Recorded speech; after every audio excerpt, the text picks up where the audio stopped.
Chapter 1. In the celestial realm, atop the Yao Terrace, the ancient and majestic heavenly palace stands silently. Here lies the faith of countless beings from the 9 realms, an inviolable existence revered by innumerable powerful figures. Yet, the grand hall today appears desolate, riddled with numerous weathered cracks. The heavenly emperor, sovereign of the celestial realm and ruler of the 9 realms, once single-handedly quelled a dark upheaval 100,000 years ago, separating 99% of his power to forge an endless order, safeguarding the tranquility of the 9 realms. For 100 millennia, he has remained in solitary contemplation within this hall, silently enduring loneliness and frailty, never once regretting his choices. However, today, a myriad of formidable auras pierce the heavens from all directions as 9 great emperors descend, their murderous intent palpable. Each of them is a powerful being nurtured under the heavenly emperor's personal protection, having once swept through the 8 desolations and ascended to imperial heights under his auspices. Yet now, they unite to invade the heavenly realm, their gazes frigid and their intent lethal. At the entrance of the hall, the celestial guards have long since been vanquished, blood flowing like rivers, the acrid stench of gore pervading the air. The celestial deities beneath the Yao Terrace have been ruthlessly slaughtered. Once loyal celestial soldiers and generals were mercilessly cut down without a chance to plead for mercy. Heavenly Emperor, you have languished in solitude for 100,000 years today. It is time for a new master to take your place, declares one of the emperors at the forefront, a cold smile gracing his lips, clad in golden armor and wielding a black gold spear that gleams with a chilling light, aimed directly at the Heavenly Emperor. The Heavenly Emperor slowly opens his eyes, weariness and the weight of countless years reflected within them.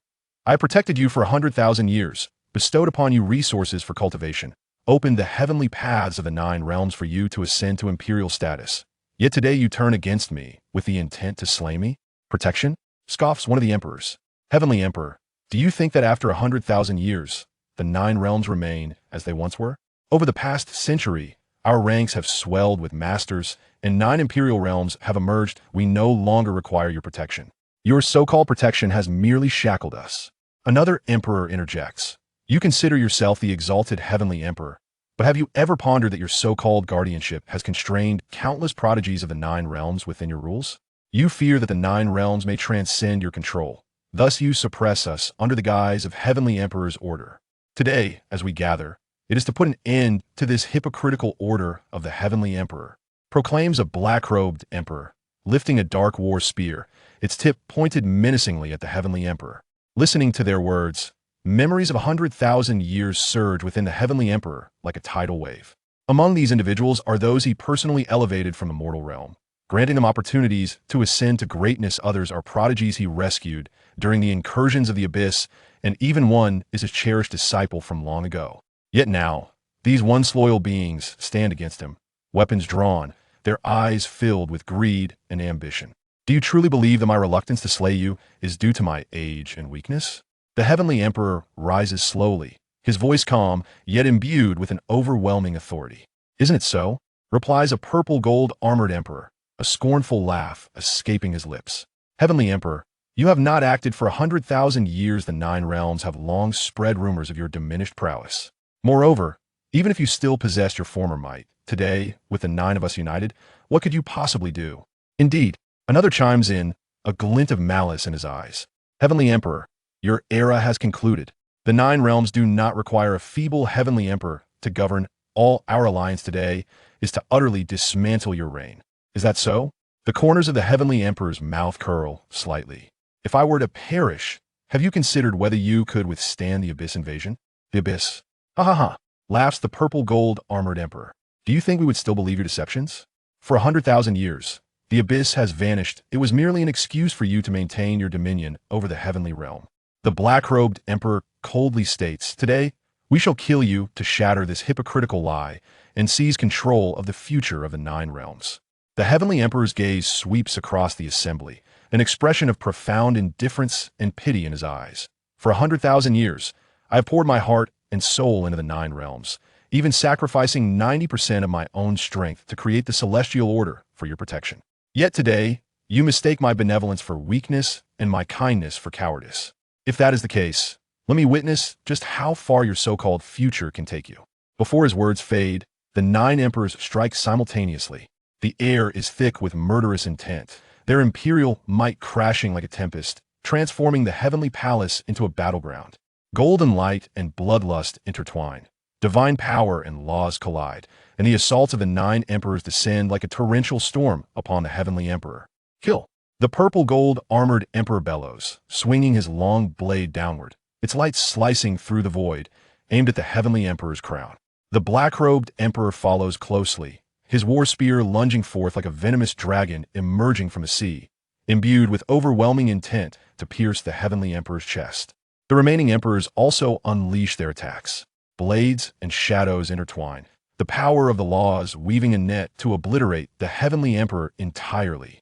In the face of this overwhelming onslaught, the heavenly emperor stands resolutely, his white robe billowing in the wind, his gaze as tranquil as still waters. Boom! 9 strikes converge, and the heavenly palace collapses instantaneously, shattering into countless fragments that plummet from the heavens. The 9 emperors hover in the sky, gazing down at the ravaged celestial realm, a cold smile gracing their lips. Heavenly Emperor, merely this. The purple-gold armored emperor retracts his long blade, the blood upon it shimmering ominously. The black-robed emperor wipes the blood from his lips, coldly declaring, "The heavenly emperor is dead. This celestial realm must meet its end." Although the previous assault appeared effortless, only they understood that this battle bore its toll. The heavenly emperor is the heavenly emperor despite 100,000 years of inaction and merely 1/10 of his strength remaining. That final strike still wounded them all. Ha ha ha! Another emperor clad in golden armor bursts into laughter. From this day forth, this celestial realm belongs to us. All resources, divine artifacts, and sacred beasts are ours. Their gazes sweep across the crumbled heavenly palace, taking in the devastated celestial ruins, their eyes ablaze with greedy flames. The vast and magnificent celestial realm has accumulated innumerable resources and legacies, enough to allow them all to break through once more. The purple-gold armored emperor smirks, pointing his long blade toward the distant terrace. No, the celestial realm has not yet been fully cleansed. Though the heavenly emperor is dead, his remnants and kin await our reckoning. Before his words fade, a thunderous roar erupts from deep within the celestial realm. It is the final cry of the surviving celestial king. Slaying the heavenly emperor will bring destruction upon the 9 realms. You traitors shall ultimately pay the price. As the voice fades, a beam of bloodlight shoots skyward, illuminating the shattered hall. A celestial king clad in tattered armor soars into the air, his body riddled with wounds, blood staining his armor. Yet, he still grips his long spear tightly, aimed defiantly at the 9 emperors. Overestimating yourself, sneers the purple-gold armored emperor, casually swinging his long blade, a beam of light cascading down like a heavenly river, instantly shattering the celestial king's form. Blood rain falls, and the body plummets into the celestial ruins. Leave no remnants of the heavenly emperor, the black-robed emperor states coldly, his murderous intent intensifying. The 9 emperors scatter, sweeping across the celestial realm. The vast celestial realm stretches endlessly, palatial structures interwoven, each corner concealing the powerful formations left by the heavenly emperor. However, before the 9 emperors, these formations crumble like paper, one after another. Within the Shintian Hall, hundreds of celestial generals fight desperately, yet they are obliterated by a single stroke from the purple-gold armored emperor. In the Taching Palace, numerous celestial officials set up a grand formation, only to be torn apart in an instant by the black-robed emperor's spearlight. Palaces collapse, defenses shatter, and the celestial realm resounds with cries of despair and fury. The 9 emperors sweep through all directions, leaving barren land in their wake. Just as they prepare to thoroughly cleanse the realm, the entire celestial domain suddenly trembles. Golden light rises from the ruins, enveloping the celestial realm in a hazy, golden veil. What is this? The purple-gold armored emperor furrows his brow, cautiously surveying his surroundings. The heavenly emperor's formation. The black-robed emperor whispers, a flicker of apprehension crossing his eyes. The heavenly emperor actually left behind such a mechanism before his demise. Merely a dying gasp, scoffs another emperor in green robes. Without the heavenly emperor to preside over it, how long can this formation endure? Yet in the next moment, countless golden symbols manifest within the golden veil, emanating an overwhelming pressure. Amidst the golden light, a faint silhouette of the heavenly emperor can be discerned, his gaze still radiating that unparalleled majesty, surveying the 9 emperors from above. Do not feign bravado here.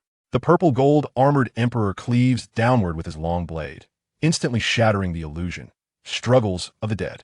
The emperor in the purple-gold battle armor declared coldly, "Now that we have reached this juncture, there is no turning back. The relatives, subordinates, and close confidants of the heavenly emperor must perish. Only by utterly obliterating the heavenly court can the 9 realms be truly brought under our control." The emperor in the black robe sneered, "Especially the family of the heavenly emperor, his empress is the most beautiful woman in the 9 realms. If we could refine her into a furnace, our prowess would undoubtedly advance to new heights."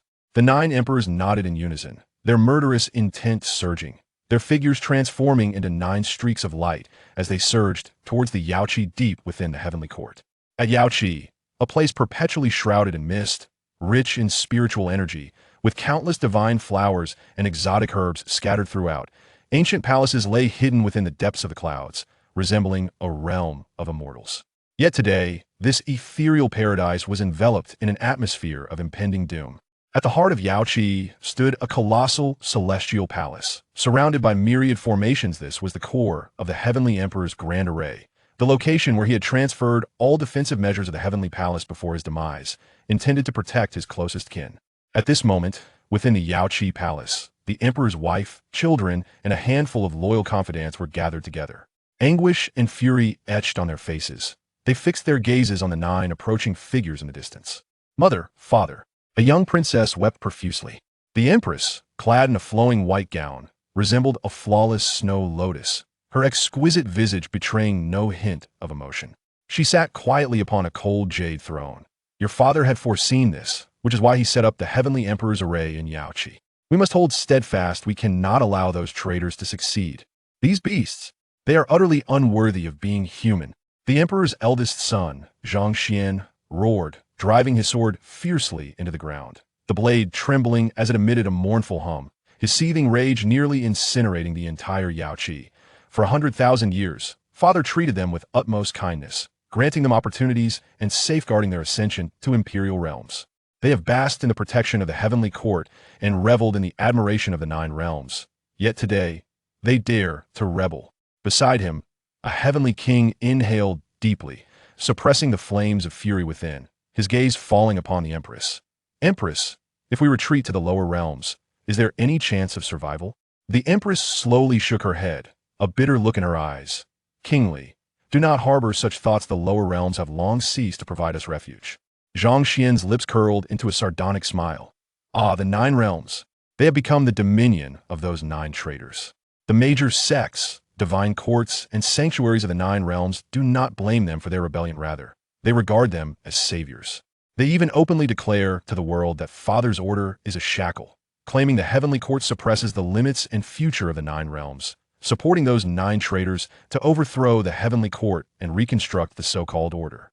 Silence fell over the grand hall. The 9 realms have all betrayed us? Kingly murmured, disbelief etched across his countenance. Indeed, the 9 realms have all betrayed us. The battlefield of the 9 realms has long since concluded.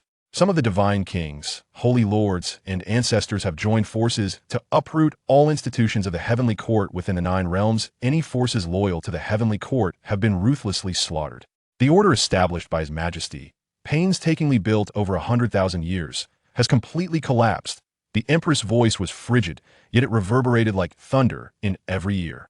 They not only betrayed us, but trampled upon Father's benevolence, regarding the glory of the heavenly court as a disgrace. Another imperial son, Zhang Lan, spoke angrily. For these years, Father has exhausted himself to maintain the order of the 9 realms, weakening himself to such an extent. Yet they claim Father suppresses their freedom and limits for the sake of so-called freedom and higher realms. They dare to rebel, ascending to the heavenly court and obliterating the very order Father safeguarded until his death. Foolish wretches, Zhang Xian bellowed, his fists clenched, eyes ablaze with fury. The 9 realms are filled with ungrateful beasts. Father has given them everything, yet they repay his kindness with malice. These wretches do not deserve to live. What significance does any of this hold now? The Emperor's voice was cold and detached, devoid of any emotion. Prepare for a fight to the death. You are the descendants of the heavenly Emperor, and only in death shall you fight. The void trembled as 9 terrifying auras descended upon the skies above Yaoqi. We have finally found this place. The Emperor in the purple gold battle armor looked down with disdain. The family of the Heavenly Emperor is indeed hiding here. Faithless traitors, how has my husband treated you? How dare you commit such heinous acts? The Empress, witnessing the traitors, could no longer maintain her calm demeanor. Silence. The black-robed Emperor barked coldly. The Heavenly Emperor is dead. You should follow him into the abyss. However, I could refine you into a furnace, thus serving a purpose. How dare you? The Empress brandished an ancient sword, radiating resplendent light. A mere Empress dares to be so brazen before me? The black-robed Emperor swung down his war spear.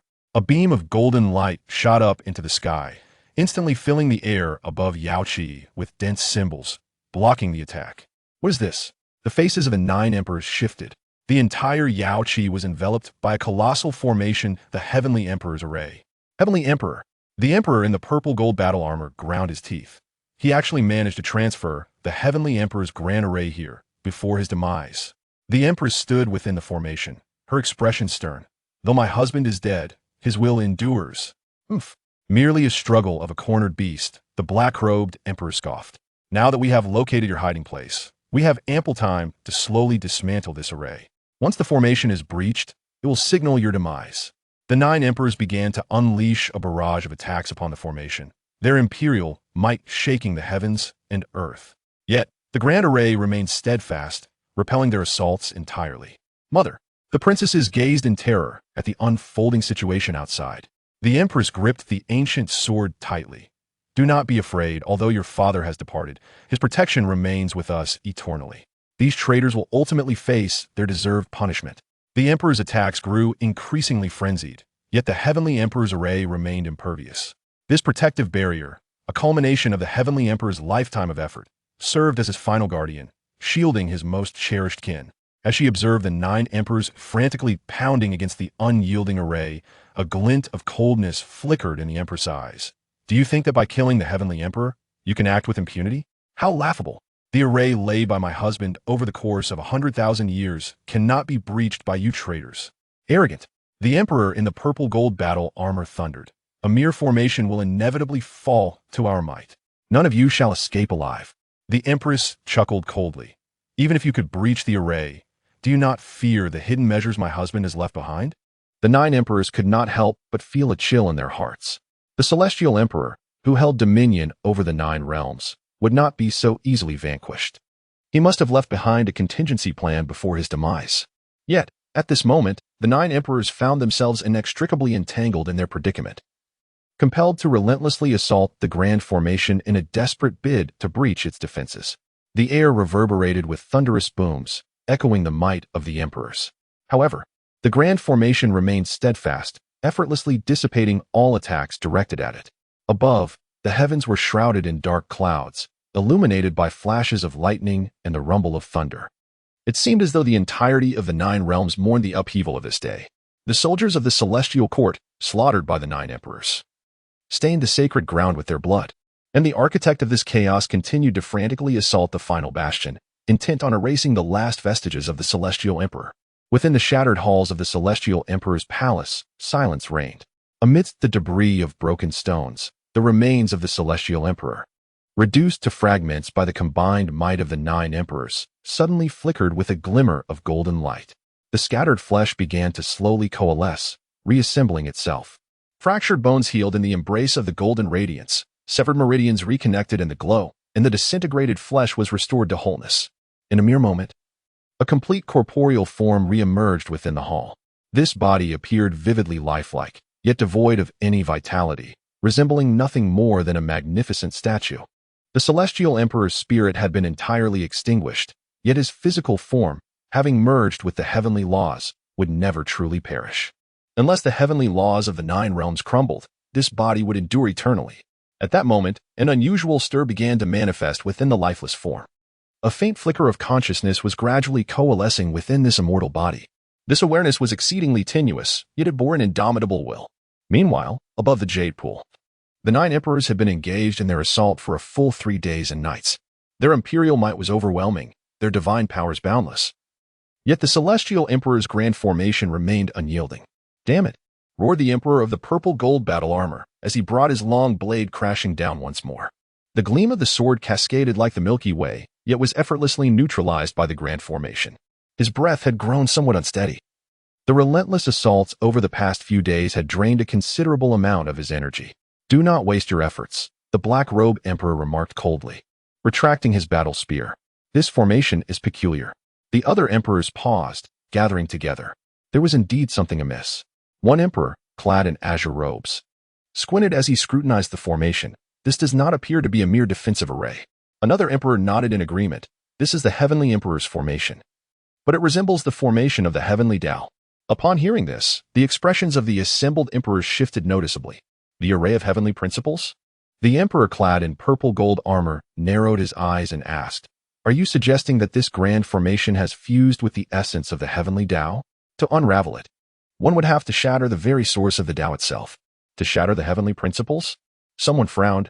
"Wouldn't that plunge the entire 9 realms into chaos?" "Then what of it?" A great emperor clad in golden armor scoffed. "If the celestial order is shattered, then so be it. What harm is there in our endeavor to reconstruct it?" Upon uttering these words, a profound silence enveloped the assembly. Reconstructing the celestial order? Such a task is no trifling matter. It demands the expenditure of 99% of one's own strength to sustain its operation. Otherwise, the 9 realms shall inevitably descend into eternal chaos. This explains why the Celestial Emperor was ultimately vanquished by them. In the past, the Celestial Emperor, in his quest to safeguard the tranquility of the 9 realms, was compelled to allocate nearly all of his power to manifest order, thus granting them an opportunity to strike. Had they confronted the Celestial Emperor in his prime, even 1,000-fold courage would not have sufficed for rebellion. Noticing the absence of responses, the golden-armored emperor snorted coldly and resumed channeling his divine power to bombard the great formation. The others, plunged into contemplation, sought a means of resolution. Suddenly, the previously silent figure cloaked in black spoke. "Perhaps we need not completely dismantle the celestial order." All eyes turned toward him in unison. "What does it mean?" The emperor of the purple gold battle armor furrowed his brow. The black-robe emperor slowly replied, "The heavenly Tao maintains the order of the 9 realms. If one realm were to be destroyed, it would undoubtedly create a breach in the heavenly Tao, and at that point, the great formation would naturally reveal its flaws." As these words fell, an eerie silence enveloped the entire space. Even the golden armor emperor, who had been assaulting the great formation, halted his actions, casting a wary glance at the others. The 9 emperors present each represented the supreme sovereign of their respective realms. Their power was derived from the heavenly Tao of their domain. To obliterate a realm would mean to slay one of the emperors within. The atmosphere suddenly became charged with tension. Cough, cough. The emperor in the azure robe cleared his throat. "Your words are misguided. We have painstakingly united to eliminate the celestial emperor. How can we falter now? Let us continue to seek alternative methods of resolution." However, despite his reassurances, the seeds of doubt had already taken root in the hearts of all present. In the ensuing assault, the group noticeably restrained their efforts. Some began to deliberately regulate their power output, fearful of exhausting themselves and leaving themselves vulnerable to attack. Others covertly observed the fluctuations in their companions' strengths, seeking the most opportune target to strike. The once harmonious offensive gradually devolved into a disjointed endeavor. Boom! Another round of frenzied attacks descended. Yet the great formation remained utterly unyielding. "Esteemed colleagues, perhaps we should take a moment to regroup," proposed the emperor in the azure robe. "This relentless consumption is hardly a viable strategy." The others nodded in agreement, each retreating a short distance. On the surface, they appeared to be recuperating their strength, but in truth, they were all on high alert. The 9 emperors were scattered above the Yochi, seemingly casual, yet each was meticulously calculating the distance between themselves, fearful of a covert assault. The once united spirit of camaraderie had dissipated, replaced by a palpable atmosphere of distrust. The heavenly empress observed this scene with cold disdain. "You traitors, lacking even the most fundamental trust among you. How can you dare to speak of restoring order?" Silence. The emperor in purple gold armor bellowed, yet his voice lacked the vigor it once held. His gaze flitted anxiously among the others, fearful that someone might suddenly strike against him. The other emperors mirrored this unease, each wary of the others. The remnants of the heavenly court within the grand hall discerned their peculiar demeanor. The mother queen observed with a glimmer of intrigue in her eyes. The heavenly empress smiled gently. "These individuals are driven by ambition, each harboring ulterior motives. They may unite against the heavenly court, yet true solidarity will forever elude them." "What a ridiculous lot!" Zhang Lan scoffed coldly. The heavenly empress regarded the anxious emperors, a trace of icy disdain flickering in her gaze. Within those emperors' hearts, the seeds of mutual suspicion had already been sown. Once these seeds take root, they become impossible to eradicate. They will continue to flourish, ultimately consuming these individuals entirely. The 9 emperors now recognized the gravity of their predicament. Although they had successfully ousted the heavenly emperor, they found themselves on the brink of internal discord at the crucial moment. Should they fail to breach the Great Formation swiftly, they might face a fate of mutual destruction. Esteemed guests, the azure-robed emperor began once more, but before he could finish his sentence, a flash of blade light suddenly sliced toward his back. The azure-robed emperor's pupils constricted as he hurriedly summoned his defensive artifact. Clang! The blade was deflected, yet the trust that once existed lay shattered beyond repair. Golden armor. What is your intent?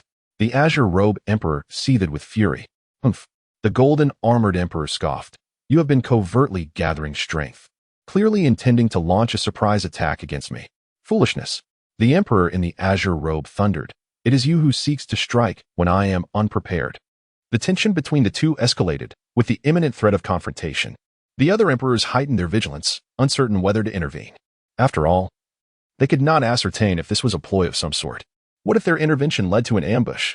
The 9 emperors found themselves ensnared in a web of suspicion. The once unstoppable momentum of their offensive crumbled under the weight of doubt. Within the celestial emperor's hall, a shattered body was reconstituted in golden light, a complete form lying quietly amidst the ruins.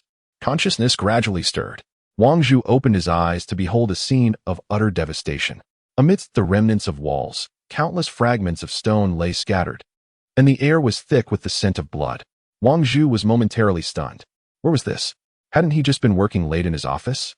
As confusion enveloped him, a torrent of memories surged into his mind like an overwhelming wave. There was a child cultivating in the mortal realm, breaking through shackles step by step, ultimately embarking on the path of cultivation. There was a youth, traversing the 9 realms, vanquishing demons, and establishing a formidable reputation. There was a young man, sweeping across the 8 desolations, subduing all rivals, achieving the exalted position of the emperor. There was a celestial emperor, attaining the highest path, quelling turmoil, and safeguarding the 9 realms. Memories spanning 100,000 years flooded Wang Zhu's soul like a deluge, each fragment as vivid as yesterday. He witnessed how the celestial emperor rose from an ordinary mortal, steadily ascending to greatness. He saw how, amidst chaos and darkness, he single-handedly turned the tide, suppressing numerous sovereigns of forbidden zones. He beheld how he separated 90% of his power to shape the order of heaven, ensuring peace across the realms. Even the most clandestine matters were imprinted deep within his recollections. The various taboos of the 9 realms and the truths unknown to most surfaced one by one in his memories. Ultimately, Wang Zhu witnessed the downfall of the celestial emperor. The 9 emperors conspired together, betraying him and ruthlessly slaying the very deity who had protected them. The memory abruptly ceased, lying amidst the ruins. Wang Zhu remained speechless for a long time. The suddenness of it all left him in a daze. How could an ordinary office worker like him suddenly find himself inhabiting such a legendary body? Moreover, he had inherited the entirety of the celestial emperor's memories and consciousness. This sensation was extraordinary. Wang Zhu could distinctly feel that he remained himself, retaining his original thought processes and personality traits. Yet, simultaneously, the memories and awareness of the celestial emperor seamlessly integrated into his soul, granting him a profound new understanding of this world. It was as if 2 souls had perfectly merged. Wang Zhu was both that ordinary office worker and the exalted celestial emperor. Was this the life of the celestial emperor? Wang Zhu murmured to himself. What a grand and tumultuous existence it was. From a humble mortal to the exalted position of the celestial emperor, he ascended through arduous cultivation. In that lofty realm, he sheltered the 9 realms, upheld order, and provided a sanctuary for countless beings. Yet, in the end, he met with such a tragic fate. Betrayed by the very powerful ones he had nurtured and slain by those whom he had once graciously aided. With a light chuckle, Wang Zhu's eyes flickered with complexity. He found it difficult to comprehend why the heavenly emperor exerted himself so. Possessing unparalleled power, he chose to relinquish 99% of it to uphold order, which seemed utterly inconceivable. Yet, through the memories of the heavenly emperor, Wang Zhu grasped the underlying rationale.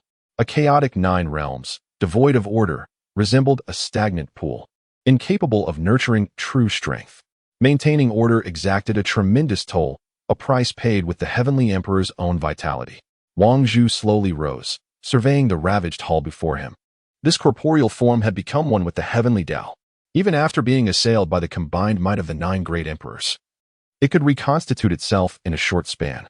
This was the heavenly emperor's final recourse, to prevent the 9 realms from descending into eternal chaos. He bowed his own body to the heavenly Tao.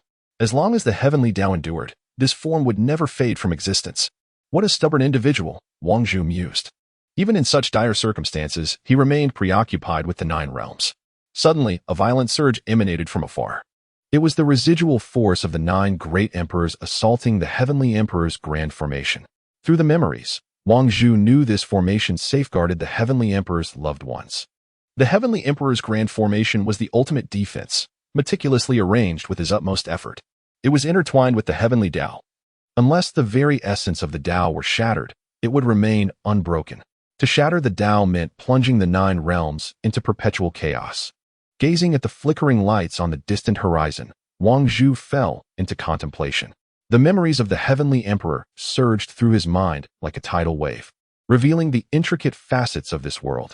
The vast 9 realms held endless wonders, each realm boasting its unique civilization and heritage. The heavenly emperor was the linchpin that sustained it all. However, as the memories continued to flood in, Wang Zhu's brow gradually furrowed.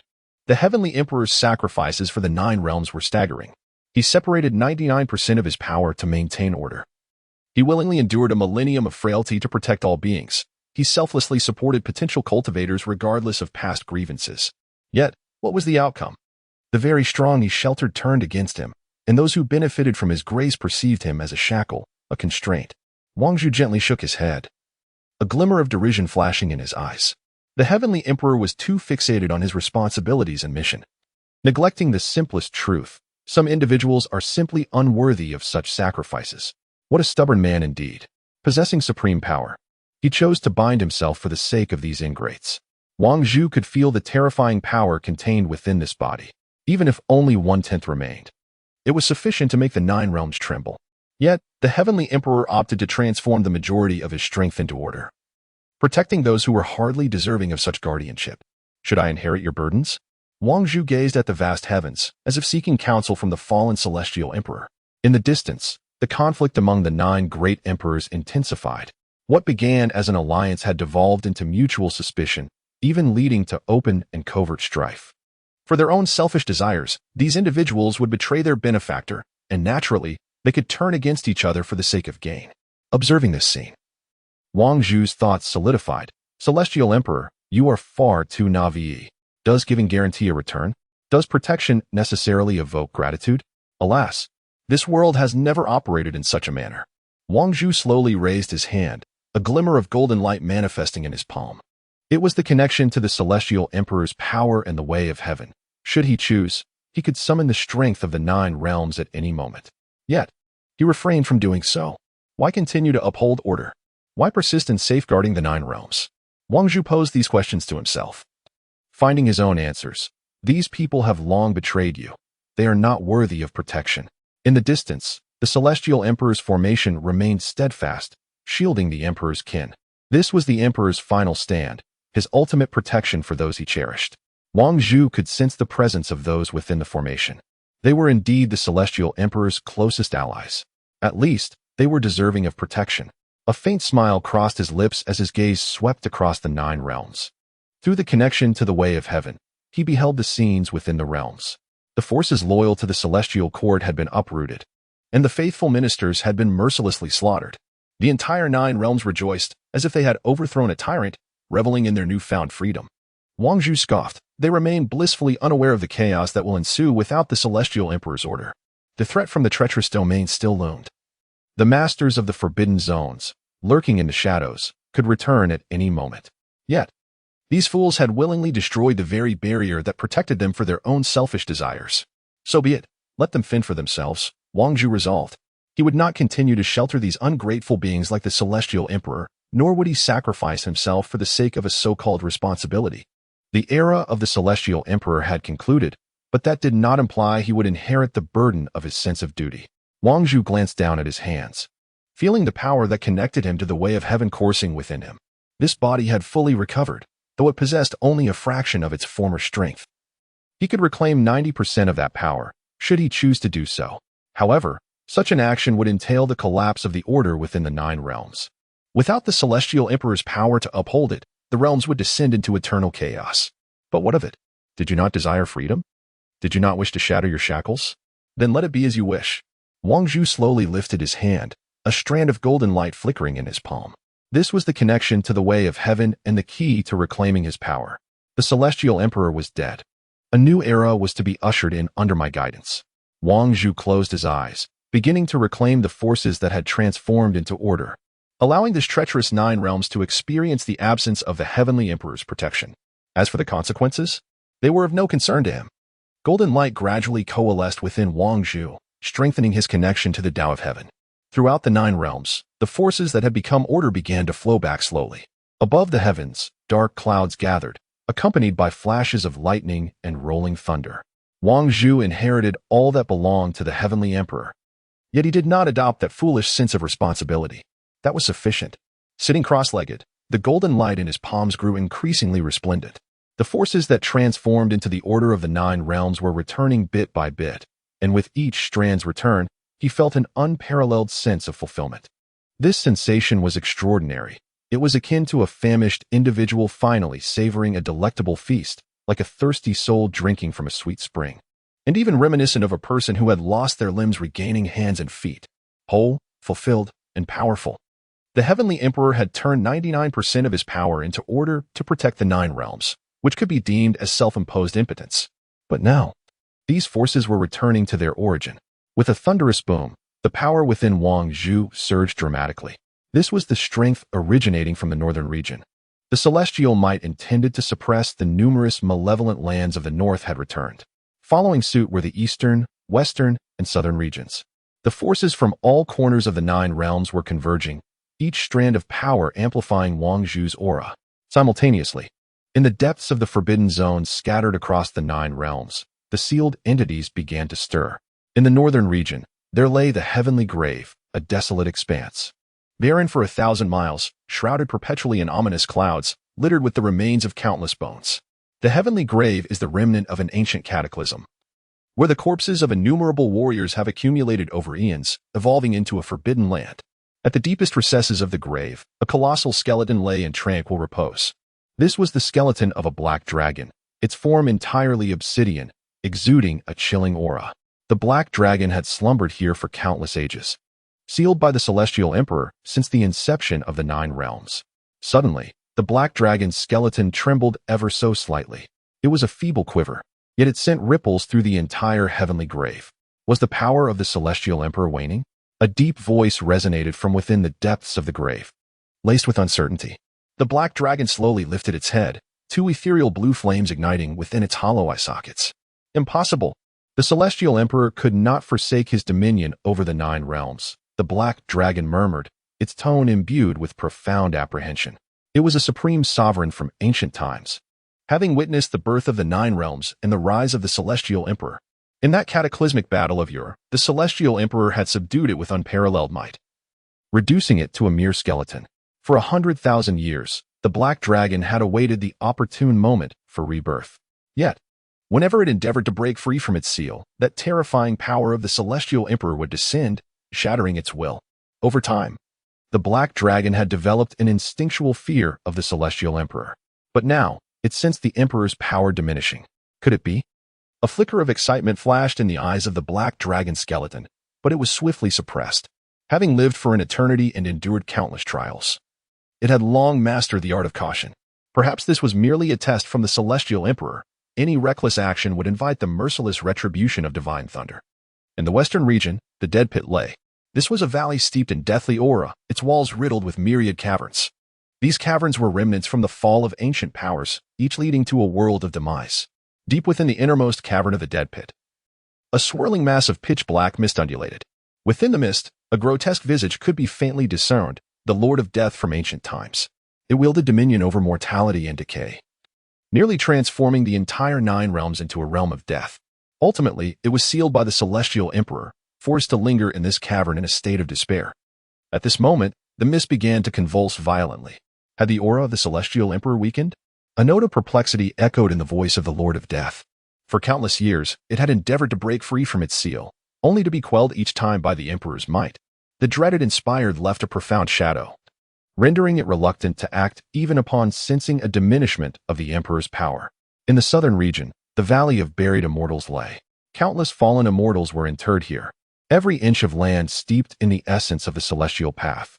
Yet, hidden deep within this celestial aura was an exceedingly malevolent force.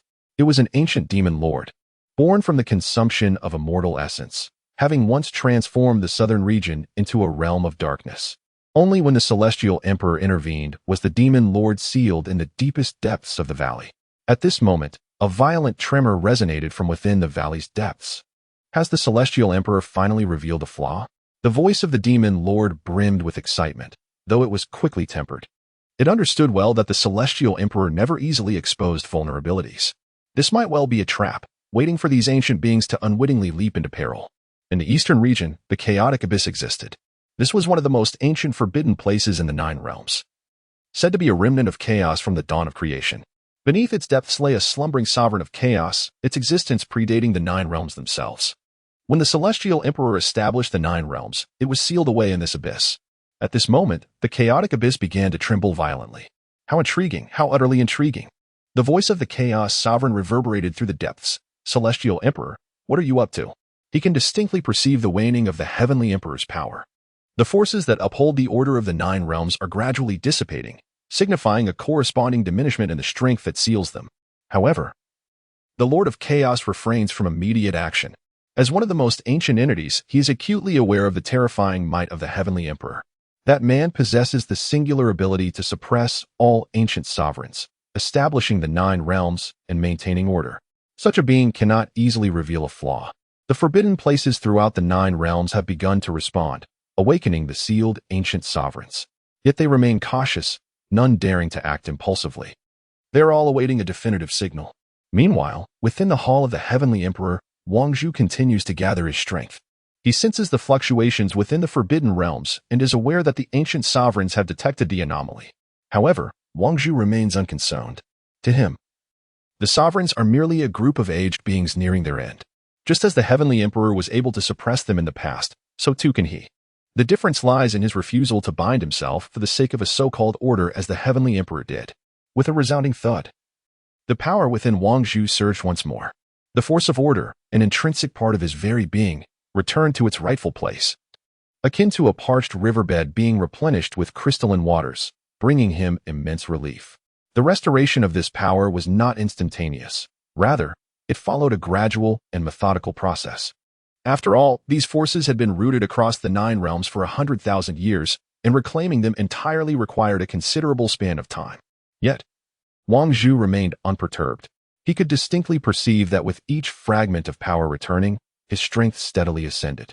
From an initial 1/10, he had now regained approximately 20%. This enhancement was not merely additive, it exhibited exponential growth. Such a 20% of power was already sufficient for him to traverse the Nine Realms with impunity. Moreover, the remaining 80% continued to flow back to him unceasingly. Above, the heavens were shrouded in ominous clouds. Various phenomena manifested throughout the Nine Realms. In some locales, thunder roared, while in others, fierce winds howled, and in certain places, blood rain even fell. These disturbances were the consequences of the Emperor's power returning. The forces that once upheld the order of the Nine Realms were dissipating, leading to burgeoning chaos. Yet, this chaos was merely the beginning. Once all the power returned, the Nine Realms would descend into utter disorder. At that juncture, the sealed ancient sovereigns would undoubtedly break free from their confines, wreaking havoc upon the Nine Realms once more. However, such matters were of no concern to Wang Zhu. His sole focus was on the return of his powers. Simultaneously, beyond the Nine Realms, in the boundless void of nothingness, terrifying presences began to awaken. This realm was the abysmal domain, a chaotic expanse beyond the Nine Realms. Here, there was neither time nor space, nor any discernible laws, only eternal nothingness and endless strangeness prevailed. Within this void resided entities transcending the understanding of the Nine Realms. They possessed no physical forms, merely swirling black mist resembling reapers cloaked in dark robes. Each entity wielded a colossal scythe, larger than the very sun itself. These beings were, in their essence, comparable in magnitude to entire solar systems. To them, a planet was but a trivial speck of dust. These anomalous entities ought to have remained dormant, for the galactic barrier laid by the Emperor had kept them at bay from the Nine Realms. Yet at this moment, one such entity abruptly opened its eyes. Those eyes were akin to two black holes, radiating a disquieting glow. Its gaze pierced through the infinite void, ultimately fixating upon a particular barrier. The barrier was beginning to weaken. A bizarre entity instantaneously transformed into an endless shroud of darkness, traversing the desolate expanse of the cosmos. In the blink of an eye, it crossed countless galaxies, arriving before the barrier. Shortly thereafter, another peculiar presence sensed the anomaly, similarly morphing into a veil of black mist to approach the barrier. Before long, 8 such entities congregated before the galactic barrier. Their eyes, akin to black holes, shimmered with the radiance of distant stars, fixated intently on the barrier before them. The barrier trembled. The foremost entity spoke, its voice reminiscent of an ancient, chilling tide that sent shivers down the spine. Has that entity encountered a problem? Inquired another peculiar presence. In their discourse, the term entity referred to the celestial emperor. Within the Nine Realms, he stood as the supreme sovereign. Yet, beyond the Nine Realms, in the perception of these bizarre entities, he was an unparalleled being of the same echelon. This very sovereign had single-handedly erected the galactic barrier, confining their existence beyond the Nine Realms, preventing them from encroaching even a step closer. The entity is cunning, remarked the third peculiar presence in a low tone. This may well be his trap. Yet, the barrier indeed showed signs of loosening. The force sustaining the barrier is waning, interjected the fourth entity. That entity is retracting power, causing the barrier to weaken. The fifth peculiar presence suddenly declared. Upon the utterance of these words, a heavy silence enveloped the others. They were acutely aware of the celestial emperor's terrifying prowess. It was he who had once repelled them with singular might, establishing the galactic barrier beyond the Nine Realms. Now, his unexpected withdrawal of power instilled a sense of unease among them. Should we proceed? Hesitated the sixth peculiar presence. No, let us wait, interrupted the foremost entity. He would not retract his power without cause. We shall act once the barrier is thoroughly weakened. The remaining entities nodded in agreement. They understood the celestial emperor all too well. Every action of his was laden with profound implications. To act rashly could very well lead them into a snare. Thus, the 8 bizarre entities remained vigilantly stationed before the barrier, biding their time. Within the Nine Realms, Wang Zhu continued to focus intently on reclaiming his power, oblivious to the shifts occurring in the external realm. Another muted rumble echoed, as his strength had now returned to 40%. With the continuous resurgence of his power, Wang Zhu's mastery over this body grew increasingly adept. This vessel harbored unimaginable potential, even at merely 40% restoration. It was sufficient to render him a formidable force throughout the ages. However, this was far from sufficient. Wang Zhu sought the power of completeness, a true invincibility. He desired to reclaim all strength, leaving not a trace behind. As the force continually returned, Wang Zhu felt an increasingly tumultuous energy surging within him, giving rise to an indescribable sense of fulfillment. With the fifth portion of power restored, subtle ripples emerged in the surrounding space. The once ironclad barriers of space now appeared to Wang Zhu as fragile as gossamer. With a gentle gesture, he tore through the fabric of space, revealing the profound void within. This was the awakening of spatial power, one of the most fundamental abilities of the Celestial Emperor. Yet, even this basic ability surpassed the imagination of any existence within the Nine Realms. With a mere thought, the shattered space began to heal itself, as if it had never been torn apart. Manipulating space felt as natural to him as breathing, requiring no laws or restrictions. His will alone sufficed to bend it to his desires. When the sixth portion of power returned, the spatial force underwent a qualitative leap. Countless luminous points suddenly emerged in the void, each representing an independent space. These spaces varied in size, some no larger than a fist, while others rivaled entire universes.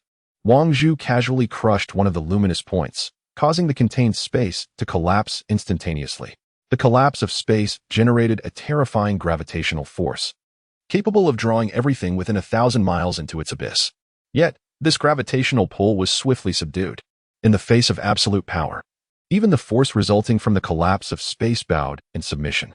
Upon the return of the seventh portion of power, Wang Zhu experienced an unprecedented sense of control. With an outstretched hand, the entirety of space flowed through his palm. The nine realms appeared to him merely as isolated fragments of space, easily molded and shaped at his whim. With a mere gesture, he could create countless spaces, capable of varying sizes, interlocking, or existing independently. The secrets of space unraveled before him. Even the most profound voids could not escape his perception. Any alteration in the spatial fabric of the nine realms was beyond concealment from his awareness. As the eighth portion of power returned, an even more enigmatic force surged within him. Time, a phenomenon more mysterious than space, finally unfolded before his eyes. In an instant, ripples of time spread through the void. The visions of the past, present, and future intertwined before him, forming a magnificent tapestry. This was the power of time, more profound and elusive than that of space. Yet at this moment, this power lay entirely subservient to Wang Zhu. He could perceive the flow of the river of time, feeling the fluctuations at each temporal juncture. With a simple wave, time stood still. This was merely the most fundamental application. Soon, Wang Zhu mastered more advanced techniques, able to accelerate or decelerate time within a specific area, creating disparities in the flow of time across different spaces. He could even manifest scenes from specific moments in time, resurrecting the past or hastening the arrival of the future. When the ninth portion of power returned, the forces of time and space fused perfectly. In that moment, Wang Zhu became the sovereign of time and space. Every corner of the nine realms, its past, present, and future, was under his dominion. Any event occurring in any time or space could not elude his perception.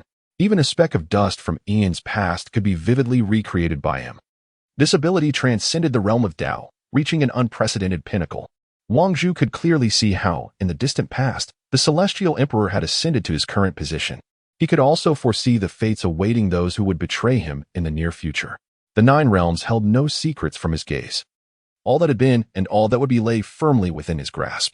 Just then, the final portion of power began to return. This last fragment was the most crucial.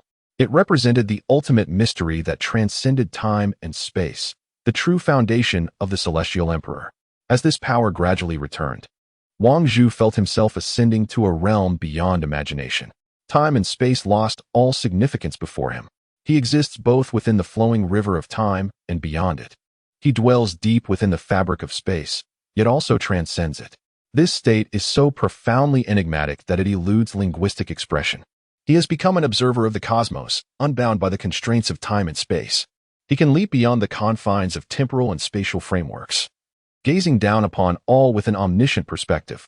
In this extraordinary state, Wang Zhu finally comprehends the might of the heavenly emperor. It is not merely a manifestation of power. It is a realm that surpasses the concept of Tao. It embodies the true essence of the way above all ways, the principle above all principles.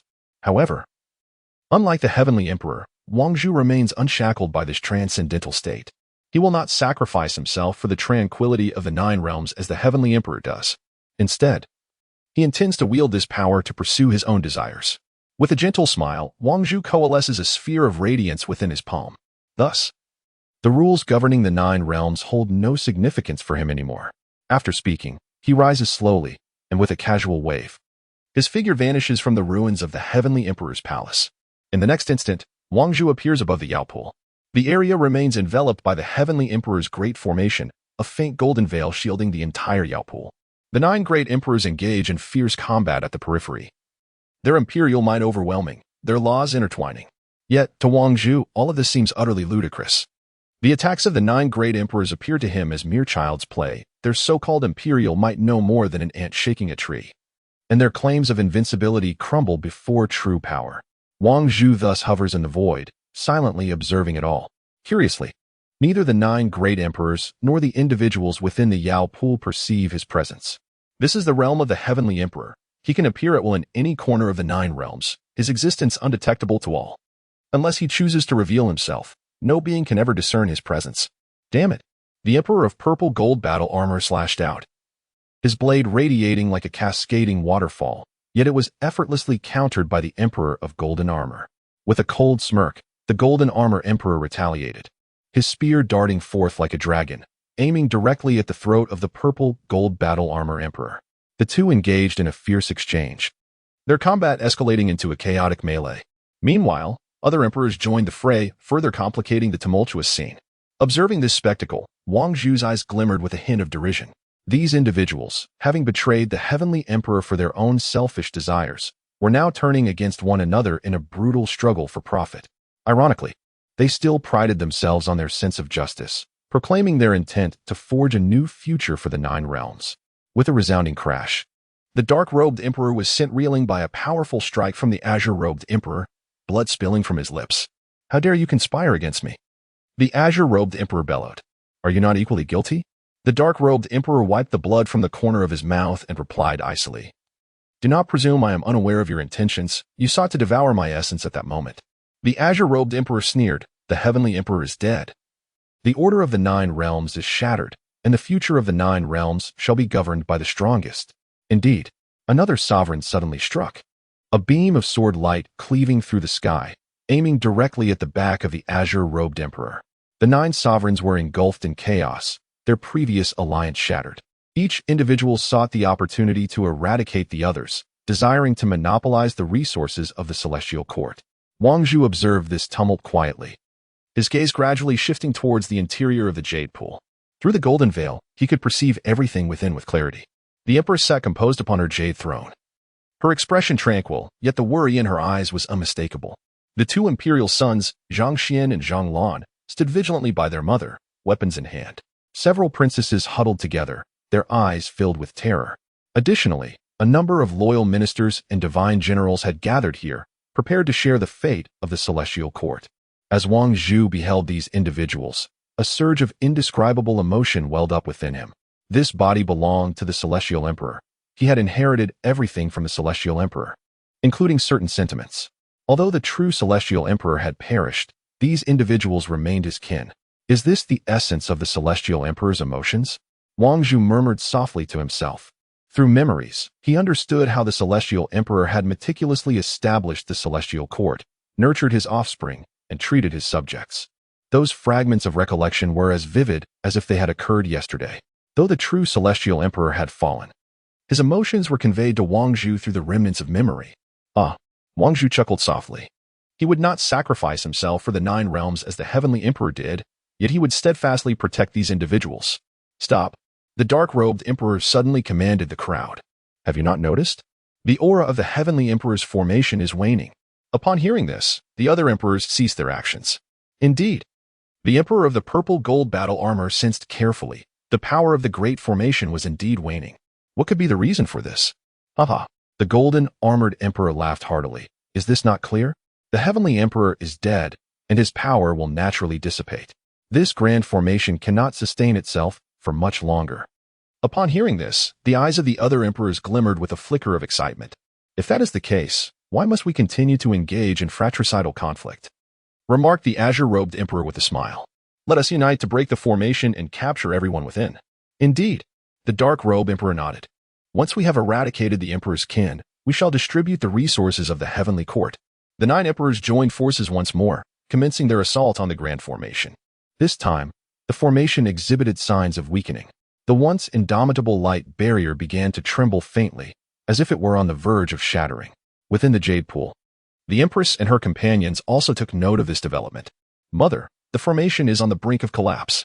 Zhang Xian gripped his long sword tightly, his complexion paling.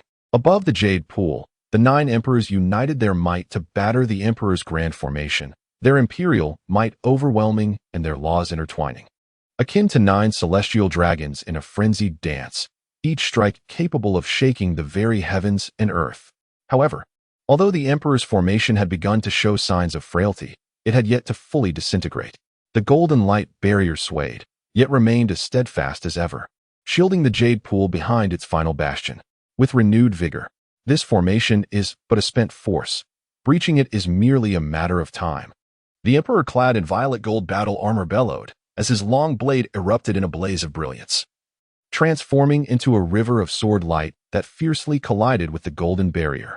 The clash of blades struck against the luminous barrier, unleashing a tremendous shockwave that caused the shield to tremble violently. Golden runes scattered and danced, gradually revealing an array of fissures within the confines of the jade pool.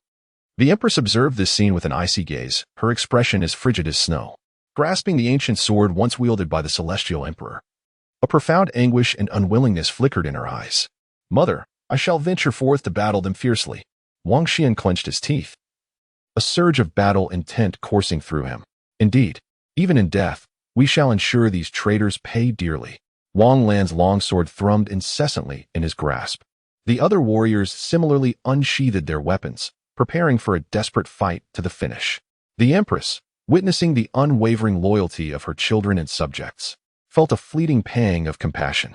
Yet, she understood all too well that should the formation be breached, a cataclysmic fate awaited them. If these traitors dared to slay the Celestial Emperor, how could they possibly spare his kin? Boom! The 9 great emperors launched another fierce assault, causing the golden barrier to tremble violently, revealing numerous cracks. Ha ha ha! It's about to shatter. The golden armored emperor cackled. The heavenly emperor is dead, and this great formation is merely a dying struggle. Once the barrier is breached, none within shall survive. The black-robed emperor's eyes glinted with murderous intent. The other emperors also wore sinister smiles, as though they could already glimpse the dawn of victory. At that moment, a calm voice suddenly resonated through the void. Who dares to claim that I am dead?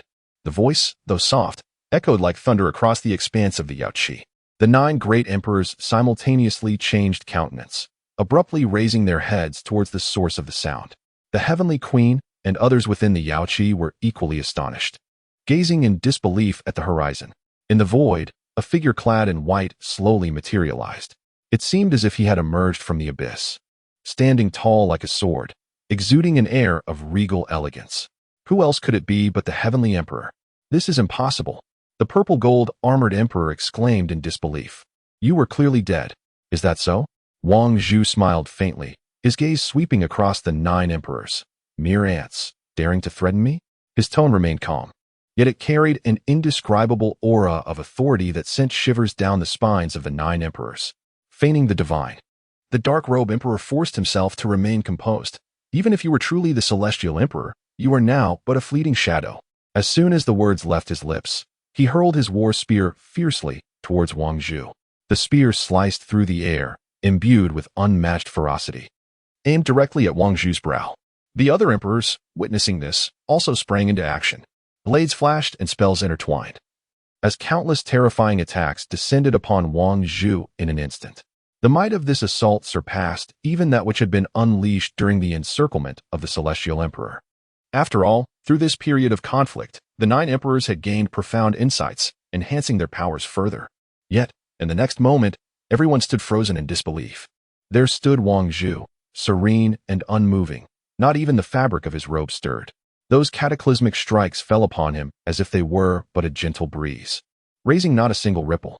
The pupils of the 9 great emperors constricted sharply, an unprecedented fear surging within their hearts. How could this be? The golden-purple battle armor emperor murmured, Your power is clearly reduced to merely 1/10. Wang Zhu chuckled softly. That is because I have transformed 99% of my strength into order, safeguarding the 9 realms. Yet now, he slowly raised his hand, a sphere of golden radiance emerging from his palm. Since you no longer require my protection, I shall reclaim this power. Upon hearing these words, the 9 emperors were struck as if by lightning. They finally comprehended the unfolding events. No wonder the might of the Celestial Emperor's formation was waning. It was because the Celestial Emperor had withdrawn the very essence of power that had transformed into order. With this realization, an overwhelming dread arose within the hearts of the 9 emperors. The Celestial Emperor was already unmatched in strength. If he were to reclaim 99% of his power, would he not become invincible in the realm? I refuse to believe it, roared the dark-robed emperor in a frenzy. Even if you regain your strength, the combined might of us 9 shall not be easily defeated. Kill. As the words echoed, he charged towards Wang Zhu with his battle spear. The other emperors, though wary, had no choice but to fight with their lives on the line. After all, they had committed irrevocable deeds. If the heavenly emperor were to truly resurrect, the consequences awaiting them would be dire. Rather than resign themselves to fate, they chose to engage in a desperate struggle. 9 figures sliced through the heavens, lunging at Wang Zhu. Imperial might surged, and a murderous intent pervaded the air, casting a terrifying aura over the entire Yaoqi. Yet, Wang Zhu merely cast a fleeting glance at them and softly remarked, How noisy.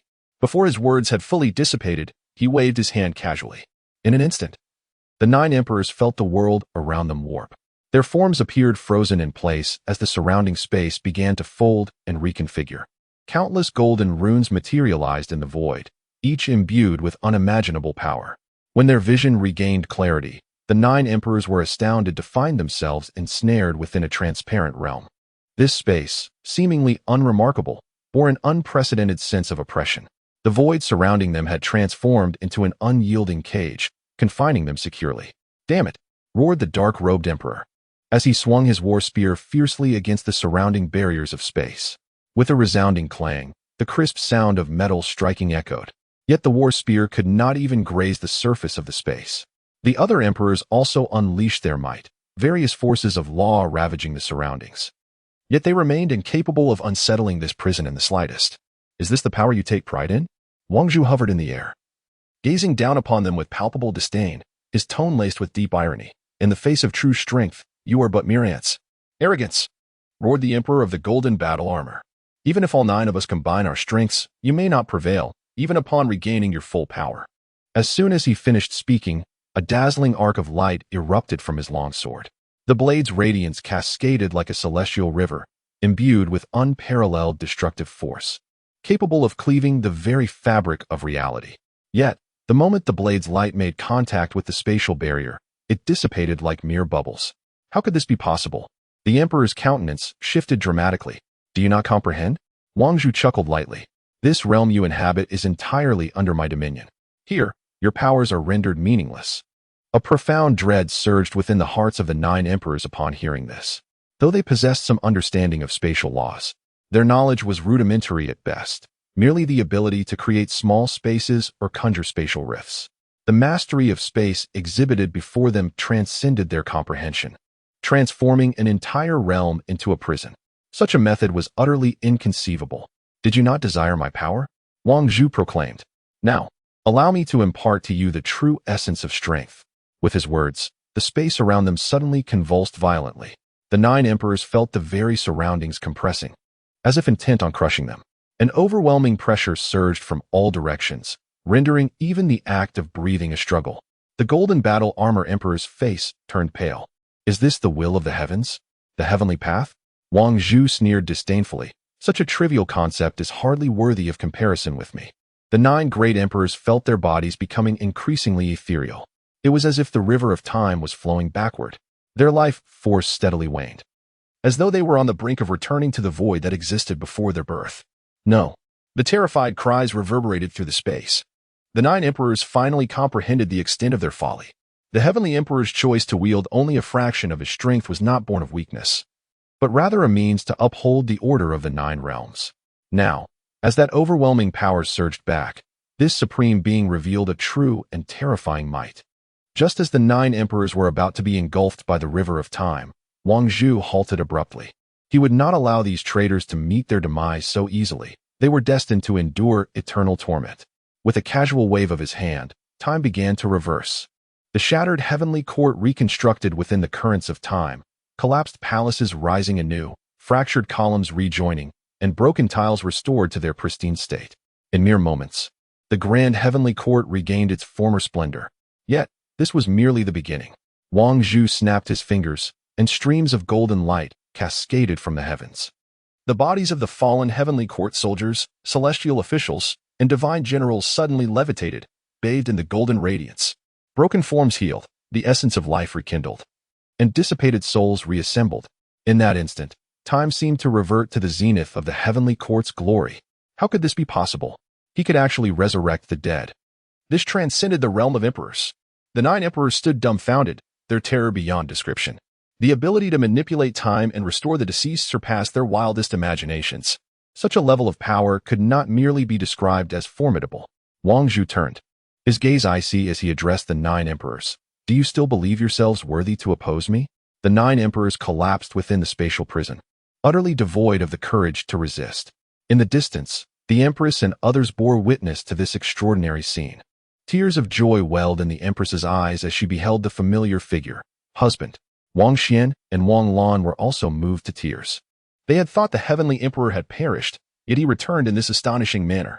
Moreover, the current heavenly emperor was even more powerful than before. His transcendent might had reached an unfathomable realm. The resurrected soldiers of the heavenly court knelt in reverence, paying homage to their emperor. "Welcome back, your majesty."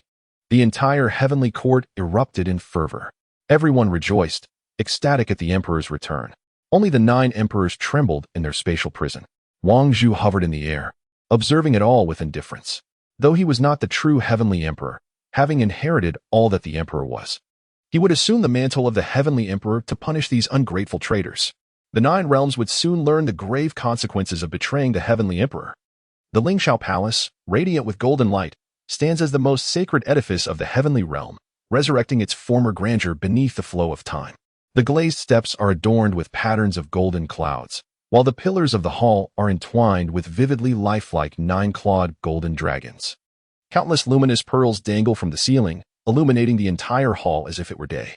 The king candle sits regally upon the dragon throne adorned with cloud motifs, with the queen mother at his side. Below, the civil and military officials are arrayed on either side, the atmosphere solemn and reverent. Meanwhile, in the void beside the hall, a transparent spatial cage continues to hover. Within it, the 9 emperors are imprisoned, their faces ashen, devoid of the slightest trace of their former majesty. Esteemed ministers, the voice of Wang Zhu resonated within the hall, imbued with the utmost authority of the realm. For 100,000 years, I have channeled 99% of my strength to forge order, safeguard the 9 realms, stabilize the chaotic world, open the celestial pathways, and bestow blessings upon all beings. The prosperity and resplendence of the 9 realms today are entirely my creation. He paused, his gaze shifting to the 9 great emperors in the void. Yet now, some have mistaken my benevolence for weakness, viewing my protection as a constraint. They have united to slaughter the heavenly court, betraying my grace, and have even spared not my own kin. The entire Lingxiao divine palace fell into an oppressive silence, with even the gods and celestial officials holding their breath, afraid to make the slightest sound. The 9 emperors bowed their heads, their faces a pallid mix of fear and shame, cold sweat trickling down. Once exalted within the 9 realms, they now felt akin to prisoners in the mundane world, lacking even the courage to refute. An elderly celestial official stepped forth, clad in azure robes, his hair and beard white as snow, his face marked by indignation. Your Majesty, these traitors possess hearts as treacherous as wolves and dogs, devoid of any sense of justice. You have expended your efforts for them, yet they repay you with ingratitude. I dare to implore you, Your Majesty, to make them pay a grievous price to uphold the dignity of the heavenly court. This declaration ignited a powder keg, inciting a wave of fervor throughout the hall. Indeed, these rebels are guilty of heinous crimes and must be eradicated. Your Majesty, please annihilate them utterly, as a warning to others. If they are not severely punished, how can the anger of the gods of the heavenly court be quelled? And how can the hearts of the people be appeased? Those holy lands, divine dynasties, and paths that supported their insurrection must not be easily forgiven. In an instant, the hall was abuzz with discussions, the emotions of all present inflamed. Wang Zhu did not intervene, merely listening with a serene expression. Another deity clad in golden armor stepped forward, his voice booming like thunder. Your Majesty, within the 9 realms, those who support the rebellion have long strayed from the order of the heavenly court. I propose we completely eradicate these factions, reclaim their resources and heritage for the heavenly court to restore our former glory. This suggestion garnered a chorus of agreement. Indeed, those holy lands and divine dynasties, having dared to betray, must face the consequences of their choices. Your Majesty, I request to lead the heavenly forces to sweep across the 9 realms, uprooting these treasonous factions. Another celestial official stepped forward. Not everyone in the 9 realms has betrayed the heavenly court. Those sects and families who have perished for the sake of the heavenly court rightfully deserve Your Majesty's protection. This proposal sparked widespread approval. Indeed, though the 9 realms are in turmoil, loyal individuals still exist. If Your Majesty can revive them, it will surely restore the majesty of the heavenly court. Your Majesty, I, too, support this initiative. While the traitors must be held accountable, the loyal should be rewarded. Wang Zhu turned to the celestial official who had proposed the revival of the loyal, slowly nodding in agreement. Your words hold merit. Upon hearing the response of the celestial emperor, the assembled individuals within the hall were invigorated, each contributing their counsel with fervor. Those who supported the insurrection must be eradicated without exception, while those loyal to the celestial court shall be granted a chance at rebirth. I propose a comprehensive reallocation of all resources across the 9 realms, completely abolishing the legacies of the traitors to underscore the majesty of the celestial court. We must restore order to the nine realms, dismantling all sacred lands and divine dynasties, replacing them with those who are steadfastly loyal to the celestial court. If the nine realms are to flourish once more, we must first cleanse our ranks. Your Majesty, I am willing to serve as the vanguard to purge the traitors from the nine realms. The deities voiced their strategies with increasing intensity, and the discussions grew more numerous and fervent. The atmosphere became increasingly charged as the nine great emperors in the void listened to these proposals concerning the nine realms, their faces growing paler, beads of cold sweat trickling down their foreheads. Wang Zhu nodded slightly, casting his gaze over the nine emperors suspended in the void. Your Majesty. The empress finally spoke, her voice as frigid as frost. These traitors are beyond redemption. I believe their fate should serve as a warning to the restless souls across the nine realms. Her words were few, yet they pierced the hearts of the nine emperors like ice shards, causing their very souls to tremble. Wang Xian also stepped forward, his face aflame with fury as he pointed at the nine emperors. Father, these rebels have slain the soldiers of the heavenly court, engaged in rampant slaughter, and even sought to harm my mother and me. Their crimes are so heinous that mere punishment cannot suffice. I beseech you, Father, to eradicate them completely. A profound silence enveloped the hall. Wang Zhu's gaze slowly shifted away from the nine emperors, sweeping over the assembled crowd. I have heard your suggestions, he declared. The entire Lingxiao hall fell into an expectant hush, everyone holding their breath, awaiting the heavenly emperor's decree. For 100,000 years, I have wielded 99% of my power to establish order and safeguard the nine realms. But do you truly comprehend what this entails? Before anyone could respond, Wang Zhu continued, I do not seek to rule the nine realms, nor do I wish to bind all living beings. I merely desire to prevent the nine realms from descending into eternal chaos. Alas, some will never grasp this truth. Wang Zhu's gaze turned toward the horizon, as if he could perceive every corner of the nine realms. The 8 desolations of the nine realms, the myriad races of heaven, have never been a monolithic entity. Each race harbors its own ambitions, and every faction has its schemes. Whether it be sacred lands or divine dynasties, those so-called doctrines are not devoid of ambitious individuals. The crowd reflected deeply. Indeed, the vastness of the nine realms, with its multitude of races, meant that each faction had its own agenda. They repeatedly claimed that I suppressed the upper limits of the nine realms, asserting that my order was a form of constraint. But do they truly desire freedom? No. What they yearn for is chaos. In a disordered environment, they can act as they please, seize resources, and devour one another. Tragically, they remain oblivious to the fate that awaits the nine realms once the protection of order is lost. At this juncture, Wang Zhu suddenly rose, his gaze electrifying. Since they crave disorder, let me grant them that. His proclamation startled everyone in the hall. Even the empress frowned slightly, seemingly unprepared for such a decision from Wang Zhu. Your Majesty's meaning is, an elderly priest ventured cautiously. From this day forth, the heavenly court shall no longer govern the nine realms. Wang Zhu's voice resonated with determination. The heavenly court will exist solely as an independent force. The lives and deaths of the myriad races in the nine realms shall no longer concern us. This declaration struck like thunder within the Lingxiao hall, leaving all present in stunned silence. The heavenly court would no longer rule the nine realms. The gravity of this decision was overwhelming. Yet, someone attempted to dissuade him. Wang Zhu raised his hand to silence him. My mind is made up. If the nine realms desire freedom, let them bear the consequences of that freedom.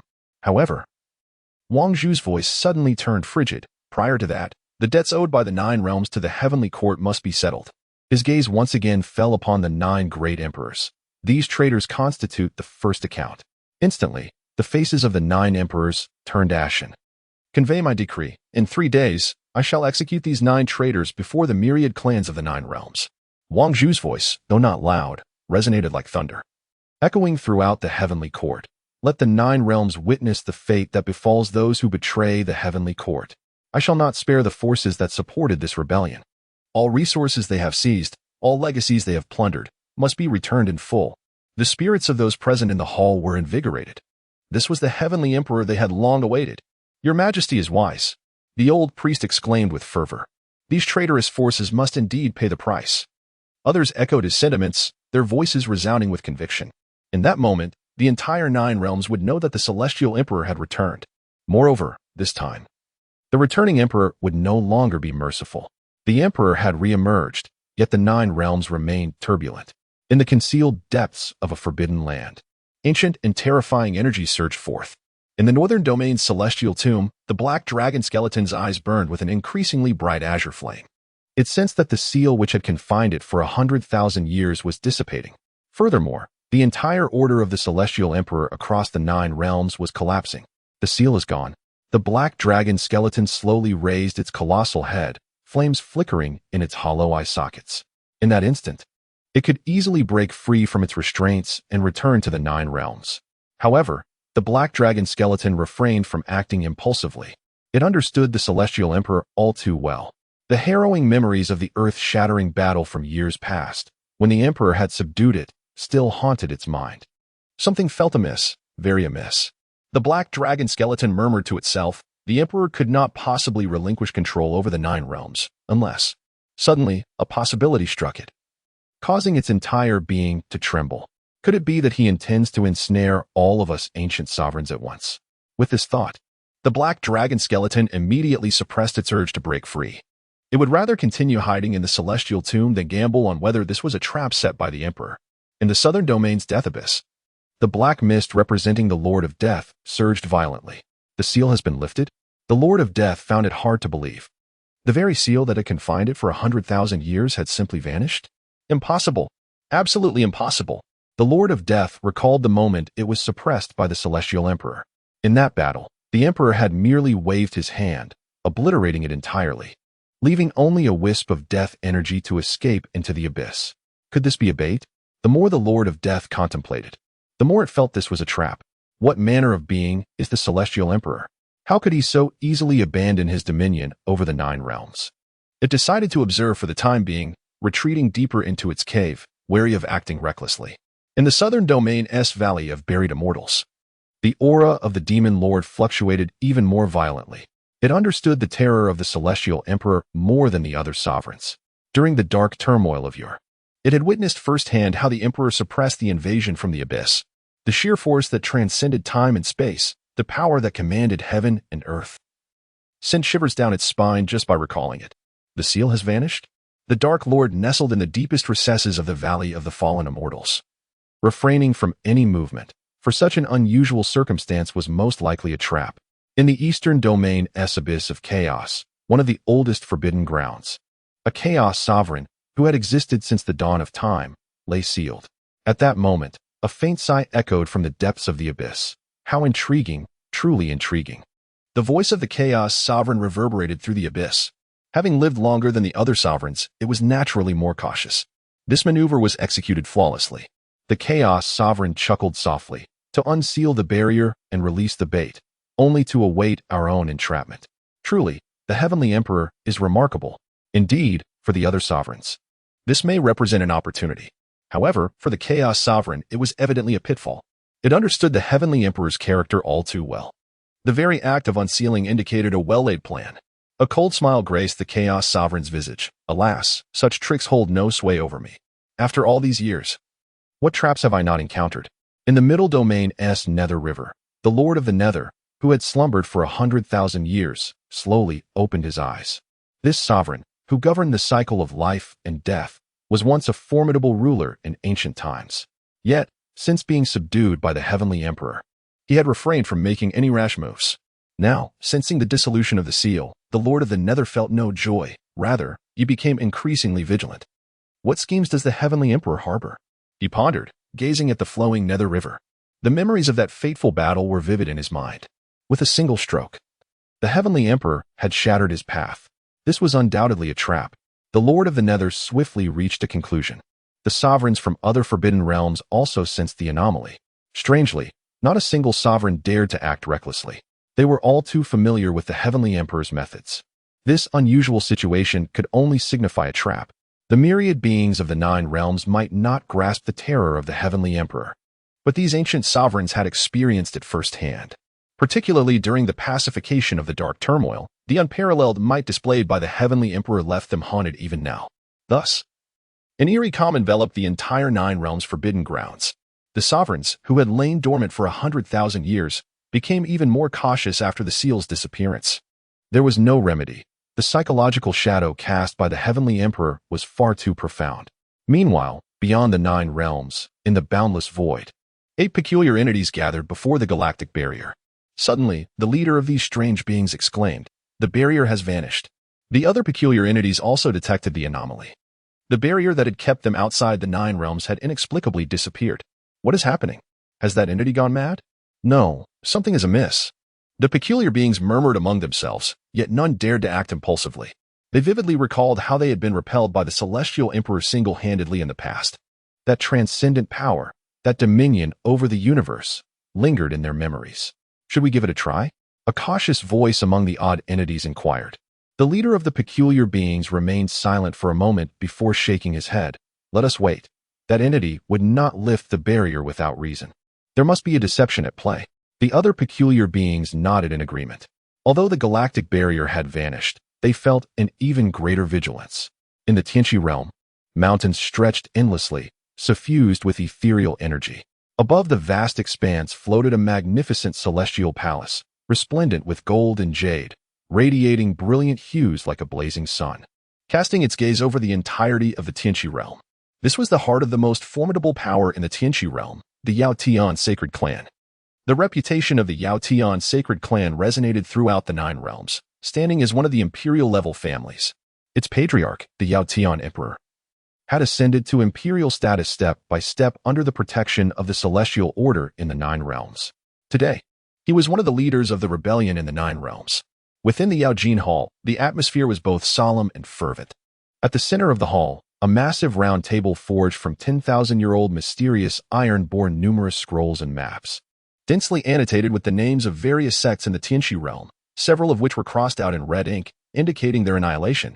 On either side of the round table sat numerous high-ranking figures of the Yao Tian sacred clan.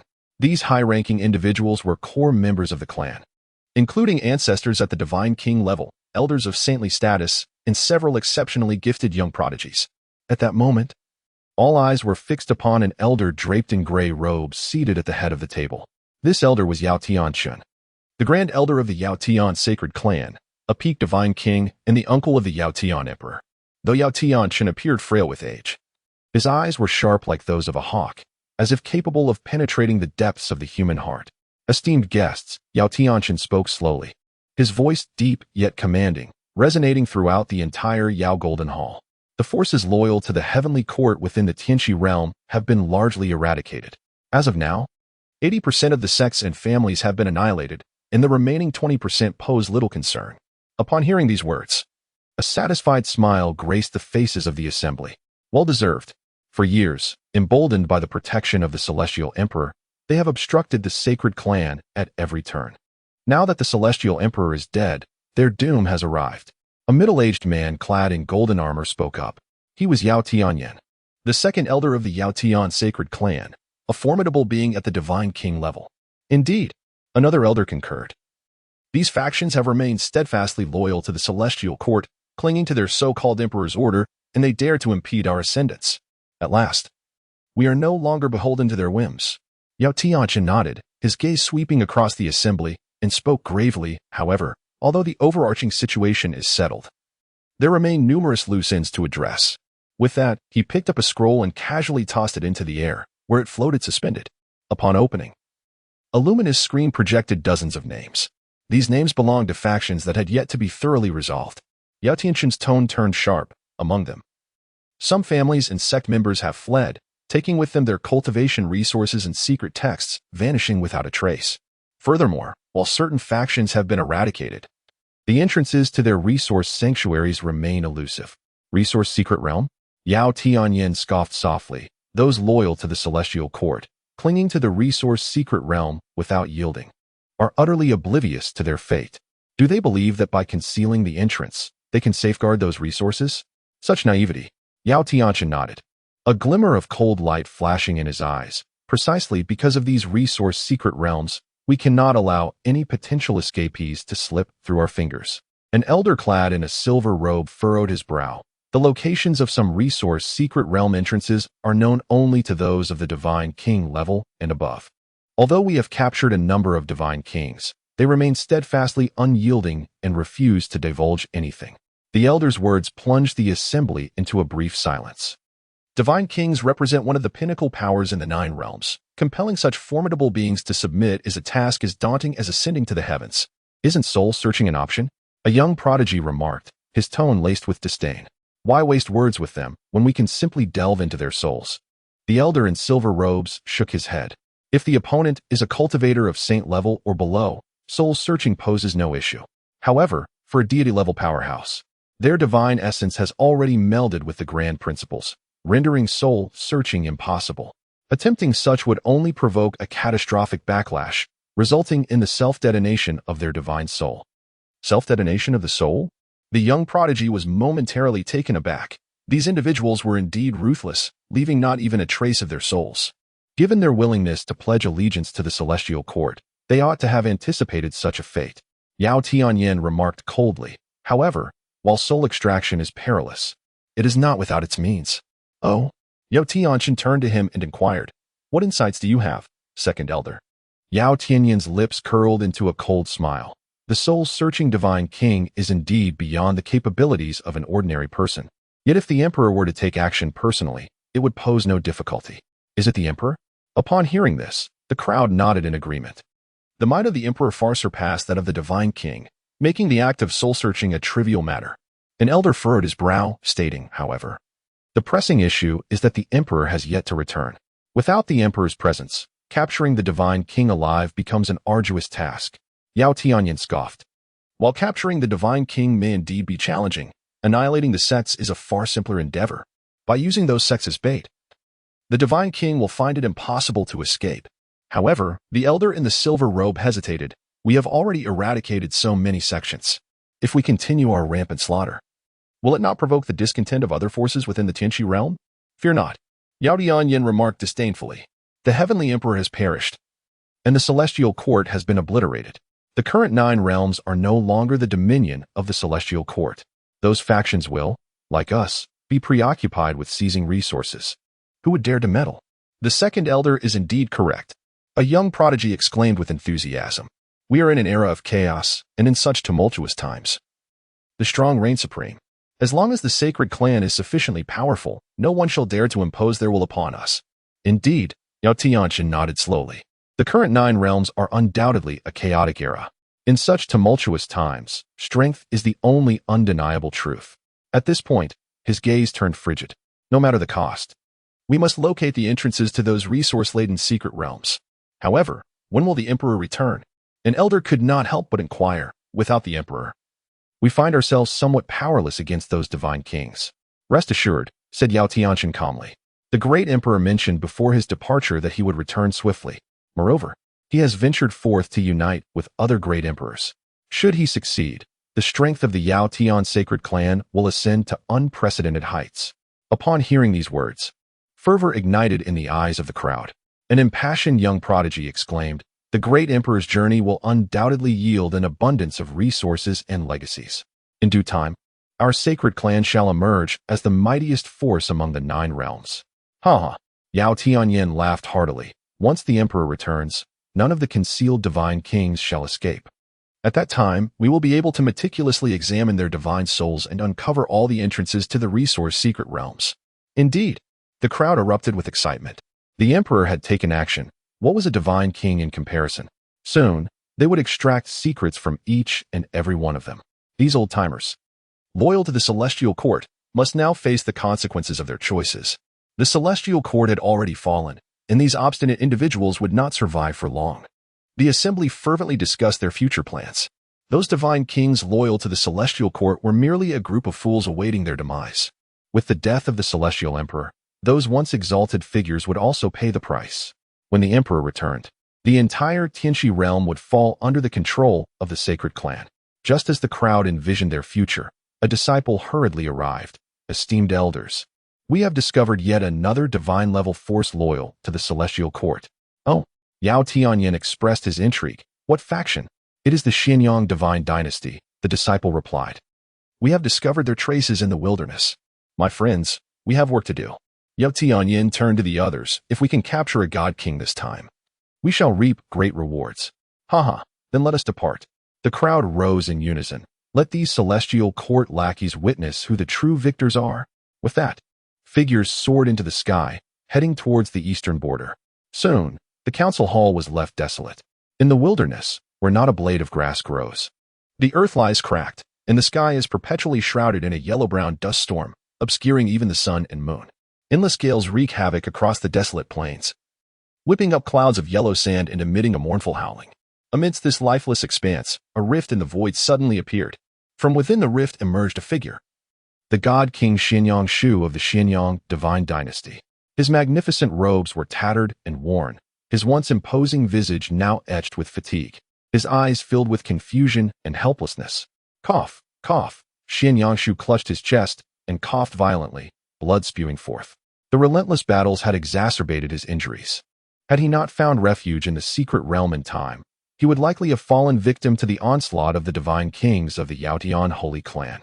A flicker of pain crossed Xianyang Shu's eyes as he contemplated his dire situation. The esteemed leader of the divine dynasty had been reduced to this state. Forced to flee with the last remnants of his kin, he turned to gaze at the rift in the void behind him, which connected to the heart of the Xianyang dynasty's secret realm. Inside, a world unto itself thrived, complete with mountains and rivers, abundant in spiritual essence, rivaling the vastness of a star cluster. At this moment, the core figures of the dynasty sought refuge within.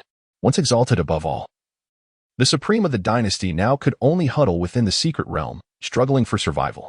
Your Majesty, where shall we go next? An elder cautiously inquired at the entrance of the secret realm. He was Long Zhe, the national teacher of the Xianyang dynasty, a peak powerhouse of the sacred realm, who had fought alongside Xianyang Shu for many years. Xianyang Shu shook his head, his eyes filled with confusion. I do not know. I truly do not know. They had traversed countless locations during this time, but wherever they went, they were relentlessly pursued by the rebels. Former allies of the Xianyang dynasty now sought to distance themselves. What could be done? After all, they were staunch loyalists to the heavenly court. In this tumultuous era, allegiance to the heavenly court meant a path to demise. Shall we seek aid from the heavenly court? Long Zhe tentatively suggested. Xianyang Shu let out a bitter laugh. The law enforcement agency of the heavenly court in the Tianqi realm has been obliterated by those rebels. Long Zhe fell silent. Indeed, since the rebellion of the Emperor of Yaotian, the entire Tianqi realm had transformed. Those forces once loyal to the heavenly court had either been massacred or were forced to align with the rebels. Yet, I refuse to believe that the heavenly emperor is dead, Xianyang Shu suddenly declared. That rebel, Yaotian, claims he will assault the heavenly court and slay the heavenly emperor. It is all nonsense. What sort of being is the heavenly emperor? How could he be defeated by someone like him? Long Zhe nodded in agreement. He too did not believe the heavenly emperor would perish. It was this trust and loyalty that had allowed the Xianyang dynasty to endure to this day. However, the cost had been the downfall of the dynasty, the tragic deaths of countless kin, and even those in their upper echelons had been reduced to lost souls. A thunderous roar echoed from afar. Xianyang's expression changed dramatically. This is bad. The members of the Yaotian sacred clan are in pursuit. Advance into the secret realm, Long Zhe exclaimed. The crowd swiftly dove into the rift in the void, which promptly vanished from sight. Inside the secret realm, tranquility reigned. Verdant mountains and flowing waters surrounded them, ethereal energy swirling like mist, resembling a sanctuary. The former dignitaries of the divine dynasty gathered within a grand hall, their expressions a tapestry of emotions. Some tended to their wounds, others meditated, while many simply gazed vacantly into the abyss, lost in thought. Xianyang Shu stood at the forefront of the hall, observing these once-spirited ministers, his heart burdened with unutterable feelings. What path should they take? Xianyang Shu murmured to himself, his voice laced with confusion. Should they continue to flee? In the vast expanse of the Tianqi realm, where could they find refuge? Surrender? The thought of betraying the heavenly court was unfathomable to him. Your Majesty, ahead lies a dead end, and behind us, the pursuers. Long Zhe hesitated to speak. Xianyang Shu glanced at his kin within the hall, and then surveyed the secret realm. This realm existed as a world unto itself, replete with mountains and waters, abundant in spiritual energy, and teeming with various spiritual herbs. It not only encapsulated the legacy and foundation of the divine dynasty, but also represented its last flicker of hope. Yet, how long could they remain hidden here? A year? A decade? Or perhaps an eternity? O heavenly emperor, Xianyang gazed up at the vast firmament, his eyes brimming with supplication. Where art thou? Dost thou know the tribulations endured by thy most loyal subjects? Yet, the only response was an oppressive silence. In the wild expanse beyond the secret realm, the forces of the radiant celestial clan were scouring the land. Curse it, They have eluded us once more. Radiant Celestial, Yen exclaimed, his fury manifesting as he shattered the earth with a single strike. The second elder sought to quell his wrath, while an elder interjected. The secret realm of the Xianyang divine dynasty is indeed unique. Once entered, it becomes untraceable. However, they cannot flee too far. We shall inevitably discover their whereabouts. Humph. Yao Tianyin let out a cold snort, vowing to extract their very souls and strip their bones once he finds them. The wild winds continued to howl, sweeping up a tempest of yellow sands. Within the secret realm, Xianyang Shu remained engulfed in confusion. He was uncertain of the path ahead and oblivious to what the future might hold. All he could do was cling to the last remnants of his people, struggling for survival in this desolate expanse, awaiting a hope that may never arrive. Has the Celestial Emperor truly perished? This question lingered, unanswered by anyone. Your Majesty, we cannot continue like this. A voice, slightly raspy, shattered the silence. Xianyang Shu turned to see a middle-aged man emerge from the hall. It was Li Tianyuan, the Chancellor of the Xianyang Divine Dynasty. Tianyuan, what are your thoughts? Xianyang Shu inquired. Li Tianyuan took a deep breath and spoke slowly. Your Majesty, I believe we must consider surrender. At this proclamation, the hall erupted in uproar. Chancellor Li, have you lost your mind? Exclaimed Long Zhe, the National Master, his eyes wide with fury. Surrender? To those traitors? Are you no longer a loyal subject of the Xianyang Divine Dynasty? Li Tianyuan remained unperturbed. National Master, please calm your anger. I say this with the future of the dynasty in mind. Heritage? Longza scoffed, betraying the celestial court and aligning with traitors. Is this what you refer to as heritage? Li Tianyuan shook his head. Master, we both understand that the current situation is unlike any before. The Celestial Emperor may indeed have fallen. It is impossible, Long Zhe exclaimed sharply. What kind of person is the Heavenly Emperor? How could those rebels possibly have the power to slay him? However, Li Tianyuan sighed. If the Heavenly Emperor were still alive, why has he not made an appearance until now? Why does he allow those traitors to run rampant? Long Zhe found himself at a loss for words, unsure how to counter this assertion. Li Tianyuan continued. We have fled for so long, suffering the loss of countless kin. If this continues, the Xianyang Divine Dynasty will inevitably face annihilation. Yet, if we surrender, we may at least preserve a portion of our bloodline and safeguard our heritage. Scoundrel! Longza exclaimed furiously, are you attempting to lead us to betray the Heavenly Court? To forsake our faith? Faith? Li Tianyuan let out a bitter chuckle. Master of the nation, in the present 9 realms, who still remembers the Heavenly Court? Who truly cares for that so-called faith? The hall fell into a profound silence. Li Tianyuan's words resonated with the sentiments of many. Ever since the fall of the Heavenly Emperor and the collapse of the Heavenly Court, the entire 9 realms have undergone a transformation. Those forces that once fervently pledged allegiance to the Heavenly Court have either been utterly annihilated or have willingly defected to the rebels. I concur with Chancellor Li's perspective. A timid voice emerged. The assembly turned to see a young general speaking. Xiaowu, Long Zhe exclaimed sternly, are you also prepared to betray the Celestial Court? The general known as Xiaowu clenched his teeth and replied, National Master, I do not wish to betray. I merely desire to prevent further loss of our kin. We have already suffered too much. Before he could finish, several others stepped forward. I, too, agree to surrender. Indeed, if this continues, we shall inevitably be discovered. At least surrendering would allow us to preserve our lives. As more and more individuals leaned towards Li Tianyuan's side, Long Zhe's forehead beaded with sweat, prompting him to turn to Xianyang Shu. Your Majesty. Xianyang Shu remained silent, his gaze sweeping across the faces of the crowd. Did he not comprehend the sentiments of Li Tianyuan and the others?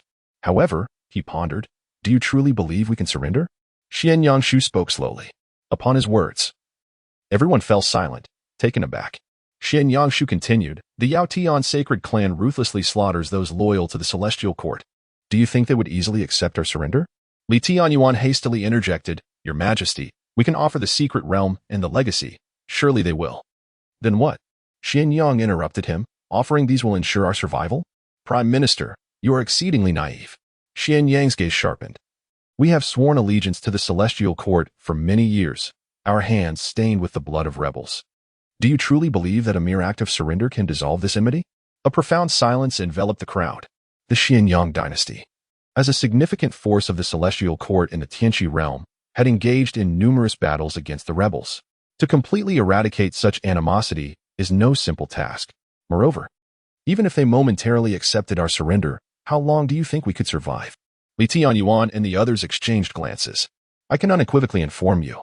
Xian Yang's voice turned frigid. Surrender is a path to certain death. Yet, Your Majesty, are we not already on a path to death in our current state? Young General Xiaowu could not help but inquire. Xian Yang turned to the young general. Xiaowu, some matters are not merely black and white. What does it mean? Xiaowu inquired, somewhat bewildered. Xian Yangshu did not provide a direct answer, but instead surveyed the crowd. Have you ever pondered why the Yaotian sacred clan has relentlessly pursued us? Is it not due to our allegiance to the heavenly court? Someone responded. Not entirely. Xian Yangshu shook his head. The more significant reason is that they covet our secret realm. The secret realm embodies the accumulation of tens of thousands of years of the Xian Yang divine dynasty. Various legacies, cultivation techniques, and divine powers reside within. This is what they truly desire. Therefore, even if we were to surrender and offer up the secret realm, Li Tianyuan's face would turn ashen. They would still kill us, for only in our demise can these treasures genuinely belong to them. The national master, Long Zhe, spoke coldly. A profound silence enveloped the grand hall. Then what shall we do? Xiaowu asked, trembling. Xian Yangshu's gaze grew resolute. Our only path forward is to wait. Wait. The crowd was perplexed. Xian Yang spoke. Wait for the return of the heavenly emperor. Wait for the reconstruction of the heavenly court. However, Li Tianyuan hesitated, words unspoken. Xian Yashu, perceiving his thoughts, asked, You wonder what will happen if the celestial emperor truly falls? Li Tianyuan nodded in affirmation. Xian Yashu fell silent for a moment, then spoke slowly. If the celestial emperor does indeed perish, then I, Xian Yashu, shall, even at the cost of my last drop of blood, ensure that those traitors pay a heavy price. Xian Yangshu's gaze flashed like lightning, sweeping over the assembly. I understand that fear dwells within each of you. Yet, I can assure you that surrender is merely a delusion of self-deception. Rather than live in cowardice, let us fight valiantly until the very last moment. Your Majesty speaks truly. Longzhe exclaimed passionately. We are, after all, a premier divine dynasty. How can we bow to those traitors? Li Tianyuan and the others bowed their heads in shame. Xian Yashu continued. Though we may be temporarily downcast, as long as we unite with unwavering resolve, hope still lingers. This secret realm can shelter us. And we have time to await our opportunity. Longzhe echoed. Your Majesty is right. Perhaps the celestial emperor will return soon. When that time comes, those traitors will face their reckoning. Nods of agreement rippled through the crowd, and hope rekindled in their eyes. Observing the renewed determination on their faces, Xian Yangshu felt a measure of relief. The earlier debate had not truly concluded. The human heart is the most elusive of entities, and perhaps tomorrow or the day after, someone might waver. But at least for now, he had steadied the morale of the troops. Xian Yangshu's voice took on a solemn tone. From this moment forth, prepare for a prolonged resistance. Though the Xian Yang secret realm is vast, resources are ultimately limited. We must use them sparingly while remaining vigilant against the search efforts of the insurgents. We shall exert ourselves to the utmost. In unison, the assembly responded, We shall. Xian Yashu nodded. Excellent. Now, I shall announce several decrees. First, all resources within the secret realm shall be allocated uniformly. Everyone must adhere to the arrangements and may not use them privately. Second, we shall enhance our defenses, taking turns to guard the exits of the secret realm, ever watchful against the incursions of the traitors. Third, all must seize the time to cultivate and strengthen their abilities. Should an opportunity arise, we must strike back. Fourth, no one is permitted to leave the secret realm without authorization. Any violators will be subjected to charges of treason. At your command, the crowd responded in unison. Xian Yangshu's gaze softened. I understand that everyone has been enduring great hardships during this time. But please trust me, as long as we stand united, we will surely await a turning point. Tears glistened in the eyes of the crowd. Xian Yangshu's words served not only to comfort them, but also to bolster his own spirit. As the ruler of a nation, the burden he bore was heavier than that of anyone else. Yet, despite this, he did not relinquish hope and continued to strive for the future of the Xian Yang dynasty. Observing the scene before him, a flicker of reassurance crossed his eyes. As long as this momentum persisted, there remained hope for the Xian Yang dynasty. Suddenly, a guard rushed in. Your Majesty, there is movement outside the secret realm. Xian Yangshu's expression changed. What is happening? It is the people of the Yaotian sacred clan. The guard replied hastily. They seem to have discovered something and are searching everywhere. Xian Yashu furrowed his brow. It appears they have detected our location. What shall we do? Xiaowu asked, a hint of panic in his voice. After a moment of contemplation, Xian Yashu replied with determination. We will proceed according to our original plan and continue to conceal ourselves. I refuse to believe they can locate the entrance to the secret realm. Indeed, the crowd responded in unison. On the desolate land, fierce winds howled, and yellow sand surged through the air. The forces of the Yao Tian sacred clan surged like a sharpened arrow across this barren expanse. Second Elder, we have scoured for 3 days and nights, yet we have yet to uncover any trace of the Xianyang divine dynasty. One elder of the sacred clan could not help but speak up. Yao Tianyin snorted coldly. Continue the search, even if we must dig 3 feet into the earth. We shall unearth those vermin. No sooner had he spoken than a jade plate in his hand suddenly flickered with a faint glow. A response has been elicited. A glimmer of brilliance flashed in Yao Tianyan's eyes. Xianyang Shu, this time there is no escape for you. The crowd's spirits soared as they hastened their pace. However, upon arriving at the location indicated by the jade plate, they were met only with a desolate valley. Damn it! Yao Tianyin forcefully smashed the jade plate onto the ground, exclaiming in frustration, another futile attempt. A young disciple of the sacred clan cautiously inquired, Second Elder, could it be that the jade plate is at fault? Foolishness! Yao Tianyin bellowed, this is an artifact forged by the emperor himself. How could there be an error? It must be that those cunning rodents have employed some method to obscure their presence. Just then, a scout hurriedly approached, exclaiming, Second Elder, we have discovered a small tribe ahead. A glint of ruthlessness flashed in Yao Tianyin's eyes. Lead the way. Soon, a settlement composed of hundreds of tents came into view. These tents were evidently crafted from animal hides, simple and primitive in nature. The inhabitants of the tribe seemed to sense something amiss and emerged from their tents, watching the unwelcome visitors with wary eyes.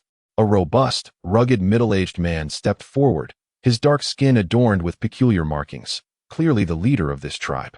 From where do you hail, and what brings you here? The tribal chief inquired in the rudimentary language of the Central Plains. Yao Tianyin fixed him with a cold gaze. I ask you, have you seen a group of outsiders pass through this place? The tribal chief shook his head. We have dwelled in this wilderness for thousands of years and have never encountered outsiders. Utter nonsense! Yao Tianyin exclaimed furiously.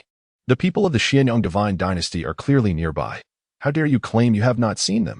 The tribal leader appeared somewhat bewildered. Xianyang divine dynasty? What is that? A fierce glint of murderous intent surged in Yao Tianyin's eyes as he abruptly waved his hand. A terrifying wave of energy surged through the entire tribe in an instant. Countless tents were reduced to dust under this force, and the barbarian warriors had no time to react before being torn to shreds by its might. No.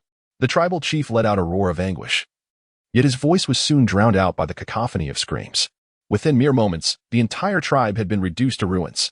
The ground was littered with severed limbs, and the stench of blood permeated the air. Yao Tianyin surveyed the devastation with a cold gaze, devoid of any compassion. Continue the search. Leave not a single inch unexamined. The members of the Holy Clan immediately dispersed, commencing their grim search through the debris. Grandpa, where are you? A tender voice suddenly pierced the air. The onlookers turned to see a little girl, around 7 or 8 years old, stumbling through the wreckage. Her garments were soaked in blood, and her small face was etched with terror. Grandpa, Grandma, where are you? She cried out, her voice brimming with despair.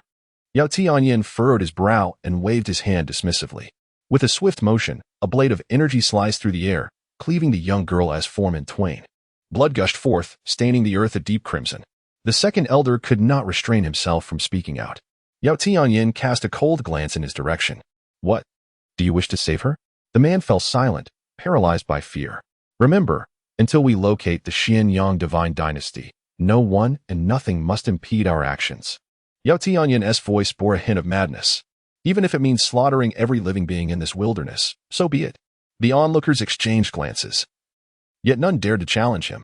In the ensuing days, the forces of the Yao Tian sacred clan rampaged across the untamed lands. Any life form encountered, be it human or beast, was met with merciless eradication. Tribe after tribe was reduced to ashes beneath their iron hooves. Countless innocent lives were extinguished in this manner. Some tribal leaders knelt in supplication, only to be met with even more brutal torment. Others, who dared to resist, were crushed to dust. The once vibrant wilderness had transformed into a desolate wasteland. Occasionally, crows circled overhead, emitting mournful cries as if lamenting the fate of this land. Yet, nothing could deter the frenzy of the Yao Tian sacred clan. They resembled a pack of ravenous beasts, quenching their insatiable desires with the blood and lives of others. With a resounding crash, an ancient palace perched atop the mountain crumbled into ruins. This sacred ground of the wild elves had stood for tens of thousands of years. Under the force of Yao Tianyin's hand, the edifice that symbolized the civilization of the elves was reduced to mere rubble. The elders of the elven race gazed upon this scene with sorrow and fury, their eyes brimming with despair. Why? We elves have always sought to avoid conflict, never partaking in any strife. Why must we face total annihilation? Implored a venerable elder with white hair. Yao Tianyin coldly replied, because you have harbored the people of the Xianyang divine dynasty. What is the Xianyang divine dynasty? We have no knowledge of such a thing. The elven elder cried out in anguish. Unaware? A hint of derision flickered in Yao Tianyin's eyes as he suddenly struck out with a powerful palm. Boom. The body of the elven elder erupted instantaneously, transforming into a spray of crimson mist. The remaining elves emitted desperate wails, soon drowned by the merciless blade of slaughter. Blood stained this sacred ground, which was once a beautiful sanctuary of the elves, now reduced to a hellish landscape. Yao Tianyin stood atop the ruins, gazing down upon the blood-soaked earth, his eyes devoid of any emotion. Continue the search. Even if we must dig 3 feet into the ground, we shall unearth the people of the Xianyang divine dynasty. The wild lands were engulfed in endless bloodshed and despair. The demon tribe, the barbaric clan, and countless savage races were trampled by the iron hooves of the Yao Tian sacred clan. What was once a tranquil and peaceful tribe had, in an instant, become a desolate wasteland. Cries of anguish, screams of torment, and mournful laments intertwined to form a sorrowful elegy. Rivers of blood flowed, and corpses lay strewn across the fields. The savage winds continued to howl. Yet, this land could never return to its former glory. Yao Tianyin stood upon a scorched earth, coldly surveying the distant wasteland. Xianyang Shu, you may evade me for a moment, but you cannot escape for a lifetime. Beneath his feet lay the bodies of countless savage races. The fierce wind swept through, carrying the scent of blood high into the sky. The wilderness was being stained a deep crimson. Suddenly, a flicker of emotion crossed Yao Tianyin's eyes, followed by a hearty laugh as he swiftly rallied his forces towards a particular location. The bloody storm in the wilds raged on. While within the secret realm of the Xianyang divine dynasty, tranquility prevailed. Xianyang Shu sat solemnly upon his throne, his expression grave, externally composed, inwardly. Anxiety surged like a tide. Your Majesty, the situation outside is deteriorating rapidly. Long Zhe, the national master, approached, his face etched with concern. The people of the Yao Tian sacred clan have turned the entire wilderness upside down. It won't be long before they find us. A flicker of pain crossed Xianyang Shu's eyes. I had hoped to find peace here for a time, yet it seems we have been pursued once more. A guard rushed into the hall in haste. Your Majesty, it is dire. There are unusual movements at the periphery of the secret realm. Someone is attempting to break the formation. Xianyang Shu sprang to his feet. How is that possible? Only we core members know the location of the secret realm. How could the Yao Tian sacred clan possibly discover it? Long Zhe's complexion changed. Unless betrayers amongst us. A glint of cold light flickered in Xuanyang's eyes. As his words fell, an uproar erupted within the grand hall. The assembly exchanged glances, their faces awash with doubt and trepidation. It was then that a voice unexpectedly broke the silence. Your Majesty, I speak only for the prosperity of the divine dynasty. The crowd turned towards the sound, and an elderly man of slight stature emerged slowly from the shadows. His name was Zhao Tianyang, the Grand Mentor of the Xianyang divine dynasty. Grand Mentor? What do you imply? Inquired Longza, the national master, furrowing his brow. Zhao Tianyang took a deep breath. I have disclosed the location of the secret realm to Yao Tianyin. Instantly, the entire hall plunged into a profound silence. Why? Xianyang's voice was imbued with fury. I have treated you well. Why do you betray me? Zhao Tianyang replied with a smile, because the heavenly court is no more. Your Majesty, why do you refuse to accept reality? The heavenly emperor is dead. The heavenly court has perished. Why must we continue to struggle in vain? Foolishness. Master Longza bellowed. How could the heavenly emperor possibly be dead? Zhao Tianyang cast a disdainful glance in his direction, remarking, the master is rather naive. If the heavenly emperor were indeed alive, why has he yet to make an appearance? Why does he allow those rebellious forces to ravage the 9 realms? His words struck the hearts of all present like a heavy hammer. Zhao Tianyang continued, esteemed colleagues, we still possess a glimmer of hope. If we surrender to the Yao Tian sacred clan and offer them our secret realm, they will surely show us mercy. I have already interceded with the second elder on our behalf. They will not trouble us. Upon hearing this, the hall erupted into a chorus of murmurs. Some were swayed. Others glared in anger, while many wore expressions of bewilderment. Xianyang observed the scene quietly, a flicker of sorrow crossing his eyes. Zhao Tianyang's words were undoubtedly the final straw that shattered the already wavering hearts of the assembly. Esteemed guests, Zhao Tianyang intended to say more. But before he could finish his words, a sharp beam of sword light suddenly flashed across. With a resounding thud, Zhao Tianyang's head soared into the air, blood gushing forth like a fountain. His body swayed for a moment before crashing heavily to the ground. Everyone stood frozen, their eyes wide with disbelief as they beheld the scene. Xianyang Shu, sword in hand, with the tip still dripping crimson, cast a frigid gaze upon each individual present. Who else wishes to surrender? His voice, though not loud, resonated like thunder from the heavens, reverberating in the ears of all. The hall fell into an oppressive silence as everyone bowed their heads, too fearful to meet Xianyang Shu's piercing stare. Suddenly, a deafening roar erupted from outside. The entire secret realm trembled, as if on the brink of collapse. Not good. The expression on Longza Guosher's face changed dramatically. The people of the Yaotian sacred clan have invaded. A glimmer of cold light flashed in Xianyang's eyes. Relay the command. Prepare the entire army for battle. Even if it means death, we must ensure that these traitors pay a blood price. Understood. The crowd responded in unison, swiftly dispersing to prepare for battle. Xianyang Shu turned to gaze out the window, where a colossal rift had manifested in the sky. Countless figures surged forth from the chasm, dense as a swarm of locusts. Leading them was Yao Tianyin, his eyes shimmering with exhilaration. Xianyang Shu, this time there is no escape for you. With a cold snort, Xianyang Shu drew his sword and soared into the sky. With a thunderous crash, two figures collided fiercely in midair, producing an earth-shattering sound. Xianyang Shu and Yao Tianyin exchanged blows, their battle rapidly escalating to a fever pitch. Both were supreme beings of the divine realm, and each strike unleashed tumultuous waves of energy. Do you still refuse to recognize reality? Yao Tianyin sneered.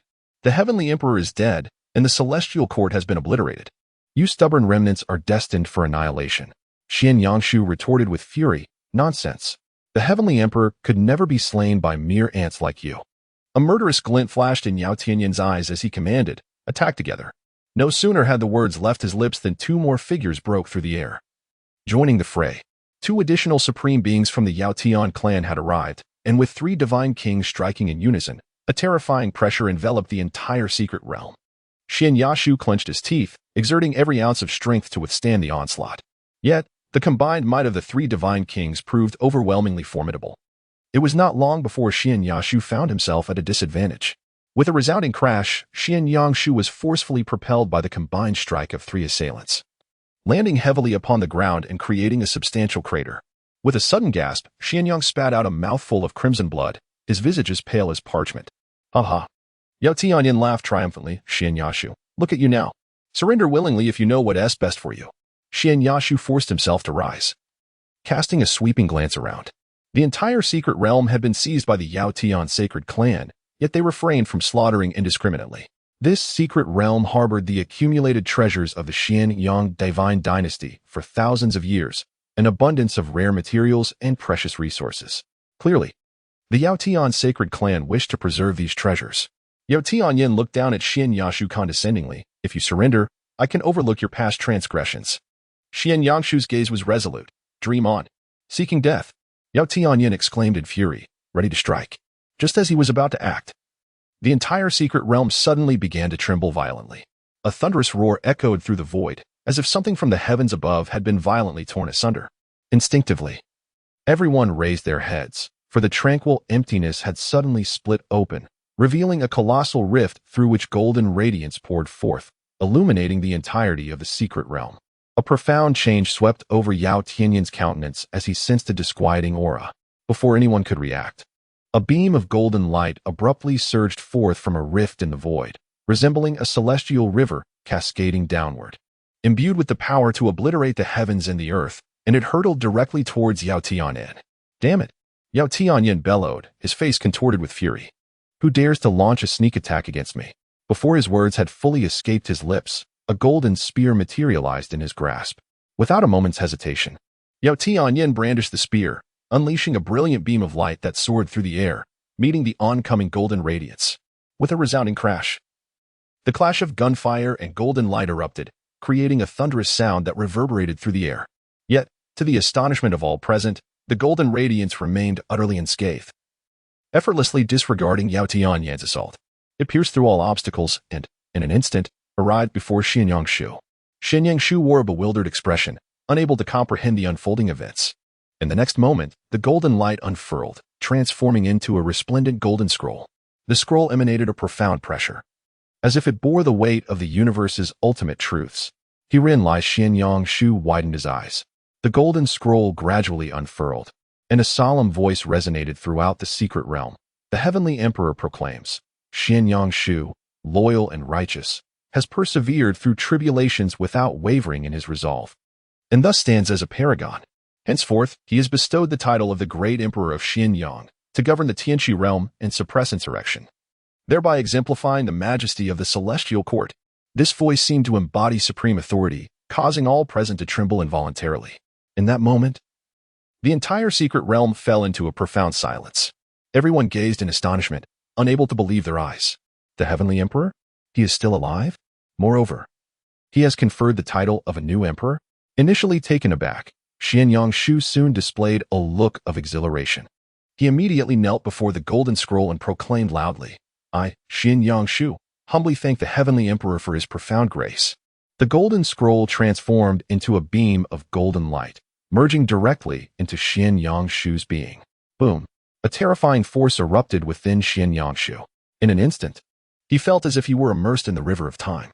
Everything around him became indistinct, with only that force continuously surging within him. The flow of time accelerated abruptly, reaching a staggering speed of 10,000 times.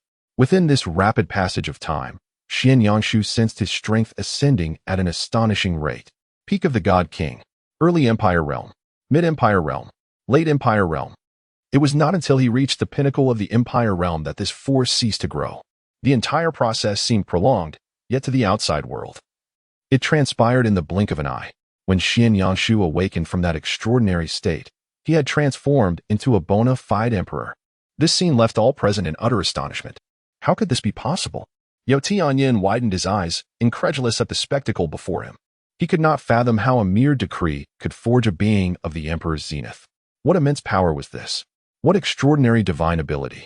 Xianyang Shu slowly rose to his feet, feeling the tumultuous strength within him, his face alight with excitement. Thank you, Heavenly Emperor, for your great grace. He knelt once more, deeply bowing towards the void. Although the Heavenly Emperor's presence was unseen, Xianyang Shu knew he was being watched. Subsequently, Xianyang Shu abruptly turned, his gaze like lightning, sweeping over the members of the Yao Tian sacred clan. The murderous intent within his eyes sent shivers down the spines of all present. Yao Tianyan and the others felt as if an immense mountain pressed down upon them, rendering them immobile. Damn it! Yao Tianyan gritted his teeth, a tumult of astonishment and fury churning within him. They had believed the Heavenly Emperor to be dead and the celestial court annihilated, yet, to their utter disbelief, the Emperor not only survived but also, with a mere decree, summoned forth a great sovereign. Moreover, the Heavenly Emperor chose not to directly intervene against these traitors. What did this signify? It implied that the Emperor considered it beneath him to engage personally, instead permitting Xianyang Shu to rectify the situation. Xianyang Shu slowly began to speak, his voice imbued with unfathomable authority. You treacherous lot, dare you betray the celestial court and slay the loyal? Your crimes warrant the utmost punishment. Today, I shall act on behalf of the Heavenly Emperor to cleanse this realm of traitors. No sooner had he spoken than Xianyang Shu unleashed a terrifying force that surged forth with overwhelming might. Boom! The void trembled, and countless fissures spread forth. The faces of Yao Tian, Yin, and the others turned pale as they hastily unleashed their divine abilities to withstand the onslaught. Yet, the powers they took such pride in appeared utterly feeble before Xianyang. Poof! Ah! The cries of despair echoed incessantly as the warriors of the radiant celestial clan fell like leaves in an autumn gale. In a state of sheer terror, radiant celestial Yin roared, tearing through the fabric of space without hesitation, intent on fleeing. Yet, before he could escape the secret realm, a colossal hand materialized from thin air, firmly seizing him. Do you wish to escape? Xianyang said with a chilling smile.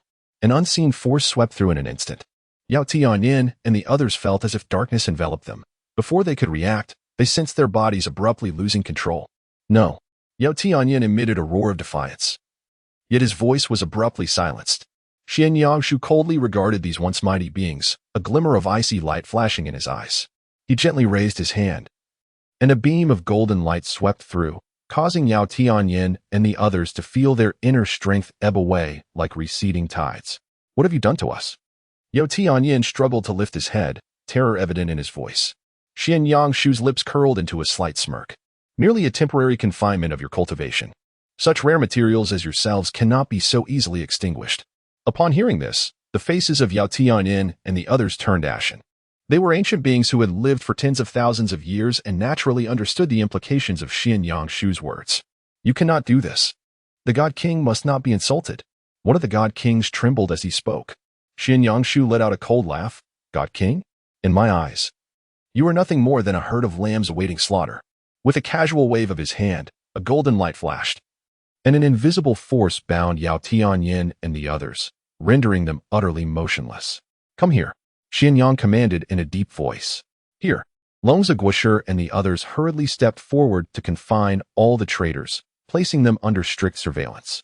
Yang said coldly, their flesh and blood, bones, and even their primordial spirits are treasures. This emperor shall ensure they pay 100-fold, 1,000-fold for their betrayal. At your command. The crowd responded in unison. Soon, Yao Tianyin and the others were taken away. Fear and despair filled the eyes of all, yet in the face of overwhelming power, they lacked even the courage to resist. Yangshu observed as these individuals were led away, a glimmer of coldness flashing in his gaze. Longza. The master Longza stepped forward promptly. From this day forth, you shall be tasked with researching how to maximize the value of these traitors. Xianyang spoke in a calm tone. Bear in mind, do not allow them to perish too swiftly. I wish for them to experience all the agonies this world has to offer. A chill ran through Longza's heart. Yet he respectfully replied, I shall obey the emperor's command. Xianyang nodded and gazed into the distance. It is time to deal with those who have betrayed the celestial court. As soon as the words left his lips, Xuanyang's figure vanished without a trace. In the Lingxiao Divine Palace, within the temporal prison, Emperor Yao Tian fixed his gaze upon the celestial tapestry of the void. A decree of gold, imbued with divine radiance, manifested before him. Xianyang, that worthless insect in his eyes, had ascended to the rank of emperor. No, this cannot be. Emperor Yao Tian let out a heart-wrenching roar, his voice laden with disbelief and torment. In the tapestry of the void, Xianyang struck down with a single palm, instantly subduing Yao Tianyin and others. Those mighty divine kings, who once commanded the 9 realms, crumbled like fragile puppets before Xianyang, easily shattered with a mere touch. Second uncle, witnessing the scene of Yao Tianyin being captured alive by Xianyang Shuxing, the Emperor Yao Tian felt as though his very insides were ablaze. The Emperor of the Sun let out a fierce roar, abruptly turning around. His crimson eyes fixed upon Wang Zhu. What have you done to Xianyang Shu? How dare you? How dare you allow a worthless being to ascend to the throne? Wang Zhu cast a languid glance in his direction, his calm gaze piercing like 1,000 arrows, causing the Emperor of the Sun to tremble uncontrollably. Why should I not dare? Just 5 simple words, yet they struck the Emperor like a bolt from the blue. Indeed, why should he not dare? He was, after all, the Celestial Emperor, the supreme ruler of the 9 realms, the master of myriad paths, an entity capable of effortlessly creating an emperor. What could possibly intimidate him? The heart of the Emperor of the Sun convulsed violently. How absurd it was. He had once held such pride. From a young age, he had been hailed as the unparalleled prodigy of the Sun clan, a once-in-a-millennium genius, with an understanding that reached the heavens and talent that surpassed all, destined to achieve the exalted position of supremacy. Yet the Celestial Emperor suddenly erupted into a fit of wild laughter. Do you comprehend how I ascended to the throne of supremacy? Are you aware of the sacrifices I endured? His voice was hoarse, as though he were expending every ounce of strength to roar. To transcend my limits, I willingly embraced torment akin to that of purgatory. My arms have been shattered countless times, my bones crushed innumerable times, my meridians severed inch by inch, only to be painstakingly reconnected. To fathom the profound truths of the universe, I secluded myself for a millennium, an entire millennium. In that pitch-black cavern, I battled against solitude each day, teetering on the brink of collapse every moment. To amass my foundation, I ventured into perilous realms where survival was uncertain, confronting ancient beasts, facing the treacherous abyss, enduring countless harrowing moments of life and death. Do you know how many times I've perished? Are you aware of the inhuman suffering I have borne? At this juncture, the celestial emperor's eyes were bloodshot. How many peerless prodigies of my era have I vanquished? Upon how many brilliant corpses have I trodden to arrive at this point? Do you understand? Do you truly comprehend? However, his voice suddenly turned chillingly cold. What about you? With but a single decree, you elevated that worthless Xianyang Shu to the status of an emperor. That insignificant insect, who possesses not even a fraction of my talent, has ascended to imperial power just like that?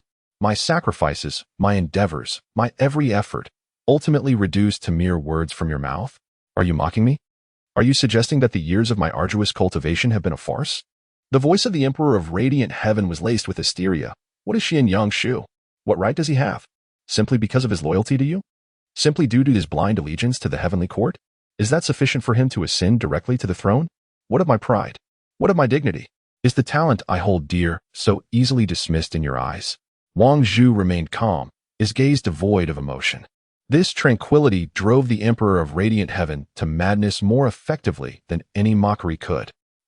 He let out another furious roar, his fists crashing violently against the ground. Why? Why treat me this way? The Emperor of the Sun trembled, tears streaming uncontrollably down his face. I despise your hypocrisy. I loathe your lofty demeanor. I abhor your nonchalant facade. By what right do you act this way? Just because you are the Celestial Emperor? Just because you wield dominion over the 9 realms? What gives you the audacity to humiliate me? At last, Wang Zhu spoke, his voice devoid of any emotion. You stand here, frenzied and accusing me, questioning why I can forge an emperor with a mere word, why I dare to belittle your talents. A chilling light suddenly ignited in Wang Zhu's gaze. What gives me the right to do so? Is it not you who has always championed the supremacy of strength? Have you not perpetually preached the doctrine of the survival of the fittest? Wang Zhu's tone grew increasingly frigid. Now, I shall demonstrate to you, through sheer might, the insignificance of your meager talents in the presence of true strength. Your pride in your innate gifts? To me, it is merely the antics of a petty jester. Your esteemed efforts? Before me, they hardly amount to a jest. Did you not aspire to dismantle the established order? Did you not seek to overthrow the celestial court? Merely to validate your worth? Wang Zhu rose to his feet, gazing down upon the Emperor of the Sun from his elevated position. Now, let me unveil to you what constitutes a true warrior, what embodies authentic power. I elevated an ordinary individual to the throne because I possessed the capability. I commanded Xianyang to subdue your kin because I desired it. Did you not always yearn to discern the chasm between you and me? Now you behold it. I can effortlessly crush you insignificant ants, and with a mere utterance, I can forge an emperor. This is the primacy of strength. This is the world you so fervently desire. Each word struck the Emperor of the Sun like a dagger to his heart. He opened his mouth to retort, yet found himself rendered speechless. Indeed, had they not perpetually extolled the supremacy of strength? Had they not consistently proclaimed the law of the jungle? Now, when faced with someone wielding absolute power that crushed them, what right did he have to voice complaints? You, the Supreme Emperor Yao Tian trembled all over, are insulting me. Humiliation? Wang Zhu let out a cold chuckle. You overestimate yourself. I lack even the interest to humiliate you. In my eyes, you rebels are merely a troop of buffoons. Do you believe you deserve my scorn? What do you think your talent amounts to? In the face of absolute power, what significance does talent hold? What merit does opportunity possess? I elevate others to the throne simply because it pleases me. I can make your existence a living hell solely because I desire it. This is the realm of the strong. This is the order you have long coveted. What? Now that you are crushed by overwhelming force, you begin to cry injustice? You start to lament? Your tears, in my view, are more laughable than the wails of ants. The Emperor of Radiance knelt on the ground, trembling uncontrollably. Might reigns supreme. There is no need for grand philosophies or moral teachings. It is simply conveyed in the most straightforward and brutal manner. I am stronger than you. Thus I do as I please. This is the world you yearn for. Wang Zhu concluded. Now, you have it. Wang Zhu slowly shifted his gaze away from the Emperor of Radiance, his indifferent eyes sweeping over the other 8 emperors confined within the temporal cage. That gaze was terrifyingly calm, akin to observing a swarm of ants. Each emperor caught in his line of sight involuntarily shuddered, instinctively lowering their heads. Too fearful to meet his gaze. The earlier scene had been profoundly shocking. A single decree had enabled a god to ascend directly to the imperial throne. Such might surpass their comprehension. They had previously believed that attaining the title of emperor placed them at the pinnacle of the 9 realms. Yet now they understood that, In the presence of a true heavenly emperor, what are emperors but a mere swarm of ants? I remember, echoed the voice of Wang Zhu in the Grand Hall. When you betrayed me, you spoke with righteous indignation, claiming that I suppressed the limits of the 9 realms, asserting that my order was a form of bondage. His tone remained calm, yet it sent chills down the spines of all the emperors present. You believed me to be weakened and aged, and thus conspired to revolt against me. Rising to his full height, Wang Zhu cast his gaze across the assembly, declaring, 100,000 years have elapsed, and the world knows only of the emperors, failing to honor the celestial sovereign.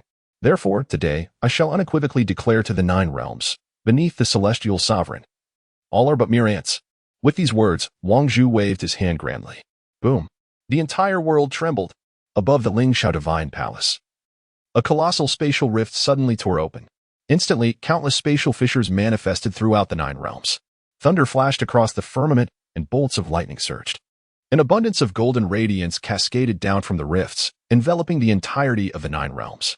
In that fleeting moment, myriad races, sects, and holy lands across the 9 realms witnessed the same magnificent sight, the Lingxiao divine palace hovering high above the heavens, radiating with resplendent golden light, exerting an immense pressure upon the cosmos.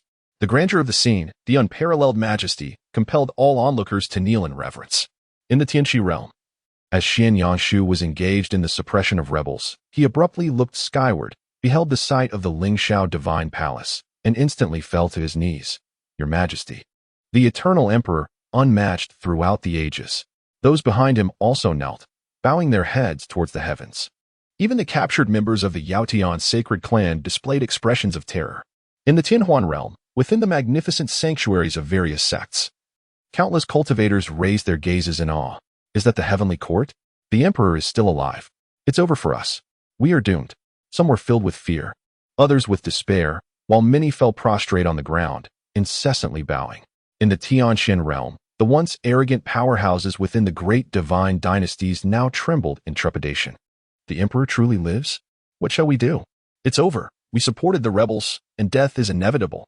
In the Tianxin, Tianshu, and Tianxin realms, the inhabitants were rendered speechless, utterly shaken by the spectacle. Those who had once supported the rebellion now bore ashen faces, while those still loyal to the heavenly court were moved to tears. The hope they had long awaited had finally arrived. Simultaneously, in the forbidden lands across the 9 realms, ancient sovereigns were also captivated by the scene. In the northern domain's heavenly tomb, the black dragon skeleton gazed upwards, its deep blue flames flickering violently. The emperor indeed lives. Fear resonated in its voice. In the western domain's death abyss, the lord of death curled in the depths. Is this your scheme? To deliberately lift the seal and display your might to the 9 realms? In the southern domain's valley of the immortals, the demon lord trembled. How terrifying. Is this truly the emperor? In the eastern domain's chaotic abyss, the chaos sovereign sighed. So it is. This is your true visage. Beyond the 9 realms, in the boundless void, 8 enigmatic beings gazed upon the spectacle of the Lingxiao divine palace, rendered silent. They finally comprehended why the barrier had vanished. It was not a flaw, but rather the emperor showcasing his authority to all existence. Even those transcendent beings, detached from the 9 realms, must concede that such methods are indeed extraordinarily powerful. Within the heavenly palace of Lingxiao, Wang Zhu gazed indifferently at the unfolding scene, a faint smile playing upon his lips. Since you desire chaos, I shall grant your wish. From this moment forth, the heavenly court shall no longer govern the 9 realms. Yet, I shall ensure that all denizens of the 9 realms remember the fate of those who betray the heavenly court. As his words lingered in the air, he waved his hand casually. In an instant, the entire visage of the Lingxiao palace was vividly projected across the 9 realms. Everyone bore witness to the sight of the 9 emperors kneeling in submission. Those once exalted beings, revered throughout the 9 realms, now trembled like lost dogs. This spectacle ignited boundless fear within the hearts of the inhabitants of the 9 realms. If even the emperors were so easily vanquished, what hope did they have before the heavenly emperor? Today, the voice of Wang Zhu reverberated through every corner of the 9 realms. In the presence of all the myriad races of the 9 realms, I shall execute these 9 traitors. This proclamation, akin to a thunderclap from the heavens, sent tremors throughout the entirety of the 9 realms. The notion of executing an emperor? Those 4 words crashed like thunder, shattering the worldviews of countless individuals in an instant. What does it mean to be an emperor? It signifies a supreme being perched atop the pinnacle of the nine realms. Even the divine kings appear as mere ants in the presence of an emperor. Yet now, 9 emperors are to be publicly executed? This utterly subverts the understanding of all. Impossible. This is absolutely inconceivable. How could an emperor be executed? What a farce. It must be an illusion. Yes, undoubtedly an illusion. Countless cultivators cried out in terror, desperately attempting to deny the reality before their eyes. However, as they gazed upward towards the resplendent Lingxiao divine palace, illuminated in golden radiance, all vestiges of hope were ruthlessly crushed. In the Tianqi realm, within the majestic palace, several divine kings congregated, their expressions grave as they deliberated this shocking news. Insanity, sheer madness. The heavenly emperor actually intends to slay an emperor. Yet, is this not exceedingly excessive? After all, an emperor is also a supreme being of the 9 realms, to be executed in such a public manner. What does that make of us? Silence. An elderly man exclaimed sternly, "Do you wish to court death by uttering such words now?" The man's complexion turned pale, and he hastily fell silent. Yet, the resentment and fear in his eyes were unmistakable. In the celestial realm, within the grand confines of a sacred site, the Holy Master sighed. The celestial emperor intends to employ a show of force. But, Holy Master, is this not excessive? An elder inquired cautiously. The Holy Master shook his head. You fail to comprehend. The celestial emperor's actions are not aimed at eliminating the 9 great emperors. Rather, he seeks to convey to the 9 realms that even the mightiest of emperors are as insignificant as mere insects in his presence. The crowd exchanged glances, bewildered. Within the majestic divine court of the celestial realm, the sovereign of the court sat solemnly upon the grand throne, his expression dark and foreboding. Outrageous. Utterly outrageous. He suddenly struck the table with force. By what authority does the celestial emperor dare to execute the great emperor? Is this to proclaim to the 9 realms that we are regarded as lesser than dogs in his eyes? Your Majesty, please temper your anger, an elderly minister advised. This is not the moment for impulsive actions. Humph. The sovereign of the divine dynasty scoffed. The heavenly court has gone too far. What manner of existence is the emperor? He is a supreme being standing at the pinnacle of the 9 realms.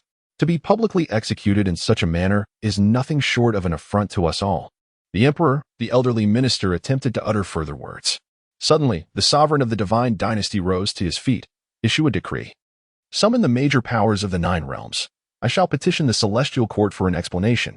Your Majesty, please reconsider. The old minister urged anxiously, stamping his foot.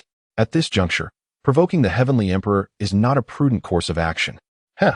The sovereign of the divine dynasty scoffed. Do you believe I am courting death? No. I am here to demand justice for the 9 realms. What has the heavenly court's law enforcement team accomplished in the lower realms over the years? They have brazenly exploited the heavenly court's prestige, rampaging through every realm and oppressing various clans. The myriad races of the 9 realms have been driven to revolt out of humiliation. Is this not the truth? But your Majesty, there are no buts. The sovereign of the divine dynasty produced a jade tablet, declaring it contains records of the law enforcement team's deeds. Today, I shall reveal to the celestial emperor who truly instigated the rebellion in the 9 realms. Suddenly, a beam of golden light descended from the heavens, piercing through the roof of the grand hall. The sovereign's expression changed dramatically, but before he could react, the golden light had already settled before him. As the light dissipated, a figure emerged, a celestial official from the heavenly court.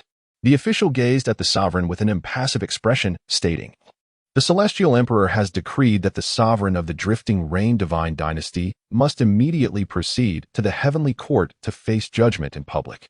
What? The lord of the rain god dynasty seethed with anger.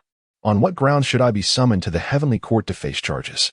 The celestial official cast him a dispassionate glance. Do you not seek justice? The heavenly emperor grants you this opportunity. As the words left his lips, the official raised his hand with a flourish. In an instant, the lord of the rain god dynasty felt darkness envelop him, and he vanished from his location. When he opened his eyes again, he found himself within the Lingxiao Divine Hall, surrounded by the supreme leaders of various factions across the 9 realms.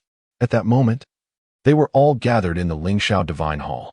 Simultaneously, images of the Lingxiao Divine Hall reappeared across the 9 realms, and all witnessed this scene. The powerful beings brought to the heavenly court appeared ashen, trembling with fear. Seated upon the cloud-patterned dragon throne, Emperor Wangzhu regarded them coolly. You claim that the heavenly court's enforcement team has oppressed you, compelling your rebellion. Now, I grant you the opportunity to defend yourselves. The Lord of the Rain God dynasty gritted his teeth. Your Majesty, I merely believe that the 9 emperors' rebellion stems from their own grievances. As he spoke, he shakily produced a jade tablet, and images began to materialize above the Lingxiao Divine Hall. In the images, a young man clad in the uniform of the Enforcement Hall arrogantly occupied the throne of the Rain God dynasty, while the Lord of the Rain God dynasty could only stand respectfully at his side. What? Is this offering insufficient again? The young official sneered at the Lord of the Rain God dynasty. A mere dynasty cannot even provide this meager resource? Please, do not be angry, my lord. The master of the Rain Spirit sect smiled apologetically. We have exerted our utmost efforts, however. The recent depletion of spiritual veins has rendered us incapable of providing any further assistance. Preposterous. The steward slammed his hand on the table. Are you attempting to dismiss me? Do you believe I cannot replace you as the sovereign of the Rainy Divine Dynasty at this very moment? The Lord of the Rainy Divine Dynasty trembled, hastily pleading. My lord, please spare me. I shall devise a solution at once. The scene shifted to the holy land of the cold moon, where an exquisite female sovereign knelt upon the ground, tears streaming down her face. I implore you, do not do this, she beseeched. The Lord of the Law Enforcement Hall sneered at her. What is this? A grand sovereign, yet you fear exposure? As long as you obediently comply, I assure you that I shall not trouble your holy land of the cold moon. You are coercing me. The female sovereign gasped, struggling to retreat. Coercion? The master of the Law Enforcement Hall laughed heartily. In the sacred land of the cold moon, who dares claim that I exert coercion? Scenes continued to flash before the eyes. Individuals from the Law Enforcement Hall forcibly seized the ancestral martial arts from various sections. Members of the Law Enforcement Hall extorted significant powers, threatening death to those who resisted. There were even those from the Law Enforcement Hall who, driven by personal greed, annihilated a millennia-old family. Within the entire Lingxiao Divine Hall, silence reigned. Everyone awaited the response of the Celestial Emperor. These irrefutable pieces of evidence clearly illustrated the corruption within the Law Enforcement Hall. Wang Zhu observed all of this quietly, his gaze disturbingly calm. Your Majesty, the Lord of the Rain God dynasty knelt upon the ground, exclaiming, This is our grievance. The Hall of Justice, wielding the authority of the Celestial Court, tyrannizes across the 9 realms. The rebellion of the 9 great emperors was born of desperation. At last, Wang Zhu spoke. Have you finished? The Lord of the Divine Dynasty was taken aback. Your Majesty, this. Allow me to inquire. The Wang Zhu's voice remained tranquil. Why do you not petition the Celestial Court and elucidate the corruption within the Law Enforcement Hall? The assembly fell into a stunned silence. Wang Zhu continued. As the esteemed leaders of the great sacred grounds and divine dynasties, you possess the authority to directly address the Celestial Court. Yet, what do you choose? You would rather support the rebels than place your trust in the Celestial Court?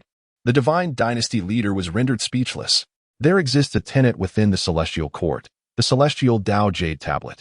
Once one reaches the realm of a divine king, a resonance with the Celestial Tao is automatically established. Any message inscribed upon the Jade Tablet would be delivered directly to the Emperor of Heaven. In essence, every divine king possesses the ability for direct communication with the heavens. Yet, they opted not to pursue this path and instead chose to support the rebels. I can see that issues within the Law Enforcement Hall do indeed exist. But does this serve as your justification for treachery? Wang Zhu rose, casting a sweeping gaze over the assembly. In light of this, I pose a question. Do you still desire the protection of the Celestial Court? At these words, panic engulfed the assembly. Your Majesty, we dare not. We beseech your discernment. Observing the flustered expressions of the divine kings, Wang Zhu revealed a cold smile. You believe the Celestial Court has suppressed you, that the Law Enforcement Hall has oppressed you. Very well, I shall grant your wish. Henceforth, the Celestial Court shall no longer oversee the 9 realms. The Celestial Court shall withdraw from its position as the sovereign of the 9 realms, existing solely as an independent force. With this proclamation, the entire Lingxiao Divine Hall was enveloped in a chilling silence. This declaration struck like a sharp blade, piercing the hearts of all present. The Celestial Court withdrawing from its dominion over the 9 realms? The leaders of the divine dynasties and sacred grounds, the foremost divine kings of the 9 realms, were now etched with shock and bewilderment.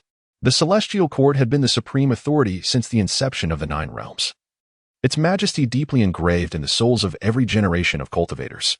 Now, the Emperor of Heaven himself had declared the abdication of the Celestial Court. Your Majesty, do you truly mean this? A founder of a Tao lineage ventured cautiously, his voice laced with profound unease. Is it true? Wang Zhu's voice was devoid of warmth, his gaze indifferent and emotionally detached. In this moment, some individuals displayed expressions of delight, perceiving the retreat of the celestial court as a fortuitous event. The absence of its order signified an opportunity for them to recklessly vie for resources and expand their influence. Conversely, others appeared perplexed and filled with trepidation. Without the celestial court's protection, what fate awaited the balance of the nine realms? Many simply lowered their heads, refraining from voicing any opinions. Observing their reactions, Wang Zhu's countenance hardened, and his tone grew icily resolute. My words embody the will of the celestial court. As soon as he finished speaking, he abruptly raised his hand, unleashing a torrent of formidable power that swept through the void. Suddenly, resplendent golden beams of light manifested within the Lingxiao Palace, rending the fabric of reality as countless figures plummeted from the rift. One by one, these individuals crashed onto the ground of the Lingxiao Palace, some trembling uncontrollably, like lost dogs, while others stood tall and imposing. The enforcers? The leaders of the nine realms focused their gazes, recognizing these figures. It was indeed the master and attendants of the Celestial Court's law enforcement hall. To their astonishment, they were still alive. In their usual demeanor, they held dominion over life and death within the nine realms, wielding the power to arbitrarily determine the fates of countless sections. Wang Zhu slowly raised his hand, pointing at the quaking master and attendants of the law enforcement hall, his voice as frigid as ice. These individuals represent the Celestial Court's indebtedness to the nine realms. With that, he suddenly pressed down with his palm, and a tempest of purple-gold thunderclouds began to coalesce in the void. With a resounding roar, the purple-gold thunder reverberated through the stormy clouds, akin to the wrath of a deity. The atmosphere within the Lingxiao Divine Palace suddenly became overwhelmingly oppressive. I shall now settle the debts owed by the heavenly court to the nine realms, King Zhu coldly declared, as he gently pointed his finger. The divine purple-gold lightning descended from the heavens, wielding the power to annihilate worlds, striking down upon the kneeling masters and officials of the law enforcement hall. Boom! A flash of lightning erupted, accompanied by anguished cries, as the decayed lord and the steward, kneeling upon the ground, were instantaneously reduced to mere dust, their very souls obliterated beneath the purging wrath of the purple-gold thunder.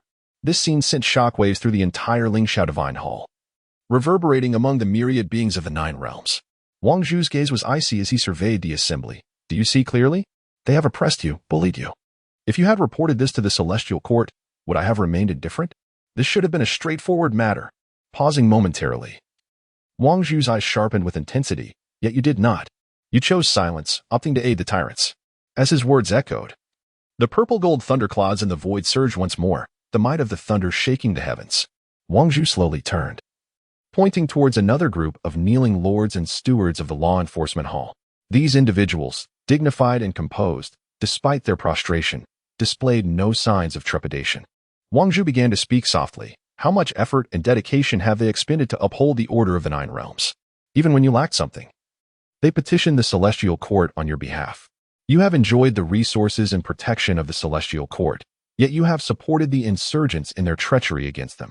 With a pause, his voice carried an icy resolve. This is what you owe to the Celestial Court. With a resounding roar, the amethyst thunderclouds in the void surged once more, the thunder roaring with a mountainous pressure.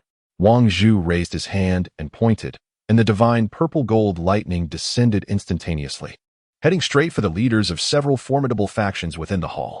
Your Majesty, spare me! A terrified saint cried out, but as his voice barely echoed, he was reduced to ashes by a strike of purple-gold thunder, his spirit shattered and lost. With a resounding crash, several bolts of purple-golden divine thunder descended, obliterating the traitorous sovereigns and founders who had betrayed the heavenly court. Blood spattered, and the cries of anguish were abruptly silenced. In that instant, the atmosphere within the Lingxiao Palace grew as frigid as the grave. The leaders of the myriad realms trembled in fear, beads of cold sweat trickling down their brows, no longer daring to voice any dissent. Wang Zhu stood before the dragon throne, his gaze profound as he looked down upon the prostrated assembly, his voice devoid of warmth. Today, the heavenly court has settled its debts with the nine realms and will reclaim what is owed to it. From this day forth, the grievances and order of the nine realms shall no longer concern the heavenly court. The freedom you desire has been granted. The chaos you seek, I shall also accommodate. His voice resonated with immense authority, reverberating throughout the nine realms. Across the expanse of the nine realms, countless cultivators gazed skyward, their hearts stirred by tumultuous waves of emotion. Some were bewildered, others relieved, some gripped by fear, and yet a few harbored a flicker of anticipation. The withdrawal of the heavenly court from its dominion over the 9 realms heralded the dawn of a new era. From this moment on, the heavenly court would no longer shield any force unrelated to it. Wang Zhu's piercing gaze swept over all present. The future of the 9 realms shall be determined by you. His cold voice addressed the leaders of the other great powers within the Lingxiao Palace. When those 9 traitors ascended to the heavenly court, I witnessed your actions. Some fell silent, fully aware of the heavenly court's assault yet feigning ignorance. Others stood idly by, watching loyal forces being slaughtered without intervention.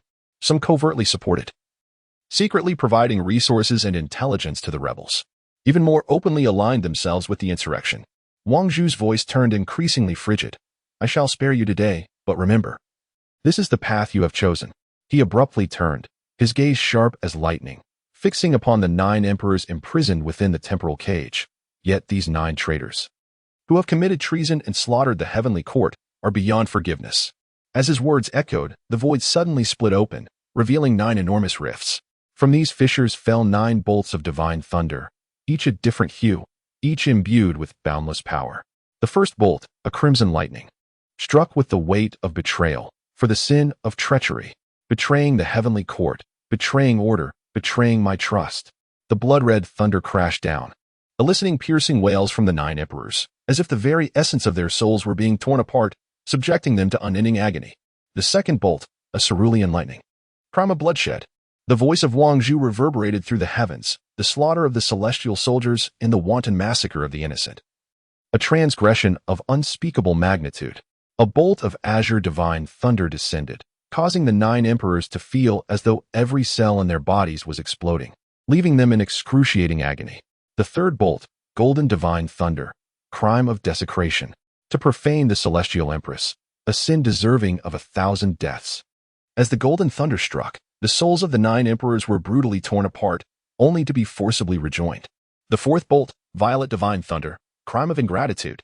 I bestowed upon you opportunities and safeguarded your growth, yet you repaid my kindness with enmity. The violet thunder crashed down, inflicting upon the 9 emperors a torment 1,000 times worse than death. The fifth bolt, black divine thunder, crime of deceit, to incite discord across the realms, spreading falsehoods and deceiving the masses. As the black thunder struck, the consciousness of the 9 emperors was magnified infinitely, each moment steeped in endless suffering. The sixth bolt, white divine thunder, crime of rebellion, to instigate turmoil, seeking to overturn the celestial court, deserving of death. With the arrival of the white thunder, the pride of the 9 emperors was utterly shattered, leaving only boundless regret within their souls. The seventh bolt, green divine thunder, crime of arrogance, believing that achieving the imperial throne grants the license to act with impunity, to scorn all. As the green thunder descended, the 9 emperors felt the punishment of the heavenly law, each strand of their power being stripped away. The eighth bolt, silver divine thunder, crime of greed, attempting to divide the celestial court. The silver thunder struck, obliterating the forms of the 9 emperors, yet they were forcibly resurrected, condemned to endure this agony eternally. Finally, the chaotic divine thunder, the sin of regicide. The voice of Wang Zhu resonated with boundless authority. Daring to conspire against the celestial emperor is a crime of the gravest magnitude. The chaos divine thunder crashed down, and the 9 emperors simultaneously emitted heart-wrenching cries of agony. This divine thunder was even more terrifying than the previous 8. It tormented not only the flesh but also obliterated their will. 9 bolts of divine thunder struck in succession, each embodying a primordial sin. The 9 emperors struggled in torment beneath the thunder, yet found no escape. Their screams reverberated across the 9 heavens, sending chills through the souls of all who witnessed this scene. In that moment, the beings of the 9 realms finally comprehended the dreadful cost of betraying the celestial court. Wang Zhu's voice echoed throughout the 9 realms. Henceforth, these 9 traitors shall eternally endure the punishment of the 9 thunderbolts, suffering a fate worse than death. Forever barred from rebirth, I shall ensure that generations within the 9 realms remember the dire consequences of betraying the celestial court. As his words fell, the 9 bolts of divine thunder intertwined, forming a vast domain of thunder. The 9 emperors were forever ensnared within, subjected to eternal torment. Their cries gradually weakened, yet the suffering would never cease. The beings of the 9 realms beheld this spectacle, their hearts trembling with dread. These were 9 emperors, The pinnacle of existence in the nine realms, now struggling like mere ants beneath the divine thunder, their wails echoing throughout the realms. Within the Lingsha divine palace, all knelt upon the ground, quaking in terror. The leaders of the factions that once supported the rebels appeared ashen, filled with regret too late. Wangzhou stood upon the imperial seat, gazing down upon the nine heavens. Remember all that transpires today. The freedom you sought, I have granted. The debts owed to the celestial court and those owed to you, I have settled. From this moment forth, the honor and disgrace, life and death of the nine realms shall bear no relation to the celestial court. With his declaration, the Lingshao divine palace gradually faded from the nine heavens. Yet, the anguished cries of the nine emperors would forever resonate in the ears of every inhabitant of the nine realms. In the Tianjin realm, before the towering gates of the renowned Xintian sect, known for its righteousness, disciples were engaged in brutal combat with their spiritual weapons. Brother, I have revered you for many years, but today, your source spirit pearl must be mine. A young man clad in gray robes, his face twisted with madness, plunged his sword into the chest of his former senior. The one addressed as brother stared wide-eyed, murmuring in his final moments, "Junior brother, have you forgotten our oath upon entering the sect?" Oath? Huh. What is an oath worth? The nine realms have changed. The celestial court has forsaken us. What value does an oath hold against a few spirit stones? The youth laughed maniacally, withdrawing his sword, blood splattering across his face. Such scenes unfolded not only within the Xintian sect, but across the entire Tianjin realm. Once revered sanctuaries and doctrines had devolved into bloody battlegrounds. With the celestial court's restraint lifted, who still cared for morality? Resources equated to power, and power dictated truth. These words have become a new creed. Each individual resembles a frenzied beast, ravenously tearing apart everything in their vicinity. More terrifying still, the cultivators have discerned that, with the disintegration of order, something within their minds seems to be gradually dissipating the final vestiges of affection for goodness, justice, and restraint. Meanwhile, those who once found refuge under the celestial protection have plummeted into the abyss. Absent the celestial authorities' intimidation, the common folk of the realm have become prey to the cultivators' insatiable greed. Villages have been pillaged, cities reduced to ruins, and countless citizens kneel in despair, their cries unheeded. I implore you, do not take my child. A mother pleads from the ground, clutching a dirt-streaked little girl, her voice breaking with anguish. Step aside. A cultivator sneered, shattering the woman's skull with a single strike. He then seized the girl, remarking, her spiritual root is quite promising. She will fetch a handsome price in exchange for spirit stones. The destruction of the nine realms, for those who reign over the forbidden zones, is undoubtedly a fortuitous opportunity. In the northern domain's heavenly grave, the azure flames of the black dragon's remains blaze even more fiercely. Ha ha ha, O celestial emperor, it seems you have truly abandoned this land. With your very thoughts withdrawn, I can hardly wait to witness what the nine realms shall become. In the western domain's abyss of death, a swirling mass of inky fog churns incessantly, as the Lord of Death emits a series of low, sinister chuckles. Without order, the beings of the nine realms shall serve as the most exquisite nourishment. I can already scent the fragrance of blood. Ha ha ha. In the southern domain's valley of the immortals' burial, the demon lord licked his lips, his eyes shimmering with excitement. What a frenzied era. Freed from the constraints of the celestial court, I can hunt immortals at will, no longer fearing the celestial emperor's divine retribution. In the eastern domain's chaotic abyss, the Lord of Chaos sighed softly. Celestial Emperor, you have finally relinquished these foolish beings. However, this has bestowed upon me newfound amusement. The rulers of these forbidden zones, having lain in wait for countless years, have at last witnessed the moment of the celestial court's demise. The nine realms shall transform into a vast hunting ground. This is the consensus among all rulers. In the desolate expanse of the celestial realm, the once mighty celestial court of the heavens is experiencing its final struggles. Your Majesty, we have no retreat left. A general of the celestial court knelt upon the ground, his face etched with despair and indignation. The great Yu court has breached the great formation and is now advancing upon the divine palace. The lord of the celestial court sat despondently upon his throne, his gaze vacant. How has it come to this? Without the restraints of the celestial court, should we not exist in harmony? Your Majesty, while the celestial court once constrained us, it also restrained others, roared the general. But now we must rely solely upon ourselves. No sooner had he spoken than the gates of the divine palace were violently thrust open. A battalion of cultivators clad in black armor surged in, led by a sovereign donned in golden robes. Celestial court of the heavens, today you shall meet your end. The sovereign cleaved through the foremost guardian with a single palm. Slay them. Annihilate them all. The air was filled with screams and wails throughout the divine palace. Those once exalted nobles of the celestial court now resembled lambs awaiting slaughter. Subjected to a frenzied massacre. Seize their sacred artifacts. Take their spiritual veins.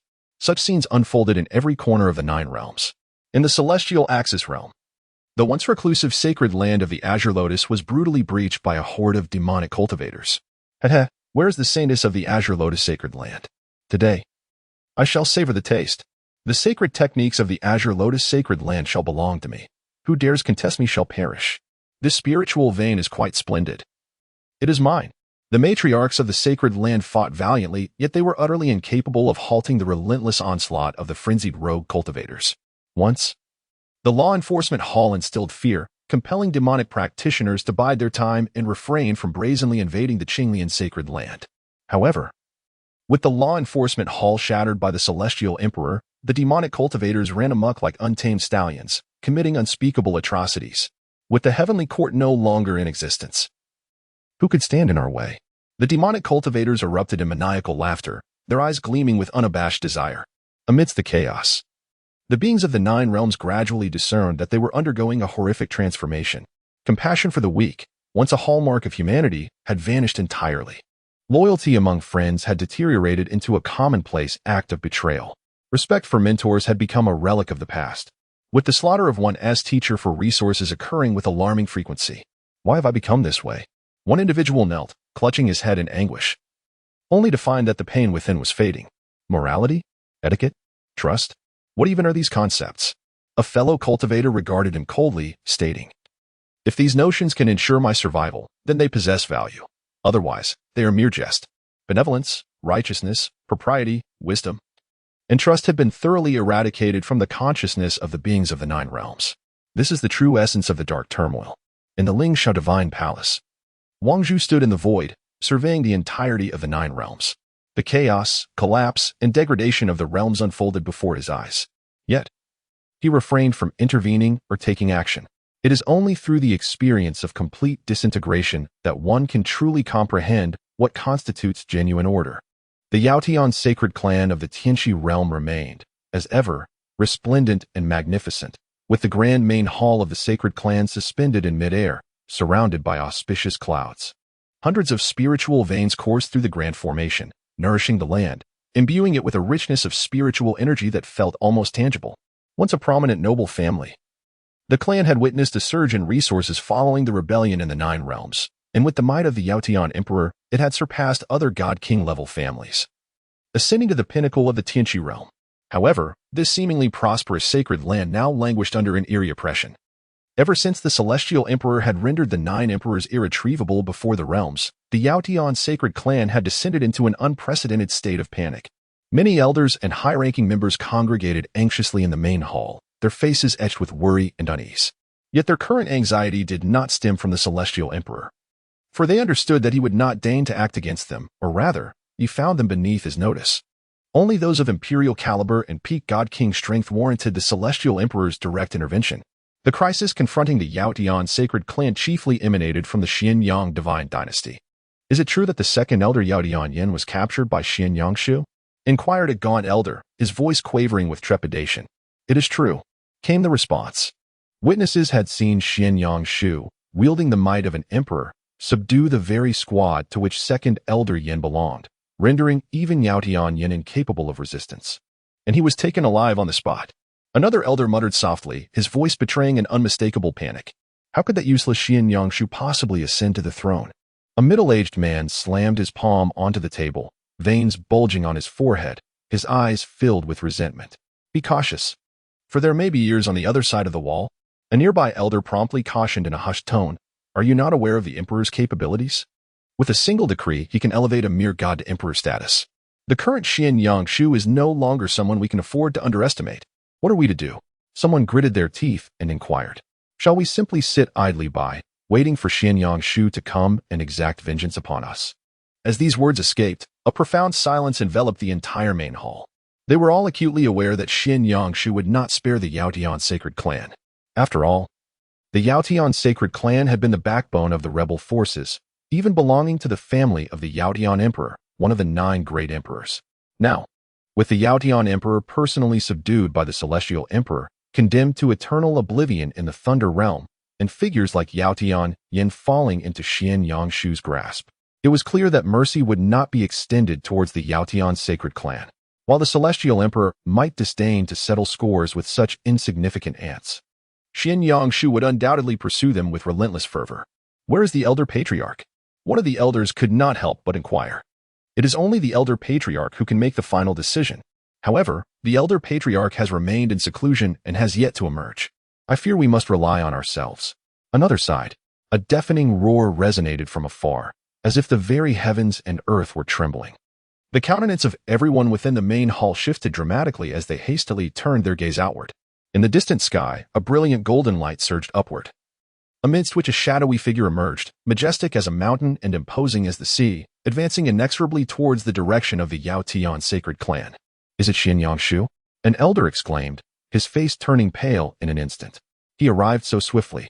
Another murmured, his voice laden with dread.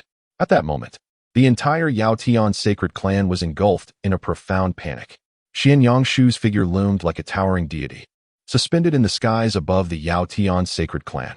Draped in a golden imperial robe, he exuded an unwavering majesty, surveying the entire clan below. His voice, calm yet resonant like thunder, echoed through the air.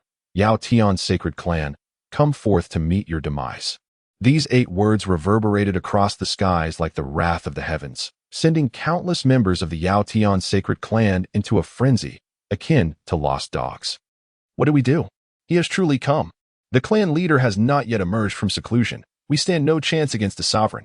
Quickly, activate the protective formation. Commands were issued in rapid succession, and within mere breaths, the protective formation of the Yaotian sacred clan began to operate in full force. A colossal barrier of light ascended, enveloping the entire clan like an indomitable shield. "Xian Yangshu, do not be so arrogant." An elder clad in a purple and gold robe emerged from the main hall of the Yaotian sacred clan, shouting defiantly, "This is the Yaotian sacred clan, not a place for your reckless abandon."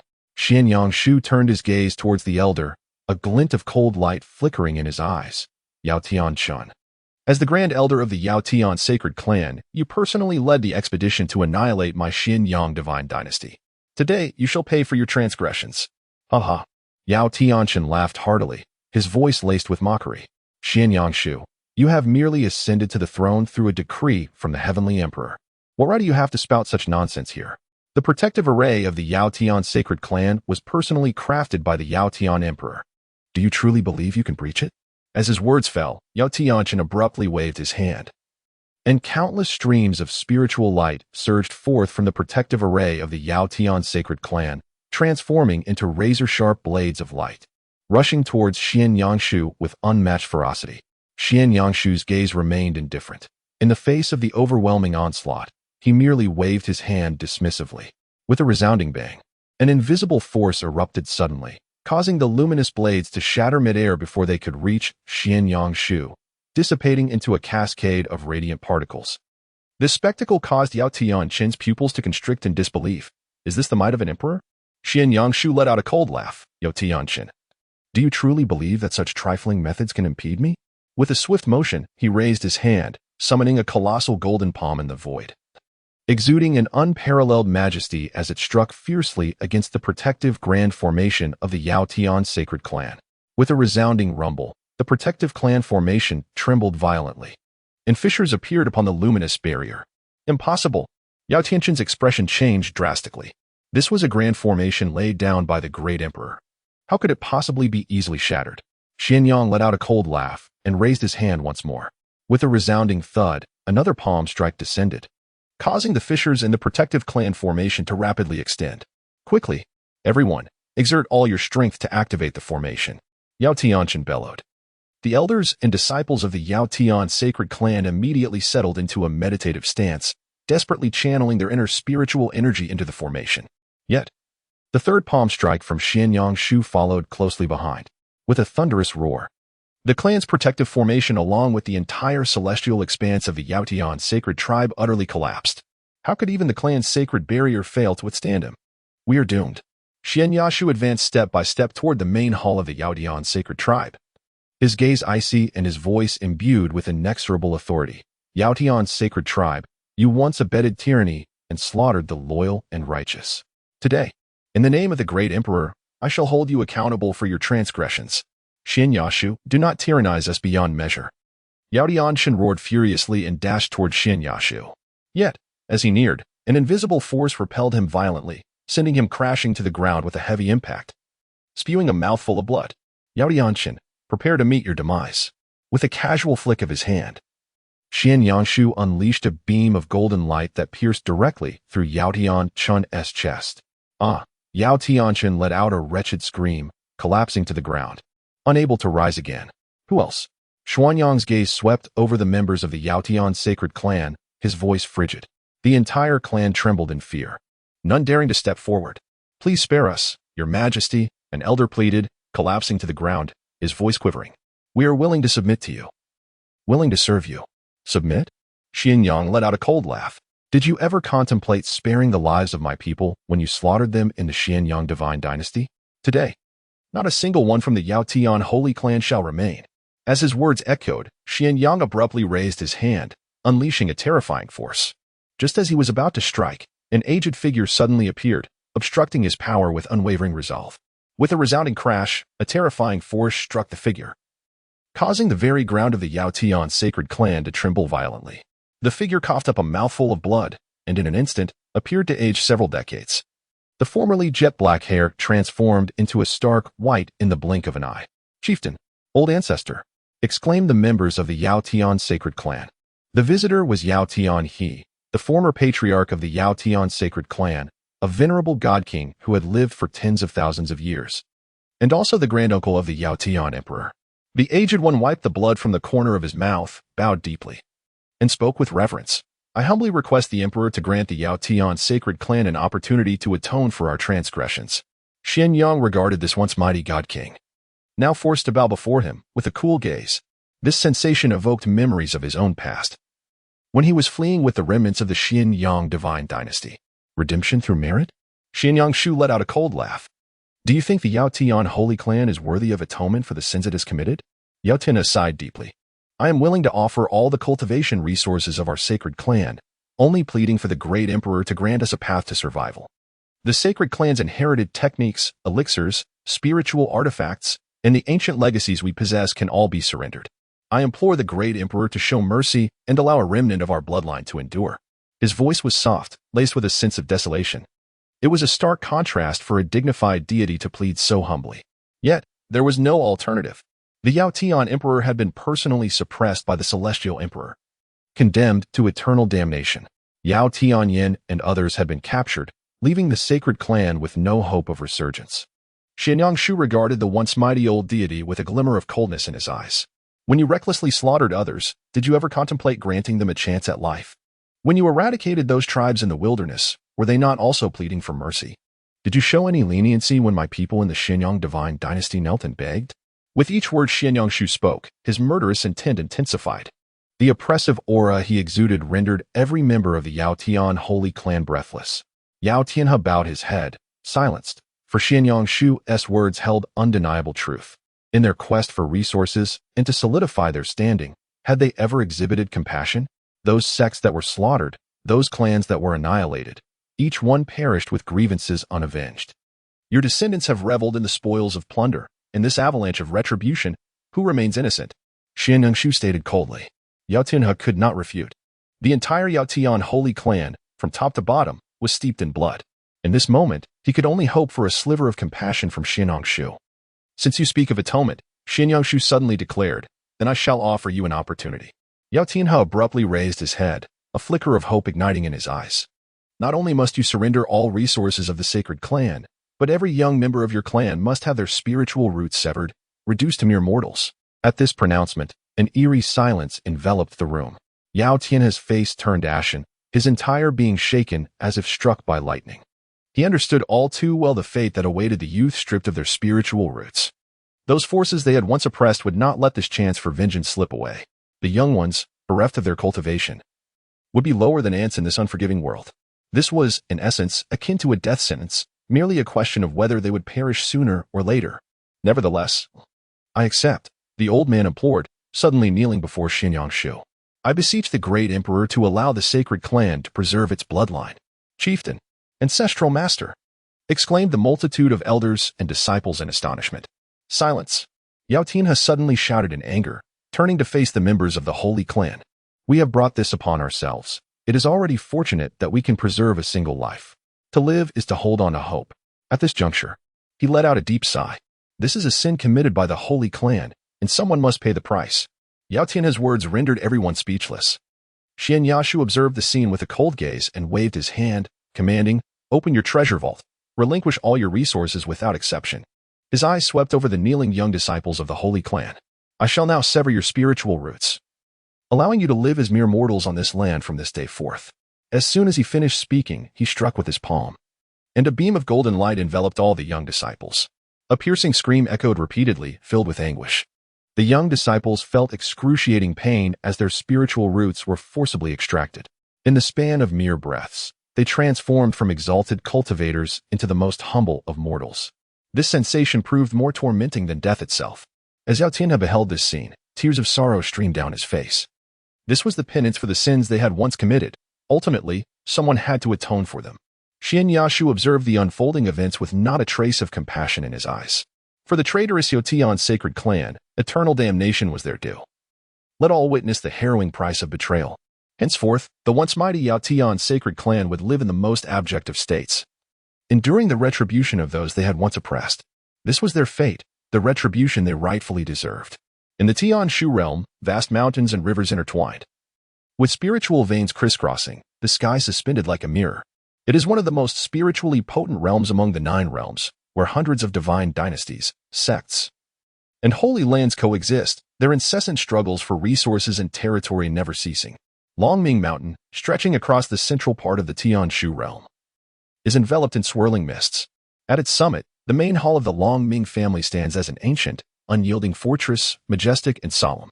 However, at this moment, Longming Mountain has long lost its former grandeur, with rivers of blood flowing and corpses strewn across the ground. A thunderous roar reverberated as the formidable defensive array outside Longming Mountain shattered, sending several elders of the Longming clan reeling. Blood spurting from their mouths as they crashed to the ground, their cries for mercy stifled in an instant as life slipped from their bodies. Charge forth. Today, we shall raise Longming Mountain and plunder their treasure-laden sanctuaries, proclaimed a middle-aged man clad in golden armor, his voice cold and resolute. He was none other than the illustrious King Jinlai of the Xianyang divine dynasty, renowned throughout the Tian Shu realm. Behind King Jinlai stood hundreds of elite cultivators from the Xianyang divine dynasty, each exuding a formidable presence, with none beneath the sanctified realm. King Jinlai, how dare you? Bellowed Long Mingho, the patriarch of the Longming clan, his countenance dark as he brandished a long azure dragon blade, eyes ablaze with fury. With a mocking laugh, King Jinlai retorted, Long Mingho, do not feign ignorance. In the past, your clan leveraged the might of the Longming Emperor to suffocate us. Now that the Longming Emperor has been subdued by the celestial sovereign, what right do you have to occupy the most fertile spiritual veins in the Tian Shu realm? Today, not only will my Xianyang divine dynasty take action, but all the major forces in the Tian Shu realm shall not spare you. As his words echoed, another thunderous sound erupted from the distance. Dozens of figures descended from the heavens. Leading the charge was an elder clad in purple robes, his hair and beard as white as snow. The moment he appeared, a stir rippled through the onlookers. It is the master of the purple cloud's sacred ground. They gasped. Even they had arrived to partake in this bounty, the Longming clan was truly doomed. With a gaze as sharp as a blade, the master of purple cloud fixed his cold eyes upon Long Mingho. Long Ming, cease your futile resistance. You have hoarded an abundance of resources and numerous secret realms. Do you still wish to monopolize them? Surrender your resources willingly, and perhaps I may spare your lives. Enough, Long Mingho exclaimed with fury. The Longming family is a lineage of emperors. Even in the absence of the emperor, it remains beyond the reach of you petty clowns. With a fierce sweep of his azure dragon blade, a brilliant arc of light surged forth, akin to a raging dragon emerging from the sea, aimed directly at the holy master of Zixia. How utterly foolish! The holy master of Zixia retorted with a disdainful snort, raising a hand to conjure a violet barrier that emerged from thin air, effectively countering the blade's brilliance. Listen well, people of the Longming family. The voice of the holy master boomed like thunder, resonating throughout Longming Mountain. Today, if you do not surrender your resources in secret realms, every last one of you shall perish. Indeed, relinquish your resources, and we may offer you a path to survival. The Longming family no longer enjoyed the protection of the Longming Emperor. Those who recognize the shifting tides are the true sages. From all directions, an increasing multitude of forces converged. Nearly half of the divine dynasties, orthodoxies, and sacred sites from the Tianshu realm were embroiled in this siege. Though these factions might typically harbor animosities toward one another, they exhibited an uncanny unity in their endeavor to divide the spoils of the Longming family. Master, we cannot hold on any longer. An elder of the Longming family stumbled forward, his visage smeared with blood, his eyes reflecting boundless despair. The protective mountain formation has collapsed, and the enemies outside are multiplying. We simply cannot withstand them. Master, we can no longer persist in our defense. Another elder implored anxiously. With formidable foes outside and traitors within, there is no path of retreat left. Perhaps it would be wise to temporarily surrender a portion of our resources to preserve our bloodline. Preposterous. Another elder retorted angrily. Hand over our resources? Do you think they would spare us? What they desire is not merely our resources, but the complete annihilation of the Longming clan. Are we to simply resign ourselves to fate? Someone challenged defiantly. Enough. Long Mingho slammed the table, his piercing gaze sweeping across the assembly. This is not the time for infighting. The Longming family has endured for millennia. How could it possibly falter under my watch? Yet, just as the clan leader was about to speak, an elder interjected. Silence. Long Mingho barked sternly. Today, I, Long Mingho, would rather die in battle than bow down to these shameless individuals. Issue the command. All disciples immediately enter combat readiness. Long Mingho declared coldly. The crowd fell silent for a moment before responding in unison, as you command.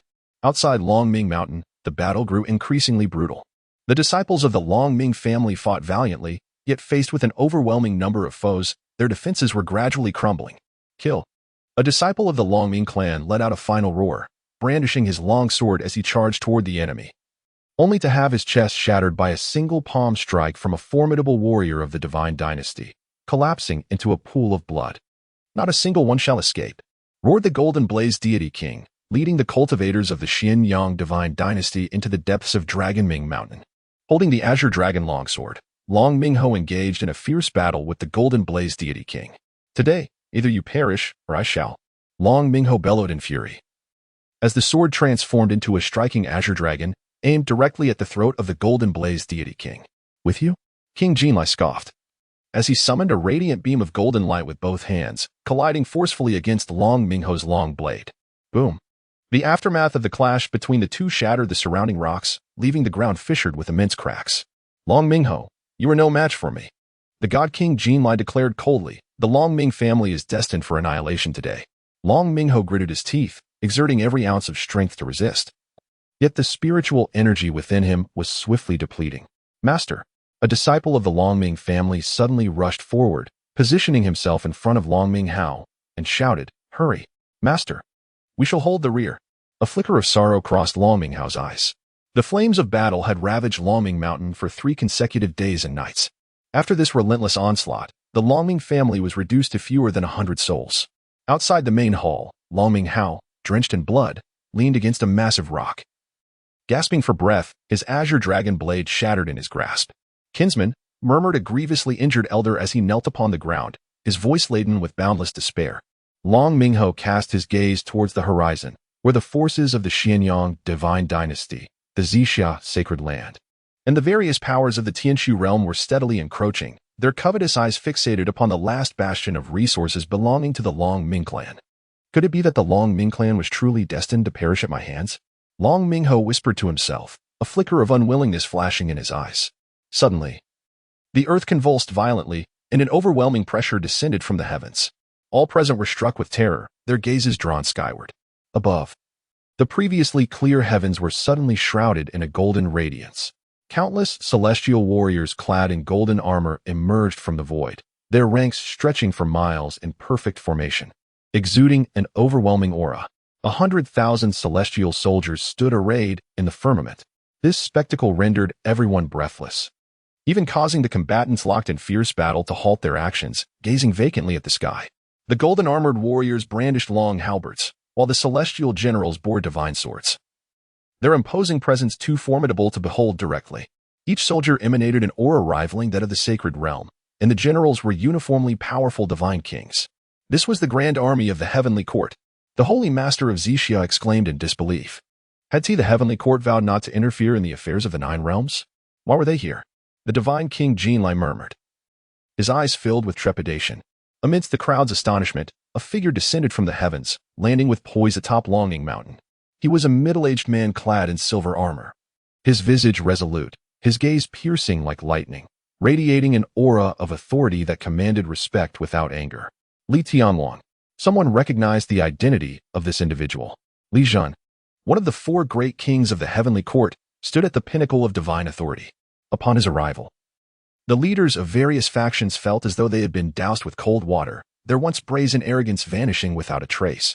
Greetings, Li Tianluang. The holy master of Zixia was the first to react, hastily bowing in deference, his demeanor humble. I have come to pay my respects to Li Tianluang. The other leaders also bowed their heads in reverence, fearful that any delay might provoke the decisive wrath of this formidable king. Li Zhen cast a cold, sweeping glance over the assembly, his gaze laced with a hint of derision. What is this?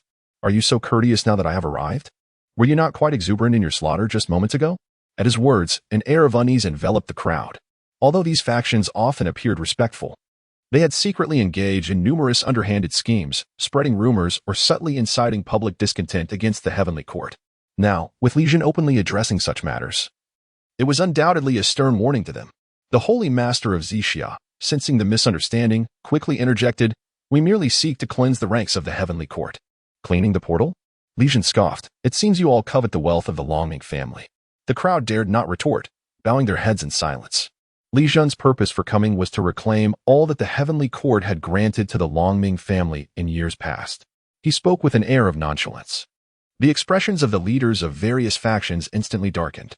They had fought fiercely and endured countless casualties, finally on the verge of seizing the Longming family, only to have the heavenly court swoop in to claim the prize.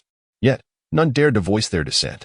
The might of the heavenly court was evident, bolstered by 100,000 celestial soldiers. Even if they joined forces, they stood no chance. A sudden burst of laughter echoed through the air. Long Mingho, dragging his severely injured body, stepped forward. Everything belonging to the Long Ming family was granted by the heavenly court, and now it is only just that it be reclaimed. He cast a disdainful glance at the forces besieging the Long Ming family and coldly remarked, I, Long Mingho, can bear defeat, rather than allow you vile creatures to benefit. It is better to return it to the heavenly court. The expression of the leaders of various forces turned ashen, yet none dared to utter a word. Li Zhen regarded Long Mingho, a glimmer of frost in his eyes. Do you presume that I seek your counsel? Everything belonging to the Long Ming family was bestowed by the heavenly court. If I desire it, what need have I for a dying man to prattle? With that, Li Zhen waved his hand. A magnificent golden pagoda materialized in his palm, radiating an aura of imperial might, and a terrifying pressure instantly enveloped the entire Long Ming mountain. A grand imperial divine weapon. Everyone was taken aback. An imperial-grade divine weapon possesses the power to annihilate worlds. It was astonishing that King Li could so casually summon such a treasure. Holding the heavenly king pagoda, Li Zhen gently pointed it forth. Boom.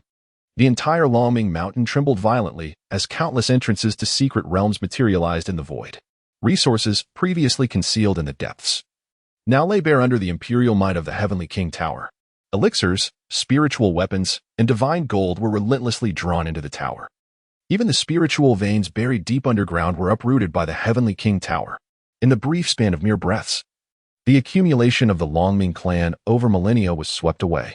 The leaders of various factions watched with envious eyes, their hearts ablaze.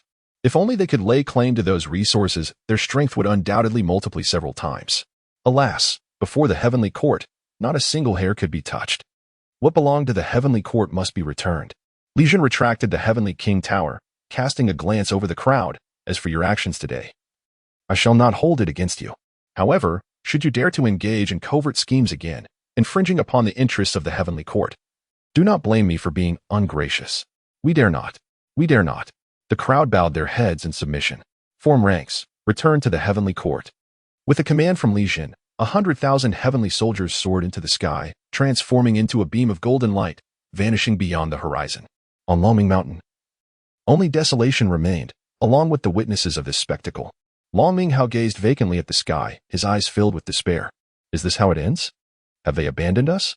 A thunderous laughter erupted, and the Lord of Xixia cast a cold gaze upon Long Minghao. Long Minghao, were you not just full of bravado?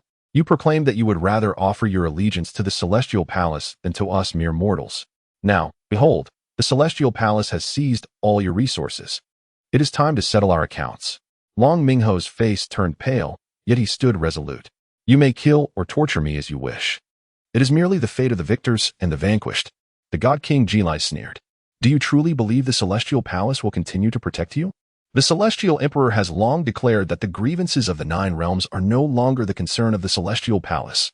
Today, you shall witness the consequences of crossing us.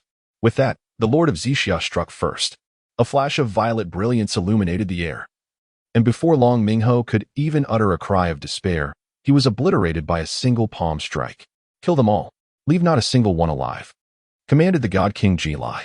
The remaining members of the Long Ming family let out desperate wails, yet none could escape the massacre. The powerful forces descended upon the Long Ming clan like ravenous wolves, tearing them apart limb by limb. No distinction was made between the elderly and the young. The men and the women, all were mercilessly slain.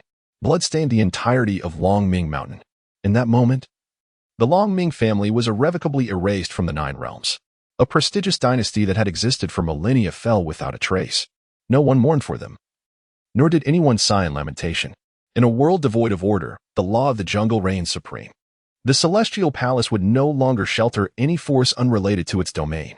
The Lord of Xixia surveyed the sea of corpses before turning away. Others followed suit. Not a single soul glancing back at the bloody battlefield. The downfall of the Long Ming family was but a minor episode in this grand era. From this day forth, the 9 realms would be ushered into an even more chaotic epoch. Without the constraints of the Celestial Palace, everything would revert to the primal laws of nature. Above the heavens, a fleeting ray of golden light vanished. It represented the majesty of the Celestial Palace, eternally exalted, forever out of reach. Yet that majesty would no longer extend its protection to the 9 realms. Beyond the 9 realms, before the barrier of the Milky Way, an eerie silence enveloped the void. Devoid of any sound. In this vast and boundless cosmos, only the 9 supreme beings remained. Even those of emperor-level might did not possess the right to tread upon this realm. Wang Zhu stood alone in the emptiness. His gaze calm as he regarded the 8 entities before him. Their forms varied greatly. Some were as dark as the abyss, while others radiated eternal light. Some were entwined in turbulent streams of time and space, while others took on a chaotic visage. Each of the 8 entities embodied a different Tao. The foremost being, with eyes resembling 2 vast black holes, emanated a chilling aura.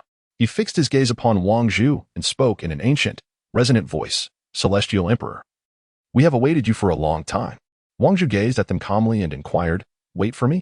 Indeed, the entity continued, you are of our kind, or rather, you have traversed further than we have. In the vast expanse of countless realms and the primordial cosmos, only we 8 have reached this level of existence. And now, you have emerged. Another entity took the conversation forward. The 9 realms are but a mere drop in the ocean to us. Our true interest lies in you.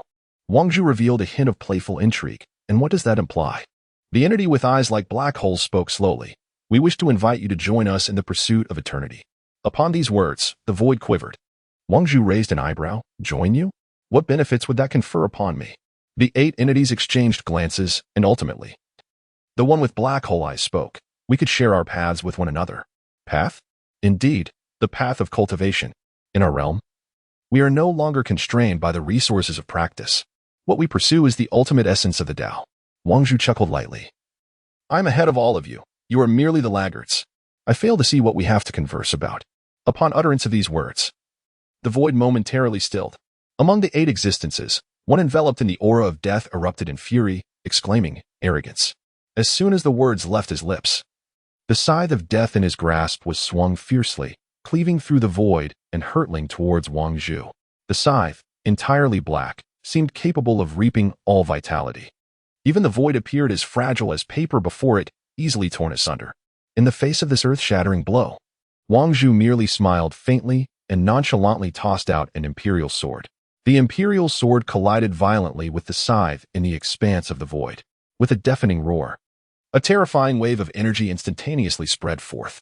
A colossal galaxy was obliterated under the weight of this force, millions of stars reduced to mere dust, and countless rivers of stars violently torn asunder. The entire universe trembled in the wake of this singular strike. As the residual waves dissipated, the imperial sword had been utterly annihilated, transforming into shimmering specks of golden light that vanished into the void. Meanwhile, a distinct notch appeared upon the blade of the scythe of death. The embodiment of death gazed at the notch on his weapon, a flicker of surprise crossing his eyes. This scythe was his fabled artifact, an armament of eternal caliber. Even the weapons of the greatest emperors appeared as mere toys in its presence. Yet, that recent strike had left a mark upon the scythe. Wang Zhu looked at the shattered imperial sword, his expression devoid of emotion. To him, the weapons of the emperors were but trifles easily conjured.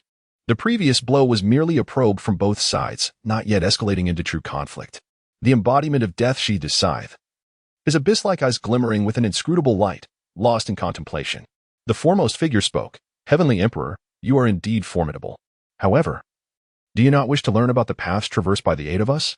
Each path is distinct, perhaps offering you some enlightenment. Wang Zhu replied with indifference. I harbor no interest in your paths. Why? Came the probing inquiry. In my view, your paths are all misguided. Wang Zhu spoke calmly. You pursue eternity, transcendence, and an endless forward march. But have you ever contemplated why you do so? The 8 beings fell silent. Wang Zhu continued, cultivation is not merely the pursuit of boundless power. Power is but a means, not an end. You have relentlessly sought greater strength and the promise of immortality, yet your souls grow increasingly vacant. This is why you have invited me to join. For you too are lost and in search of answers. The being with the black hole-like eyes paused, then spoke. Indeed, we are adrift. Upon reaching this realm, we find ourselves more isolated and unable to discern a path forward. Thus, when we discovered you, we were overwhelmed with excitement. You offer us a sense of something different. It seems you have found what we have been seeking. Wang Zhu smiled lightly. I have not discovered anything. I simply possess a clearer understanding of what I desire. And what is it that you desire? The 8 beings asked in unison. Wang Zhu did not respond, but gazed into the distance. This question is one I do not wish to answer at present. However, I can tell you that my path lies within the 9 realms. But you have clearly abandoned the 9 realms. The being of death interjected suddenly. You stated you would no longer interfere with matters of the 9 realms. Wang Zhu smiled faintly. That is because the 9 realms must go through these trials. Some truths cannot be conveyed through mere preaching. They do not wish to hear it and even harbor aversion. One must traverse the journey themselves to comprehend. Just as you. If it were not for your endless solitude and confusion, would you have sought me? Once more, the 8 beings fell silent. After a lengthy pause, the being with the black hole-like eyes spoke again. Have we truly taken the wrong path? Wang Zhu regarded them. No one's path is inherently wrong. It is merely a matter of different choices. You choose to pursue eternal life, while I choose to explore the path alongside the 9 realms. That is all. Do you not wish to know what lies beyond eternity? One being could not help but ask. Wang Zhu shook his head. What lies beyond eternity is of little significance. What matters is what I am doing in the present. The 8 beings seemed to grasp this notion. Suddenly, one clad in a robe woven from the stars spoke. His voice laced with an inexplicable meaning. You say your path lies in the 9 realms. Then let us commence our exploration there. We too can uncover your path. Wang Zhu narrowed his eyes. The being in the starry robe continued. Though the 9 realms may be small, the existence of one such as you within them surely indicates their unique qualities. Why not allow us to see for ourselves the secrets the 9 realms hold? Are you threatening me? Wang Zhu's voice took on a chilling edge. The atmosphere in the void became tense. The Heavenly Emperor has misunderstood, they clarified. We do not intend to threaten you. We seek merely to validate a path. Evidence of the road? Wang Zhu narrowed his eyes. Indeed, began the entity from the abyss. The existence of a being like you within the 9 realms signifies its inherent uniqueness. We are eager to uncover what we may have overlooked in this realm. Is annihilation the path to exploration? Wang Zhu chuckled coldly. The voice of death interjected. No, we merely seek verification. As you stated, some truths must be experienced firsthand to be comprehended. We wish to discern what makes the 9 realms so extraordinary that it can give rise to beings such as yourself. Wang Zhu gazed at them with calm eyes. Do you truly believe that the 9 realms are merely an ordinary plane? The 8 entities were momentarily taken aback. To me, the 9 realms are far more than a mere dimension, Wang Zhu continued softly. It is a mirror reflecting the myriad forms of existence. It is a crucible, forging the essence of every living soul. It is, moreover, a realm of enlightenment, revealing the essence of what constitutes the true path. What is the true Tao? The 8 beings inquired in unison. Wang Zhu nodded, stating, the current chaos in the 9 realms serves as the finest evidence of this.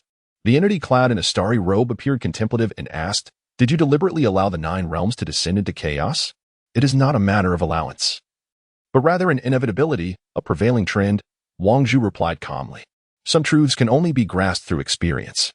Just as the 9 realms must undergo disorder to appreciate the value of order, only by relinquishing constraints can one comprehend the necessity of rules. You have long pursued eternity, yet you have forgotten its true essence. Eternity is not static, but rather a continuous flow. It is not a lofty existence, but one that coexists with all beings." "Is this your Tao?" questioned the entity with black hole-like eyes. Wang Zhu shook his head. "It is merely a fragment of my understanding. As for what constitutes the Tao, each individual possesses their own interpretation. However, the embodiment of death suddenly spoke. This path is destined to tread upon the countless remains of living beings. Are you certain this is the correct course?" Wang Zhu cast a glance at him, replying, "Every path has its price. In your pursuit of eternity, have you not also paid a price?" The 8 entities fell silent once more. They had indeed made sacrifices. In their quest for immortality, they had relinquished everything, even forgetting their original intentions. Wang Zhu's voice deepened. "Do not measure a path by right or wrong. What truly matters is what you are willing to sacrifice for this journey, and what you hope to gain along the way. Do you believe it is worth it?" inquired the being draped in the starry sea robe. Wang Zhu smiled. This question, perhaps, must be answered by the beings of the 9 realms themselves. The 8 entities seemed to grasp a deeper understanding.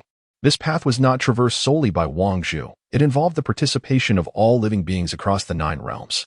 Each choice made by every being, every fate of each race, was a testament to the essence of the Tao. "I understand," the entity of the black hole murmured. "You are not in pursuit of some eternal truth.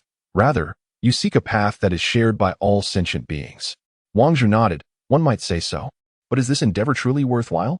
The existence of death remained perplexed. For these insignificant creatures, is it worth your sacrifice?" Wang Zhu cast a glance at him. "That depends on how one defines worth. To me, witnessing sentient beings continuously grow and transcend themselves along this path is the greatest significance.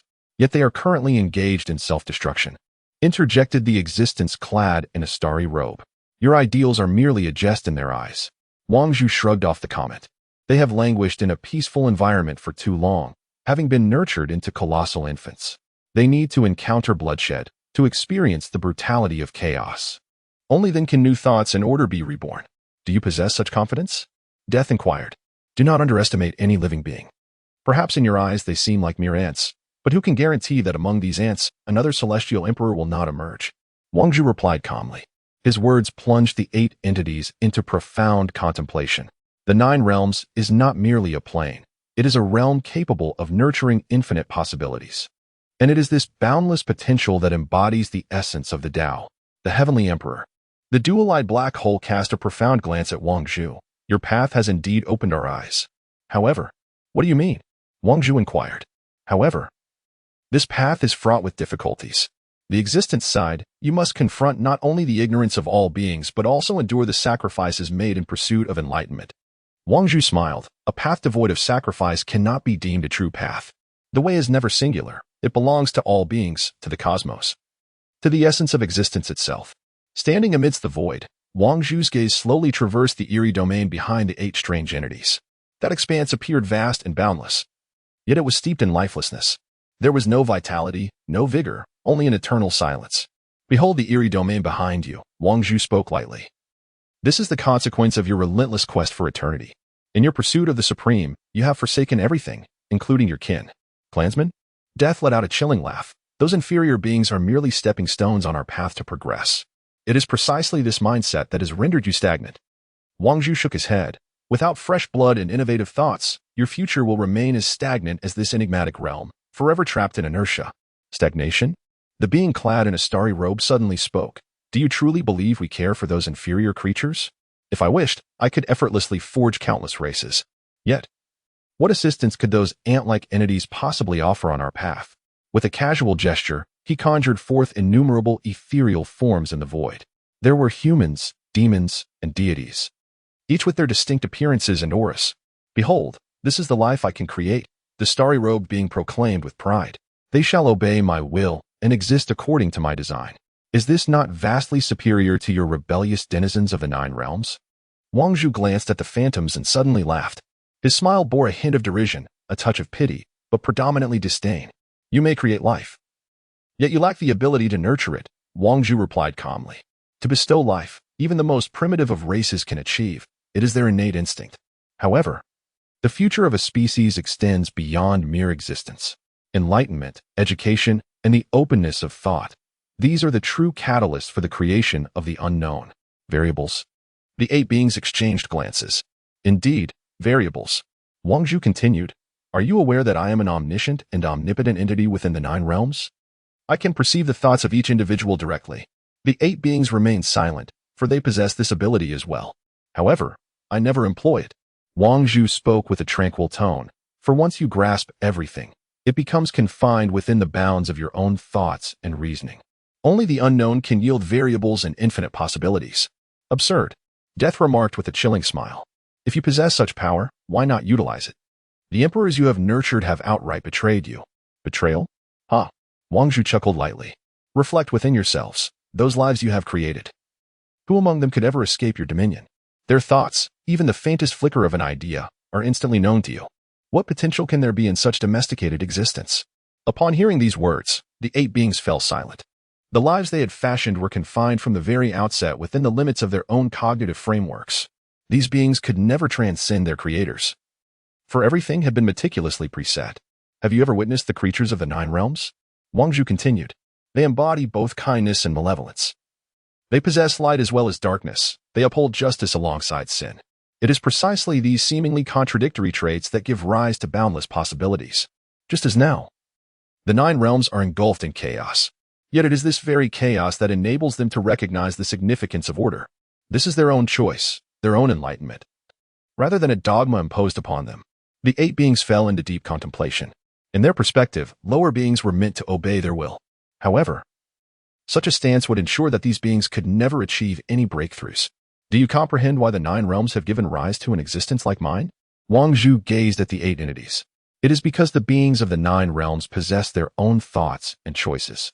They may err, may fall, yet they also grow and transcend. This is the allure of the unknown. However, the figure in the starry robe pondered, is it not perplexing? If we allow their development to proceed unchecked, do we not fear they shall descend into ruin? Wang Zhu shook his head. Destruction is merely a possibility. The 9 realms, at first glance, appear to be embroiled in self-destruction. Yet, amidst this chaos, a new order is being birthed. Those who have endured the agony of disorder understand the value of order more profoundly than anyone else. Those who have personally experienced darkness cherish light all the more. This is the essence of growth, not imparted through instruction, but realized through personal insight. Wang Zhu's path does not lie in control, but in relinquishment. It is not about permanence, but about transformation. A realization dawned upon me.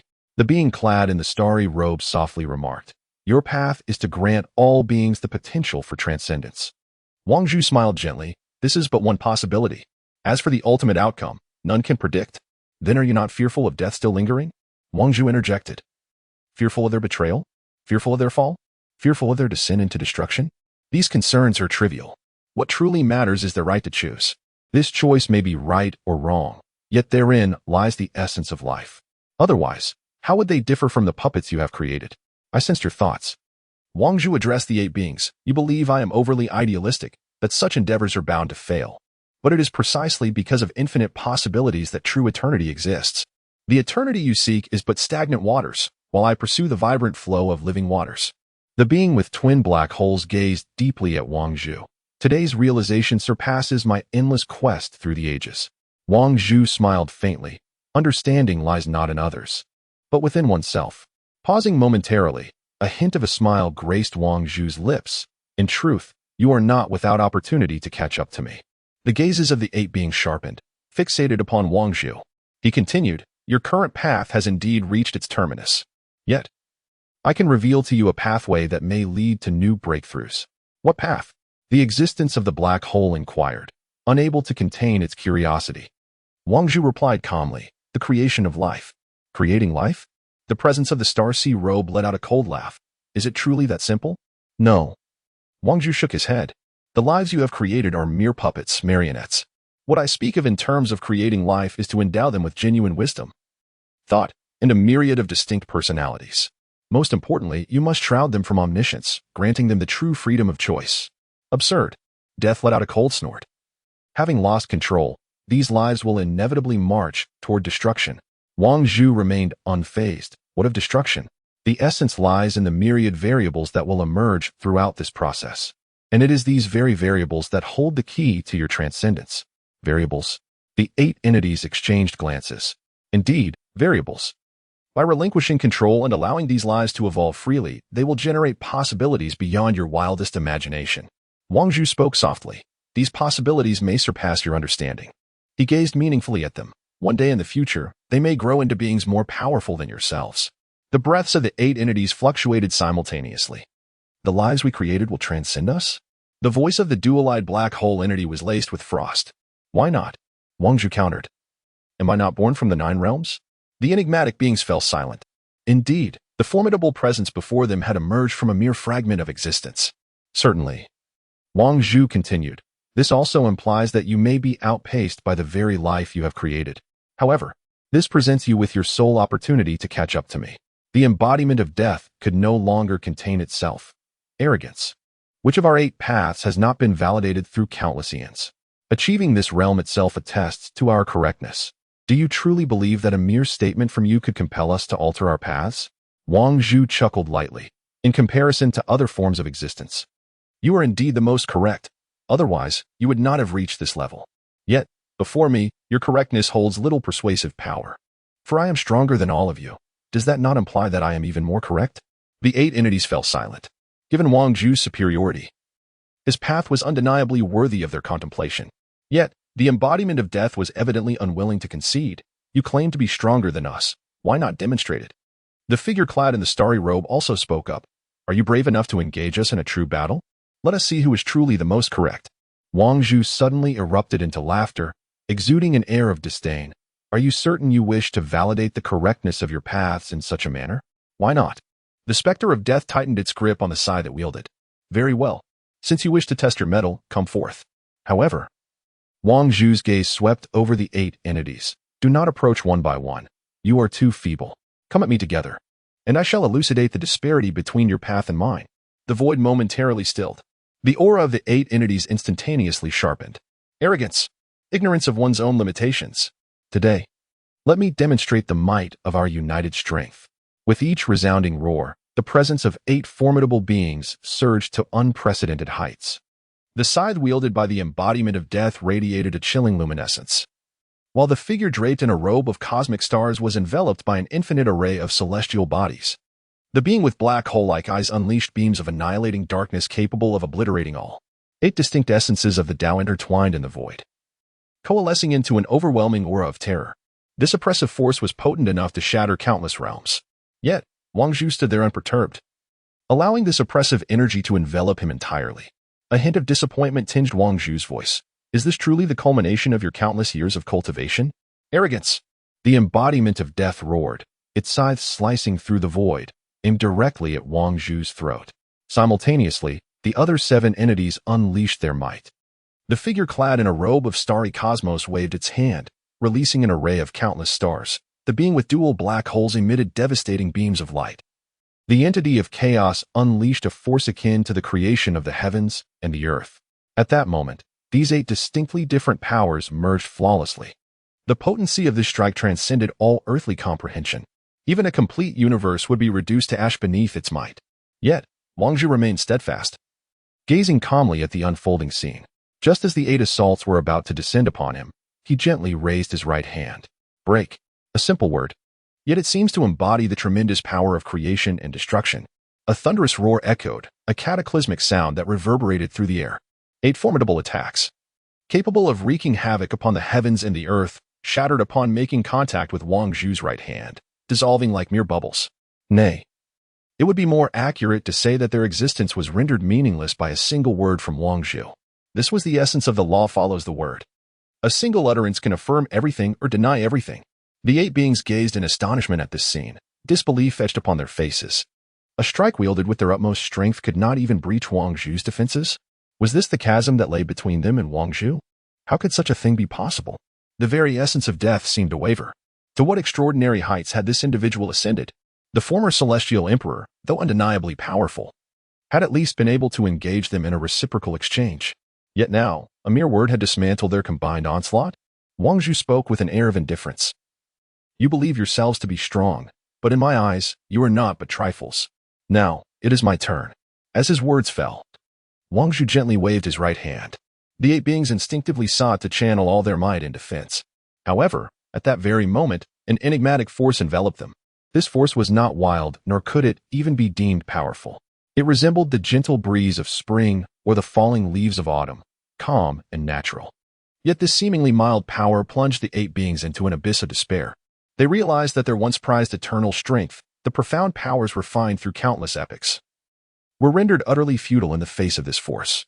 No, it was not merely futile. It was as if their significance had been irrevocably denied.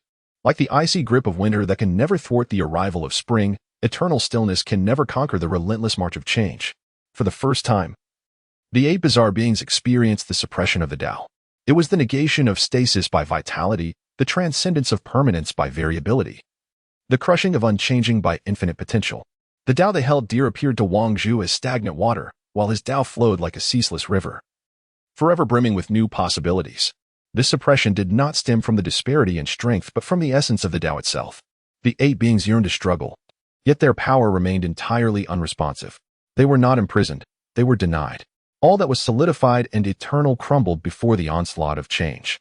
The path does not lie in strength or weakness, but in vitality. Wang Zhu regarded the immobile eight beings and slowly intoned, though your Tao has rendered you formidable, it has cost you the most vital element, vitality. You pursue eternity and strength, yet deny the possibility of change. Without change, there is no progress, no breakthroughs. The strength of my Tao surpasses yours not because I strive harder, but because my Tao embodies infinite possibilities. This possibility arises from the choices of beings across the 9 realms, stemming from those unknown variables. It is precisely these variables that infuse my path with eternal vitality. And what of you? Wang Zhu gazed upon the 8 enigmatic beings. The lives you have forged lack the freedom of choice, and your paths are devoid of any variability.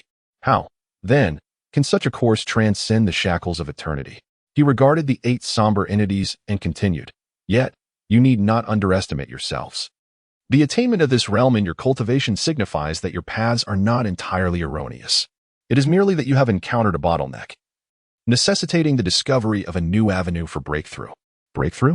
The dual-eyed black hole inquired softly.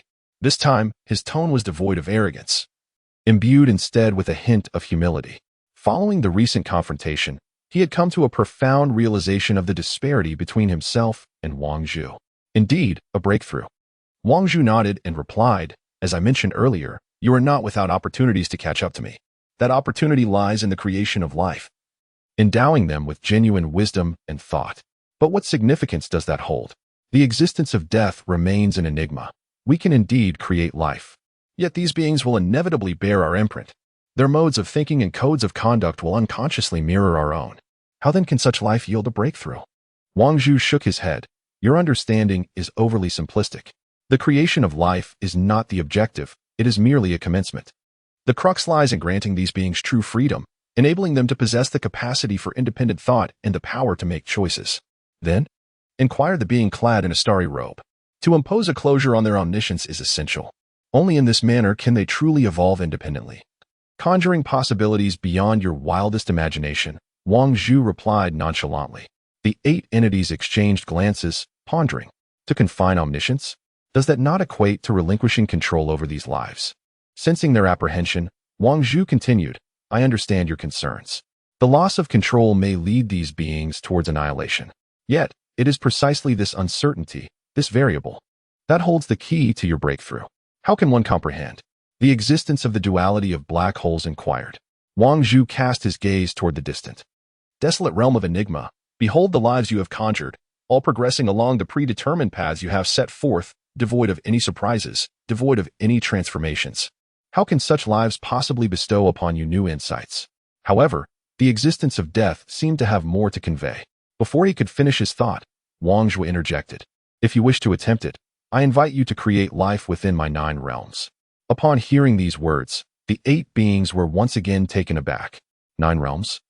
The existence clad in the starry sea robe exclaimed in astonishment, are you willing to allow us to create life in the 9 realms? Why not? Wang Zhu's expression remained tranquil.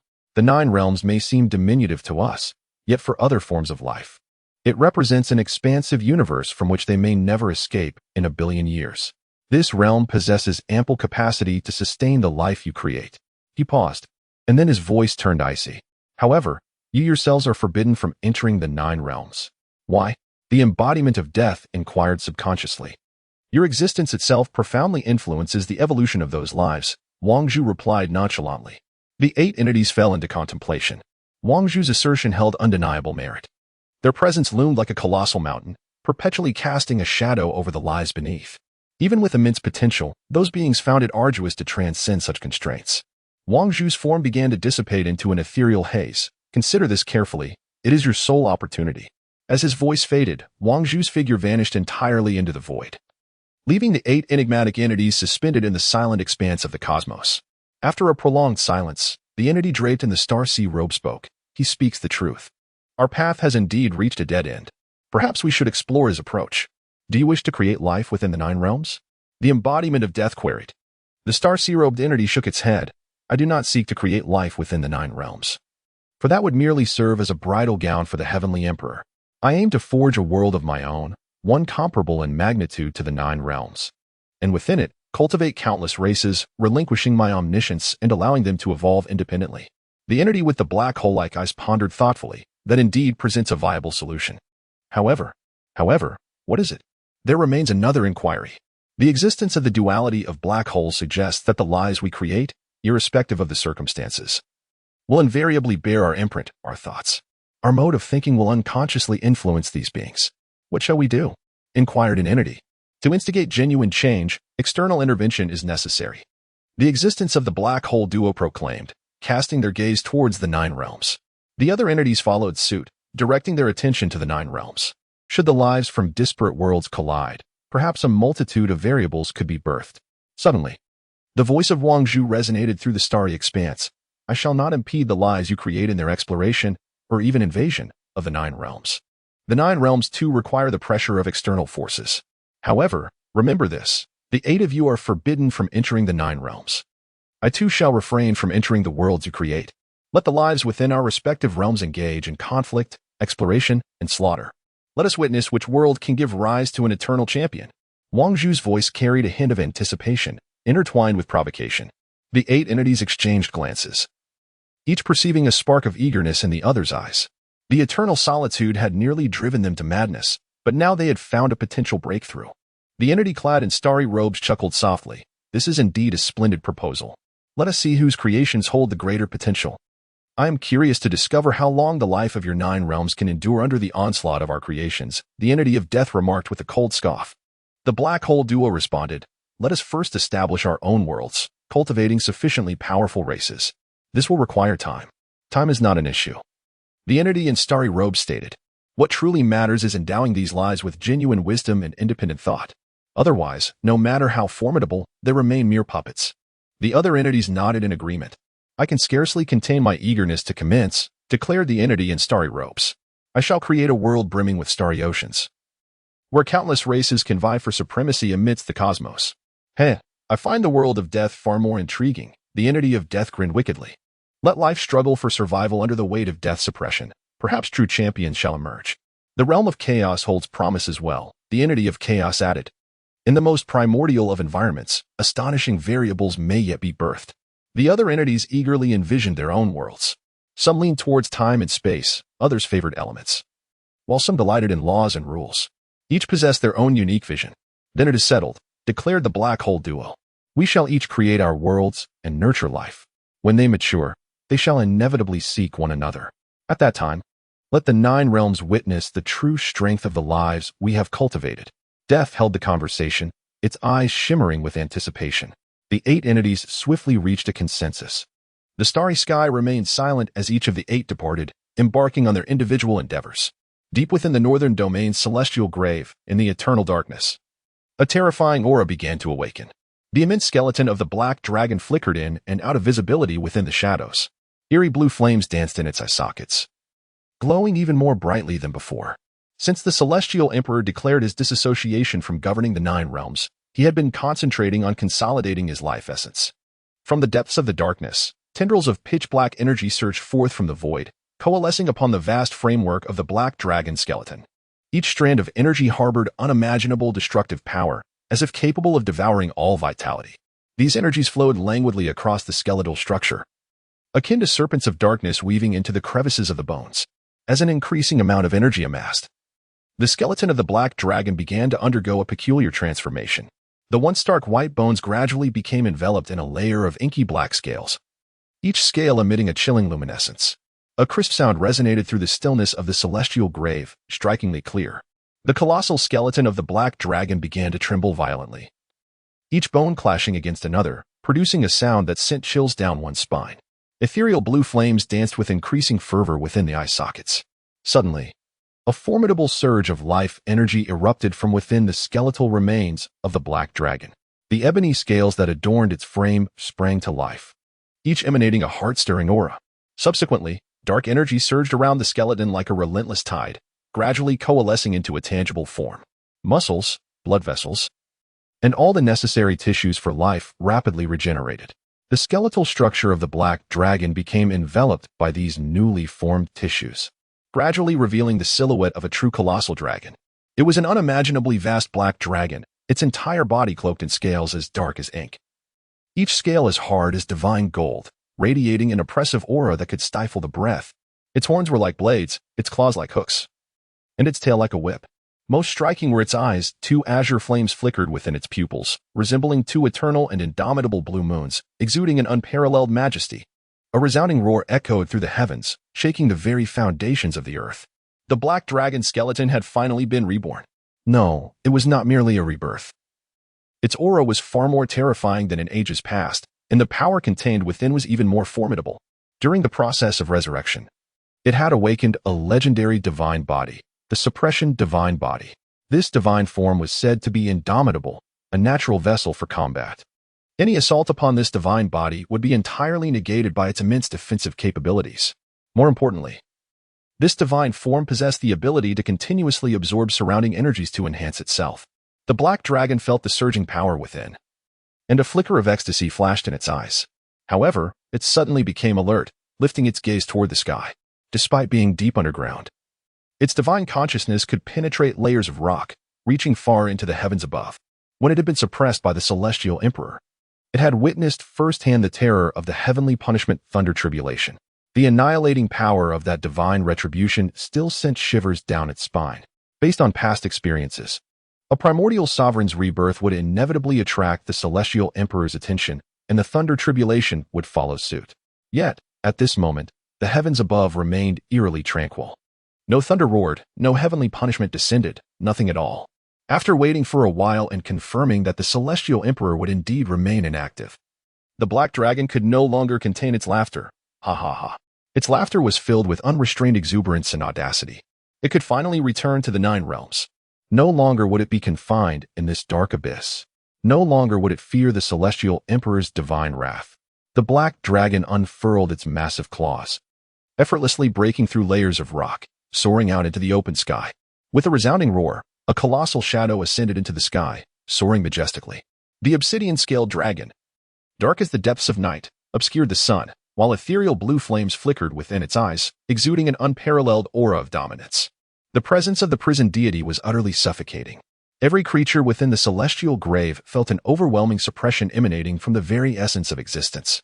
Be it ferocious beasts or malevolent spirits, all trembled beneath this immense pressure, prostrating themselves in silence, too fearful to move.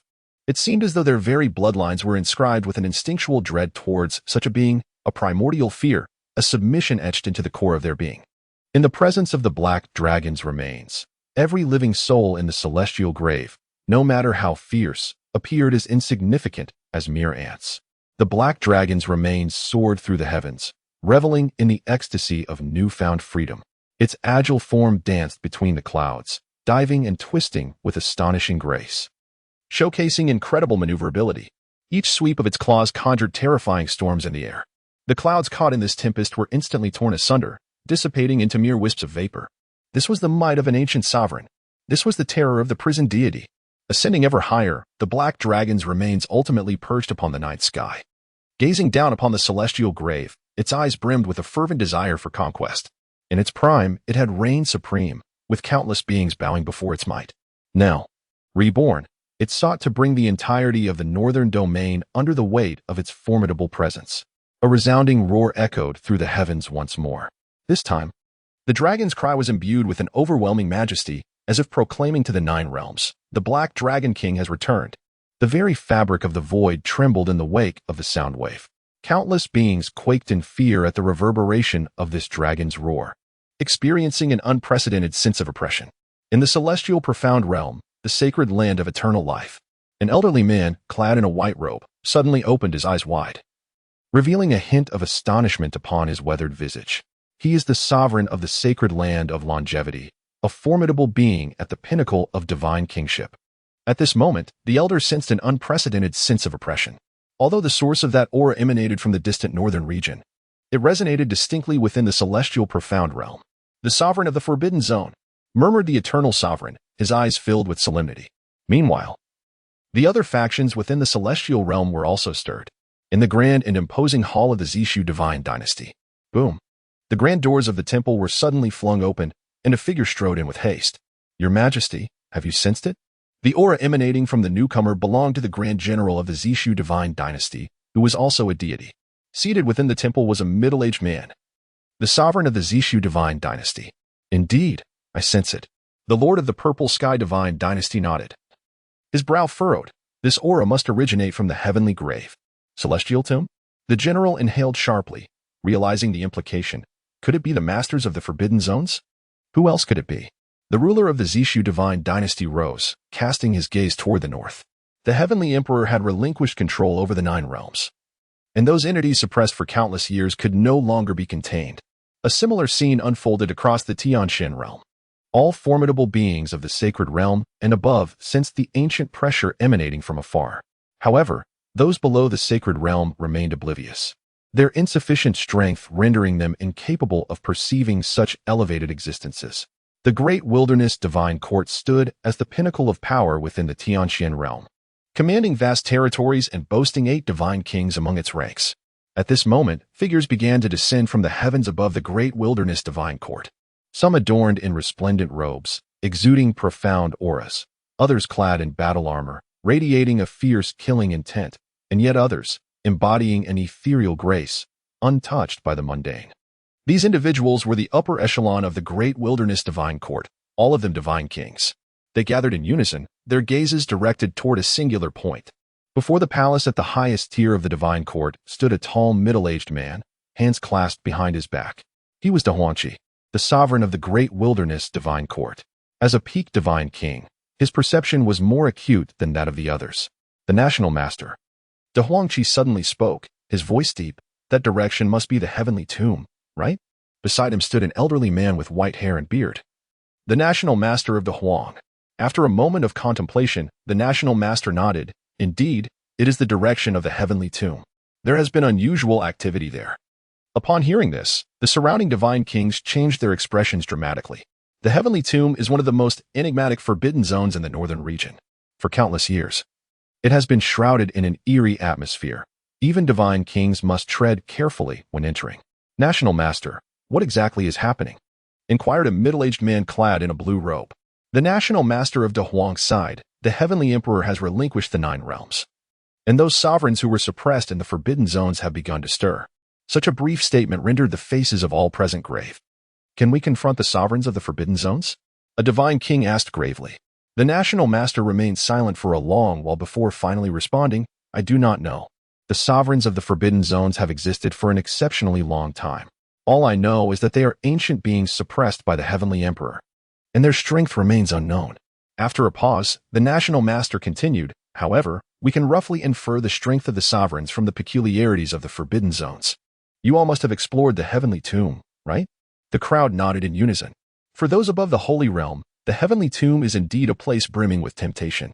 Not only are there ancient relics, but also countless heavenly materials and treasures. With a stroke of luck, one might even acquire astonishing legacies. "I once obtained a divine-level technique deep within the heavenly tomb," said a divine king. "It was thanks to that technique that I was able to break through to the divine king realm within a mere 1,000 years. Others nodded in agreement. The heavenly tomb holds tremendous opportunities, but it also harbors great terrors. Many powerful beings from the Holy Realm have fallen there, and, in fact, 3 divine kings have perished within the heavenly tomb, the national master of Da Huang remarked indifferently. A heavy silence fell over the assembly. You must understand. The heavenly tomb is merely the burial ground of the sovereigns. If even divine kings can fall there, one can only imagine the strength of the sovereigns of the forbidden zones. Da Huangqi gazed intently towards the direction of the heavenly tomb, as if traversing vast mountains and rivers. Now that the heavenly emperor has abandoned the 9 realms, how could they possibly contend against those ancient sovereigns? In the realm of Tianjin, a clandestine sanctuary hidden from the world, lies the final refuge of the Mongyue sacred clan, once a dominant imperial force among the 9 realms. They now find themselves in this idyllic sanctuary, struggling for survival. At the heart of this secret domain stands an ancient palace, majestic and imposing. Within its central chamber, an elderly man with flowing white hair sits serenely upon a meditation cushion, his eyes gently closed, surrounded by a faint aura of ethereal light. This venerable figure is Mongyue Shu, the esteemed patriarch of the Mongyue sacred clan, a being at the pinnacle of divine power. Suddenly, a tremor courses through Mongyue Shu's body, and his eyes snap open. His divine consciousness pierces through the confines of the sanctuary, detecting a terrifying surge emanating from the northern domain known as Tianfen. It is a presence that evokes profound unease, instilling in him a deep sense of foreboding, even from billions of miles away. The sovereign of the Forbidden Zone. Meng Yushu's body trembled. As the elder patriarch of an imperial-level force, he understood the implications of this revelation more profoundly than others. The Mengyu Emperor had confided certain secrets to him, including mentions of the ancient sovereigns imprisoned in the various forbidden zones by the Celestial Emperor. Each of these beings possessed unfathomable power. Now that the Celestial Emperor had relinquished control over the 9 realms, these ancient sovereigns could no longer be restrained. Just as Meng Yushu pondered this, the grand doors of the palace were abruptly thrust open, and several figures entered in succession. Leading them was an elderly man clad in a gray robe, the high priest of the Mengyu sacred clan, who was also a peak divine king. Beside the high priest stood a robust man adorned in battle armor, the marshal of the Mengyu sacred clan, equally a peak divine king. In addition, there were 13 other divine king elders present. These individuals represented the last vestiges of the Mengyu sacred clan's elite combat power and heritage. Patriarch, have you sensed that aura as well? The high priest inquired, his tone tinged with gravity. Meng Yushu nodded. The celestial tomb is stirring. That aura must belong to the ancient sovereigns within the celestial tomb. The marshal spoke solemnly. It appears that following the celestial emperor's abdication of the 9 realms, those suppressed entities are finally poised to emerge. A profound silence enveloped the assembly. After a lengthy pause, one elder spoke up. Patriarch, should we consider aligning ourselves with the sovereigns of the celestial tomb? All eyes turned toward this elder. Undeterred, he continued. Ever since the emperor was executed by the celestial emperor, we have been forced to cower like stray dogs in this secret realm. Yet, if we could secure the protection of the celestial tomb sovereign, who could challenge us unless the celestial emperor intervenes? A murmur of agreement rippled through the palace. Indeed, the sovereign of the celestial tomb is an ancient being of immeasurable strength. With his protection, we need not hide any longer. Certainly, rather than languishing in this secret realm, it is wiser to seek refuge with a powerful ally. The celestial emperor has declared he will no longer oversee the 9 realms. He should not interfere if we align with the sovereign of the celestial tomb. An increasing number of voices endorsed this proposal, as the Mengyu sacred clan had plunged into unprecedented peril since the execution of the Mengyu emperor. Although they had retreated into the secret realm with all their resources, the days of evasion were truly arduous. With the prospect of aligning with the sovereign of the celestial tomb, many saw a glimmer of hope. Listening to the discussions unfolding around him, Meng Yushu furrowed his brow. Aligning with the celestial tomb is indeed a strategy, yet the risks are considerable. What risks? Someone inquired. Meng Yushu replied solemnly. The lord of the celestial tomb is an ancient entity, his temperament unpredictable. To rashly seek his favor could provoke his wrath, with consequences that are unfathomable. Moreover, aligning oneself with a formidable being invariably demands a price, one that we may not be able to bear. Upon hearing these words, the crowd fell into a contemplative silence. Indeed, seeking the Lord of the Celestial Tomb's allegiance would exact a toll, perhaps requiring the offering of the sacred clan's heritage or even more significant sacrifices. Yet, such risks seemed preferable to an eternity spent in hiding within the secret realm. Observing the conflicted expressions of those around him, Mongyue Shu suddenly proposed. Perhaps we should first venture to test the waters. All eyes turned towards him. His gaze settled on the high priest and the marshal. I intend to embark on this journey personally. Would you both accompany me? The high priest and the marshal exchanged glances and nodded in unison. We shall accompany the clan leader. Meng Yueshu nodded in satisfaction. Very well. It shall be the three of us who initiate contact. The rest may remain concealed in the secret realm, prepared for any unforeseen circumstances. The assembly agreed with fervent nods. With three peak deities in motion, they would possess the strength to safeguard themselves against potential peril. Furthermore, with the high priest, adept in the art of divination, and the marshal, a master of tactical formations, they would be well equipped to navigate any sudden developments. When shall we depart? The high priest inquired. Today is the day, exclaimed Meng Yushu as he rose to his feet. The emergence of the celestial sovereign presents an unparalleled opportunity for engagement. His voice took on a grave tone. Moreover, it is likely that we are not the only ones contemplating an alliance with the celestial sovereign. Other factions may harbor similar intentions. The high priest and the marshal nodded in agreement. Given the formidable power of the celestial sovereign, it is inevitable that numerous forces will seek to align themselves. The order of arrival holds significant importance in such matters. Prepare yourselves. We shall depart in 1 hour, Meng Yushu instructed. At your command. The high priest and the marshal turned to depart. The other elders also took their leave, leaving only Meng Yushu standing alone within the palace. He lifted his gaze to the dome of the secret realm, his eyes seemingly piercing through layers of obstruction, catching a glimpse of the distant northern domain's celestial grave. Great Emperor, if your spirit lingers in the heavens, grant a safe passage on our journey, Meng Yushu murmured. Though he uttered such words, he was acutely aware that the Meng Yu Emperor had perished in both body and spirit, forever barred from rebirth. Henceforth, all would depend upon their own efforts. An hour later, deep within the secret realm, a teleportation array quietly activated. Meng Yushu, the high priest, and the marshal stood at the center of the array. Remember, once we depart, immediately seal the array. No one is permitted to enter or exit, Meng Yushu instructed the other elders. Indeed, the crowd replied in unison. Meng Yuan nodded and began to perform the incantation. Brilliant light surged within the array, and three figures gradually became ethereal. Just as they were about to vanish, the high priest suddenly interjected. Wait, what is the matter? Asked Meng Yueshu. The high priest's expression was grave. I have just divined the heavenly signs and discovered ominous portents. Meng Yueshu exchanged a glance with the marshal, both recognizing the weight of concern reflected in each other's eyes. The high priest's divination skills were exceedingly formidable. Even the Meng Yue Emperor had once held him in high esteem during his reign. Thus, when he spoke of dire omens, it was not to be dismissed lightly. What exactly are these portents? Inquired the marshal. The high priest shook his head. I cannot articulate it, but there is an unsettling premonition. After a moment of silence, Meng Yueshu spoke. We have no path of retreat left. This is the final opportunity for the Meng Yue Holy Clan, even if there are indeed foreboding signs. We must press on regardless. Both the high priest and the marshal nodded in agreement. Given the current plight of the Meng Yue Holy Clan, there was no room for alternative choices. They could either continue to hide in the secret realm and await their demise, or they could take a bold gamble. Let us embark. With the command of Meng Yueshu, a brilliant radiance enveloped the three individuals entirely. When the light dissipated, their figures had vanished without a trace. The elders remaining in the secret realm exchanged glances, each reflecting concern in their eyes. Yet, at this moment, all they could do was await the triumphant return of the three strongest. Meanwhile, Meng Yueshu and the others found themselves in a desolate expanse within the Tianxin realm. They were still some distance from the northern domain's Tianfan, but for the sake of safety, they had chosen not to teleport directly to the vicinity of the tomb. Let us first investigate our surroundings, Meng Yueshu suggested.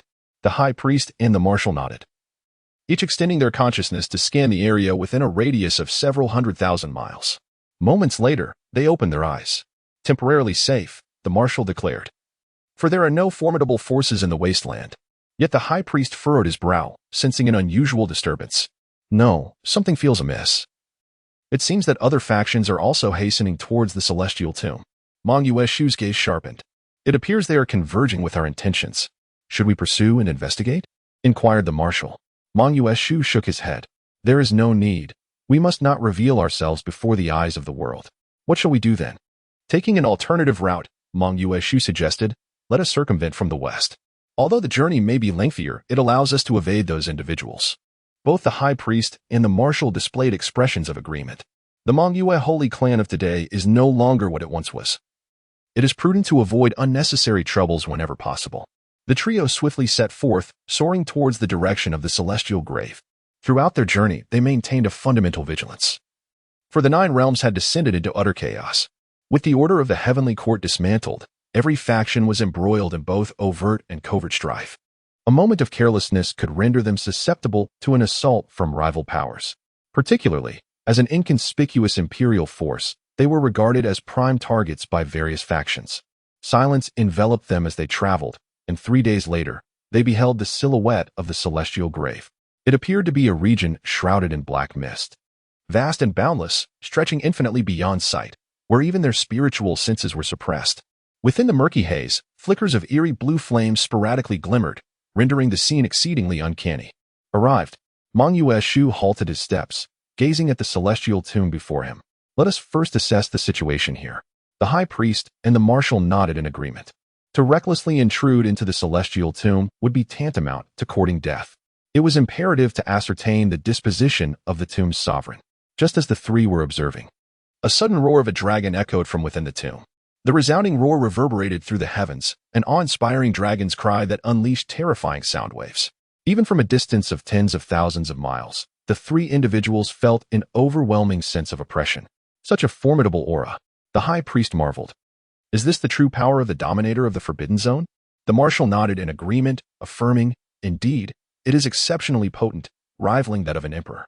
Meng Yue, silent, fixated intently on the direction of the celestial tomb, pondering in her heart, are we truly to align ourselves with such an existence? The magnitude of their strength surely demands an equally significant sacrifice. At that moment, the high priest suddenly interjected, Chieftain, it appears we have arrived too late. What does it mean? Behold, exclaimed the high priest, gesturing towards the direction of the celestial tomb.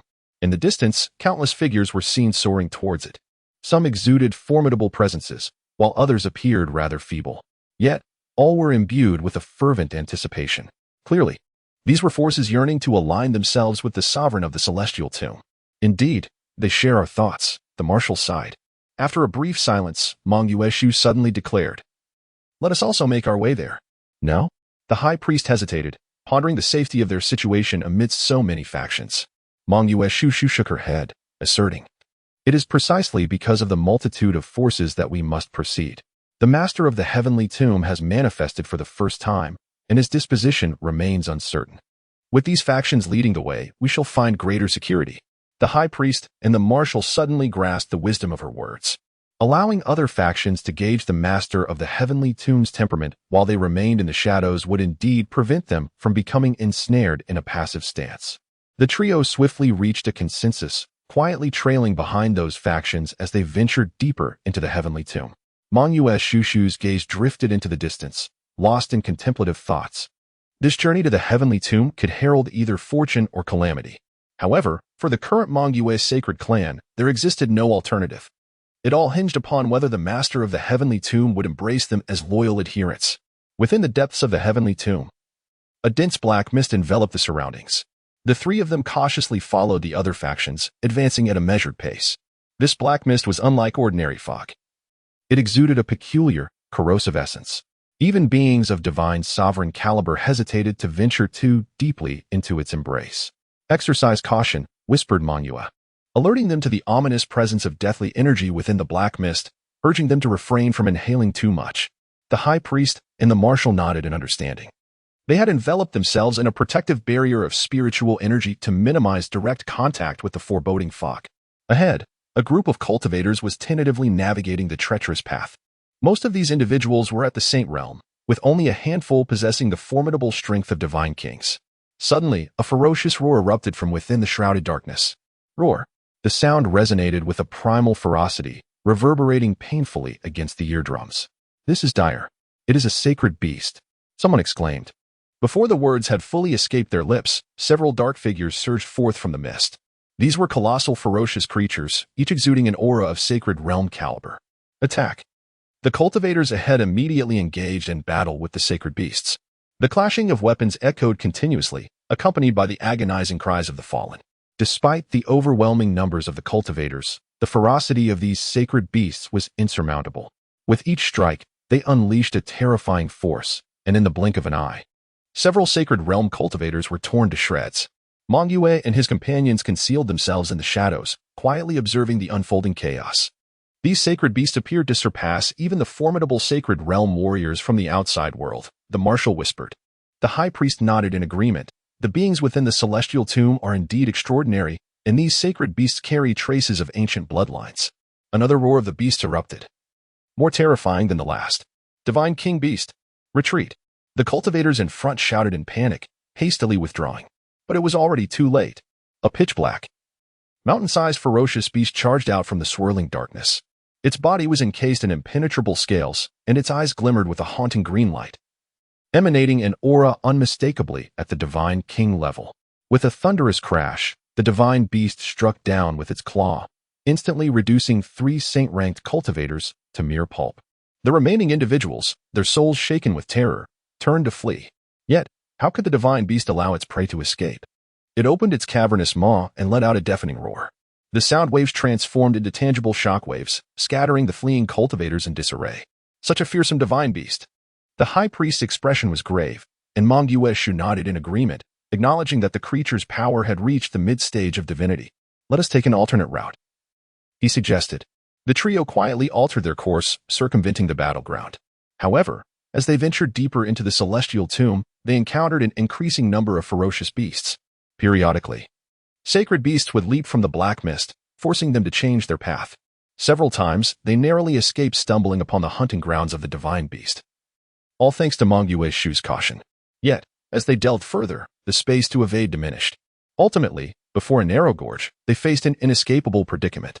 A colossal divine beast blocked the entrance, feasting upon the remains of several saint-ranked cultivators, the ground stained with their blood. What shall we do? The marshal inquired in a hushed tone. Should we wait for it to finish and depart?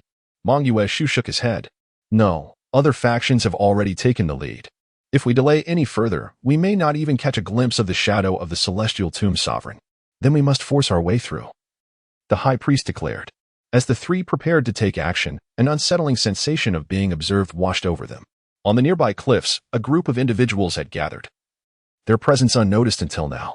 Most of them were formidable beings at the Divine King level, watching the scene with great interest. They are from the Mongyue Sacred Clan. That elder is Mongyue. The Mongyue Sacred Clan? Was it not said that they had been annihilated? It seems they have been lying low. Now that they have emerged, they likely seek to ally with the celestial tomb sovereign. Whispers filled the air, yet no one dared to intervene. They were all eager to witness just how much strength this once empirical faction still possessed. Mongyue and his companions sensed the presence of these onlookers. But they could no longer afford to concern themselves with anything else. Attack! With a commanding shout from Mongyue, the 3 sprang into action simultaneously. Mongyue wielded a cerulean longsword, its brilliance slicing through the void, aimed directly at the throat of the Divine King Beast. The high priest chanted incantations, intricate runes materializing in the air, coalescing into a colossal cage in an attempt to ensnare the beast. Meanwhile, the marshal brandished a silver spear, its thrust reminiscent of a dragon, exuding an aura of unyielding power. With a thunderous roar, the divine beast unleashed a jet of black light from its mouth. Wherever the beam passed, the void was marred with deep fissures. With a swift motion of the sword, the moonlit book's blade cleaved through the air, its sword energy resembling a dragon, colliding fiercely with the dark beam. A thunderous roar erupted as a terrifying wave of energy swept through, dispersing the surrounding dark mist. Enraged, the divine beast abandoned its meal, focusing its full might on the 3 adversaries. Its strength was indeed formidable. With a single swipe of its claw, it shattered the high priest's runic cage. The marshal's silver spear, when thrust against its scales, left but a faint mark. The defense of this divine beast exceeded all expectations. A swift resolution was imperative. Mongyue spoke with gravity. Marshal, cover our retreat. High priest, prepare the formation. I shall engage it directly. As his words fell, the sword in his hand suddenly erupted with resplendent brilliance. The Sacred Clan's secret sword technique, the 9 swords of Qi Ming. Slash! A beam of azure sword light sliced through the air, as if capable of cleaving the very heavens. The Divine King Beast sensed the impending threat, no longer complacent, and unleashed another column of black light from its maw. The sword light met the luminous pillar in midair, resulting in an earth-shattering explosion. Seizing this opportunity, the high priest swiftly established a grand formation. The power of the array surged, enveloping the Divine King Beast in a colossal 5 elements confinement array. The marshal, wielding a silver spear, relentlessly attacked, compelling the Divine King Beast to divert its focus from Shu. The trio moved in perfect harmony, gradually gaining the upper hand. Yet, the vitality of the Divine King Beast was astonishingly resilient. Even when severely wounded, it continued to retaliate ferociously. Onlookers upon the cliff gazed in awe, marveling at the profound depth of Imperial-level strength. The prowess of these three was truly remarkable. Such seamless cooperation was beyond what ordinary factions could achieve.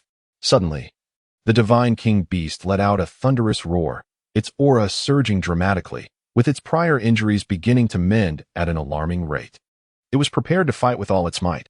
The High Priest exclaimed in alarm. The beast's eyes turned a menacing crimson, and its form began to swell. It was about to self-destruct. Should a divine-level ferocious beast explode, the surrounding tens of thousands of miles would be reduced to dust.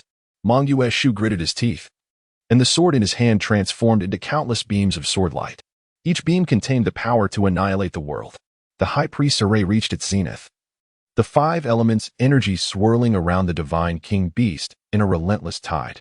The Marshal infused his lifetime of cultivation into the silver spear, its radiance piercing the heavens. Boom!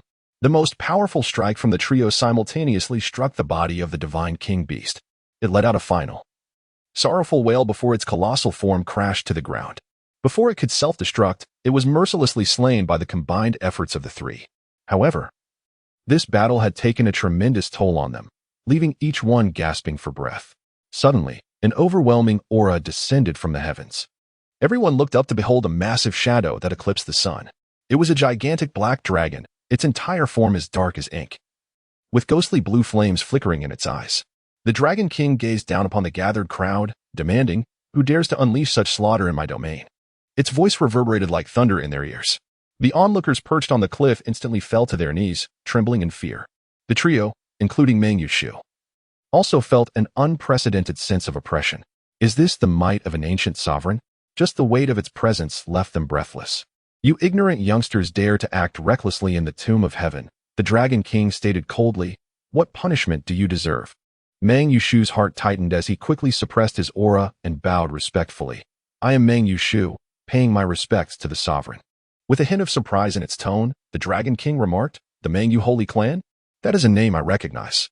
Shu hastily replied, "I have come to seek guidance from the sovereign. The Mangyu Holy Clan is willing to pledge allegiance to the tomb of heaven." The Dragon King glanced at the fallen Divine King Beast and then at the panting trio. Their ability to jointly slay a Divine King Beast indeed spoke of their formidable strength. Furthermore, their coordination suggested that they possessed a profound background. "Submit to this king?" The voice of the Black Dragon King was imbued with a trace of arrogance. "What qualifications do you possess?" A sense of despair enveloped Shu's heart. Yet she endeavored to maintain her composure. "The sovereign's might reverberates throughout the celestial realm.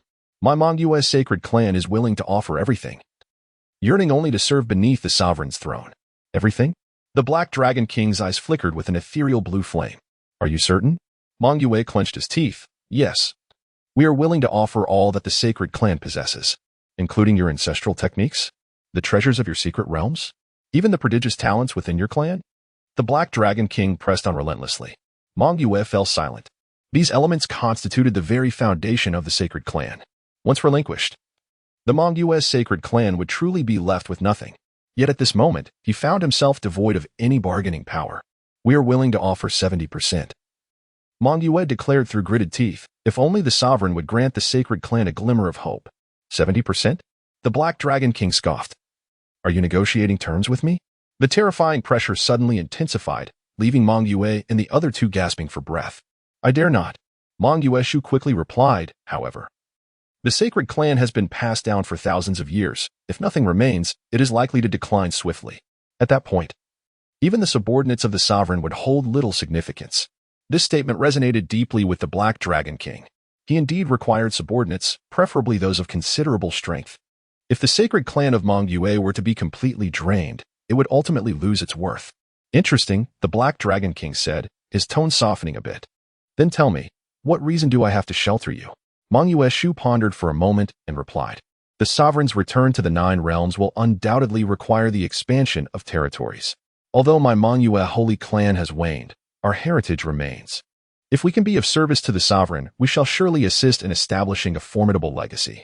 The Black Dragon King fell silent for a moment, then suddenly declared, 80%, not a fraction less. Moreover, all your future endeavors must be reported to me.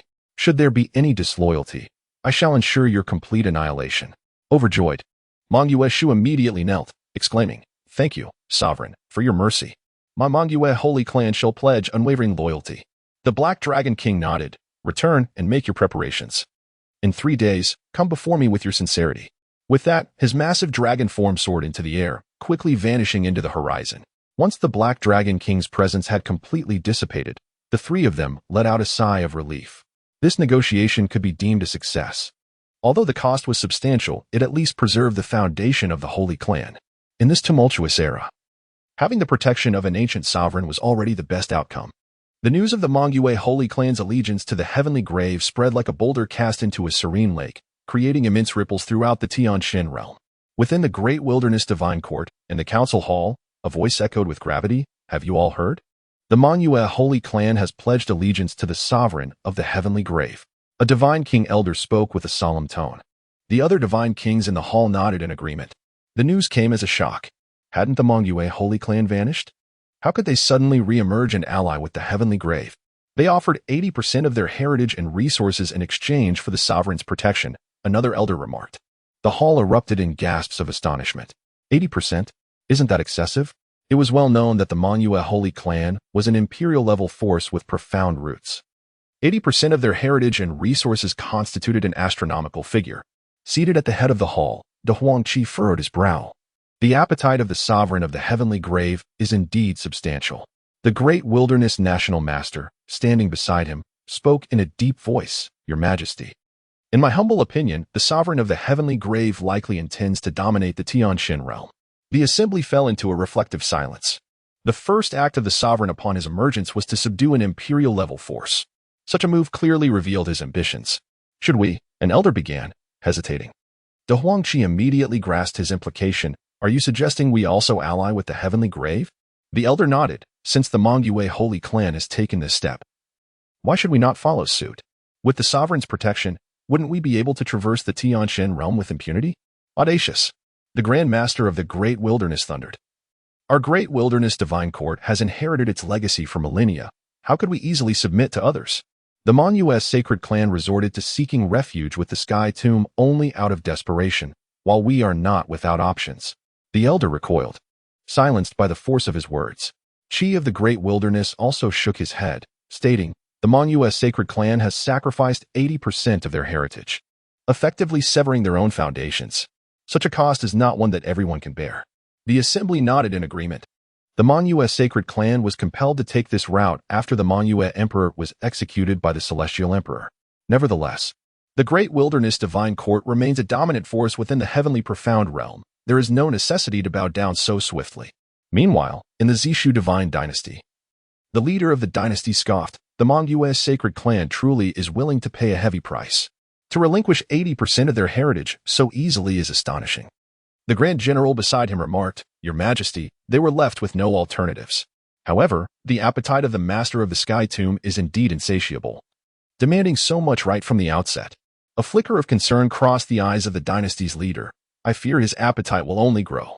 Sooner or later, the tendrils of the Sky Tomb will reach us. After a moment of silence, the Grand General proposed, What if we unite with other factions to take the initiative? You have lost your mind. The Lord of the Divine Dynasty admonished, that is the ancient sovereign. Even during the reign of the great Emperor Mangyue, he was beyond our control. The Grand General's expression turned bitter. Shall we then merely watch as he gradually devours the Tianxin realm? The Lord of the Divine Dynasty sighed. We shall take one step at a time.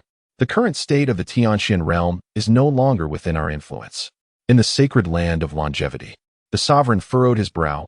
80% inheritance, a 3-day deadline. This master of the heavenly tomb is exceedingly domineering. An elder beside him remarked, Sovereign, do you think he will turn his attention to our sacred land of longevity as well? The sovereign shook his head. For the time being, he should not.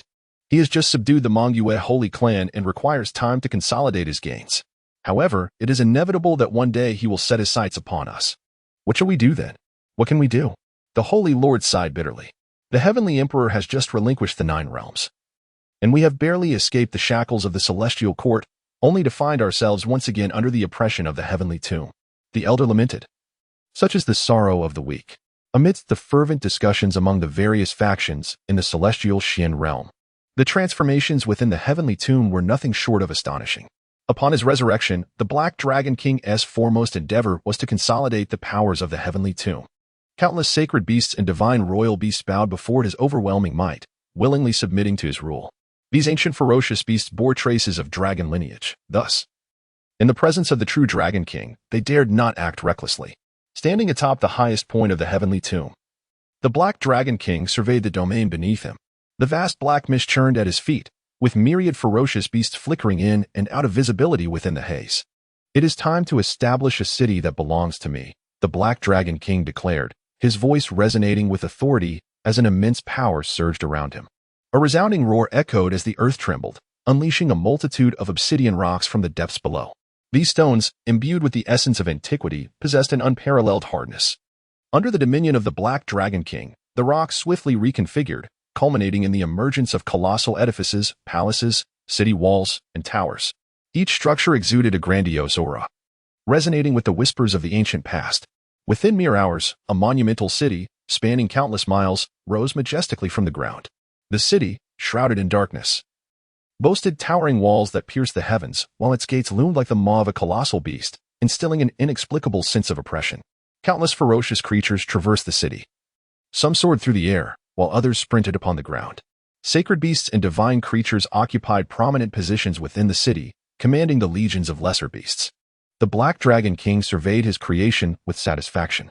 From this day forth, it shall be known as the City of 10,000 Beasts. His voice reverberated throughout the expanse, prompting a thunderous roar from all the ferocious creatures in acknowledgement of their submission. The name City of 10,000 Beasts swiftly spread throughout the celestial realm, leaving all in awe of this vast metropolis. Even during the reign of the celestial court, such an immense city had never existed. This was undoubtedly a declaration of the might of the celestial tomb to the nine realms.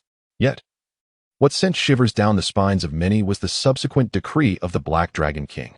On the third day following the city's establishment, a formidable pressure swept across the skies.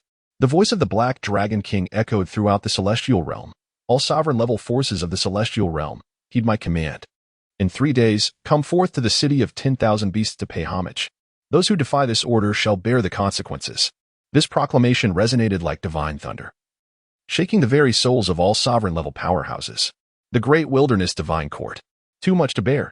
De Huangqi smashed the jade table before him with a single strike, incredulous that someone would dare demand their homage. The Grand Master of De Huang hastily intervened. Your Majesty, temper your wrath. This is the oppressive force of the ancient sovereign, far beyond our capacity to withstand. Shall we then submit to such tyranny? De Huangqi laughed in fury. We have only just liberated ourselves from the celestial realm's constraints, and now we are to bow before the tomb of heaven? The Grand Master sighed. The expressions of the other divine kings within the grand hall were grim. They were indeed unwilling, yet what recourse did they have? The might of the sovereign of the tomb of heaven was unfathomable. Even the mere pressure emanating from him was beyond their means to counter. Moreover, the tomb of heaven was bolstered by the Mongyue holy clan and countless ferocious beasts. The disparity in strength was simply insurmountable. In the Zixiao divine dynasty, the inevitable had finally arrived. The sovereign of the dynasty wore a bitter expression.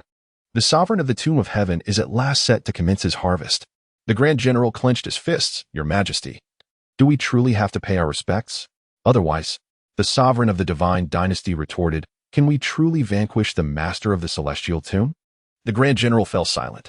Prepare yourselves, the sovereign sighed. We must extend the necessary tributes and utter the requisite words of praise. Otherwise, the Zishu divine dynasty may become a target for the master of the celestial tomb to assert dominance. In the sacred land of eternal life, the Holy Lord gazed towards the horizon, his gaze profound. First, we must subdue the Mongyue holy clan, then establish the City of 10,000 Beasts. Now, we are even required to pay homage. Each step becomes increasingly coercive, leaving us no opportunity for resistance. The elder spoke. Holy Lord, what course of action should we take? What else can be done? The sovereign waved his hand. Prepare the gifts and proceed to pay homage. In the face of absolute power, all else is but an illusion. The entire realm of Tianxin is engulfed in a stifling atmosphere. The God-King level factions, though seething with anger, dare not voice their dissent. They yearn to unite in rebellion. Yet such an endeavor would be tantamount to courting death. After the celestial emperor relinquished the 9 realms, they believed they had finally attained freedom. Little did they know, this freedom would prove to be fleeting. A new overlord is risen, one even more tyrannical than the heavenly court. At least the heavenly court adhered to certain protocols, whereas the lord of the heavenly grave embodies sheer brute force. Yet, in this moment, what choice do they have but to submit? Within the city of 10,000 beasts, the Black Dragon King stood atop the highest point, surveying the bustling scene below. Countless ferocious beasts traversed the city, adorning the colossal metropolis that spans millions of miles with an air of majesty. Soon, the realm of Tianxin would bow before the might of this king. The Black Dragon King's eyes shimmered with an eerie blue flame. This is merely the beginning. Once the realm of Tianxin is unified, my power shall sweep across the entire 9 realms. His voice brimmed with arrogance. Yet who would dare claim such hubris is unfounded. When an ancient sovereign truly reveals its fangs, even the dominant forces of Tianxin must bow their heads. This is a world where strength reigns supreme. Without the constraints of the heavenly court, all shall revert to the most primal law of the jungle. The 3-day deadline approaches swiftly. In the heavens above, figures emerge, shattering the void. Some traverse the skies on swords, others walk upon clouds, and some even tear through the fabric of space itself, stepping forth from the fissures. These are the pinnacle powerhouses of Tianxin, all of divine king cultivation. The lord of the great wilderness divine court, De Huangqi, leads 8 elder god kings, marching grandly from the east. The leader of the Zishu divine dynasty, accompanied by various god kings of the dynasty, breaches the sky from the south. The sovereign of the longevity sacred land, along with several elder god kings, ascends from the west. All god king level factions of Tianxin respond to the summons. Moreover, sacred and imperial factions situated close to the heavenly grave also hasten to pay their respects. Although the Black Dragon King's decree targets only god king level factions, those nearby cannot afford to ignore it. The heavenly grave looms before them. Failing to express their reverence may well mean the loss of their very lives. Meanwhile, those sacred and imperial factions situated at the farthest reaches cannot arrive within the brief span of 3 days. After all, only a god king can traverse the endless starry rivers with ease to reach the city of 10,000 beasts. All are quite perceptive. A colossal black Pegasus stood atop the walls of Beast City, its cold gaze fixed upon the approaching figures in the distance. Its entire form was shrouded in darkness, adorned with magnificent wings, each feather glistening with a metallic sheen. Its eyes resembled 2 blazing suns, radiating a disconcerting brilliance. This was a celestial-grade Pegasus, tasked with patrolling the expanse of Beast City. That is only natural, remarked a resplendent fire phoenix, its entire form ablaze in crimson. The oppressive might of the sovereign is not something they can withstand. The fire phoenix unfurled its magnificent wings, the fiery plumage radiating an intense heat that warped the very air around it. On the city ramparts stood numerous holy beasts and royal creatures, observing the scene with a detached gaze. Within the city of 10,000 beasts, an array of rare and extraordinary creatures flourished. In the skies above, a thunderous divine beast, wreathed in lightning, soared gracefully. Each beat of its wings summoned a miniature tempest. On the ground, colossal ancient elephants, reminiscent of mountains, ambled leisurely, their every step resonating through the earth. In the ocean depths, a divine dragon, adorned in shimmering golden scales, glided effortlessly. Beneath the surface, earth-dwelling dragons expertly burrowed through the soil. These celestial beings, seldom seen in the outside world, were abundant within the city of 10,000 beasts. A sudden roar echoed through the air, startling all who were present.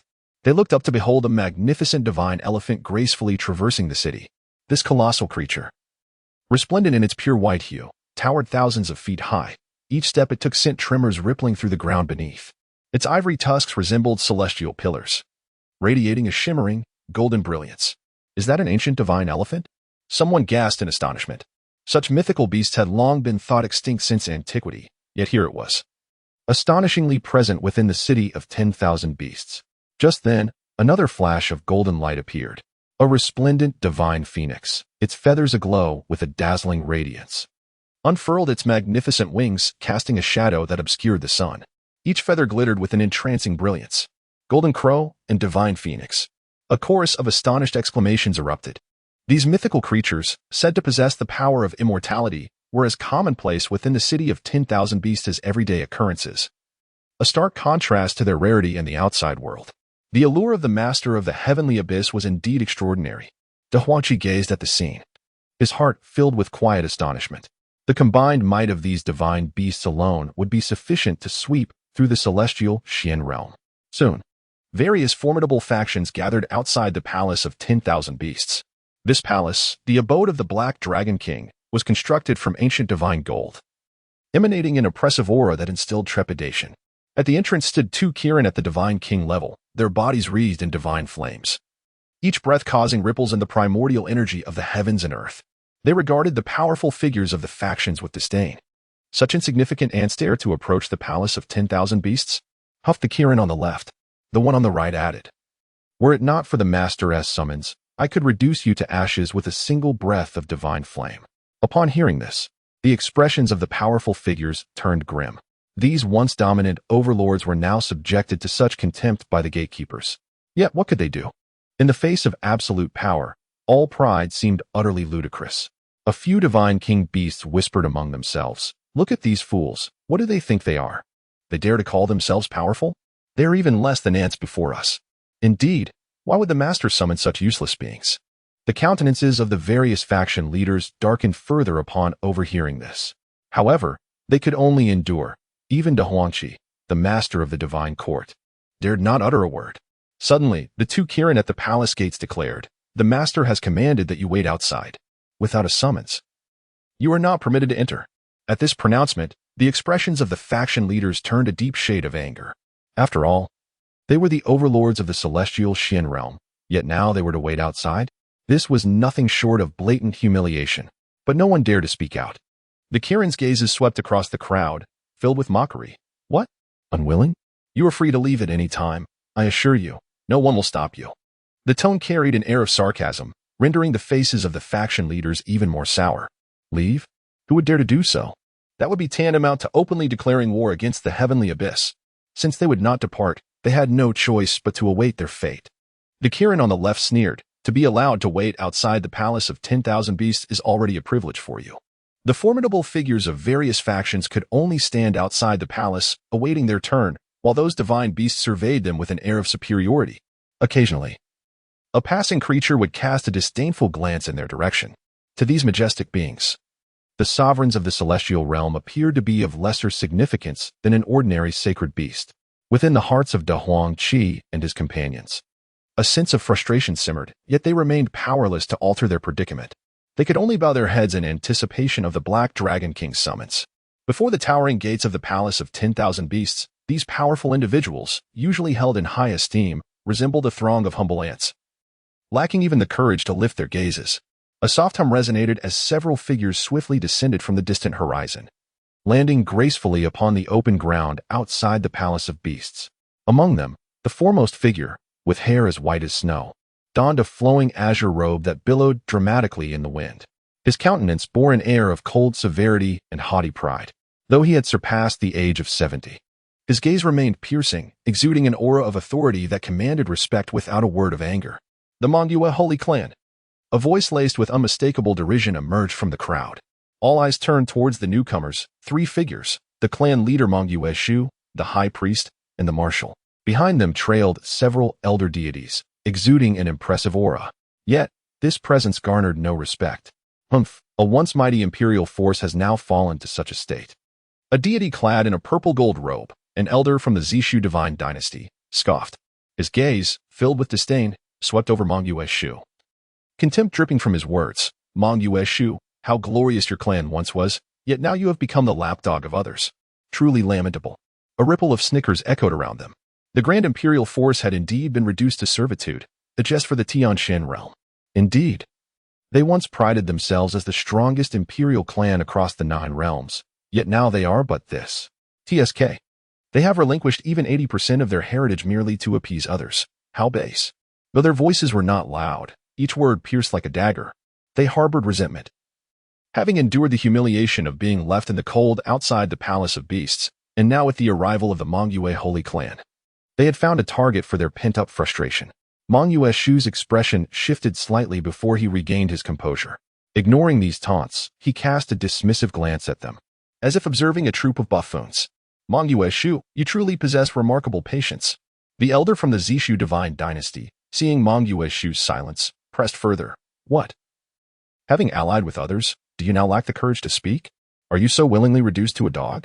Finally, Meng Yueshu raised his head, his gaze icy as it fixed upon the elder of the Zixiao divine dynasty.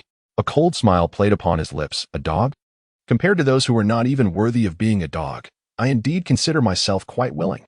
The elder of the Zixiao divine dynasty was taken aback by these words, his expression shifting dramatically as anger surged within him. Yet, Meng Yueshu did not relent. Her gaze swept across the assembly, laced with unabashed derision. You individuals, who parade under the banner of the Tianshan realm's supremacy, have engaged solely in despicable acts within your own confines. Over these past years, you've seized upon the misfortunes of those who have lost their support. Haven to you? Now that you stand before a true powerhouse, you are rendered mute. Oh, but I misspoke. You are even less than mute. For at least a mute recognizes their own insignificance. An immediate silence enveloped the surroundings, following the abandonment of the Nine Realms by the Celestial Emperor. The order of the Tianshan realm had completely disintegrated, with the law of the jungle, where the weak are devoured by the strong, becoming the new norm.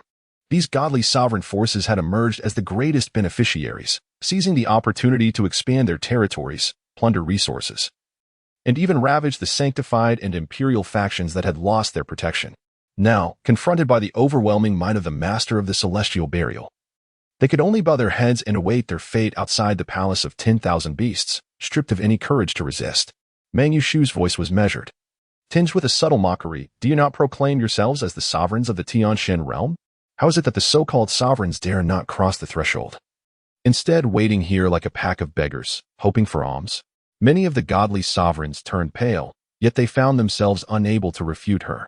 Do not presume you are so formidable, Meng Yueshu. Finally, one could no longer contain himself. The speaker was an elder from the great wilderness divine court, who scoffed. Are we beggars? And what of your Meng Yu sacred clan? You have likely sacrificed most of your heritage, rendering yourselves unworthy of claiming territory. Ha! In truth, you are even less than beggars. Indeed, do you think that by aligning yourselves with the master of the celestial burial, you elevate yourselves? Do not forget, you are nothing but hounds now. Another chimed in with scornful derision. Dog. Meng Yueshu responded with a smile rather than anger, a glint of cold light flashing in her eyes. Indeed, I would rather be a dog with an owner than be divided by you petty individuals, allowing you to profit. Who are you calling petty? The expression of the elder from the Zixiao divine dynasty turned completely frigid, divine power surging around him. Whoever responds. That is who I speak of, Meng Yueshu replied disdainfully. You seek death. The elder of the purple sky god dynasty could no longer contain his fury. In an instant, he appeared before Meng Yu, his palm carrying an overwhelming pressure, forcefully striking towards her. This blow was as thunderous as a storm, filled with murderous intent. However, Meng Yu showed no fear. With a chilling smile, she stood her ground as both the high priest and the marshal stepped forward, shielding her from harm. With a resounding crash, the forces of both sides collided in the air, emitting a deafening roar. The high priest swiftly formed a defensive barrier, managing to withstand the onslaught but staggering back several steps from the impact. An elder from the Zixiao divine dynasty sneered, Meng Yue clan. You pitiful wretches are merely clinging to life, yet you dare to put on airs here? Suddenly, an elder from the Meng Yue sacred clan stepped forward, a chilling smile gracing his lips. Wretches? Today, I shall reveal who the true waste is. With a resounding boom, the two combatants engaged in a fierce battle. This clash piqued the interest of the divine beast residing in the city of 10,000 beasts. The excitement was palpable as a saint-level Pegasus cried out in exhilaration. Indeed, these humans are quite entertaining, remarked a thunder beast, crackling with electric energy, with a sardonic smirk. Let them fight. The more intense, the better, added a fire phoenix, flapping its magnificent wings. Rather than intervene, the divine beasts gathered eagerly around, engrossed in the spectacle. The battle raged on, with the elder of the Meng Yue holy clan evidently outmatched, being relentlessly pressured by the opponent. With a resounding crash, the elder was struck and sent flying, colliding forcefully with the ground behind him. Yet, a peculiar smile graced his face. With a resounding thud, the elder of the Fengwei sacred clan collided forcefully with the formidable body of a divine king beast. With a thunderous roar, the divine beast let out an expression of fury. Its massive form staggered back several paces, a trickle of crimson blood seeping from the corner of its mouth. Seeking death, the divine beast, consumed by fury, initially aloof and merely an observer, found itself unexpectedly embroiled in the chaos of the battle, igniting an uncontrollable rage within. It wasn't me. The elder of the Zishu divine dynasty's complexion changed dramatically as he hurriedly retreated. However, the colossal divine king beast showed no inclination to heed his explanation. Leaping into the air with great force and swiping a paw towards the elder. Boom! The strike from the divine beast of the god king contained boundless power. The elder of the purple sky divine dynasty's countenance changed drastically, and he immediately invoked a protective divine ability. Yet, before the god king's beast, his defenses were as fragile as mere paper. With a resounding thud, the claws of the divine beast effortlessly tore through the defenses, striking the elder's chest with tremendous force. The elder was sent hurtling backward like a kite severed from its string, his ribcage shattered and his internal organs grievously injured. Cough. The elder spat a mouthful of fresh blood, his complexion as pale as paper. The beast king gazed coldly at the severely injured elder. A murderous glint evident in its eyes. How dare you, an insignificant insect, wreak havoc in the city of beasts? With that, its enormous form soared into the air. One claw aimed at the elder's head. Should this strike land, the elder would undoubtedly meet his demise. Vile creature, cease your insolence. The sovereign of the Zixiao divine dynasty bellowed, a purple-gold long sword manifesting in his hand, its radiant light rushing forth to meet the beast king's lethal claw. With a resounding clang, the sword light clashed with the sharp claws, erupting in a deafening roar. The lord of the divine dynasty was jolted back several steps, yet managed to parry this deadly strike just in time. Your Majesty! The severely injured elder quickly concealed himself behind the sovereign of the divine dynasty. The divine beast king cast a frigid gaze upon the sovereign of the Zishu divine dynasty. Are you daring to challenge my authority? An influx of divine beasts surged from all directions, some traversing the skies, others emerging from the earth, and still others tearing through the fabric of space itself to descend. In the blink of an eye, dozens of divine beast kings encircled the people of the Zishu divine dynasty. Each beast exuded a heart-stopping aura, their eyes brimming with a chilling murderous intent. More holy and royal beasts hastened to join, crowding the open space and plunging the atmosphere into a frigid tension. Faced with such an overwhelming assembly of formidable creatures, the cultivators present felt an unprecedented weight upon their shoulders. However, as more beasts arrived, some of the divine kings began to regain their composure. Do these brutes truly believe themselves to be significant? An elder from the great wilderness divine court scoffed. They think they matter? Without a sovereign to back them, they are nothing. Upon hearing these words, the surrounding beasts erupted in fury. Yet, a greater number of divine kings appeared contemplative. Since their entry into the city of 10,000 beasts, the Black Dragon King had remained conspicuously absent. Though these beasts were arrogant, they ultimately dared not unleash a massacre. Otherwise, given their nature, they would have acted long ago. Huh, a pack of brutes? Do they think they can bark before us? Another divine king sneered. Do they truly believe we are afraid of them? This remark ignited the flames of battle. A divine beast king, crackling with thunder, roared as it charged forth, its massive form crashing toward them, seeking death. It unleashed a column of lightning directed at the speaker.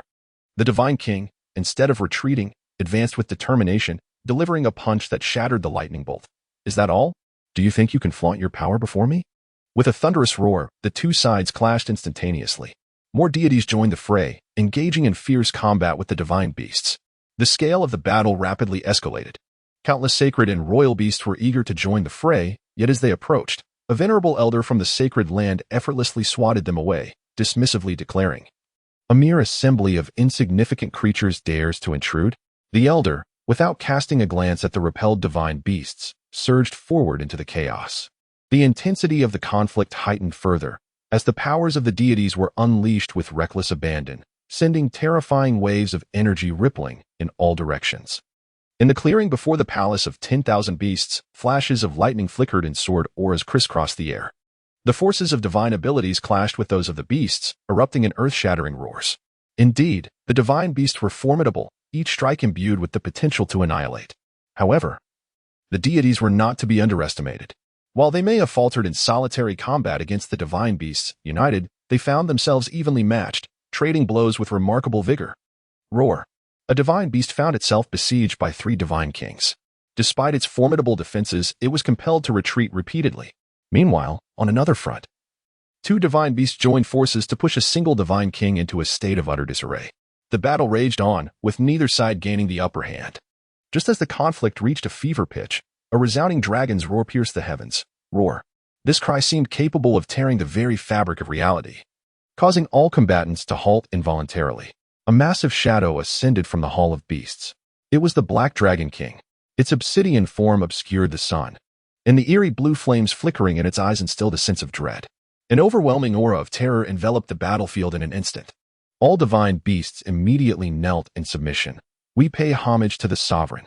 The divine kings, though refraining from kneeling, dared not make a move. The Black Dragon King surveyed the assembly with a hint of mockery in its voice. What is this? I have yet to summon you. And you are already engaged in battle? Silence reigned as no one dared to respond. The Black Dragon King's gaze swept over the crowd. Since you were so eager to fight, I shall grant your wish. The doors of the Hall of Beasts slowly creaked open.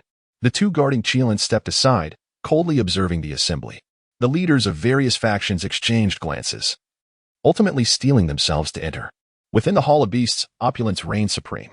The palace, crafted from ancient divine gold, radiated an astonishing aura of power from every brick and tile.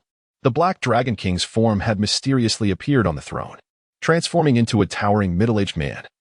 He remained shrouded in darkness, with eerie blue flames still flickering in his eyes. Speak, who struck the first blow?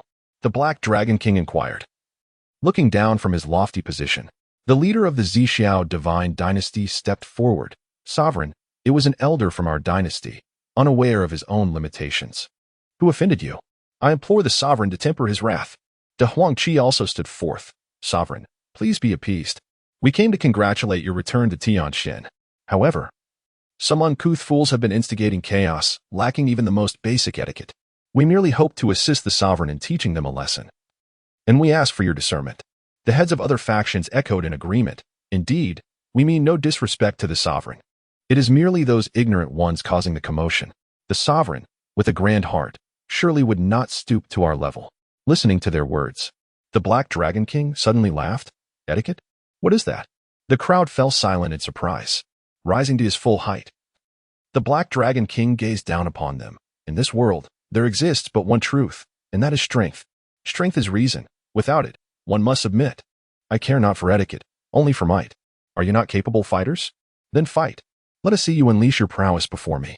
The voice of the Black Dragon King carried a hint of madness. To the victor, I shall bestow abundant rewards. To the vanquished, the consequences shall be borne alone.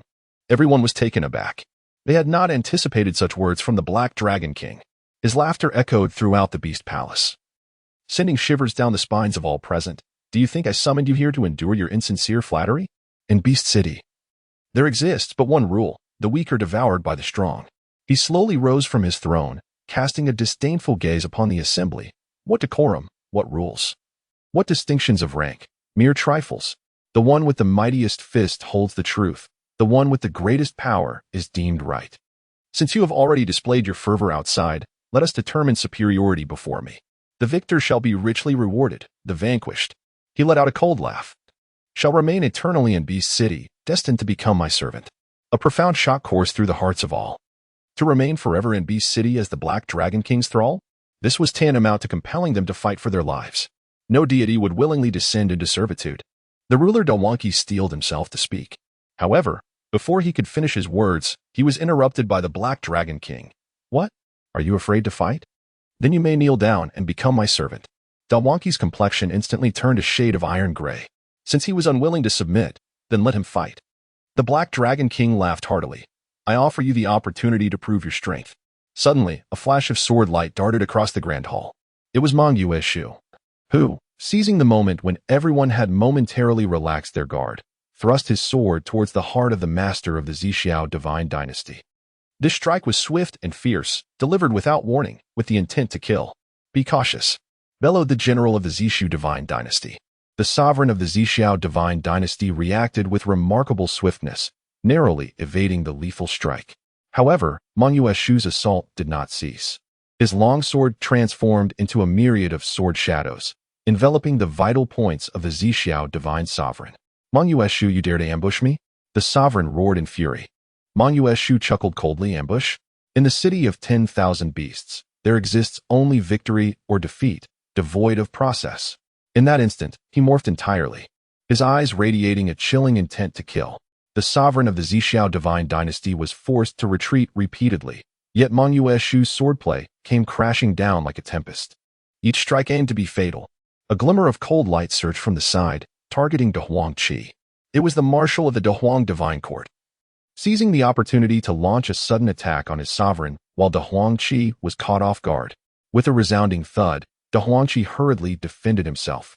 Yet he was still struck upon the shoulder, staggering backward. "What are you doing?" Dehuang Qi erupted in fury. The marshal replied with a cold sneer, "My lord, I have awaited this day for an eternity. Do you not realize? I have long despised your ineptitude. Now that the opportunity has arisen, I shall undoubtedly usurp your position." In an instant, the entire palace of beasts descended into chaos. It was not only Meng Yueshu and the great Huang marshal who lost their composure. Many others could no longer contain themselves. Some launched surprise attacks on their adversaries, while others betrayed their superiors. Even those who had once shared a bond akin to brotherhood turned against one another. A deity clad in a robe of the Tao suddenly unleashed a formation flag, striking fiercely at his elder brother. "You old fool, having occupied the position of the Lord of the Sacred Land for so long, it is time for you to relinquish your title." The Lord of the Sacred Land's countenance changed drastically as he narrowly evaded this lethal blow. "You scoundrel! How have I treated you that you would dare? How shall I proceed?" The God King scoffed repeatedly. "You merely rely on your profound seniority to suppress us, the younger generation. Today, in the city of 10,000 beasts, everything shall be determined by strength." Boom, boom. Terrifying waves of energy ravaged the palace of beasts. Various divine powers intertwined, erupting in a cacophony of earth-shattering sounds. Some summoned celestial swords, their brilliance slicing through the void like rainbows. Others chanted incantations, with runes filling the sky, forming deadly arrays. Yet more directly unleashed forbidden powers, willing to consume their very essence to obliterate their foes. At this moment, everyone was consumed by madness. They shed their daily facades, revealing their most primal fangs. Bonds of master and disciple, the loyalty of subjects to their sovereign, the legacy of doctrines, all were cast aside. Some betrayed their mentors out of selfish desires. Others ambushed their sovereigns in the pursuit of power. Many seized the opportunity to exact vengeance for past grievances. The entire palace of beasts transformed into a colossal arena of gladiators. All were fervently engaged in slaughter, seeking to unleash years of pent-up resentment. The Black Dragon King sat upon his throne, watching this spectacle with keen interest. The terrifying waves of energy swept forth, yet whenever these forces neared the palace, they were dissipated by an invisible power, the pressure of the Black Dragon King. He was unwilling to allow these individuals to tarnish his abode. "Fascinating," mused the Black Dragon King as he observed the chaotic melee below, a glimmer of amusement flickering in his eyes. "Is this what the beings of the Nine Realms have become, unshackled from the constraints of the heavenly court? These individuals, endowed with formidable power and astounding intellect, have now devolved into mere beasts. No, they are more fearsome than beasts. For even animals understand the significance of kinship and the necessity of mutual aid among their kind. Yet, what of these humans? Masters and disciples turn against one another, sovereigns and subjects engage in mutual annihilation, and even sworn brothers become bitter adversaries. Oh, Heavenly Emperor." The Black Dragon King sighed softly. "Your maneuver is truly remarkable. It seems that within the depths of these individuals' minds, something vital is amiss. It is a sense of restraint, a code of conduct, and above all, a moral compass. Benevolence, righteousness, propriety, wisdom, and trust. These once binding shackles of humanity have receded like a tide since the Heavenly Emperor relinquished control over the Nine Realms, leaving only the most primal desires in their wake. A thirst for power, a relentless pursuit of status, and an insatiable greed for resources dominate their actions, rendering them more terrifying than beasts. They possess immense strength yet have forfeited the essence of humanity. The slaughter below rages on. Meng Yu has engaged in a fierce confrontation with the ruler of the Zishu divine dynasty, their battle sending shockwaves through the void. Meanwhile, the traitorous marshal of the great wilderness, Qi, relentlessly assaults his own sovereign. More individuals join the fray, some seeking to profit from the chaos, others aspiring to reap the rewards. Yet, without exception, they have cast aside the most fundamental moral principles. Here, only victory and defeat exist. There is no right or wrong. Only life and death. Devoid of compassion, humanity and beastliness blur into one. The Black Dragon King observed the unfolding scene, his eyes reflecting both derision and contemplation. Such is the method of the Celestial Emperor. He need not personally intervene to punish these individuals. He merely withdraws the emotional constraints from their hearts, magnifying the malevolence inherent in human nature, allowing them to engage in mutual slaughter within a disordered environment. This strategy effectively transforms the Nine Realms into an immense cocoon, wherein all beings become mere parasites within. By extracting constraints and stripping away order, The celestial emperor intends for these parasites to devour one another amidst chaos. The weak shall be eliminated, while the strong will endure, and those who survive will inevitably have traversed countless brush with death, witnessed innumerable betrayals, and experienced profound suffering. In this moment, the lofty deities, once regarded as the pinnacle of power in the celestial realm, are revealed to be merely the most formidable of the parasites within this cocoon. Some seek to ascend through opportunism, others yearn for vengeance against their foes. Yet, the majority are merely scavenging for opportunities amidst the turmoil, intent on consuming everything belonging to others. Within the palace of 10,000 beasts, the scent of slaughter permeates the air, as if an invisible hand tightly grips each person's throat. The once arrogant and self-proclaimed paragons of strength now display no semblance of tranquility. Their gazes, sharp as blades, and their murderous intent, fierce as fire, unleash all the pent-up dissatisfaction, rage, and resentment that had long been suppressed, pouring forth in response to the command of the Black Dragon King. Here, there are no allies, no rules, and certainly no boundaries. With a resounding thud, a figure was hurled backward like a severed kite, crashing violently against the golden pillar of the palace. It was an elder of the Zishu divine dynasty, his chest caved in, blood trickling from the corners of his mouth. The elder struggled to rise but was firmly pinned down by another cultivator from his sect, who pressed a foot against his chest. Weren't you quite formidable? Parading your might within the divine dynasty, constantly overshadowing me, let's see how formidable you are today. The one who held him down was a middle-aged divine king of the Zishu dynasty, his gaze filled with malice. Zhou Xian, I am your martial uncle. Do you dare to lay a hand on me? The elder's eyes widened in fury as he gasped and shouted. Master uncle? Zhou Xian scoffed, his facial muscles contorting into a grotesque expression. Here, who still cares about the title of master uncle? The moment you usurped the resources that rightfully belonged to me, you forfeited your status as my elder. The elder's face turned ashen. That is the rule of the divine dynasty. I was merely acting in accordance with the regulations. Rules? Zhou Xian's expression grew increasingly frigid. Do you truly dare to mention rules? When you, relying on your status as an elder, clandestinely hoarded resources. Did you ever consider the rules? When you sent my own brother to undertake a mission that was certain to end in death, did you think of the rules then? And now you speak of rules to me? Go to hell. As his words fell, he abruptly lifted his foot and forcefully brought it down towards the elder's chest. Do not. The elder's pupils dilated sharply, emitting a chilling scream, yet in the next moment, his voice was abruptly silenced. With a sharp crack, the sound of bones shattering echoed through the air, as the elder's chest caved in completely, blood gushing forth from his 7 orifices. His eyes widened in shock, fixating on Zhou Xian with a gaze filled with hatred and resentment. Zhou Xian, do not think you will escape unscathed. Your demise shall be even more tragic than mine. I curse you to never find peace in this life. Zhou Xian let out a cold laugh and, with a swift kick, sent the corpse tumbling aside. Never find peace? At least I shall outlive you. The lifeless body fell to the ground, staining the golden tiles with its crimson hue. The surrounding cultivators gasped in astonishment at this scene. Yet within many of them, a flame of excitement ignited. A resounding boom shattered the brief tranquility. A formidable deity, wielding a colossal axe, suddenly struck at another cultivator beside him. Wang Ba, have you lost your senses? The assaulted cultivator bellowed, as his spear met the oncoming attack, its brilliance like a rainbow, infused with overwhelming murderous intent. Lost my senses? No, I am more lucid than ever. Wang Ba gritted his teeth, gripping the immense axe tightly, and brought it down with ferocity. Li Yuanzhang, do you think I am oblivious to the covert schemes you have orchestrated over the years? You have brought about the demise of my clan's younger brother and seized the spiritual veins I toiled to acquire. Now, it is time for reckoning. Utter nonsense. Li Yuanzhang exclaimed furiously, his spear resembling a dragon, transforming into countless spear shadows that pierced towards his adversary. The demise of your clansman in the secret realm was due to his own inadequacy. What concern is that of mine? Silence. Wang Ba bellowed, as his colossal axe cleaved through the shadows of the gunfire. The two figures collided with tremendous force, unleashing a terrifying surge of power that resonated through the air with a deafening hum. Engaged in an intense struggle, they were locked in a fierce battle, the residual waves of their strength compelling the surrounding cultivators to retreat. Yet, an unusual glimmer sparkled in each of their eyes. With a resounding thud, Li Yuanzhang's gunlight was torn asunder by the colossal axe, sending him staggering backward, blood trickling from the corner of his mouth.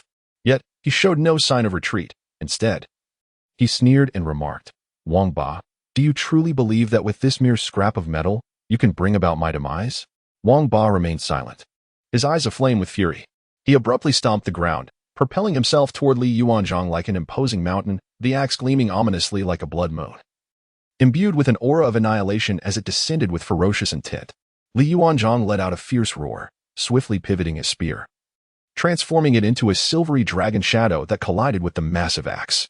With a thunderous roar, a terrifying shockwave of energy instantaneously radiated outward, causing the ground to fracture in numerous places, while the very air became distorted. The two individuals retreated, their complexions paling slightly.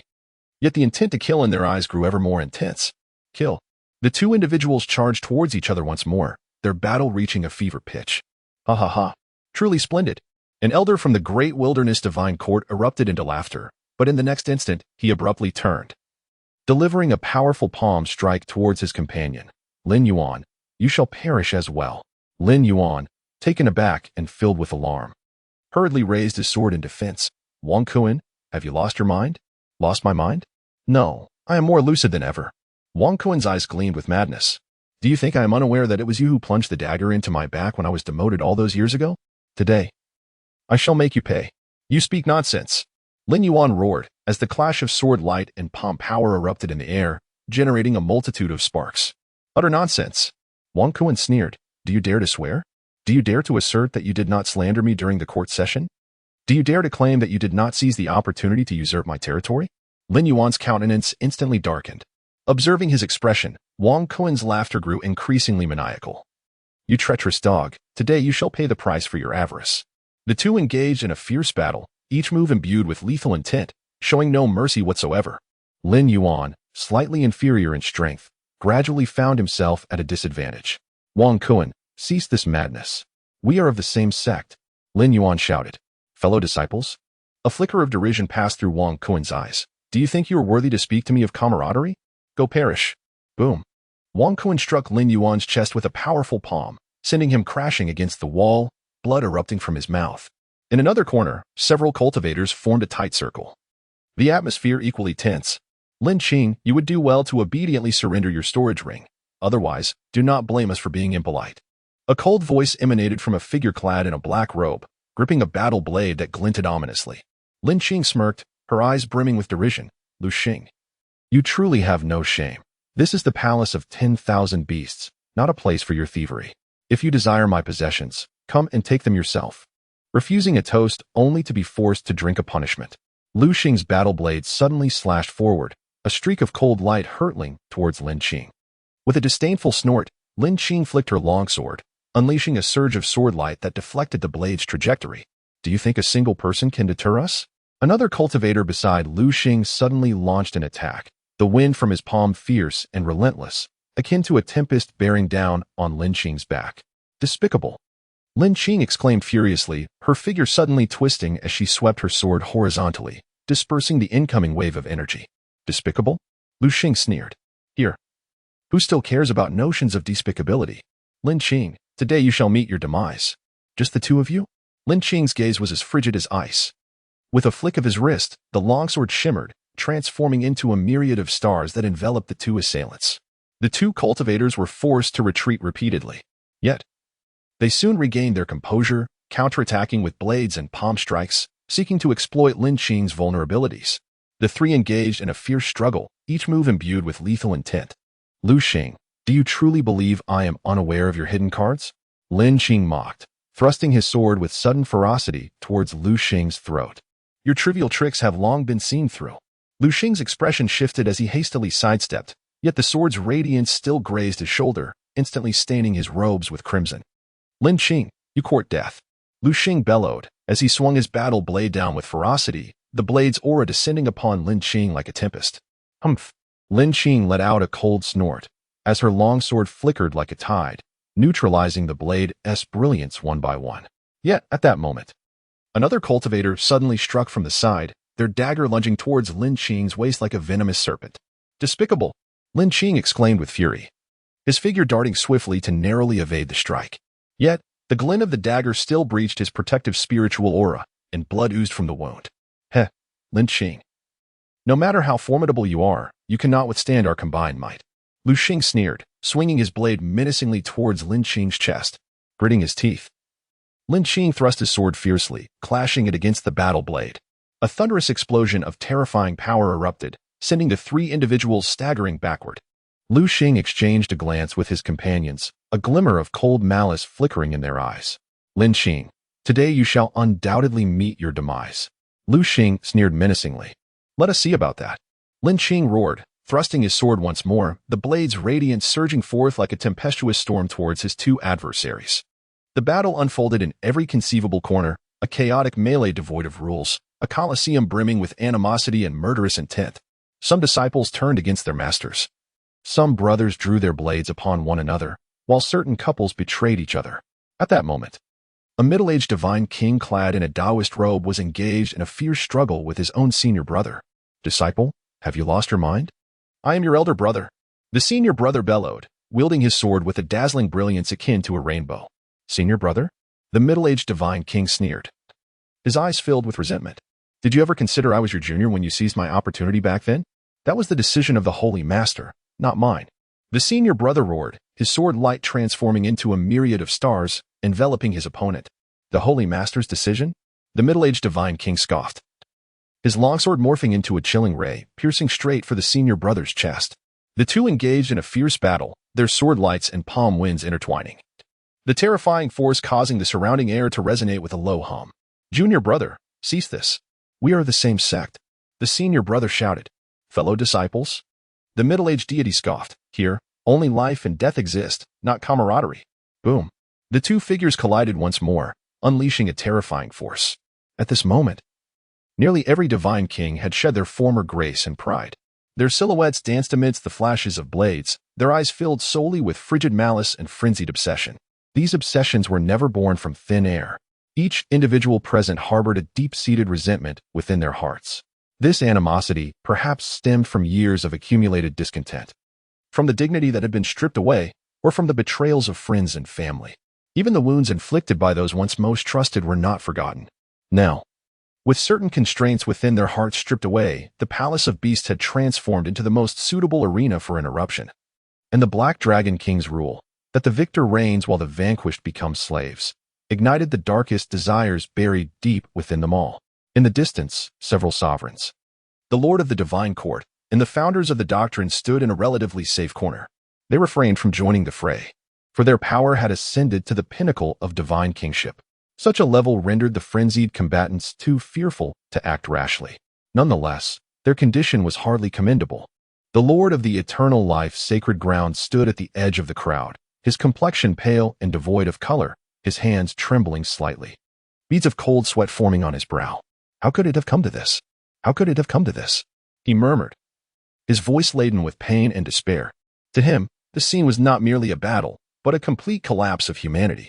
He understood all too well that the murderous intent of these divine kings was not driven by the pursuit of resources, territory, or other external conflicts, but rather by the long-suppressed grievances and hatred within their hearts.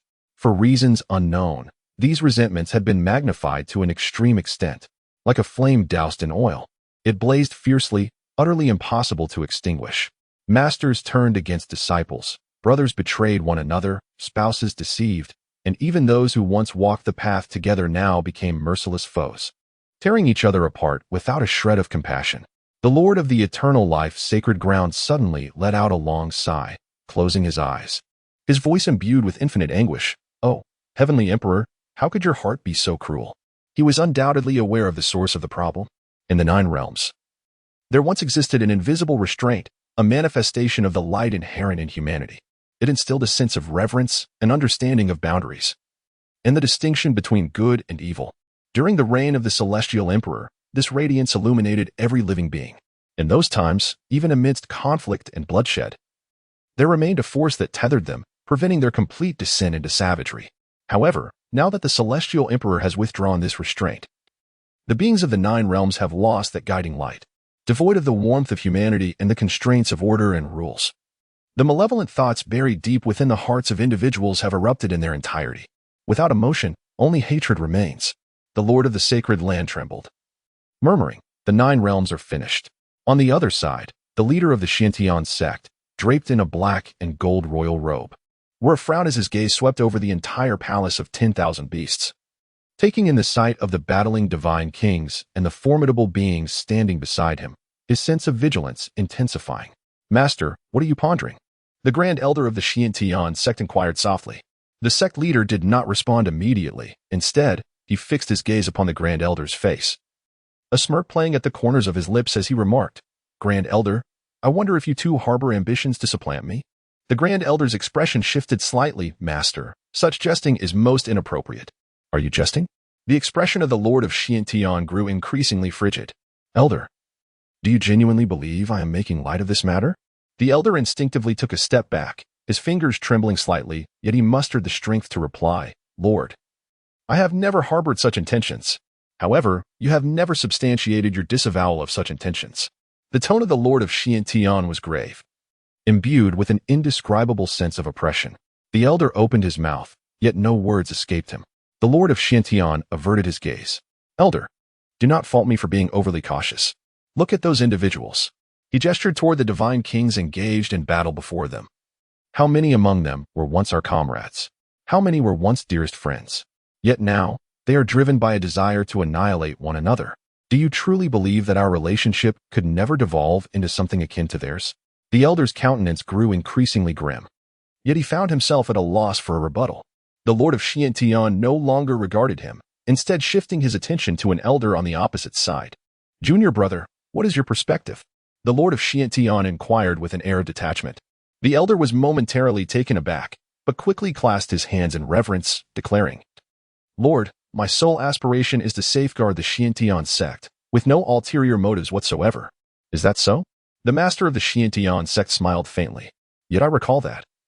Back in the day, you were willing to sacrifice an entire legion to forcibly seize that spiritual vein. At that time, it seems you did not consider the interests of the sect, did you?"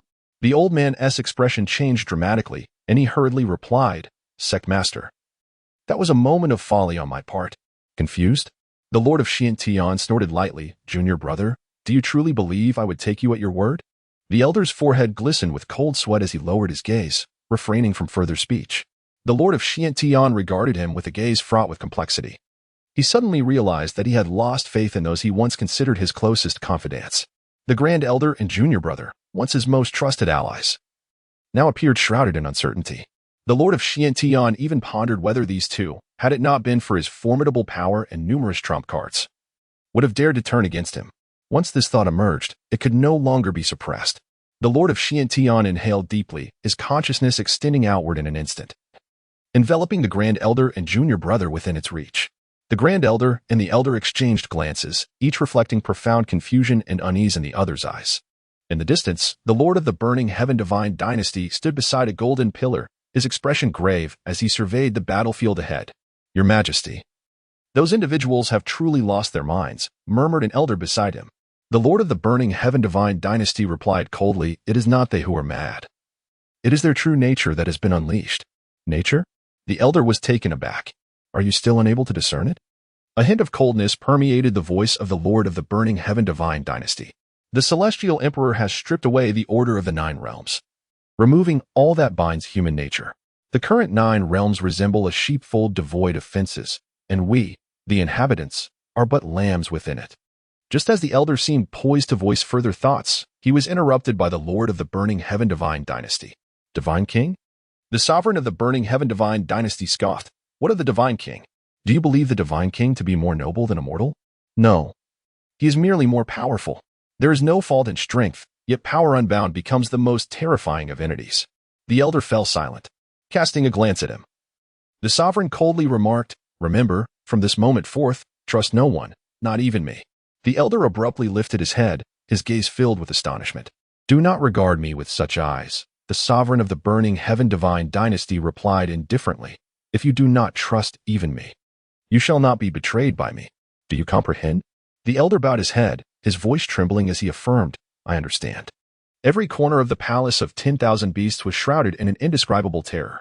The battles among the divine kings raged on, while the mightier beings, Saint Lords, divine court sovereigns, and the ancestors of the Tao lineage, though not participating in the conflict, were equally consumed by fear and suspicion. They observed former allies, friends, and brethren turning against one another, witnessing the fall of once mighty figures into hatred their hearts filled with an ineffable complexity of emotions. Trust had evaporated. There were no friends, no allies, only adversaries. Each individual was wary of others, even those closest to them. And all of this was witnessed by the Black Dragon King. A chain of suspicion had formed. Within the palace of 10,000 beasts, the divine kings clashed. And the world was left with naught but the glint of blades and the flash of swords. Outside the palace, the sky gradually darkened, and a low rumble of thunder echoed from the horizon. Thunder rumbled ominously overhead as dark clouds billowed across the sky, with lightning slithering like silver serpents, seemingly brewing a dreadful force. The light across the expanse of the heavens abruptly dimmed, obscured by an invisible power. The Black Dragon King, seated upon his lofty throne, initially entertained by the spectacle of the gods' internecine strife, now narrowed his eyes slightly. Who dares to create a disturbance over my city of beasts? Outside the beast palace, countless creatures were drawn to the unusual phenomenon in the sky, lifting their heads to gaze upon the tumultuous black clouds intertwined with lightning. What audacious entity dares to rampage within the confines of the city of beasts? Truly, they must be tired of life. Do they not recognize whose territory this is? To flaunt their might beneath the feet of the sovereign, today shall be their last. A fire phoenix, entirely clad in crimson, soared into the sky. How dare they cause trouble on the sovereign's domain? I shall slay them. My lord Phoenix, is it necessary for you to intervene? Sneered a thunder beast, its form crackling with electricity.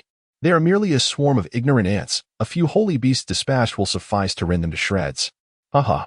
Indeed, came the chorus of laughter from the denizens of the city of beasts, their taunts echoing across the heavens. Yet, the thunder above grew ever more ferocious. And from the depths of the black clouds came the resonant sound of clanging, as if an army of iron steeds was preparing for battle. A resounding beat of war drums suddenly reverberated from the horizon, causing the very earth and sky to tremble ever so slightly. Immediately thereafter, a beam of golden light emerged from the dark clouds. This golden radiance, akin to a fissure, tore through the ominous clouds, illuminating the heavens with a resplendent glow. With a resounding roar, as the golden light emerged, thunder cracked and the earth trembled in response. Shadows began to materialize from the radiant glow, perfectly aligned and exuding an overwhelming majesty. Were these figures human? A sacred beast stood in stunned disbelief. Not at all. The pupils of the divine beast suddenly contracted, and a hint of gravity infused its tone. Amidst the golden radiance, one could faintly discern countless soldiers clad in golden armor, standing in midair, brandishing long halberds with an austere aura. Their armor shimmered with a blinding brilliance under the thunderous light, each one resembling a statue, yet exuding an overwhelming sense of oppression. 100,000 celestial warriors arrayed in the heavens. Leading them was a figure in silver-white armor, diminutive in stature, adorned with a benevolent smile, seemingly an ordinary old man, leisurely sipping from a wine flask while gazing down at the city of beasts below. More divine beasts gathered, pointing at the sky with derision etched across their faces. Their demeanor suggested they were akin to the direct descendants of an ancient power. A fire phoenix swooped in, laden with disdain, in this day and age. Which force dares to flaunt its might before the gates of the city of beasts? The divine beasts erupted in laughter, exclaiming, truly unaware of their own insignificance. With such a meager force, they dare to cause a ruckus in the city of beasts. I shall see who is so blind. The army in the sky paid no heed to the mockery, silently arranging themselves in formation. The celestial soldiers' gazes were icy, as if surveying a collection of lifeless objects. How presumptuous these humans were. Did they believe that donning a few scraps of tarnished metal could intimidate them? The audacity of that old man was quite remarkable. Should they grant him the opportunity to kneel and plead for mercy from the sovereign? For a moment, the beasts within the city of beasts could no longer restrain themselves, erupting into derisive laughter. I'll twist that old man's head off and use it as a goblet. Those soldiers appear quite fine. Perhaps we should capture a few for a soup? The laughter of the beast was unrestrained, blatantly revealing their contempt for the heavenly army. Yet, the celestial soldiers remained silent. Standing resolutely in the golden light, preserving an absolute tranquility, their gazes unwavering. Why did they not speak? A divine beast furrowed its brow. Humph, not speaking? They must be dumbfounded by our presence. Another divine beast sneered, just a bunch of ants. The silver-armored elder in the sky, named Yudong, was the commanding general of the celestial soldiers.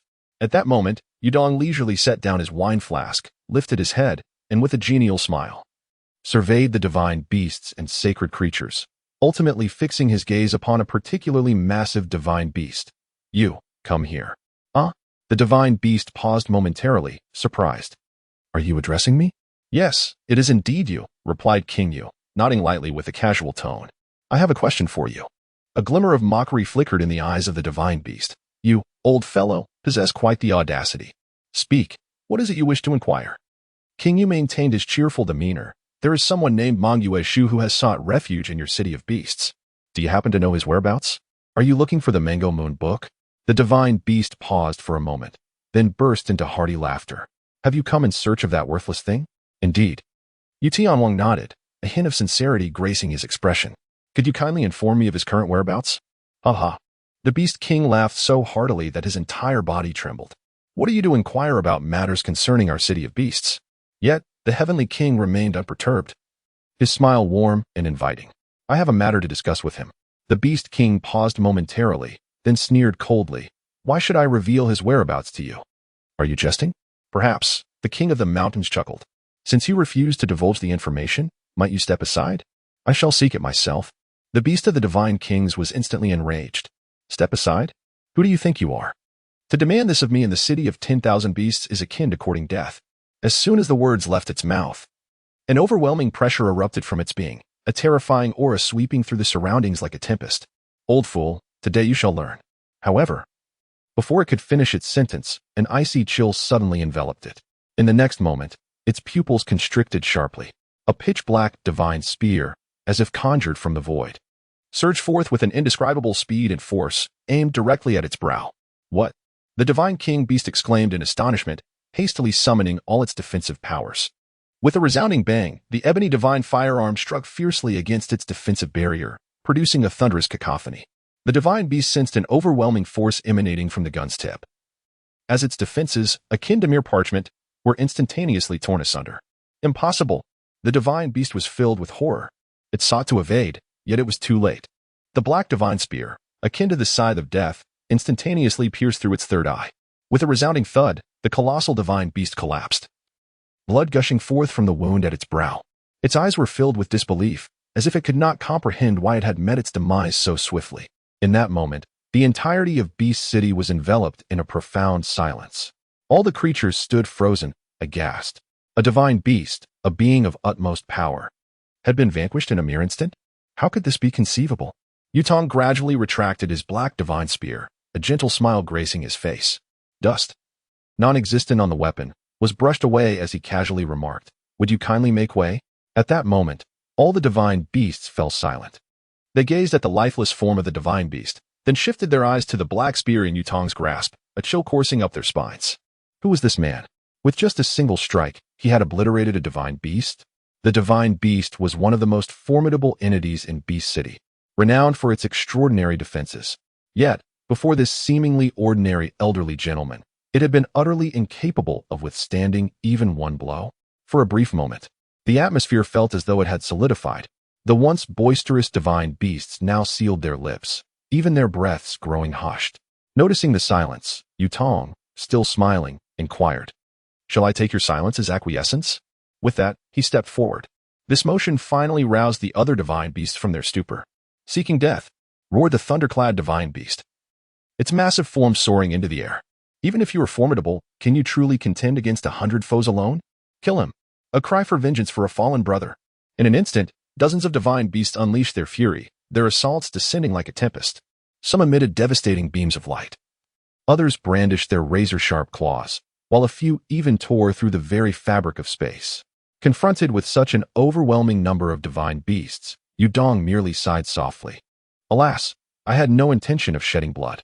He placed the wine flask in the void, and it astonishingly hovered steadily in midair. "Since you insist on forcing my hand." At that moment, Yudong's gaze turned icy. With a slight tremor of the black divine spear in his grasp, countless arcane runes suddenly emerged along its shaft. With a resonant buzz, the divine weapon quivered, emitting a clear chime. In the next instant, the figure of Yutong abruptly vanished from the spot. Where is he? The divine beasts were taken aback, yet their assault had already struck the location where Yudong once stood. A terrifying surge of energy erupted, shattering the very fabric of the void. "Humph, has he perished?" One of the divine beasts scoffed.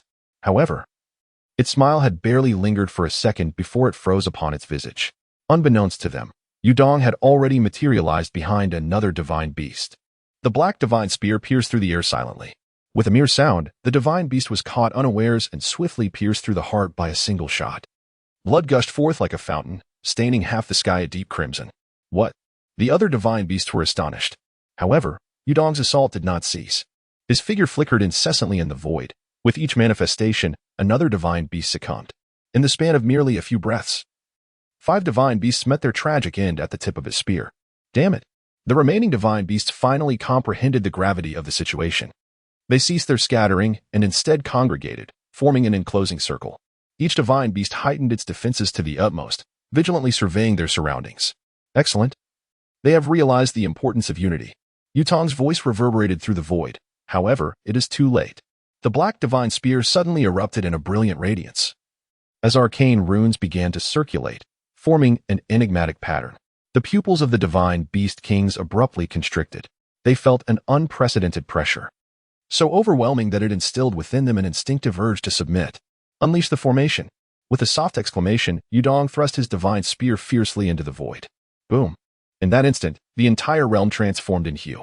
Countless obsidian runes erupted from the gun's muzzle, weaving a colossal array of slaughter in the void. Within this deadly formation, an oppressive aura of mortality permeated the air. The divine beasts felt as though they were ensnared within an immense prison. Their once proud power seemed utterly insignificant in the face of this lethal array. Take action, ordered Yudong to the celestial soldiers behind him. Kill. 100,000 celestial soldiers replied in unison, their long spears gleaming simultaneously. Each spear shimmered with a golden divine light. While the strength of these celestial warriors may not rival that of the divine king beasts, their sheer numbers and impeccable coordination proved formidable. Countless beams of golden light cascaded from the heavens, resembling a splendid meteor shower. The sacred beasts and royal beasts were caught off guard, engulfed by the golden radiance. Cries of anguish echoed in the air. Some sacred beasts attempted to resist, but their efforts appeared utterly futile against the well-trained celestial soldiers. Many more, paralyzed by fear, turned to flee. Yet, suddenly, bolts of thunder descended from the sky, striking down those who dared escape, reducing them to mere dust. Amidst the blood rain and chaos, Yudong maintained his serene smile. However, the black divine spear in his hand relentlessly reaped the lives of the divine king beasts. Even when united, they could not withstand Yudong's onslaught. Their once proud defenses crumbled like paper before the black spear, and their esteemed attacks could barely graze the hem of his garment. In a moment of despair, a divine king beast roared, "Who are you?" Yudong pierced its throat with a single thrust and replied calmly, "A person unwilling to shed blood." The divine king beast fell, its final gaze filled with fear and resentment. The battle raged on as celestial soldiers formed intricate killing formations, mercilessly slaughtering the sacred and royal beasts. Yudong single-handedly confronted the remaining divine king beasts, his speed astonishingly swift, flickering through the void.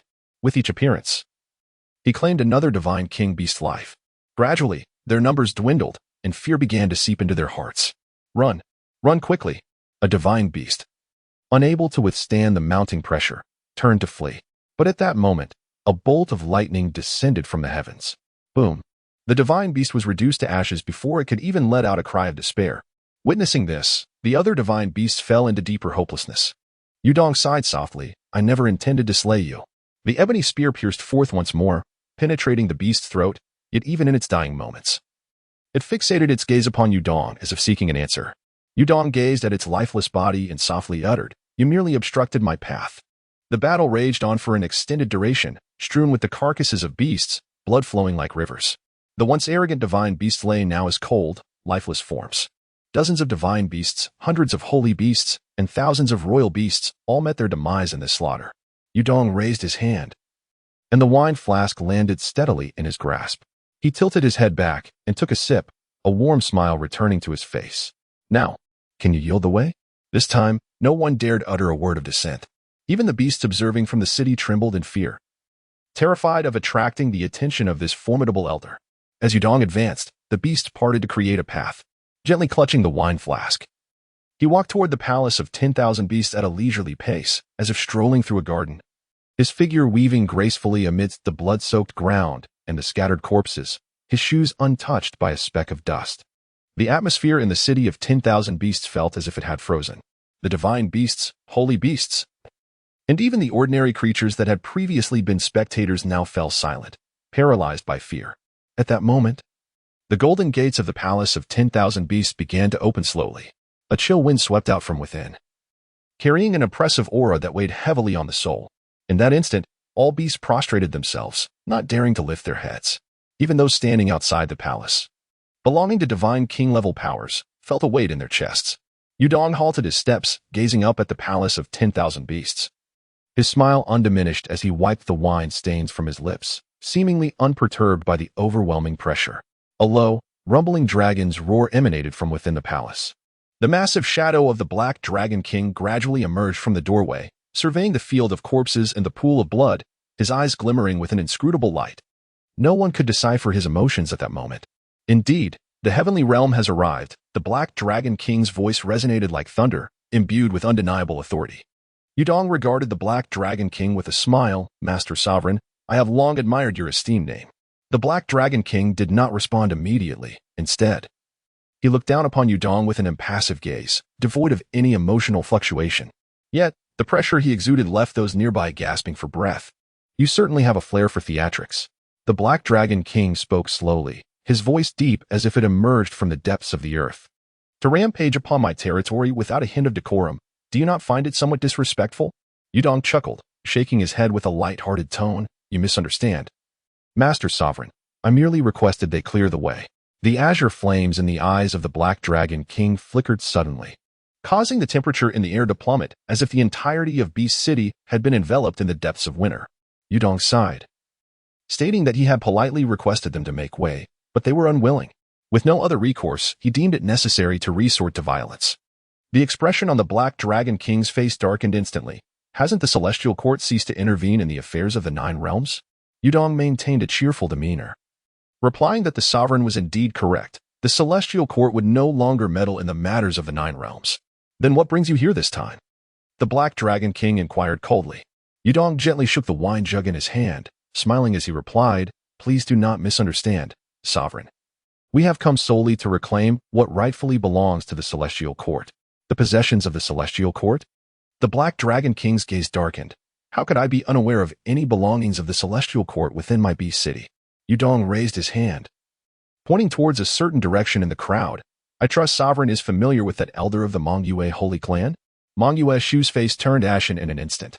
He had been concealed in the back of the crowd, clinging to a faint hope that Yudong sought trouble with the Black Dragon King and would not notice him.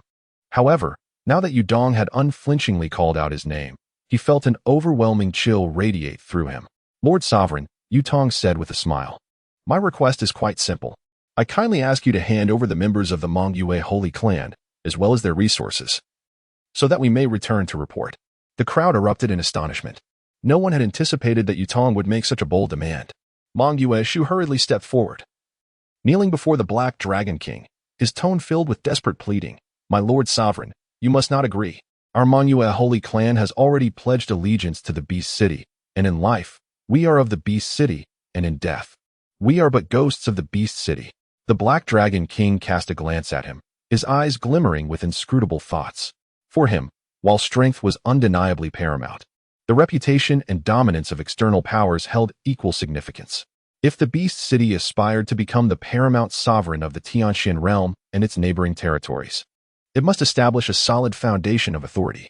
Should the Black Dragon King, in an effort to pacify the situation, willingly hand over the already loyal Mongyue Holy Clan to the Heavenly Court, it would surely dishearten other factions that had pledged or were contemplating allegiance to the Beast City, revealing weaknesses of being a fickle fence-sitter or easily bullied. If he were to comply with Yudong's wishes and surrender them today, it would undoubtedly trample upon his own prestige. Which powerful clan or formidable warrior would then willingly support the Beast City? After a lengthy pause, the Black Dragon King turned his gaze back to Yudong. The Mongyue Holy Clan has already sworn allegiance to me. If I were to surrender them, what would become of my dignity? Yudong chuckled, lightly raising the imperial spear in his hand, responding in a tone that was both serene and subtly menacing. My Lord Sovereign, which do you deem more important, life or dignity? Personally, I hope you will make the right choice. After all, His Majesty the Heavenly Emperor has decreed that the Heavenly Court shall not interfere in the Nine Realms. This is a principle. However, if anyone dares to encroach upon the interests of the Heavenly Court, We shall reclaim what rightfully belongs to us, regardless of whose hands it may be in. This declaration was, in essence, a blatant threat, a clear message that should the myriad Holy Clan not be surrendered, they would face dire consequences. Although the once mighty reputation of the Heavenly Court may have faded, this scene underscored that it had not entirely vanished from the stage of the Nine Realms and still retained a formidable foundation that surpassed the conventional powers of the realms. The Black Dragon King's expression darkened, his gaze turning icy, his aura subtly surging. "Are you threatening me?" Yutong, undeterred, nodded and replied with a smile. "Yes. I am indeed threatening you." Suddenly, the air seemed to freeze in an instant. The expression on the Black Dragon King's face was so grim that it could almost drip with water, his fury barely contained. Yet, Yudong remained composed. He had not come to negotiate or seek peace. Rather, he was accompanied by celestial soldiers to reclaim what was owed. As long as the other party refused to compromise, he could effortlessly obliterate them. The Heavenly Court's choice to refrain from intervening in most cases after the chaos in the Nine Realms did not signify their impotence, but rather the Heavenly Emperor's deeper considerations. Nevertheless, the Heavenly Court had its limits. They had once bestowed numerous resources upon the myriad Holy Clan, and those gifts were now due to be reclaimed in their entirety. The atmosphere had grown suffocatingly silent. The air around the Black Dragon King began to twist and distort, his black robe fluttering without wind, the dark dragon scales at the edges of his sleeves flickering into view. This was a sign that divine power was about to erupt. However, the Black Dragon King still hesitated to take action. He was weighing his options. He could either concede and present the myriad Holy Clan along with their legacy, or he could sever ties with the Heavenly Court. Yet, no matter how arrogant he felt, he could not convince himself that he could contend with the Heavenly Emperor. myriad Shu was equally filled with trepidation. Even if the Black Dragon King wished to protect him, what if the other party was unwilling to risk a complete rupture with the Heavenly Court? Then, the myriad Holy Clan would inevitably become the sacrificial lamb. Should the Black Dragon King publicly declare that he did not wish to offend the Heavenly Court for the sake of the myriad Holy Clan, then no amount of eloquence from myriad Shu would be of any use. The gaze of the Lord of the Great Wilderness, the Huang Qi, grew complex. He glanced at the Black Dragon King and then at Yudong, a wave of bitter emotion surging within him. Once upon a time, these godly powers had been under the jurisdiction of the Heavenly Court. Under its protection, they had never had to worry about the threats posed by ancient sovereigns or the encroachment of beings from forbidden territories. However, since the Heavenly Court had abandoned the Nine Realms, their situation had become exceedingly precarious. If the Heavenly Court were still willing to shield them, why should they fear the Black Dragon King? Alas, the Heavenly Court had already forsaken them. The expression of the Lord of the Zishu divine dynasty was equally intricate. His gaze oscillated between Yudong and the Black Dragon King, his heart brimming with conflict. myriad Shu trembled all over, unable to fathom that the Heavenly Court would come to reclaim what was theirs. Master Dominator, Yudong's voice resonated once more. You must be acutely aware of the adversaries you will face should hostilities commence. The efforts you have expended to subdue these forces and establish the city of 10,000 beasts would surely not culminate in its swift destruction, would it? The azure flames in the Black Dragon King's eyes intensified with a luminous glow. And so? He retorted. I implore you to make the judicious choice. Yudong replied with a smile. Hand over the members of the myriad sacred clan, and we shall depart immediately. Otherwise, we shall be compelled to escort you to your demise. The threat was stark and unambiguous. Yet, the Black Dragon King found himself unable to disregard it. He was acutely aware of the Heavenly Court's might. Even though the Heavenly Emperor had forsaken the Nine Realms, the Heavenly Court remained a formidable entity. Moreover, having recently been reborn, his strength was not yet fully restored. Should war break out, even if he were to escape unscathed, the intricate plans he had woven in the Tianshan realm would be irrevocably shattered. Was it worth wagering his foundation for the sake of a single myriad sacred clan member? It seemed an unwise gamble, yet the audacity of the Heavenly Court left him seething, a desire to obliterate them simmering within him. But the thought of the Heavenly Emperor lurking behind them quelled his fury. He was no match for them in battle, yet he was equally unwilling to relinquish them. Noticing the Black Dragon King's silence, Yudong smiled again. Master Dominator, you should be well aware that the myriad sacred clan owes a considerable debt of blood to the Heavenly Court. We must collect it. The Black Dragon King lowered his gaze, contemplating for a moment before replying coldly. You claim to merely wish to reclaim what belongs to the Heavenly Court. Yet you have slaughtered far too many. My subordinates in the city of 10,000 beasts are not merely fodder for your whims. Do you truly believe you can trample upon my domain so easily? Yudong waved his hand languidly. I harbor no desire to incite conflict. It was they who provoked us first, leaving me no choice but to retaliate. If they had simply allowed us passage, I would have refrained from unnecessary bloodshed.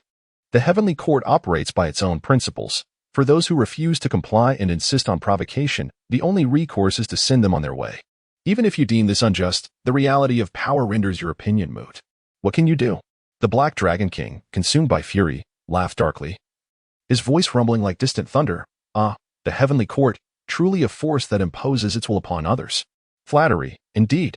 In the past, we were bound by too many constraints, the laws of heaven shackling us tightly. This cannot be done, that cannot be done. It suffocated us. Now, liberated from such regulations, it is indeed quite exhilarating. Yudong chuckled in response. The Black Dragon King gazed down upon the scene resembling a sea of blood, his eyes ablaze with azure flames, flickering with intense ire. The lifeless bodies of the beastly clans lay strewn across the ground, all obliterated in a matter of moments. Even at his peak, he would not have dared to claim he could annihilate so many divine beast kings in a single strike. Yet that man had accomplished it, instilling a sense of vigilance and latent trepidation within the Black Dragon King. Yudong raised his gaze to meet the Black Dragon King's eyes, still wearing that congenial smile, akin to a leisurely old man holding a wine jug, exuding an air of tranquility that belied the overwhelming terror surrounding them. Master Dominator, there is no need for anger. The Heavenly Court harbors no interest in meddling with the mundane affairs of the Nine Realms. However, the Mong-Yu's sacred clan, having once received numerous favors from the Heavenly Court, now rebels and creates chaos. The debts owed must inevitably be repaid. The Dragon King of Black slowly clenched his fist, a faint sound of bones grinding echoed within him, as if he were straining to contain his fury. In the City of Beasts, the various divine powers and divine beasts sensed the murderous aura emanating from the Dragon King, leaving them all trembling in fear. Yudong carelessly tossed the wine flask into the air, the opening facing downwards, spilling a few drops of liquid before taking a hearty swig. Hand over the Mong-Yu holy clan to me, and your City of Beasts may avert this catastrophe. The Dragon King did not respond immediately. The atmosphere turned exceedingly tense, with no one knowing what would transpire in the next moment. Mong-Yu's Shu knelt on the ground, a pained expression on his face. Initially believing he had found shelter beneath a towering tree, he had forgotten that a far greater mountain loomed in the distance. As this thought crossed his mind, cold sweat poured down Mong-Yu's Shu's face, terrified that a moment's displeasure from the Dragon King would lead to their surrender. Yet, he dared not plead vocally, only gritting his teeth and hoarsely uttering, "Ruler." Before he could finish his sentence, the Dragon King shot him a frosty glance, his eyes glimmering with cold light. Silence. Mong-Yu's Shu swallowed the latter part of his words. Seeing that the Dragon King did not immediately strike or agree to hand over the individuals, Yudong's eyes reflected growing impatience. He was waiting for the other to explode in rage, allowing him to justifiably draw the Imperial Spear and unleash a massacre. You wreak havoc on my territory. You must provide me with an explanation. The Dragon King sneered. You slaughtered dozens of divine beasts in this City of Beasts without paying a price. How can I continue to exist in the Tianxian realm after this? What does the ruler mean? Yudong chuckled, his words seemingly jesting, yet the murderous intent was unmistakable. The Dragon King's eyes glowed ominously, the black aura surrounding him swirling in an uncanny manner, as if enveloped in an invisible dragon's might. I have come to collect some interest. Let me see what confidence you, the so-called commander of the heavenly soldiers, possess to flaunt your might before me. With the Dragon King's words, the entire City of Beasts trembled violently. The ground cracked and fissures spread outwards, a fierce black energy erupted from the rifts, exuding a power that intertwined heat and chill. The surrounding crowd scattered in terror. Even the divine beasts eager for entertainment retreated far away, fearful of being caught in the turmoil. The Dragon King's formidable physique, combined with his formidable prison-guarding divine body, transformed him into a veritable combat monster. If he truly unleashed his wrath, the resulting power could flatten land for millions of miles. Yudong took a casual step back, his expression showing no sign of panic, his lips still curved in that familiar smirk. Meanwhile, his right hand twitched, a sharp killing intent emanating from his sleeve. Almost immediately, the sky darkened once more, as if an inexplicable force suppressed the crowd anew. A pitch-black spear slowly materialized, its form resembling jade, radiating imperial might. The Black Dragon King fixed his gaze upon the imperial spear, a flicker of cold light flashing in his eyes, accompanied by a surge of trepidation from within. It seemed that the spear harbored a power formidable enough to rival that of an emperor, particularly its emanation of imperial might, which was exceptionally pure, devoid of any impurities, and even bore a hint of rule force. Was this the profound foundation of the celestial court, where divine kings wielded imperial weapons? A cascade of thoughts raced through the Black Dragon King's mind, yet his expression remained inscrutable as he swiftly launched the first strike toward Yudong. In a split second, no one could discern how the Black Dragon King executed his move. A vacuum rupture formed along the trajectory of his movement, as if he treaded upon the void itself. With a mere flick of his hand, he unleashed a punch, infused with dragon might, aimed squarely at Yudong's face. This was a punch of purest power, devoid of any embellishment yet imbued with terrifying force. In that instant, the surrounding space around Yudong trembled violently as a dreadful shockwave erupted, and ethereal blue flames flickered ominously, seemingly capable of tearing apart the very soul of a person. Yudong's gaze sharpened. He thrust the spear upward, and an explosive ripple immediately radiated outward. Instantly, a fierce wind howled, and those watching the battle felt as if a tempest had struck them. They hastily summoned their spiritual energy to shield themselves, barely managing to remain upright. Boom! The tip of the Imperial spear collided fiercely with the Black Dragon King's punch, generating a visible ripple-like shockwave. The towering walls of Beast City quivered slightly in the aftermath, as if they might crack at any moment. Meanwhile, the ground below was marred by a spiderweb of fissures. The two formidable forces clashed, with neither party gaining the upper hand. The Black Dragon King's pupils abruptly constricted, while Yudong was forced back a step. Both retreated abruptly, resuming their standoff several paces apart, their gazes locked once more. Impressive. Yudong licked his lips, not rushing into an attack despite his unsteady stance. Instead, he harnessed his own spiritual energy to dissipate the earlier shockwave. A hint of lethal intent mingling with his smile, truly worthy of the ancient sovereign, he indeed possessed remarkable prowess. The Black Dragon King offered no reply, once again channeling a fraction of the power of his imprisoned divine form. Beneath his feet, a subtle black vortex materialized, from which demonic flames surged forth, causing the surrounding temperature to plummet in an eerie manner. In an instant, a tempest arose, scattering the remnants and dust of the distant ruins.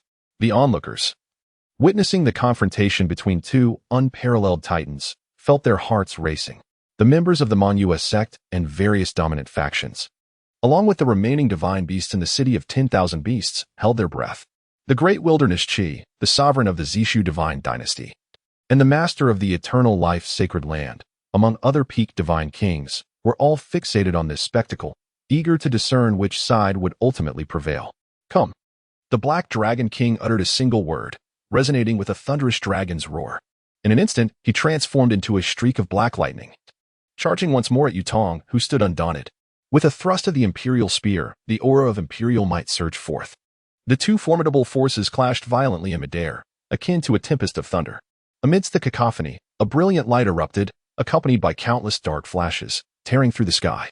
The Black Dragon King's fist surged like a turbulent ocean, relentless and unyielding, as dark dragon scales emerged on his arms, impenetrable as steel.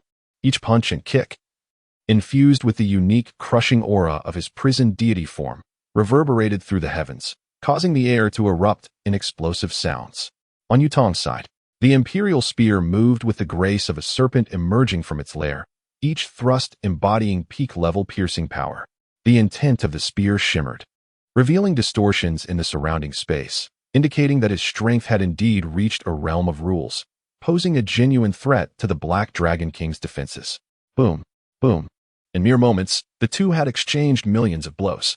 The realm of Beast City trembled with the force of their battle, the ground cracked and splintered, and large fragments of stone were sent soaring into the air, crashing down and startling the beasts within the city. Is the sovereign really unable to annihilate that scoundrel? Murmured some of the beasts in disbelief. That scoundrel's strength is mediocre. It's his spear that is formidable. The sovereign has yet to unleash his full power. Once he does, I cannot believe that rascal stands a chance. The beasts chattered among themselves, yet the more they spoke, the more they realized that Yutong and the Black Dragon King were evenly matched, at least for the time being. Without a doubt, the Imperial spear bestowed upon Yutong a strength that transcended the limits of a divine king, and in the face of the Black Dragon King's prison deity form, he showed no signs of weakness. In the midst of their frenzied exchange, the Black Dragon King suddenly let out a fierce roar, his eyes flashing with ferocity as he abruptly opened his palm. A humming, semi-transparent black bubble seemed to materialize in his hand, which then erupted explosively, transforming into countless dark chains that surged towards Yutong. Clank, clank, clank. The black chains, infused with the sinister power of the divine body of the underworld, radiated a soul-devouring energy. Yudong furrowed his brow, unwilling to underestimate the threat. With a vigorous thrust of the Emperor's spear, he unleashed a brilliant surge of light, severing the foremost chains with ease.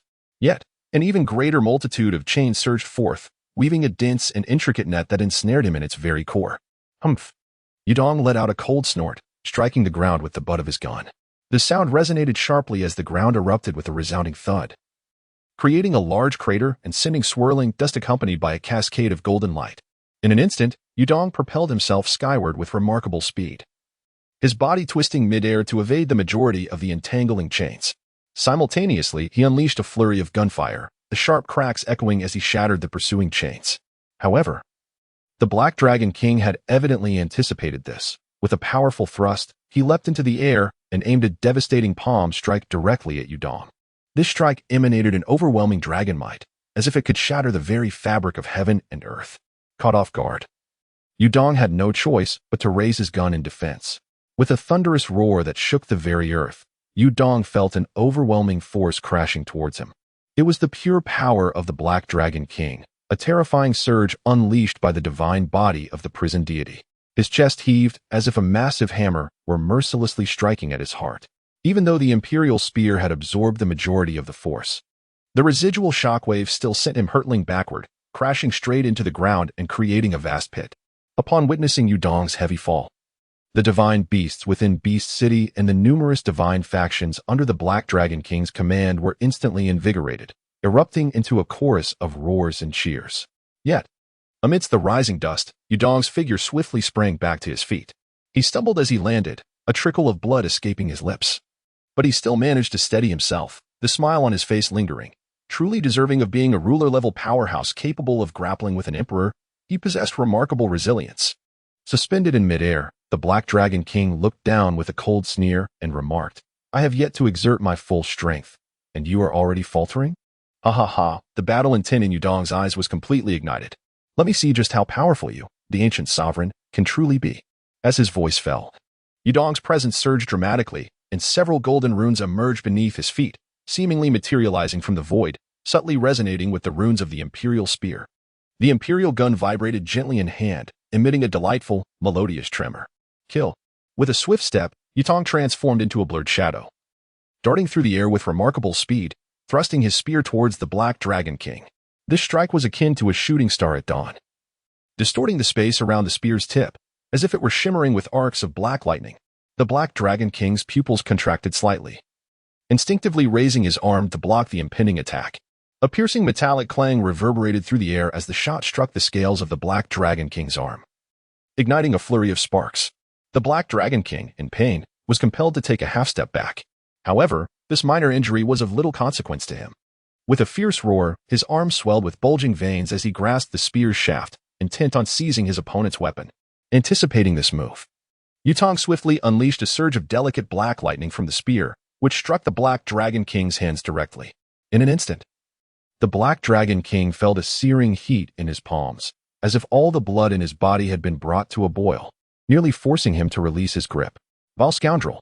The Black Dragon King glared fiercely, sweeping his leg in a powerful arc. Yutong quickly retracted his weapon and leaped back, unwilling to engage directly. Yet, the Black Dragon King was relentless, pursuing him with fierce determination. The two figures danced through the air, trading blows with fists like torrential rain and gunfire resembling a radiant rainbow. The thunderous sounds of their clash sent shivers down the spines of the onlookers below. In the sky, the two silhouettes were locked in a relentless struggle amidst howling winds. Crackling lightning, swirling black mist, and streams of golden light that collided in a mesmerizing display. With a resounding crash, the two combatants momentarily separated. A tear in the Black Dragon King's sleeve revealed his forearm, covered in black scales, with faint cracks from which dark red blood oozed. Meanwhile, Yutong's complexion was slightly pale, the blood at the corner of his mouth still fresh, indicating he had sustained further injuries in their earlier skirmish. As they locked eyes, an icy intensity radiated between them. "Your Imperial gun is indeed a formidable weapon," the Black Dragon King stated in a low voice. "Such praise is overwhelming." Dong coughed twice, seemingly to regulate the chaotic energy within him. In this exchange, no one dared to recklessly launch an attack. In battles of this caliber, a single misstep could expose one to the opponent's advantage. Even top-tier warriors like themselves were compelled to exercise utmost caution. Within and around the city of 10,000 beasts, an eerie silence prevailed. All eyes, both human and beast, were fixated on this pinnacle confrontation, devoid of cheers or encouragement, replaced instead by an oppressive atmosphere akin to suffocation. Particularly for figures such as the leaders of the great wilderness and the sacred land of eternal life.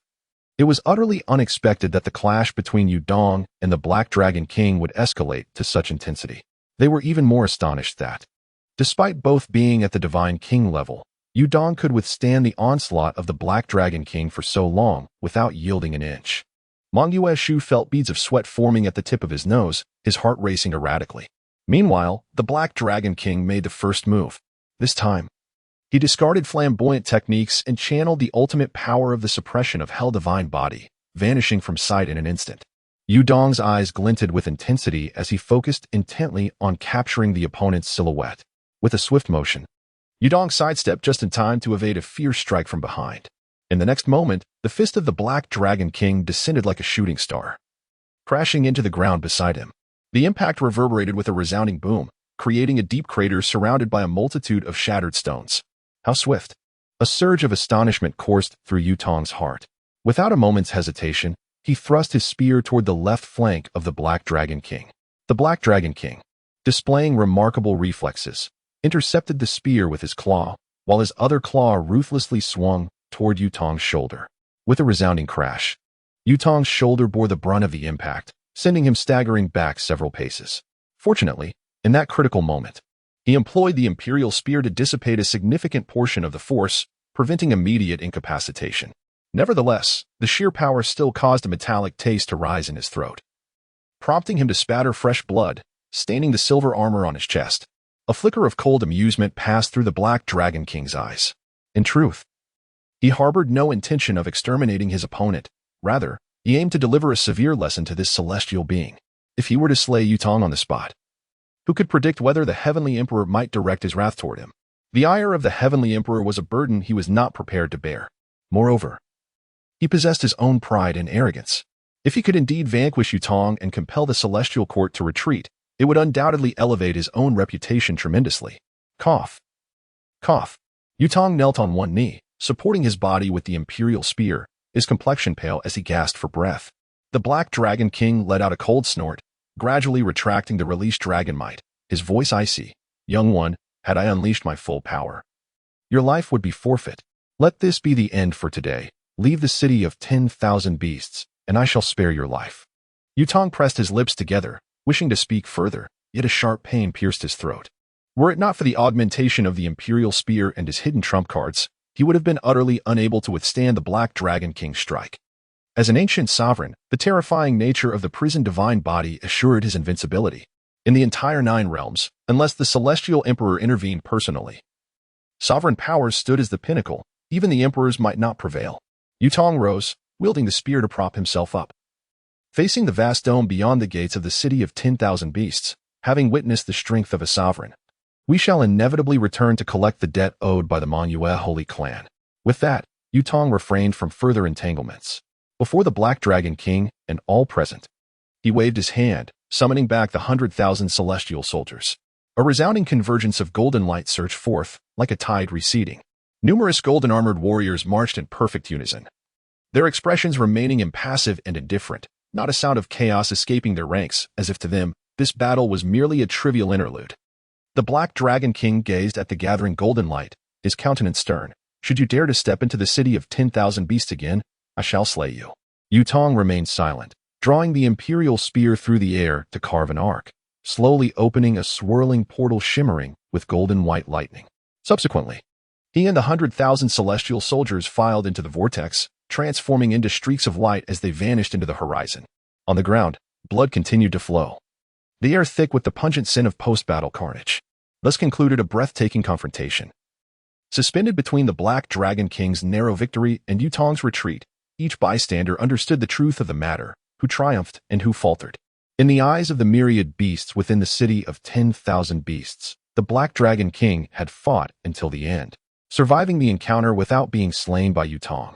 Instead, he struck his opponent to the point of bloodshed, earning the rightful title of victor in this battle.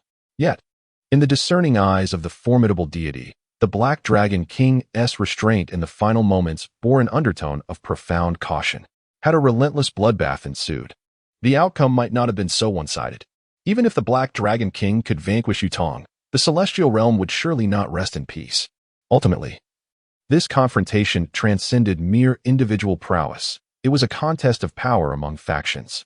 The Black Dragon King gradually descended to the ground, not immediately issuing commands, but instead taking a deep breath to steady the tumult of his blood and spirit stirred by the fierce battle.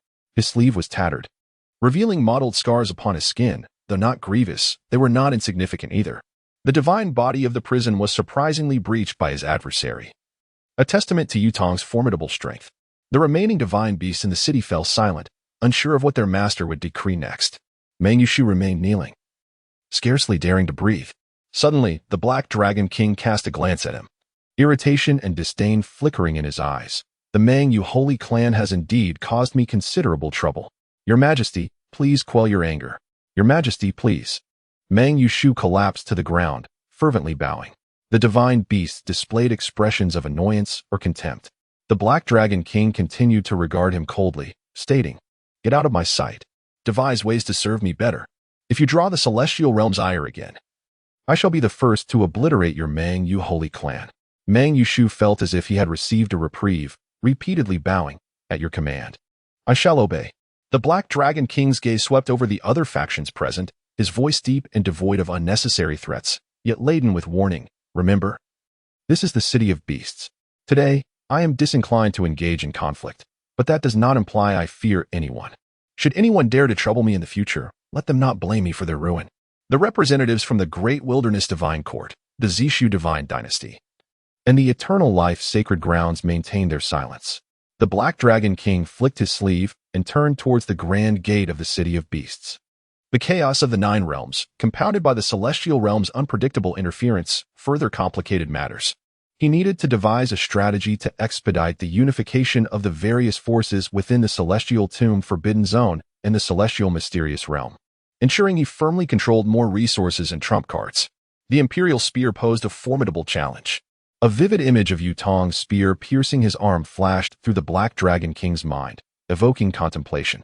The enhancement of a weapon to its wielder's power was indeed terrifying. Yutong, in his presence, seemed but an insect. Yet wielding the Imperial Spear allowed him to inflict harm. It appeared that he too must seek a weapon worthy of his prowess. Meanwhile, in the Lingsha Divine Hall, Yutong knelt upon the ground, beseeching the Heavenly Emperor for forgiveness. "Your Majesty, this old minister has failed in his duty to capture the Meng Yu holy clan. Please bestow upon me your judgment." Yutong's voice was not elevated, but rather carried a husky timbre, imbued with a sense of helplessness and shame. He considered his combat prowess formidable, especially with the Imperial Spear in his grasp. Yet, the Black Dragon King was an ancient sovereign, harboring within him the terrifying essence of the divine body of suppression. Should a true confrontation ensue, even if he were to unleash his formidable might to vanquish his opponent, the repercussions would far exceed his ability to bear. Furthermore, he himself was grievously wounded, with a throbbing pain radiating from his shoulder, nearly rendering him incapable of standing. Nevertheless, Yutong was acutely aware of the unparalleled majesty of the Heavenly Emperor, having been dispatched on a mission. His failure to retrieve the sacred clan of the Meng Yue was nothing short of a profound disappointment. Thus, upon his return, he unhesitatingly knelt in supplication, offering no defense. The cloud platform, where the divine throne resided, was enveloped in resplendent divine light, with a hazy figure majestically seated. The form of Wang Zhu seemed both distant and near, elusive yet distinctly present in the heart of the sacred hall. "Arise," commanded Wang Zhu, his voice low yet imbued with an irresistible authority. Yutong's heart jolted, and he promptly raised his gaze to behold the divine radiance gradually waning, revealing a visage both handsome and commanding, adorned with a subtle smile that betrayed no emotion, yet instilled a profound sense of awe. With utmost caution, Yutong rose, bowing his head, unwilling to meet the gaze of his sovereign, and murmured once more, "This humble servant is filled with shame. I recognize your efforts." Wang Zhu's tone remained composed, devoid of anger or disdain. exuding an air of indifference as if he had seen through the fabric of existence. As he spoke, he slightly raised his hand. A gentle cascade of golden light descended from the heavens, akin to the warm rays of the sun, enveloping Yudong in its embrace. A tremor coursed through his body, and the grievous impact sustained from the Black Dragon King's assault, the dislocated shoulder, the internal turmoil, felt as if they were being bathed in a warm, healing spring. Their lingering pain dissipating entirely, leaving no trace of injury. The spine, which had been slightly hunched from the Black Dragon King's blows, straightened anew. While his arms shimmered with a faint glow, the divine power within him experiencing a profound elevation, reminiscent of his former peak condition, vitality surging anew within his veins. I am grateful for your majesty's profound grace. Yudong clasped his hands in reverence, performing a solemn bow, his heart relieved. The emperor's direct intervention in his healing signified that he bore no grudge against him. Wang Zhu inclined his head slightly, his gaze devoid of emotional fluctuation, directing his eyes toward the depths of the grand hall. The deities within the temple, upon witnessing Yudong being restored to his former strength, exchanged glances filled with astonishment, yet dared not utter a sound. The heavenly emperor now exhibited a demeanor marked by a greater indifference than in times past, coupled with a diminished sense of constraint. Since his majesty bore no resentment toward Yudong, it implied that this matter held no significant weight in his eyes, or perhaps it was all within his anticipation. Wang Zhu withdrew his gaze and surveyed the assembly below. It was anticipated that the Mongyue sacred clan would find refuge under the Black Dragon King's shadow. Though the Mongyue sacred clan currently held little utility, to him, it served as a stepping stone for establishing intimidation among the myriad forces of the Nine Realms. This little black dragon surely understood the gravity of the situation. Upon hearing this, Yudong hastily reported with respect, "Your Majesty." I engaged in combat with him for several dozen exchanges and discovered that the Black Dragon King possesses a formidable physique and the power of a prison deity. Were it not for my protection under the Imperial Spear, I would not have withstood even a single strike. Wang Zhu gradually closed his eyes. His expression as tranquil as an ancient well, appearing to contemplate something profound or perhaps reminiscing about the past. The entire hall fell into silence. After a considerable pause, Wang Zhu sighed, the sound devoid of regret, more akin to a faint sentiment evoked by the sudden turning of an old, dusty tome. The Black Dragon King inherits the bloodline of the Zhulong. The gaze of the deities was simultaneously filled with astonishment. The Candle Dragon, an ancient being from the primordial era at the dawn of heaven and earth, is one of the 9 great dragon ancestors, revered by the gods as an extraordinary divine beast. However, most information pertaining to the Candle Dragon is preserved only in ancient records or deep within the celestial archives, leaving few acquainted with the intricacies of its legend. Wang Zhu observed the shifts in the expressions of those around him with clarity. His demeanor remained as usual, devoid of any overt pride or sorrow. He merely remarked, "The Candle Dragon is one of the ancient 9 dragons and is the one I hold in the highest regard. In its prime, it traversed countless miles of void, driving away the celestial demons that roamed the endless rivers of stars. With its formidable physical strength and the might of its dragon's roar, it forged a haven for myriad realms to flourish." Yudong could not restrain his curiosity and inquired, "Your Majesty, have you ever beheld the true form of the Candle Dragon?" Wang Zhu nodded with sincerity. "At that time, I had not yet ascended to the divine throne. I was merely an obscure little cultivator. By chance, I wandered into a vast forbidden domain, where I was besieged by a pack of beasts. Just then, the Candle Dragon, having slumbered for ages, awakened. With a mere breath, it obliterated those beasts, thus granting me a second chance at life." As he spoke, Wang Zhu's gaze lowered, seemingly transported back to a time long past when he first rose to prominence. When I opened my eyes once more, I found myself unharmed, having been delivered beyond the forbidden domain by the Candle Dragon. At that moment, I realized that this ancient dragon, often regarded as cold and unfeeling, was not devoid of compassion. Before its departure, it even bestowed upon me a drop of its true dragon's blood, which I was able to refine, leading to my rapid advancement in cultivation. The gods listened intently, reflecting on these revelations. They had not anticipated that the secret of the Emperor's rise was intertwined with the gift of true dragon's blood from the Candle Dragon. It seemed that the Candle Dragon had indeed played a significant role in the Emperor's path to enlightenment. Wang Zhu continued, "In the aftermath of the turmoil across the 9 realms, when I encountered the Candle Dragon again, it was already exhausted and gravely wounded by ancient restraints. Despite my best efforts to save it, I could only prolong its demise. Before it passed, the candle dragon advised me that should I ever meet its descendants, I should offer them some measure of assistance, for it did not wish for its noble lineage to be entirely severed. The assembled deities displayed expressions of understanding.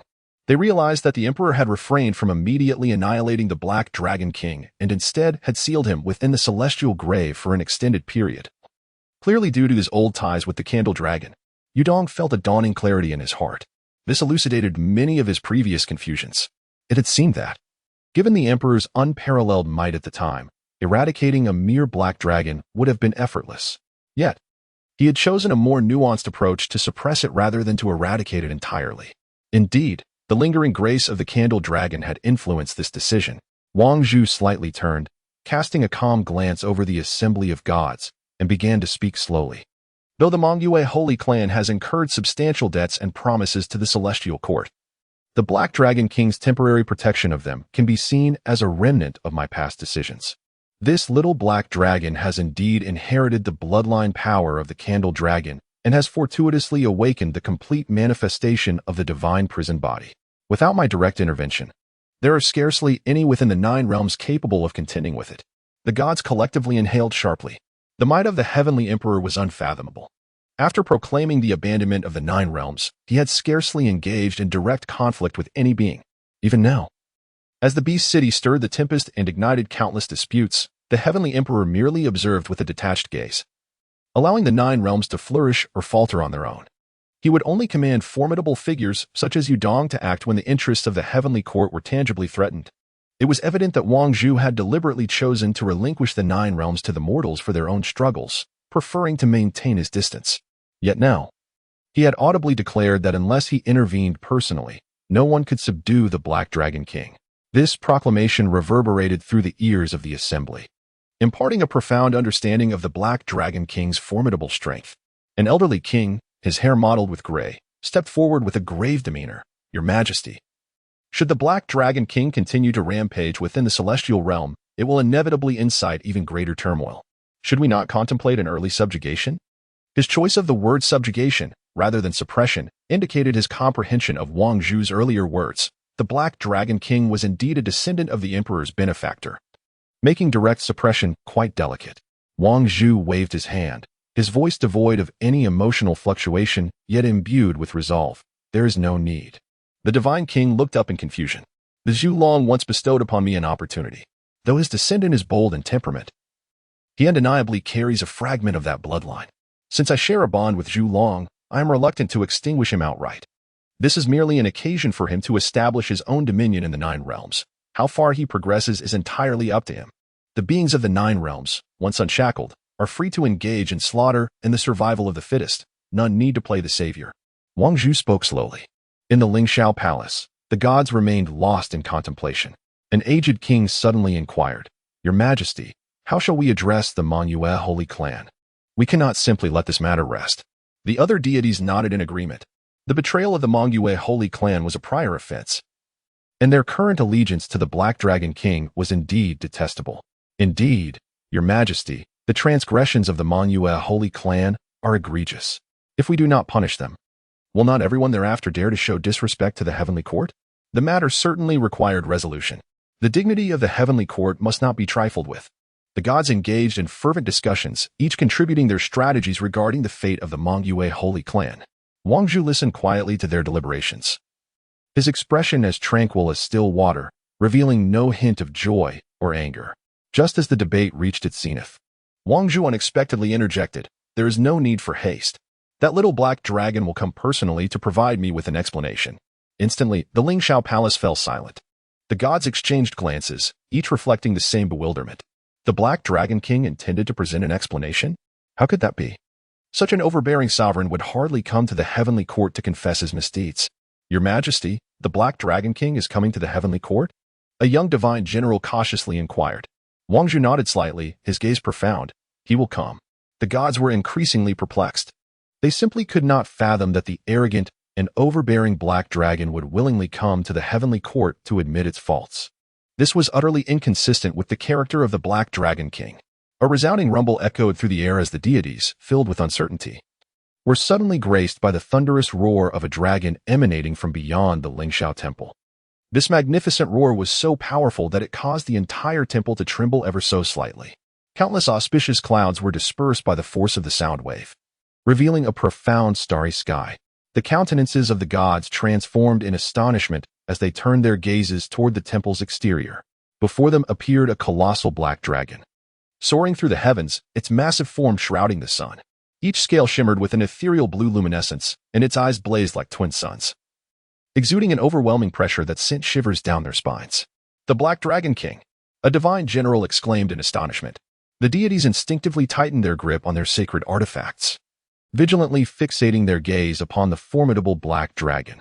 Although they were within the hallowed halls of the Lingxiao Temple, the sheer might of the Black Dragon King instilled a sense of caution among them.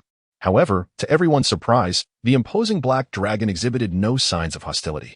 It halted at a considerable distance from the Lingxiao Temple, its massive form gracefully coiling as it adopted a gesture of reverence.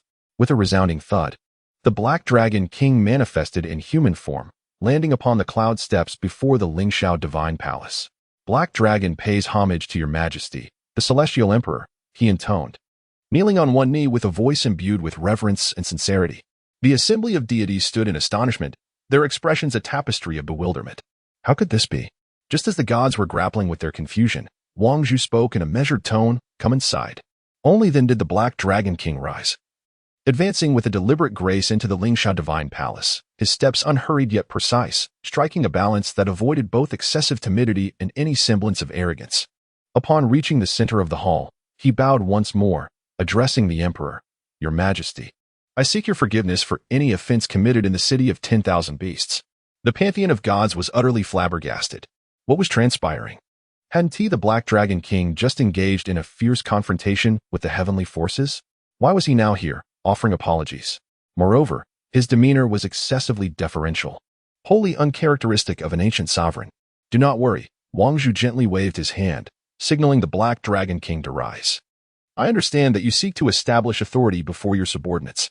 The Black Dragon King nodded slightly, expressing his gratitude. "Thank you for your understanding, Your Majesty. However, I must admit that the Black Dragon's actions were indeed excessive, resulting in the injury of King Yu. This matter reflects my lack of foresight." As he spoke, he retrieved a jade vial from his sleeve. "This is the dragon marrow I have treasured for many years. It will aid King Yu in his recovery." Yudong gazed at this scene, utterly astonished. Just moments ago, he had been locked in a life-and-death struggle with the Black Dragon King, and now the latter presented him with a miraculous healing elixir? The contrast was simply staggering. Not only he, but all the deities present were rendered speechless by this sudden turn of events. They finally grasped the underlying truth. His Majesty and the Black Dragon King were performing a ruse for the 9 realms to witness. Realizing this, the gods could not help but draw in a sharp breath. Wang Zhu turned to Yudong, saying, "Accepted." Yudong respectfully took the jade vial, his heart a tumult of emotions. Suddenly, he comprehended why His Majesty did not blame him for his failure. This battle had been part of His Majesty's grand design all along. "Your Majesty is wise," the Black Dragon King spoke softly. "The establishment of the City of Beasts was intended to unify the heavenly mystic realm. I implore you to see this clearly." Wang Zhu nodded slightly. "I am aware of your intentions. However, I have already devised a strategy regarding the issues with the Mongyue Holy Clan," the Black Dragon King continued. "Since they betrayed the Celestial Court first, they must pay the price." With a grand gesture, he conjured an entrance to a hidden realm in the void. This is the sacred inheritance of the Mongyue Holy Clan, which originated as a gift from the Celestial Court. It is only just that it returns to its rightful owner. The other deities gasped in astonishment. Is it truly possible to play such a game? To feign strength in public while secretly undermining the opponent? The depth of this scheme was chilling.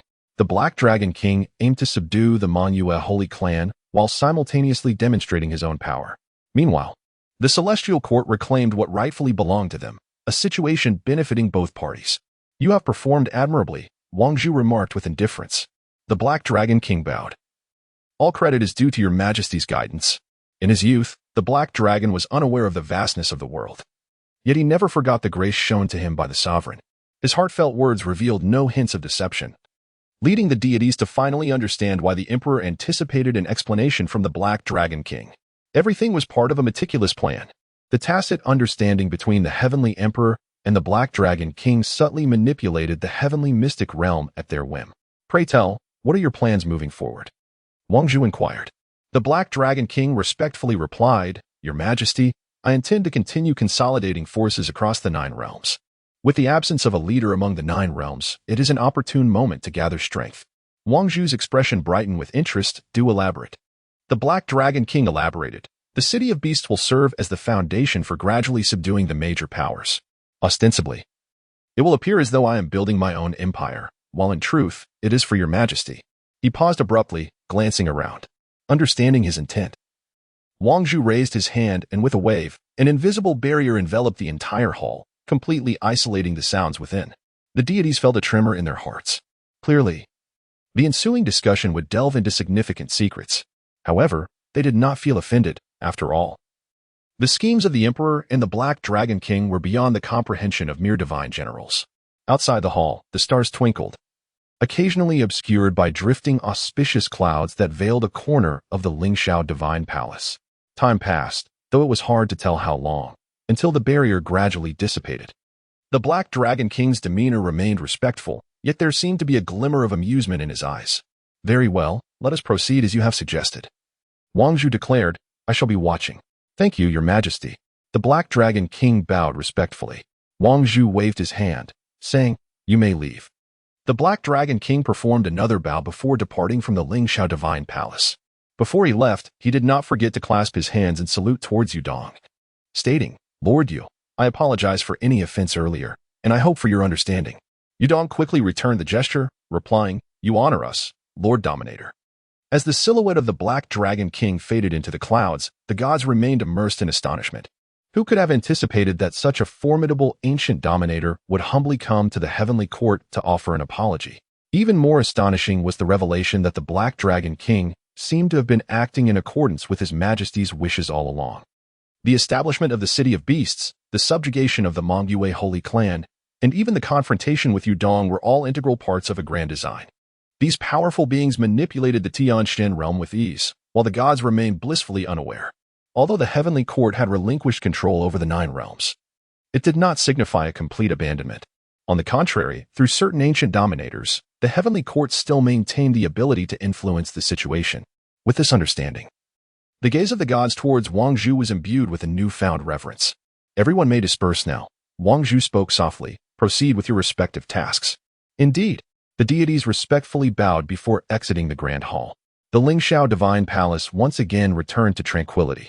The master of the Yaoqi, known as the Biluogong, was adorned with golden and jade sculptures, supported by 4 towering jade pillars that upheld a resplendent dome. The Queen Mother sat regally in her primary seat, cradling a string of luminous pearls in her hand, her gaze cast thoughtfully upon the vacant space before her, lost in contemplation. She donned a light silk garment, contrasting with her usual resplendent attire, which rendered her demeanor more subdued and reserved. To her left and right stood 2 imperial sons and 5 princesses, each bearing distinct postures yet standing in respectful stillness, hesitant to cross the threshold of propriety. Nearby, several divine officials stood discreetly beside the hall's entrance, contributing to an atmosphere of profound silence within the Yaoqi Grand Hall. "Your Majesty has arrived." A resounding proclamation, imbued with an irresistible fervor, reverberated through the walls of the Yao Pool. A beam of golden light ascended from the depths of the clouds and gently descended at the entrance of the Bailuo Palace. Moments later, the assembly of deities bowed in reverence, only lifting their heads to greet the approaching figure once it had come to a complete halt. Wang Zhu, adorned in a dark golden robe embellished with dragon motifs, ascended the steps, his waist cinched with a black jade belt. At that moment, he emanated an air of authority and composure. His footsteps were deliberate, yet with each step, a dark golden aura seemed to swirl beneath him, shrouded in mystery, akin to a lamp of restrained brilliance, concealing the true intensity of his flame. The assembly prostrated themselves, exclaiming, "We pay homage to the Heavenly Emperor." Observing this, the Heavenly Empress gracefully rose and offered a slight bow. Wang Zhu nodded gently and strolled to her side, pausing briefly before taking a seat beside her throne. Although the Heavenly Emperor's position was traditionally elevated above that of the Empress, he appeared to eschew any emphasis on hierarchy. The hall, instead of being filled with clamor, was enveloped in a serene warmth. All present held their breath, particularly the 2 princes and the 5 princesses. "What is it that you seek from me?" Wang Zhu surveyed the assembly, his gaze settling upon the Heavenly Empress. She replied softly, "Your Majesty, The children have some matters they wish to request your assistance with, and they have been waiting here for some time. At this moment, the princess on the far left inclined slightly, her white garments fluttering as she stepped forward. She appeared to be just over 20, though her actual age was several millennia, her delicate beauty exuding a gentle charm, resembling a fragile willow blossom within the grand hall. This was Princess Julan, the third daughter of the Heavenly Emperor. A look of hesitation crossed her face as she addressed her father. I beseech you, father. I have a request.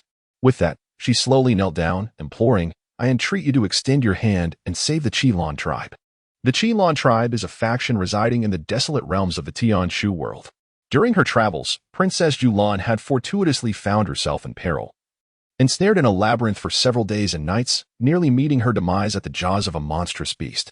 In her moment of dire need, it was the Qilin tribe, who dwelled in the treacherous wilderness, that came to her rescue. Though they were but a small clan, their members were inherently kind-hearted, skilled in weapon forging, and primarily engaged in metallurgy or mining.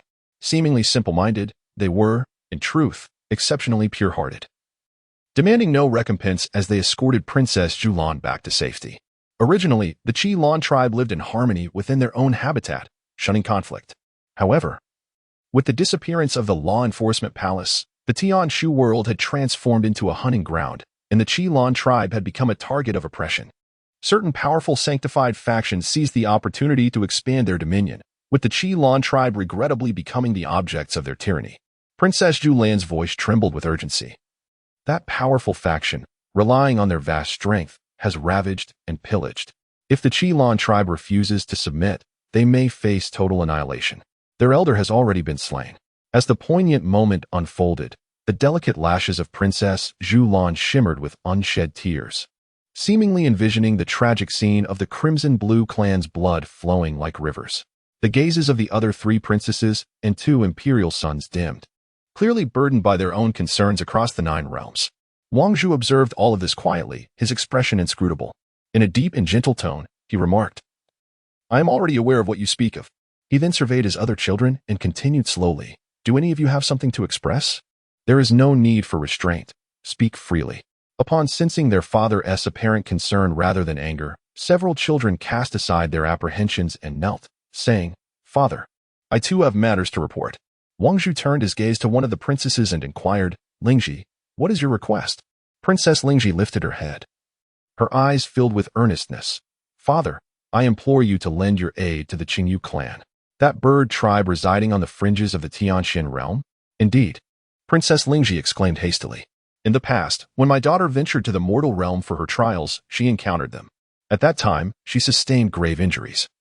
And it was the chieftain of the Qingyu clan who, at great cost to his people, utilized their treasured relics to save her life. As she recounted this, a flicker of pain crossed Princess Lingji's eyes. Yet now, after the celestial court has forsaken the 9 realms, the Qingyu clan has lost its protection. A formidable force known as the Blood Demon Valley has set its sights on their homeland, currently engaging in a ruthless massacre of the Qingyu clan members in a bid to seize their territory. Wang Zhu listened silently, his gaze profound. Princess Lingji continued, My daughter understands that our esteemed father has resolved not to intervene in matters of the 9 realms. However, the Qingyu clan has bestowed upon her the gift of life. Witnessing their calamity, my daughter cannot bear to stand by idly. With that, she bowed deeply, imploring, I beseech you, father, to extend your aid to them. Before Wang Zhu could respond, the second princess, Zy, stepped forward as well. Father, I too have a request to make. Oh, Wang Zhu glanced at his gentle daughter. Do you also wish to save someone? Princess Ziwei nodded. It is the Tianling tribe. I have spent a century in their cultivation. Their chieftain is gravely injured and under attack from enemies. I implore Father Emperor to offer them assistance. Another princess, Princess Mingyao, renowned for her tender disposition, quickly interjected. Father Emperor, I too wish to beseech your aid. I have a small sect among the mortals, where a group of wandering cultivators gathered to enlighten the impoverished. They barely survived under the supervision of the enforcement hall, but recently they have suffered repeated plundering. Now, they are but a handful, clinging to survival. If we do not assist them, their legacy may be extinguished.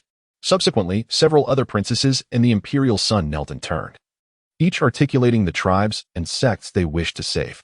Behind every tale lay unspoken gratitude and the pangs of transformation following the upheaval of heavenly order. It was evident that the Heavenly Emperor's withdrawal from the established order had incited significant turmoil, plunging the Nine Realms into chaos that could not be quelled swiftly. Moreover, Wang Zhu's decision came too abruptly, placing many weaker factions and races on the brink of extinction. The Empress sat quietly, observing her children as they approached to kneel. Her expression betraying little emotion, yet a glimmer of contentment shone in her eyes. She could not help but gaze at Wang Zhu, awaiting his pronouncement. Wang Zhu, taking in everything, stood with measured grace, signaling for them to rise. Yet, his children remained anxious. What if Father Emperor chastised them? After all, whenever they had previously requested resources, they had often faced stern rebukes. Wang Zhu spoke slowly. Why do you need to be so cautious over such trivial matters? Since I possess both the ability and the authority, why should the innocent perish in vain?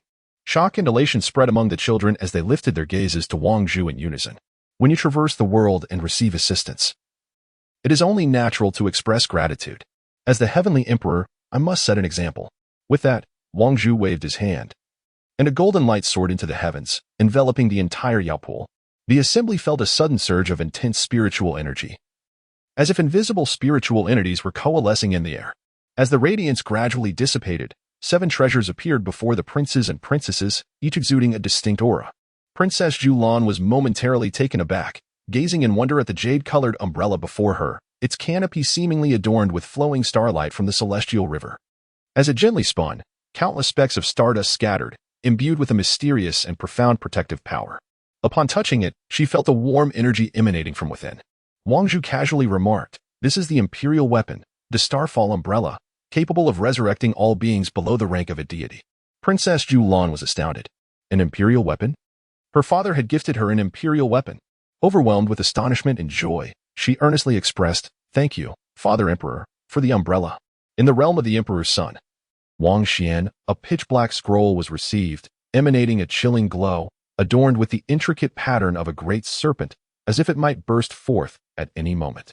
Wang Zhu glanced at it and remarked, "This is the Xuanin Imperial Scroll, capable of releasing the spirit of the serpent. It is indeed an imperial weapon." Wang Xian, both astonished and delighted, quickly responded, "Thank you, Father Emperor." The other imperial sons and princesses each received various imperial-grade treasures or divine elixirs. Each was captivated by the exquisite nature of the artifacts presented by Wang Zhu, far surpassing their previous understanding of the Heavenly Palace treasury. Previously, the Father Emperor would bestow limited treasures only to his most capable ministers or a select few rebellious emperors. Yet now, Wang Zhu seemed untroubled by expense, generously producing several superior items without hesitation. In a mere moment, the grand hall was suffused with a potent aura of treasures and invigorating energy. The sons and daughters gazing with fervent eyes, their hearts stirred to the point of wanting to soar into the sky and rush forth to rescue others. "You should go, for the rescue is of utmost importance," Wang Zhu spoke calmly. Upon hearing this, the children promptly stood and took their leave, each cradling their divine weapons. Soon, only Wang Zhu and the Empress remained in the vast hall. Wang Zhu stood with his hands clasped behind his back, observing his departing children, a profound expression flickering in his eyes. The Empress, seeing the children leave, softly remarked, "Your Majesty's generosity today is a stark contrast to the past." Wang Zhu turned to her, a hint of nostalgia in his gaze. "In the past, I believed the Heavenly Emperor should prioritize the world and care for all beings. Whatever my family desired, they had to strive for themselves. Yet, upon reflection, how laughable that notion seems." The Empress was momentarily taken aback. "What do you mean by that?" "Your Majesty?" Wang Zhu looked deeply at her. "I have come to understand a fundamental truth. If one cannot care for their closest kin, how can they govern the world?" As he spoke, he slowly approached the Empress. "Over the years, you have remained at the Divine King level. Have you ever considered breaking through?" The Empress revealed a bittersweet smile. "I am of mediocre talent. Despite your blessings, I have never made any progress. I have come to accept this over the years." Her words were, of course, a display of modesty. As the Empress, her potential was undoubtedly exceptional. Her mediocrity was only relative to the emperors. Those 9 rebellious emperors, despite their insurrection, were the most astonishingly gifted individuals across the 9 realms. Otherwise, they would not have been chosen and nurtured by the Heavenly Emperor. "Are you able to let go?" Wang Zhu chuckled lightly. "You may have found peace, but I have yet to achieve it." The Empress paused. "Your Majesty, I understand you have labored diligently for many years, yet have been unable to break through." Wang Zhu's tone suddenly softened. "This is not your fault. In the past, I devoted all my strength to maintaining order, and what little power remained had to be shared with those 9 traitors. Consequently, I was unable to nurture my family. The Empress fell silent. This was indeed the truth. The former heavenly emperor placed immense emphasis on responsibility, channeling nearly all of his power into the sustenance of order. Even the cultivation of the 9 emperors was solely for the purpose of assisting in this endeavor. As for the development of family, they had to rely on their own efforts. However, times have changed. Wang Zhu suddenly extended his hand, gently caressing the Empress's face. Now that I possess ample strength, I must prioritize the care of my family. The Empress shivered slightly. Your Majesty, words are unnecessary, Wang Zhu interrupted her. Today, I shall assist you in breaking through. As soon as the words left his lips, Wang Zhu gently waved his hand. Boom. An overwhelming force enveloped the entire Bailuo Palace in an instant. Endless streams of regulatory power surged within the hall, transforming into a colossal barrier. Within this barrier, time and space seemed to freeze. The Empress felt a gentle, yet immense power flowing into her being. This force was akin to a spring breeze bringing rain, silently nurturing all, yet harboring unparalleled divine might.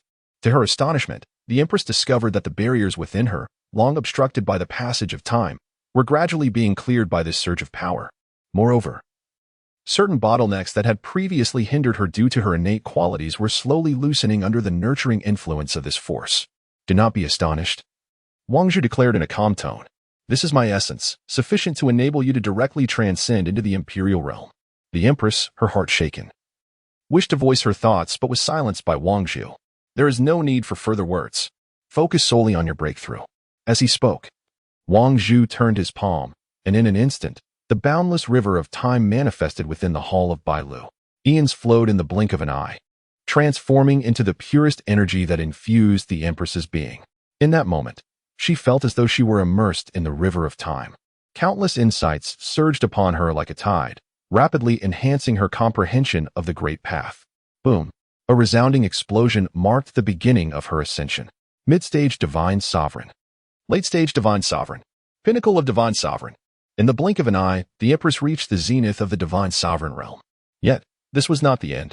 A flicker of seriousness crossed Wang Zhu's eyes. Breaking through the imperial realm was the most arduous challenge. The number of those capable of such a feat was exceedingly rare. Nevertheless, Wang Zhu harbored no concerns. With a wave of his hand, more essence surged into the Empress's body, while the flow of the river of time accelerated once again.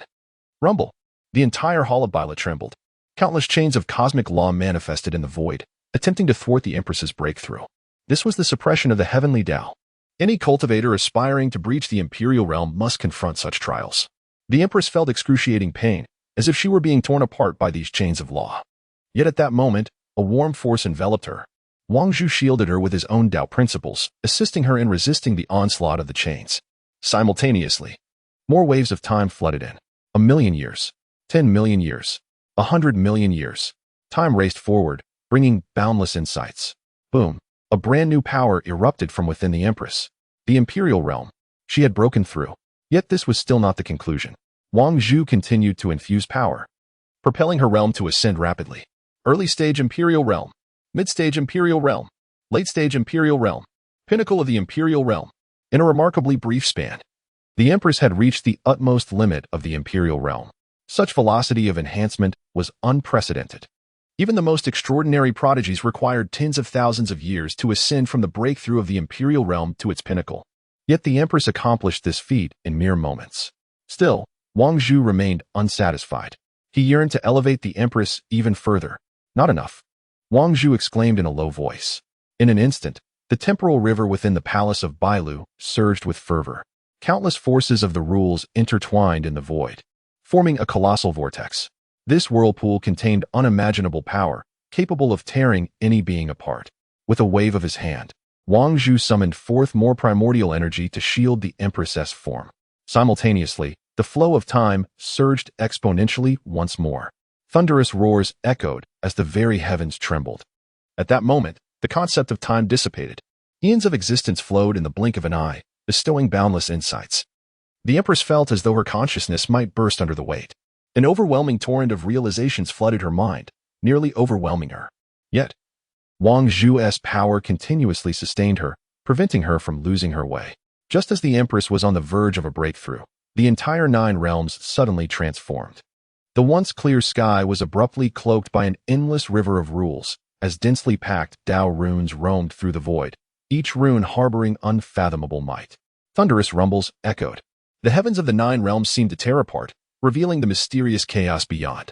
Countless stars floated within the chaos, emitting a heart-stirring radiance. In that moment, the entirety of the Nine Realms trembled. The earth cracked, the seas boiled, and mountains crumbled. Even the sovereigns were stirred by this overwhelming presence. What is this aura? An ancient sovereign stammered, his eyes filled with shock and fear. Impossible.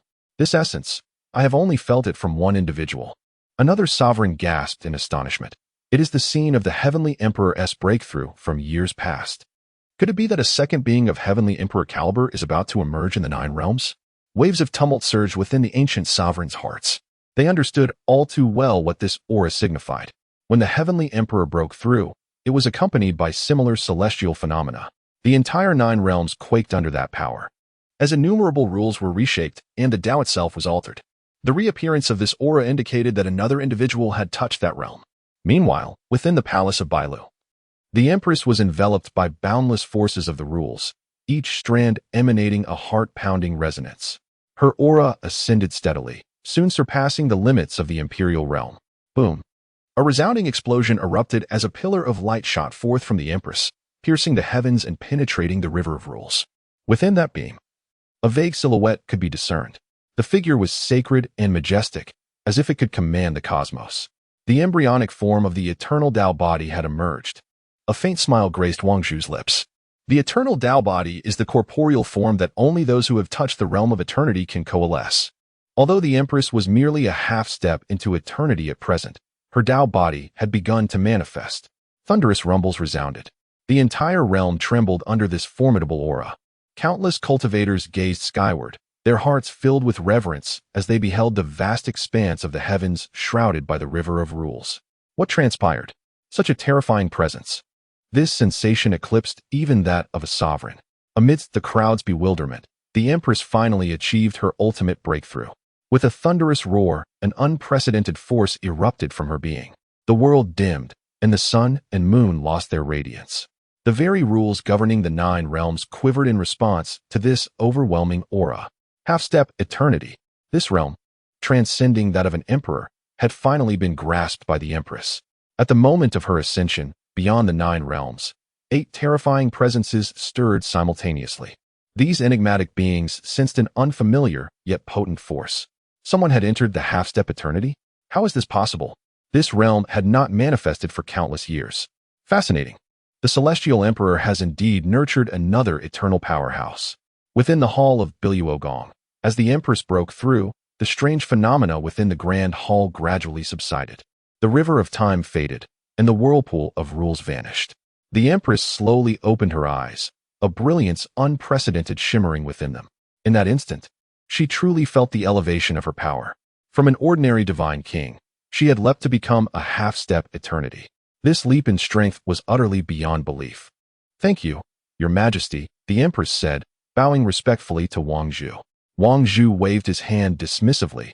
"There is no need for such formalities. This is merely my duty. In the past, I was overly fixated on my responsibilities and neglected what truly mattered. In hindsight, it is rather laughable." The Empress discerned the profound meaning behind Wang Zhu's words and softly inquired, "Your Majesty, do you regret your past choices?" Indeed, Wang Zhu reflected, a glimmer of nostalgia flickering in his eyes.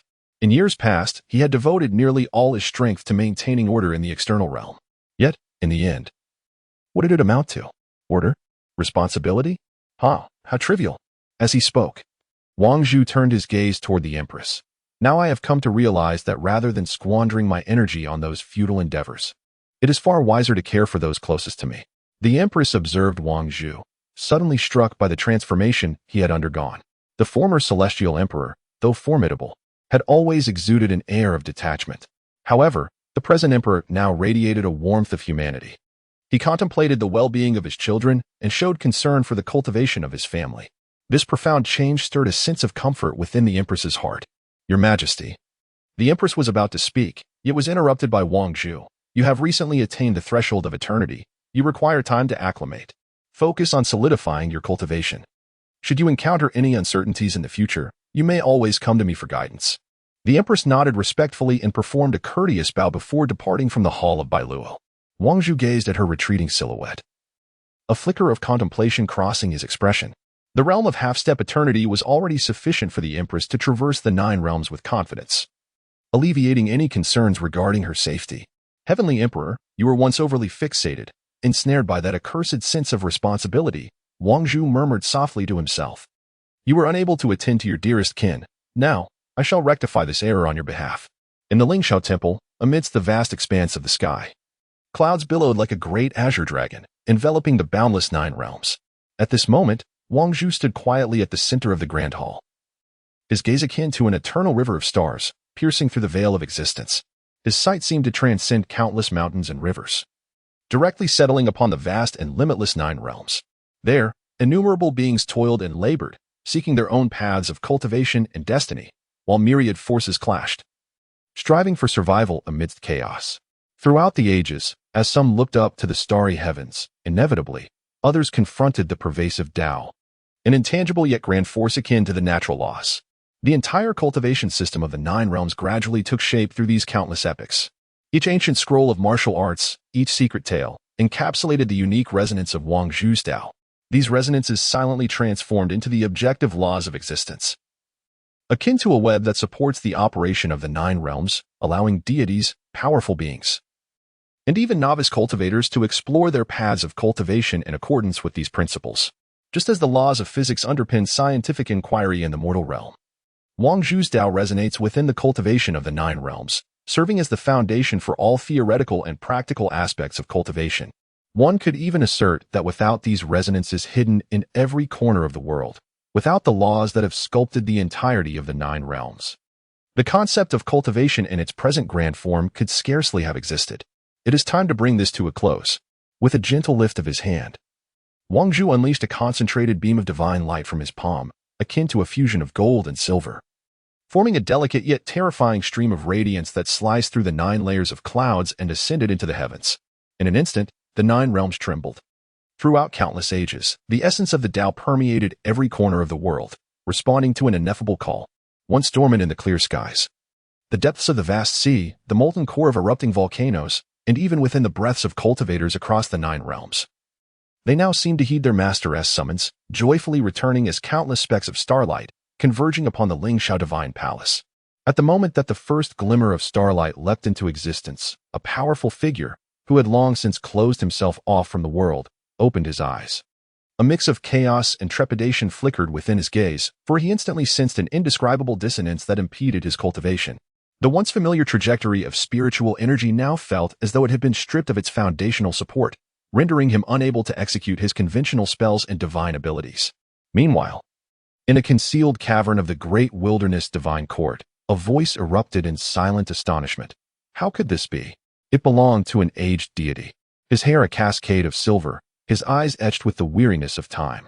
Sitting cross-legged within the cavern, he was surrounded by a faint golden glow that should have enveloped him. Yet, in that moment, the golden light dimmed. The old god's power seemed to be thwarted by an irresistible force, rendering his techniques, cultivated over millennia, utterly inert. The old god stared blankly as he opened his right hand, a palm marked by the scars of time. Where is my Tao? He pondered repeatedly within his mind. How did that technique operate? In what sequence should the spiritual energy be mobilized? How should the seals be formed? How did the power within the sea of consciousness align with his divine perception? He remembered it all as if reciting from memory. Yet, when he truly attempted to mobilize his abilities, it was as though he had been stripped bare. The world before him no longer supported the structure of his spells. This is impossible. The elder god king could scarcely believe his eyes. These principles of Tao were the very foundation of his existence, and now, his beliefs, pride, and all sense of security had vanished in the quiet upheaval of this world. It was as if someone remembered the act of flying, yet gravity had ceased to exist. No, quite the opposite. It was not gravity that had disappeared, but rather the very basis of flight. A tumultuous chaos engulfed the elder god king's heart, leaving him unable to fathom the implications of such a scenario. If one of the physical laws of the mortal realm were to be abruptly withdrawn, it would represent an unfathomable upheaval in the workings of all things. At this moment, A similar disturbance was unfolding within the realm of the Nine Realms practitioners. Besides this elder god king, countless other cultivators were awakening from their slumber or seclusion, immediately noting the anomalies in the flow of spiritual energy. Yet, many remained oblivious to the source of this quiet departure, with only a select few sagacious beings instantly perceiving the divine light that erupted from the Lingxiao divine palace, causing a jolt in their hearts. Within an immortal palace of the Zishu divine dynasty, flickering lights cast a chaotic ambience. What is happening? A middle-aged man clad in a purple-gold robe stood, bewildered. He was the supreme elder of the Zishu divine dynasty, a master of array formations who had left a legacy of glorious achievements in the world. Numerous sects and dynasties had honored him greatly, for his profound expertise in formations bestowed upon him immense prestige. Yet at this moment, the array before him was collapsing. The energy flow that once had a clear trajectory could no longer be activated. The Supreme Elder stared blankly at the runes and patterns inscribed upon the floor, walls, and dome. The arrangement of those runes was etched in his memory. He could effortlessly recall the structure, direction, and function of each line, connecting them to the myriad underlying principles. However, now, no matter how he tried to infuse spiritual energy into them, the runes remained silent, devoid of any radiance. They were undeniably present, yet devoid of order. The elder's eyes reflected the dim array patterns, and his mind was inundated with recollections of countless ancient texts, the stargazing charts, the diagrams of cosmic evolution, the principles of yin and yang, and the five elements had all been foundational to the art of formations. Yet, if the very rules sustaining these formations were withdrawn, all theoretical frameworks concerning arrays would lose their basis for existence. Absurd. This was utterly absurd. The elder involuntarily staggered backward, his heart racing, cold sweat beading on his forehead. The sudden collapse of the world's laws represented an unprecedented terror for all practitioners. It was as if every cultivator had become utterly lost. With a resounding roar, the realms trembled, and the stars within the celestial dome multiplied. Emerging from every corner of the heavens, akin to myriad shooting stars returning home, streaking across the vast sky before eventually vanishing into the celestial palace. The path of existence had truly dissipated. The first to perceive this phenomenon were the ancient sovereigns, whose lifespan stretched across the ages. As time progressed, an increasing number of individuals began to grasp the gravity of the situation. Some, with an overconfidence in their exceptional memories, obstinately attempted their bygone techniques time and again.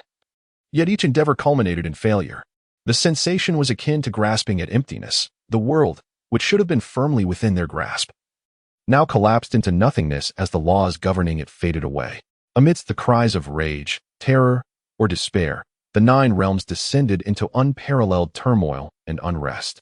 Some refused to believe their powers could falter, while others wept bitterly, seemingly aware that all their efforts had been irrevocably invalidated on this day. There were also those who chose to remain hidden, quietly etching this anomaly into their memories, biding their time in search of new opportunities for survival.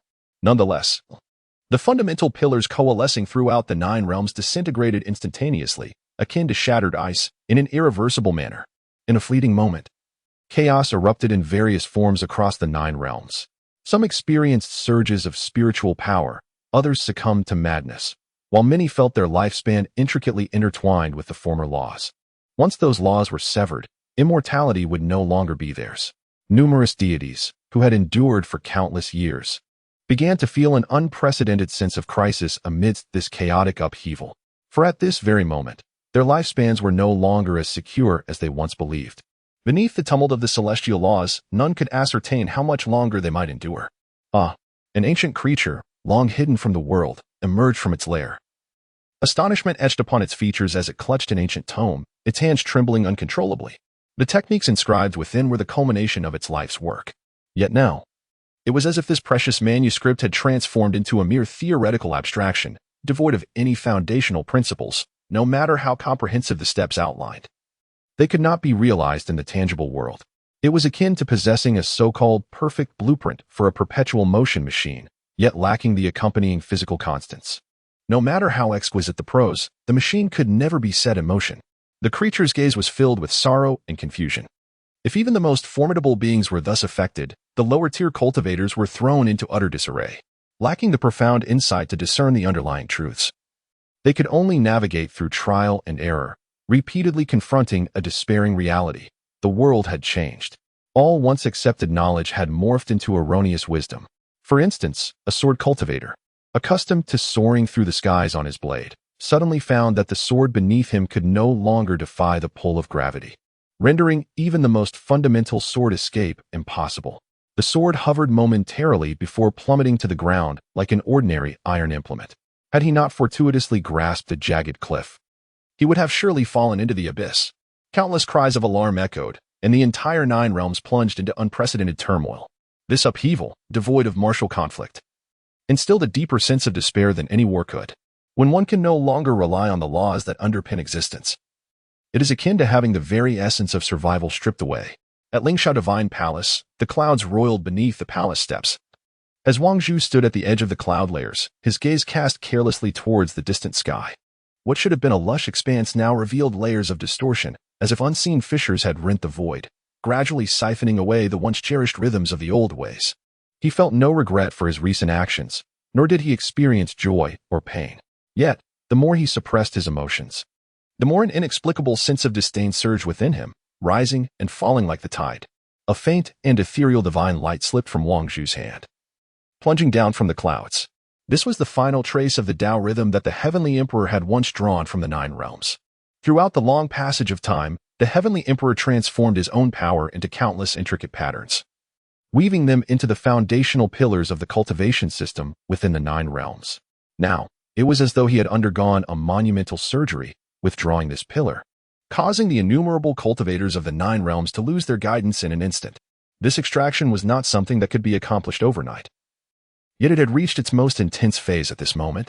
Within the Nine Realms, gasps of astonishment and cries of despair reverberated. Countless sacred texts became ineffectual, and the once legendary techniques of ancient masters crumbled into worthless scraps. The entire world seemed to have entered an absurd labyrinth. However, in Wang Zhu's eyes, this was merely a preordained transformation. To dismantle the existing framework inevitably came with profound anguish. Without such turmoil, how could there be rebirth?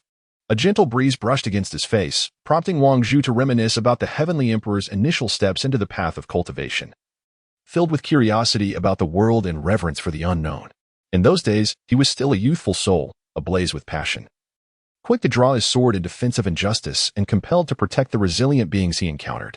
Yet, as he ascended to the position of the Heavenly Emperor, he grew increasingly detached.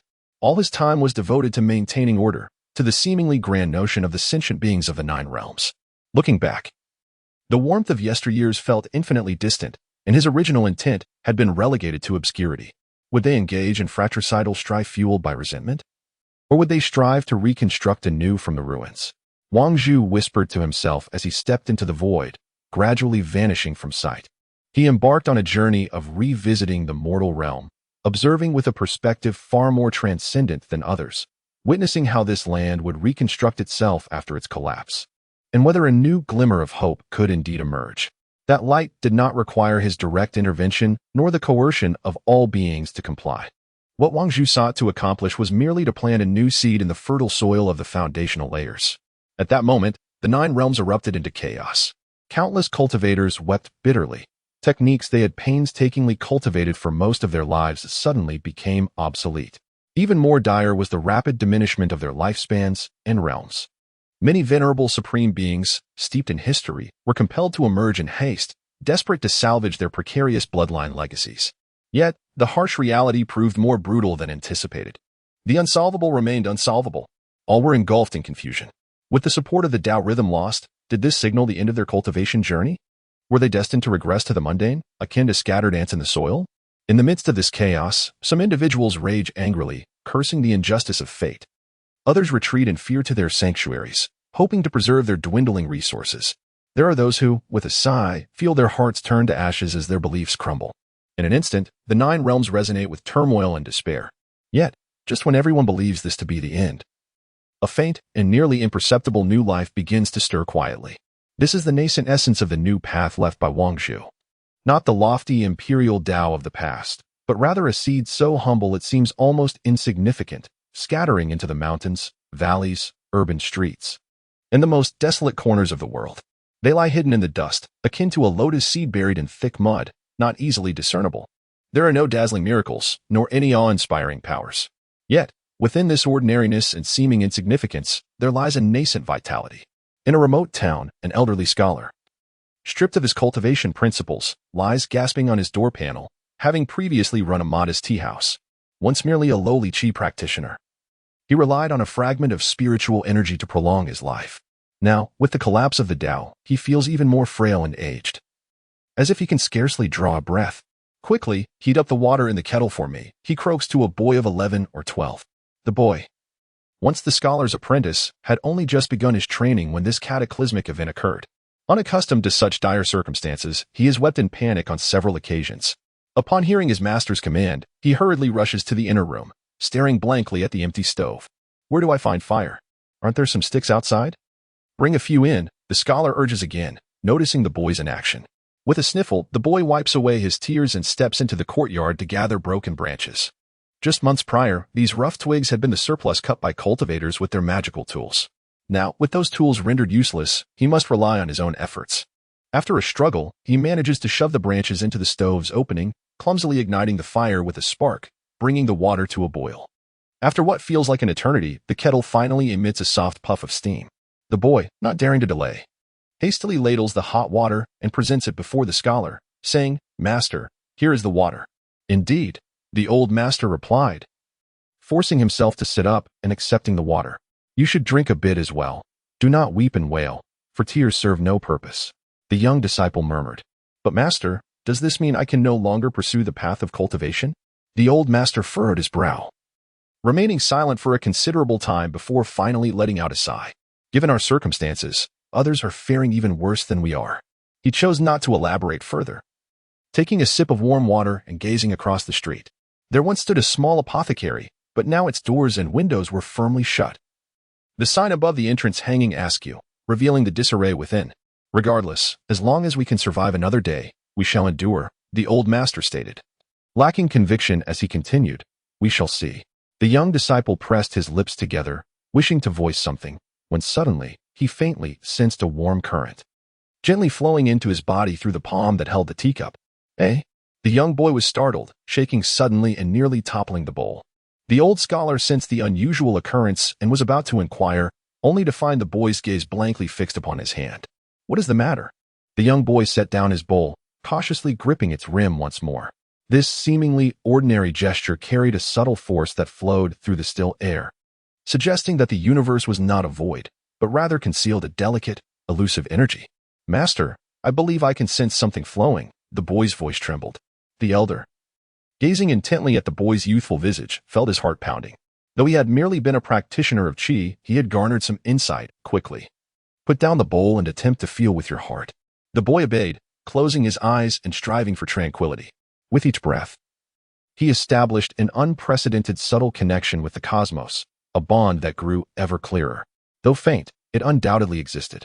Soon, the boy discovered that by refraining from employing the old methods to summon any spiritual energy and simply allowing his heart to sink deep within his being, he could perceive a gentle breeze caressing his spirit, devoid of any heat or sting. Merely a soft touch akin to a beam of morning sunlight gracing the windowsill, silent yet undeniably real. As this sensation intensified, the boy unexpectedly felt a flicker of joy blossom within him. The overwhelming panic that had beset him gradually receded, replaced by warmth. He opened his eyes abruptly, looking up at the elder and exclaimed, "Master, I feel as if my body has grown lighter and my heart is at ease." "Child, remember this feeling." The elder's voice quivered. Such moments were not confined to the quaint tea house. Across the 9 realms, unexpected seeds began to sprout. Unbeknownst to many, those with keen intuition, innocent children untouched by worldly affairs or pure-hearted elders had sensed this subtle shift ahead of others. Like the faintest glimmer of dawn before it was widely recognized, it had the potential to pierce through the layers of darkness. Of course, there were also those more nefarious and greedy. Amid this upheaval, they too coveted all new phenomena, seeking to exploit the situation for their gain. After all, once the old laws crumbled, whoever could master the new principles would rise to the pinnacle once more. Thus, conflicts brewed in the shadows, and ambitious desires reignited from the ashes. Wang Zhu did not find this chaos surprising. The 9 realms had always operated on the principle of survival of the fittest. Now, with the macro order dismantled, the ugly and the grotesque would only be magnified. How much more grotesque could it become? The new life has already begun to unfold, and it is now a matter of choice. On this dusky day, Wang Zhu traversed a desolate expanse, quietly treading upon a path laden with dust. The howling winds tangled with his garments. As he lifted his gaze, he beheld clouds on the horizon stained with a hue reminiscent of blood, casting a sinister reflection upon the earth below. With an expression devoid of emotion, he continued his journey, unaccompanied by ethereal clouds or radiant rainbows, purely relying on his feet to genuinely feel the earth's ruggedness and dust. Along the way, he encountered a group of refugees, their expressions listless, burdened with meager belongings. Some were covered in dirt, while others bled from wounds. Lacking the strength to tend to their injuries, Wang Zhu paused momentarily, silently observing them as they passed by. The refugees glanced at him numbly, offering no further acknowledgement. After all, displacement was rampant, and no one could rely on anyone else. Yet, as Wang Zhu reached the rear of the procession, he noticed two young girls abandoned by a throng of adults. The children, around 7 or 8 years of age, struggled to keep pace, their weary little legs unable to follow. As twilight descended, they lagged far behind, devoid of strength, unable to persist, nor daring to weep, their expressions vacant. Wang Zhu lowered his gaze to their faces, crouched down, and extended a piece of dry rations, gently saying, "Have a bite. The road ahead remains long." The two girls looked at him with astonishment, hesitantly accepting the food, and after a moment, timidly murmured, "Thank you," their voices scarcely rising above a whisper. Noticing their trembling forms, a manifestation of extreme fatigue and mental strain, he retrieved a water pouch once more. "Drink slowly. Do not choke." The girls eagerly gulped down a few sips, only to suddenly burst into tears. Perhaps it was the prolonged absence of support that had stripped them of the courage to cry, and now, this small gesture of warmth had finally overwhelmed them. Wang Zhu gently stroked the children's heads, allowing them to express their emotions in silence. The dust swirled in the wind, adding an air of melancholy to the desolate scene. Once the two little girls regained some composure, he softly inquired, "Do you wish to catch up with the group?" One girl replied quietly, "Those are the people from our village, but they said we run too slowly and have too little food." Wang Zhu nodded. Indeed, they had been abandoned by this crowd. "I shall accompany you for a while," he offered. Though he possessed the divine ability to conjure an abundance of provisions, having just detached from the resonance of the 9 realms, he opted to traverse the world in a more ordinary manner. Thus, he removed the last remnants of rations from his pack and fished out a few coins from his meager purse, placing them in the children's hands. The girls were momentarily stunned, looking up at him in unison, "Uncle" or "Grandpa." They could not discern his true age, only that he appeared to be an elder. "Let us proceed, but be cautious. Do not fall behind. If they reject you again, stick together and support one another." Upon hearing these words, tears welled up in the child's eyes. She struggled to rise, clutching her rations and coins, hastening her steps to desperately keep pace with the distant, receding group. Wang Zhu observed their silhouettes until they vanished from view. Only then did he resume his slow trek, disappearing into the swirling sands. After traversing this desolate expanse, Wang Zhu lingered in many places, passing through villages ravaged by bandits. He witnessed the mutual suspicion between cultivators and mortals, and the scorched earth left in the wake of a once mighty nation as collapse. Within the crumbling palaces, former lords and nobles had become the vengeful spirits beneath the blades. Regret? Bitterness? Everything resembled the desiccated corpses scattered across the wasteland, powerless and despondent. Yet amid these bleak scenes, Wang Zhu also unearthed hints of a new Tao rhythm. Some felt the pulse of the soil while tilling, inadvertently witnessing the weeds withering around their crops, which stubbornly thrived. Others, fishing by the riverbank, suddenly perceived a soft glow at the riverbed. When they retrieved their hooks, a lustrous pearl adorned them, sweet yet savory, warming their bodies. There were even those who, while meditating, intuitively grasped a simplified breathing technique, allowing them to find tranquility amidst the murky air. These myriad signs silently foretold that the world was nurturing new laws. Although the process was exceedingly slow and fragile, it remained irreversible. High in the 9 realms, several forbidden zones stirred with unrest. Those hidden creatures, shaken by the withdrawal of Tao rhythm, roared in their sanctuaries, their fury uncontainable, yet they found no outlet for their rage. However, some discerned that the Tao rhythm had not completely vanished. Rather, it was in a state of reconstruction. Certain ancient beings secretly resolved that if the opportunity arose to discover the source of this new Tao rhythm, they would stop at nothing to seize it for themselves, thus reclaiming their path of cultivation. Additionally, A faction of the powerful recognized that the new Tao rhythm was not under the dominion of any single individual but was instead scattered across the land like stars. To attain it, one must immerse themselves within the populace, attuning to the genuine pulse of the earth, exploring the perceptions of flora, fauna, and even ordinary people. Yet, could they truly humble themselves to engage with mortals? To discuss agricultural wisdom with villagers? It is far more agonizing than to slay them.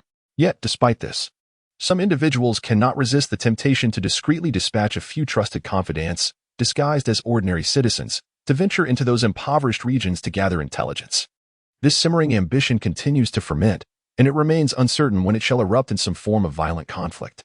Meanwhile, not too distant from the Ling Shao Divine Palace lies a mysterious realm known as the source of the River of Forgetfulness. This place is one of the oldest origins within the Nine Realms, and most cultivators possess scarce knowledge of it. Though rumors occasionally circulate that it harbors the power to reverse reincarnation and alter one's fate. In truth, this is but a misconception. The source of the River of Forgetfulness was established by the Heavenly Emperor to maintain the balance of yin and yang across the Nine Realms, a spiritual hub that gathers the obsessions of countless departed souls and regulates the cycle of life and death. Following the withdrawal of ancient Taoist rhythms, this location has undergone monumental transformations. Wang Zhu stepped to the edge of the River of Forgetfulness, where black mist churned, rendering it indistinguishable whether the ground beneath his feet was solid earth or a twisted surface of water. The atmosphere was chillingly cold, punctuated by the sporadic wails of resentful spirits carried by the mournful winds. Yet, he remained composed, unperturbed. Wang Zhu paused at the source of the River of Forgetfulness, observing the multitude of lonely souls wandering in the depths of darkness. Some of these spirits emanated an inexplicable hostility or yearning towards him. However, as Wang Zhu's gaze shifted slightly, all the departed trembled and prostrated themselves, too fearful to advance. From the shadows, a voice, hoarse and tinged with sobs, called his name, Heavenly Emperor.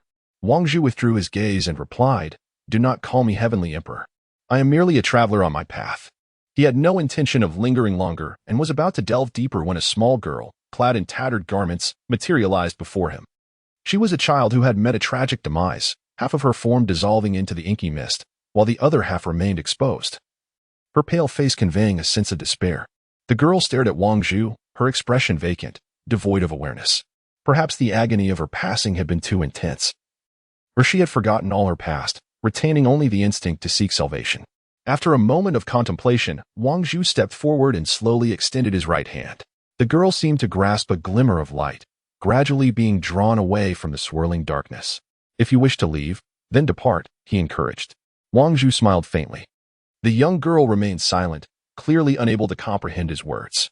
However, once they reached a relatively safe area, she suddenly looked up and revealed a somewhat naive smile. Then, she gently transformed into a wisp of soft light, drifting away like a firefly.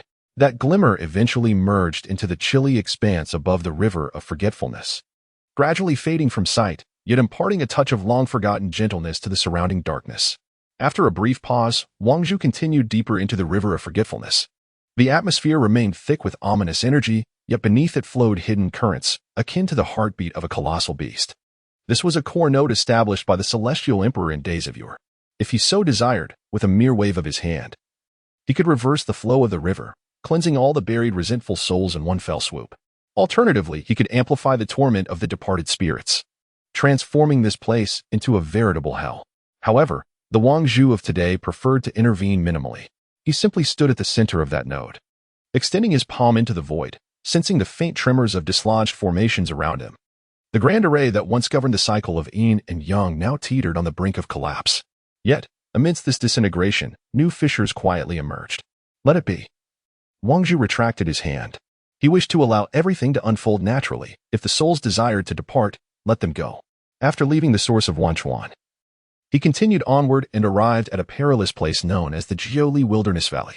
The mountains here were riddled with scars, remnants of ancient ruins, teeming with primordial beasts and toxic mists. Subsequently, various factions had further exploited the area, establishing numerous mines and resource points. However, with the essence of the Tao having been withdrawn, all that remained was desolation. Caves had collapsed, mining tunnels had caved in, and the fierce beasts, stripped of their natural spiritual nourishment, began to engage in frenzied self-destruction or succumb to despair. Some perished on the spot, while others lingered in the shadowy corners of the valley, barely clinging to life. Wang Zhu initially intended to traverse the valley, but unexpectedly, from a certain mine shaft, he heard faint moans. "Help, help me." Following the sound, he discovered a bloodied youth, trapped beneath a pile of stones.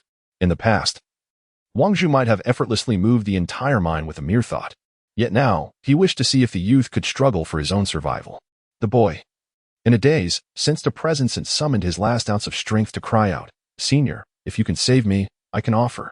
He intended to mention some treasure, but was suddenly choked by a spout of blood, his voice fading to a whisper. Wang Zhu observed him for a moment and replied calmly, "You are gravely injured. Even if I save you, it is likely." The youth gasped for breath. Yet a glimmer of the will to live shone in his eyes. I do not wish to die. I have family waiting for me." He spoke haltingly, desperately attempting to hand over a piece of bloodstone, his only valuable possession. Wang Zhu regarded the bloodstone but did not take it. Instead, he bent down and slowly began to clear away the surrounding debris. Afterward, he procured a broken piece of wood and fashioned a makeshift support, positioning it beneath the massive stone, pinning the boy down, gently prying it up. With his divine strength, lifting such a stone would normally be effortless. However, he deliberately restrained his power, employing only ordinary means. Ultimately, after a dozen attempts, he managed to dislodge the stone that had trapped the youth.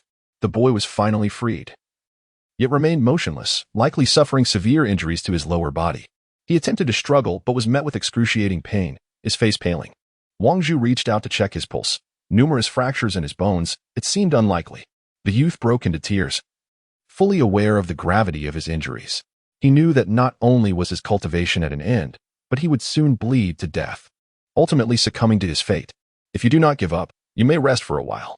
Wang Zhu pulled several tattered burlap cloths from the shattered mine entrance and helped him with a rough bandage. The young boy gritted his teeth against the pain and nodded vigorously.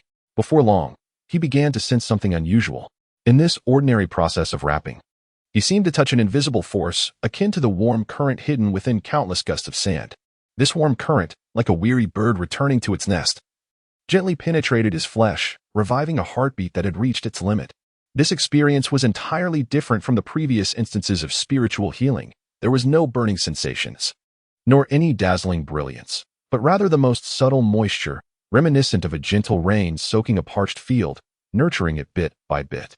The boy widened his eyes, staring intently at Wang Zhu. "Are you a celestial being?" Wang Zhu replied calmly, "Close your eyes and cultivate your spirit. Grasp this feeling. It may not save your life, but it can certainly alleviate some of your suffering." The boy, overcome with gratitude, focused his mind and indeed discovered that his body was slowly resonating in a wondrous harmony with the surrounding environment. Although his internal organs still ached, he could distinctly sense the emergence of vitality within him. Wang Zhu, noticing the boy's innate talent, particularly his profound yearning for the force of life, was impressed. He tore a strip from his trouser leg, inscribed a few exceedingly simple characters with charcoal, along with some basic circles and guidance, and handed it to the boy. "If you manage to survive, consider following the illustration and attempt to regulate your breath daily. It may be of assistance to you." The boy, somewhat taken aback, received it, observing that the script and symbols bore no complexity of a genuine cultivation method. Only a few brief phrases suggesting to observe breathing beneath the ribs, guard the energy in the dantian, unify intention with the body, and harmonize with the flow of breath. Though this sounded incredibly rudimentary, hardly qualifying as an adequate mantra, the boy felt an inexplicable reverence, for he had already experienced this natural power within his body. "Thank you, esteemed elder. May I ask for your name?" he inquired earnestly.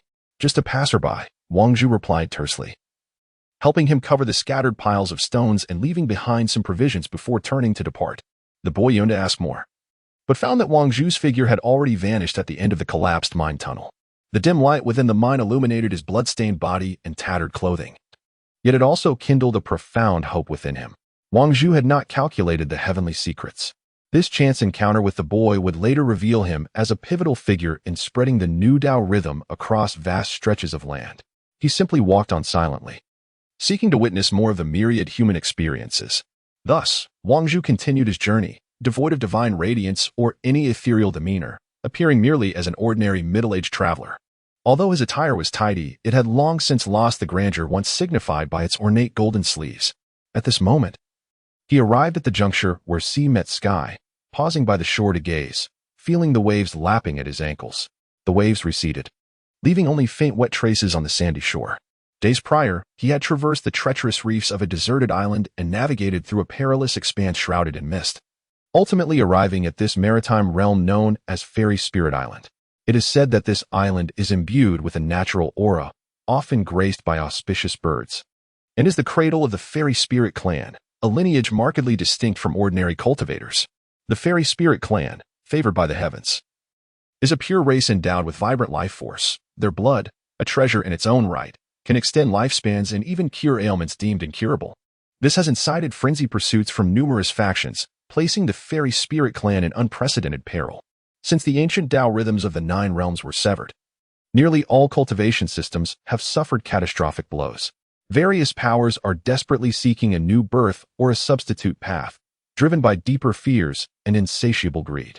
In the absence of clear laws, the law of the jungle prevails, stark and unrelenting. Any resource that promises power or vitality is regarded as a lifeline, making the blood of the Fairy Spirit clan, rich in primal energy, the focal point of obsession. At this moment, Fairy Spirit Island is besieged by several formidable forces, blood flooding the shores and corpses drifting upon the waves. Upon King Zhu's arrival at the island, he beheld crashing waves, remnants of fishing vessels strewn about, and a pervasive, silent atmosphere of slaughter enveloping every inch of land. Perhaps it was the aftermath of the severed Tao rhythms, or perhaps the result of relentless aggression. But the island's landscape appeared desolate. Withered shrubs lay sprawled across the ground, which was marred and cracked, while the damp sea breeze carried a chilling aura. In the distance, crumbling stone structures could be faintly discerned, arranged in a circular formation at the island's center, once a hub of prosperity now reduced to ruins. The walls bore the scars of fierce battles, marked with faded claw marks and dried blood. King Zhu ambled across the desolate expanse, his expression unperturbed, occasionally extending his fingers to sense the faintest fluctuations of spiritual energy in the air. This island, rather than being enshrouded in divine aura, resembled a fortress on the brink of collapse, steeped in infinite melancholy. Beneath a dilapidated stone bridge, he detected several muted gasps, imbued with profound pain, reluctance, and a hint of weariness. In the stillness of the environment, each sound resonated as if amplified manifold. Treading lightly, King Zhu approached the crumbling railing of the bridge, parting a few withered vines, to reveal a young man nestled below, appearing scarcely in his 20s, garbed in the distinctive light robes of the Fairy Spirit clan. At that moment, his shoulders and calves were bound in strips of cloth, soaked in blood, and he seemed on the verge of unconsciousness. Startled by the sound of footsteps, the youth suddenly opened his eyes, a flicker of tension crossing his face as he attempted to rise, but found himself powerless, even his hands trembling.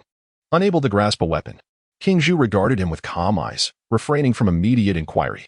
After a moment of frantic struggle, realizing escape was futile, the youth retracted the dim flicker of spiritual light that had yet to ignite, offering a wry smile tinged with caution as he asked, "Who are you?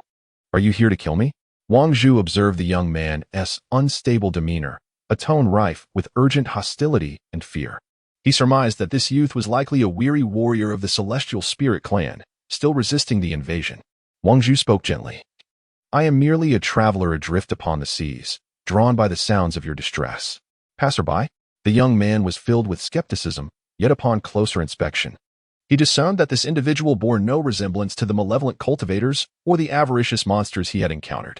Instead, there was an unsettling tranquility about him, akin to the immovable solidity of mountains, silent yet profoundly inscrutable.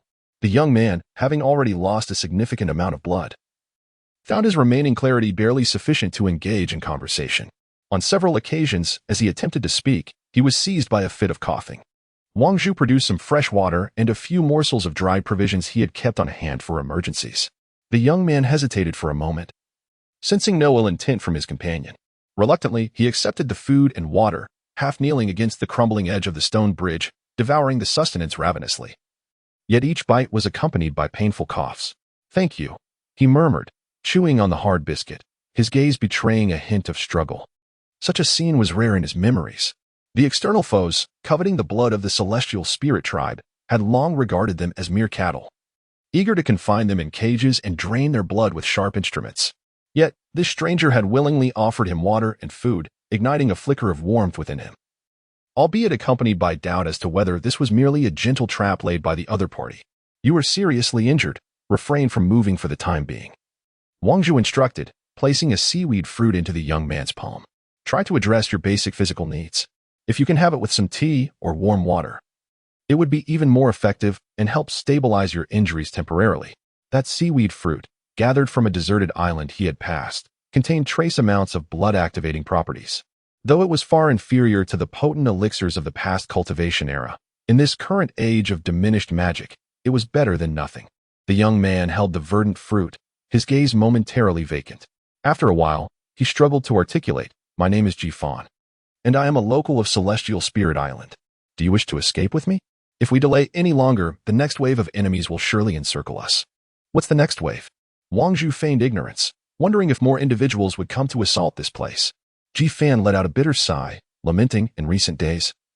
Numerous people have arrived around the fairy spirit island, including cultivators from formidable factions, as well as those driven mad after being stripped of their Tao rhythm, and even some foreign beings from the sea. As soon as they catch a whiff of our blood, they yearn to take a bite. The casualties among our kin on the island have been grievous, and I cannot fathom how much longer we can endure. Then why not retreat? Wang Zhu casually inquired. Jifan gritted his teeth and replied, "Where could we possibly flee? In this world, everywhere is rife with the plunder of resources. Our fairy spirit clan possesses the treasure of our blood, making us a target with no refuge. Moreover, there are elders, women, and children on the island, as well as the home we have guarded for generations. Our ancestors declared that Fairy Spirit Island is our last lifeline. To abandon it would mean the destruction of our clan." These words reminded Wang Zhu of the scenes he had witnessed along the way. Some clans, upon losing their homes, truly scatter in the chaos of war, ultimately descending into a far greater abyss. The resolute vow of the Fairy Spirit clan to defend their home may appear foolish, yet it embodies a rare tenacity. You are gravely injured and require immediate treatment. Otherwise, your life is at risk, Wang Zhu stated calmly. Jifan coughed lightly, responding, "I am all right. I won't die yet, for there is still blood within me that can heal itself. However, the speed of recovery pales in comparison to the disturbances from those ruffians. I must hasten back to the center of the island to inform the elders of my clan. Alas, my leg is broken." As he uttered the final sentence, Jifan's expression contorted in pain as he looked down at his swollen and discolored calf. He had been wounded in battle days prior and, after a long trek into this desolate area, his leg had become necrotic and inflamed, compounded by blood loss, rendering him immobile. "It is perilous if your calf remains untreated," Wang Zhu remarked, placing his hand near Jifan's knee. He snapped a few twigs and fashioned a makeshift splint with scraps of cloth.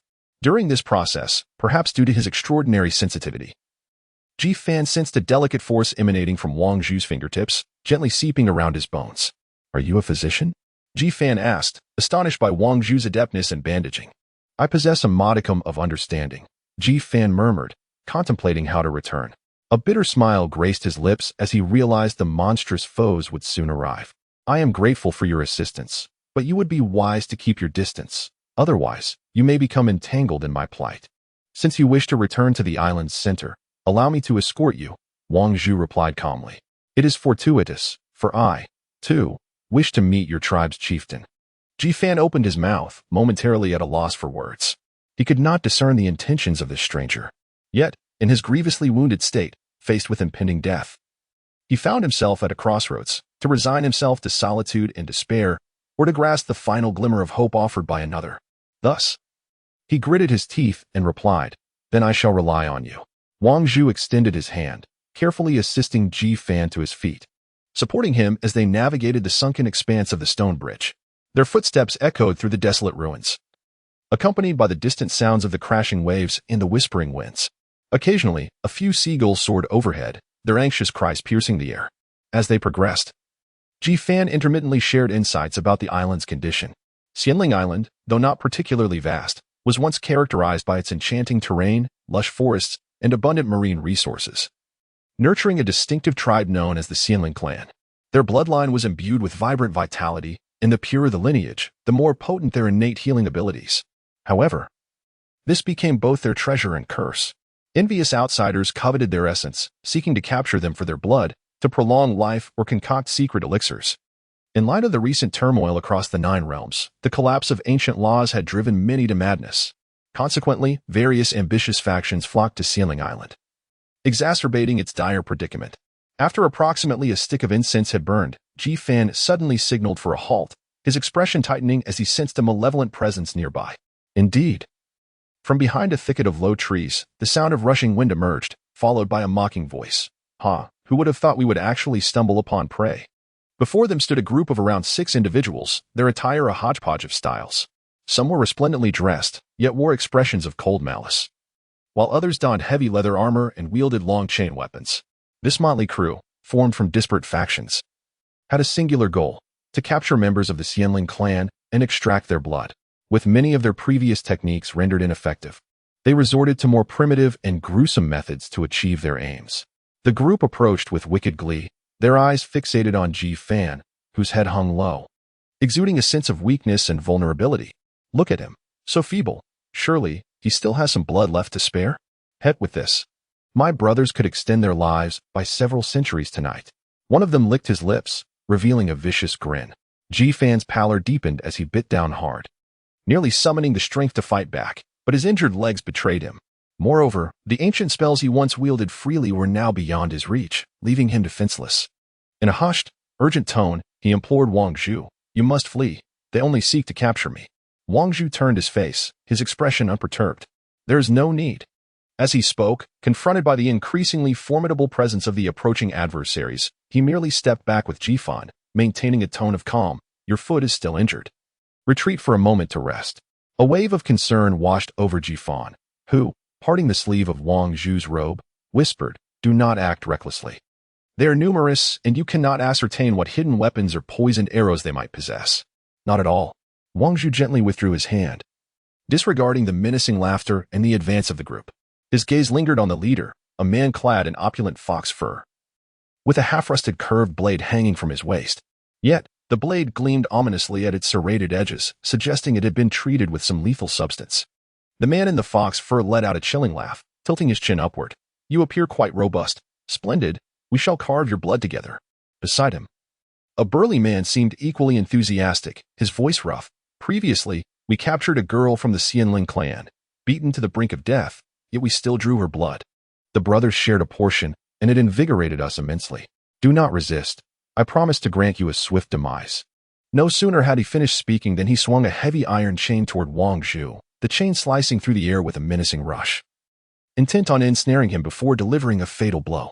Based on past experiences, unless faced with an extraordinarily powerful adversary, it was exceedingly difficult for one to withstand such primal brutality in the absence of profound cultivation. However, to everyone's astonishment, Wang Zhu merely tilted his body slightly, extending his left hand with a fluid grace, and firmly grasped the speeding chain, not yielding an inch to the impact. With a subtle curl of his fingers, a resounding crack echoed as the stout chain was effortlessly crushed, leaving a gaping hole that caused the burly man's face to pale with terror. After all, that was a chain forged from 1,000 temperings, a feat impossible to achieve by mere hands. The man in the fox fur's expression darkened, and he bellowed, "All together." The others brandished their weapons, some hurled poisoned darts, while others swung swords and blades, creating a chaotic dance of gleaming steel, attempting to corner Wang Zhu and Ji-Fan into the narrow confines of the desolate land. Wang Zhu, however, maintained an air of nonchalance, exuding an effortless grace, devoid of any unnecessary posturing. He merely stepped upon the ground, which promptly fractured like a spider's web, leaving all who approached him trembling and unsteady. At that moment, he suddenly struck the burly man's chest with a swift motion. Though no radiant light flickered, it was as if he had struck a fragile wooden board, sending the man hurtling several feet back, blood spewing from his mouth, unable to rise for a considerable time. Observing the unfavorable turn of events, the man in the fox fur attempted to flee, but in the next instant, Wang Zhu's figure appeared like a phantom, effortlessly grasping the collar at the back of the man's neck and gently pressing downward. The man crumpled to the ground as if ensnared by a predator, thudding heavily onto the earth. As for the 4 or 5 accomplices, they too were swiftly incapacitated by Wang Zhu's few strikes, bones shattered and tendons severed, utterly powerless against his might. Such physical prowess transcended conventional understanding, leaving Ji-Fan utterly astounded. He leaned against the ground with a broken leg, utterly bewildered as if he had encountered a specter. This seemingly unassuming stranger had managed to dispatch a group of ruthless thugs in the blink of an eye? In a mere span of a few breaths, all 6 invaders lay defeated, groaning and writhing in agony, their weapons scattered haphazardly. Wang Zhu glanced at Ji Fan and said, "It is your responsibility to handle this." Ji Fan inhaled deeply and proceeded slowly. Spare us, grant us mercy." With gritted teeth. Ji Fan's eyes gleamed with ferocity as he dismembered them one by one, releasing the fury within his heart. Wang Zhu cast a sidelong glance at him, uttering no words, and continued onward. Having vented his wrath, Ji Fan grew increasingly curious about this stranger's identity, yet he hesitated to ask outright. After approximately another quarter of an hour, the two navigated through thickets and crumbling stone platforms, entering a concealed mountain path. Ji Fan pointed ahead, stating, "Just beyond lies the cedar forest at the heart of the island, our current temporary encampment." At this moment, he tensed, straining to listen. Is there a sound? Wang Zhu heard it too. From the nearby woods came the dull clamor of metal clashing and weapons colliding, accompanied by desperate cries of "Stop them!" and the sounds of anguished screams. Ji Fan's expression shifted dramatically, a surge of anxiety overwhelming him. This is bad. There may be enemies launching another ambush. He instinctively attempted to rush forward, but was halted by the pain in his leg, causing him to falter, beads of sweat pouring down his face. Wang Zhu steadied him, saying, "You stay here to recuperate. I will investigate. But be cautious. They are numerous, and there may be archers and traps," Ji Fan replied, anxiety etched on his face. Yet he understood that even after a brief recovery, he remained unfit for battle. Venturing forth would only complicate matters. If it comes to worst, you should retreat first, and do not worry about us. Indeed. Wang Zhu nodded gently, advancing along the mountain path. In just a few steps, he reached the mountainside, maneuvering around 2 or 3 half-dead fir trees. Before him lay a vast expanse, seemingly a remnant gathering point on the island. The ground was dotted with rudimentary fences and wooden stakes intended to fend off intruders, while several bodies, still emanating warmth, lay scattered amidst pools of blood. A dozen or so members of the Xianling tribe stood back to back, forming a semicircular formation, wielding various makeshift weapons as they struggled to resist at least several dozen assailants. The invaders, clad in more coordinated attire than the scattered soldiers previously encountered, appeared to be a fierce mercenary group, brandishing red-tasseled short spears and black iron swords, evidently operating with a degree of cohesion. It seemed they too had lost their former ability to soar through the skies and traverse the earth. Yet, they retained robust physiques and combat skills, relentlessly pressing forward against the outnumbered and severely injured Xianling tribe members. Among them, a striking woman wielding a longbow stood out, perhaps their commander.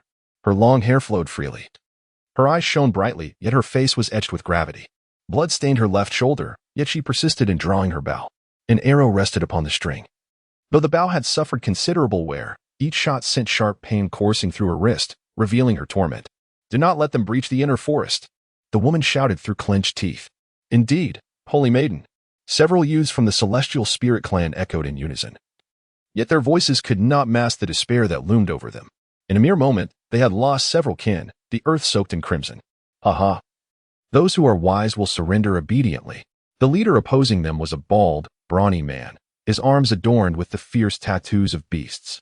He swung a colossal blade with ferocity, shouting, "Capture all of you, drain your blood, so we may prolong our existence a little longer." Ha! One of the celestial spirits, consumed by rage, charged forward in a desperate attempt to fight, but was met by 2 of the brute's henchmen, who formed a cross with their blades, brutally severing him in half, blood splattering everywhere. The gruesome scene sent shivers down the spines of the remaining clan members. A woman with a bow, her eyes nearly brimming with tears, bit her lip resolutely, unwilling to retreat, though her hands trembled violently. She took a half-step back, her foot touching the corpse of a fallen comrade, her heart feeling as if pierced by a dagger. If she retreated any further, she would find herself at the front lines, and the loss of their position would mean the annihilation of her entire clan. At that moment, she suddenly noticed a stranger emerging from the thicket behind her. A man clad in a tattered shirt, his step steady, seemingly unfazed by the surrounding bloodshed and peril. Who? The bald brute also noticed Wang Zhu, and couldn't help but spit disdainfully. Who is this fool not afraid of death? As he spoke, he signaled to his subordinates. "You lot, dispose of him immediately." 3 mercenaries charged towards Wang Zhu, confident of their victory and indifferent to the intruder's intentions, eager to eliminate him effortlessly. Yet, before they could even comprehend his movements, they were sent flying through the air, spinning and rolling, blood spewing from their mouths, crashing into the ground several yards away, unconscious against the tree trunks.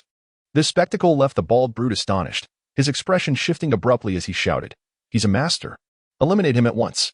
The woman with the bow, referred to as the Saintess, felt a ripple of shock within her. The opponent's speed was astonishing, striking down 3 men without warning, leaving her deeply impressed. In this age of dwindling magic, such power had become virtually extinct. Soon, more mercenaries surged towards Wang Zhu, intent on overwhelming him with sheer numbers. Particularly, 2 individuals resembling leaders among the knife-wielders attacked simultaneously from either side with lethal precision. Wang Zhu lightly tapped his toes on the ground, gliding past their blades like a swallow, instantaneously appearing behind one of them. With a swift strike to the back of his neck, the man fell, groaning in agony. The remaining knife-wielder reacted swiftly, attempting to turn and strike back, but he felt an inexplicable force pressing against his arm, rendering it numb and unable to grip his knife. In the next moment, he was bleeding from his nose, collapsing to the ground in violent convulsions.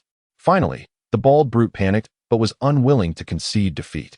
He had invested greatly in this ambush, and with the Spirit Clan on the brink of collapse, retreating now would mean all efforts were in vain. Gritting his teeth, he roared, seizing a heavy halberd and charging towards Wang Zhu. Die. The halberd whipped up a fierce wind, creating an imposing scene. Wang Zhu casually raised his arm, unleashing an invisible force that struck the brute's chest. It felt as though he had collided with an unseen wall, his body leaning back as he coughed up blood and tumbled heavily to the ground, rolling several times. The conclusion was abrupt. Dozens of mercenaries lay dead or injured, and the few remaining, paralyzed by fear, shouted retreat. As they abandoned their fallen comrades and fled in haste, Wang Zhu did not pursue. Instead, he turned to regard the warriors of the Spirit Clan.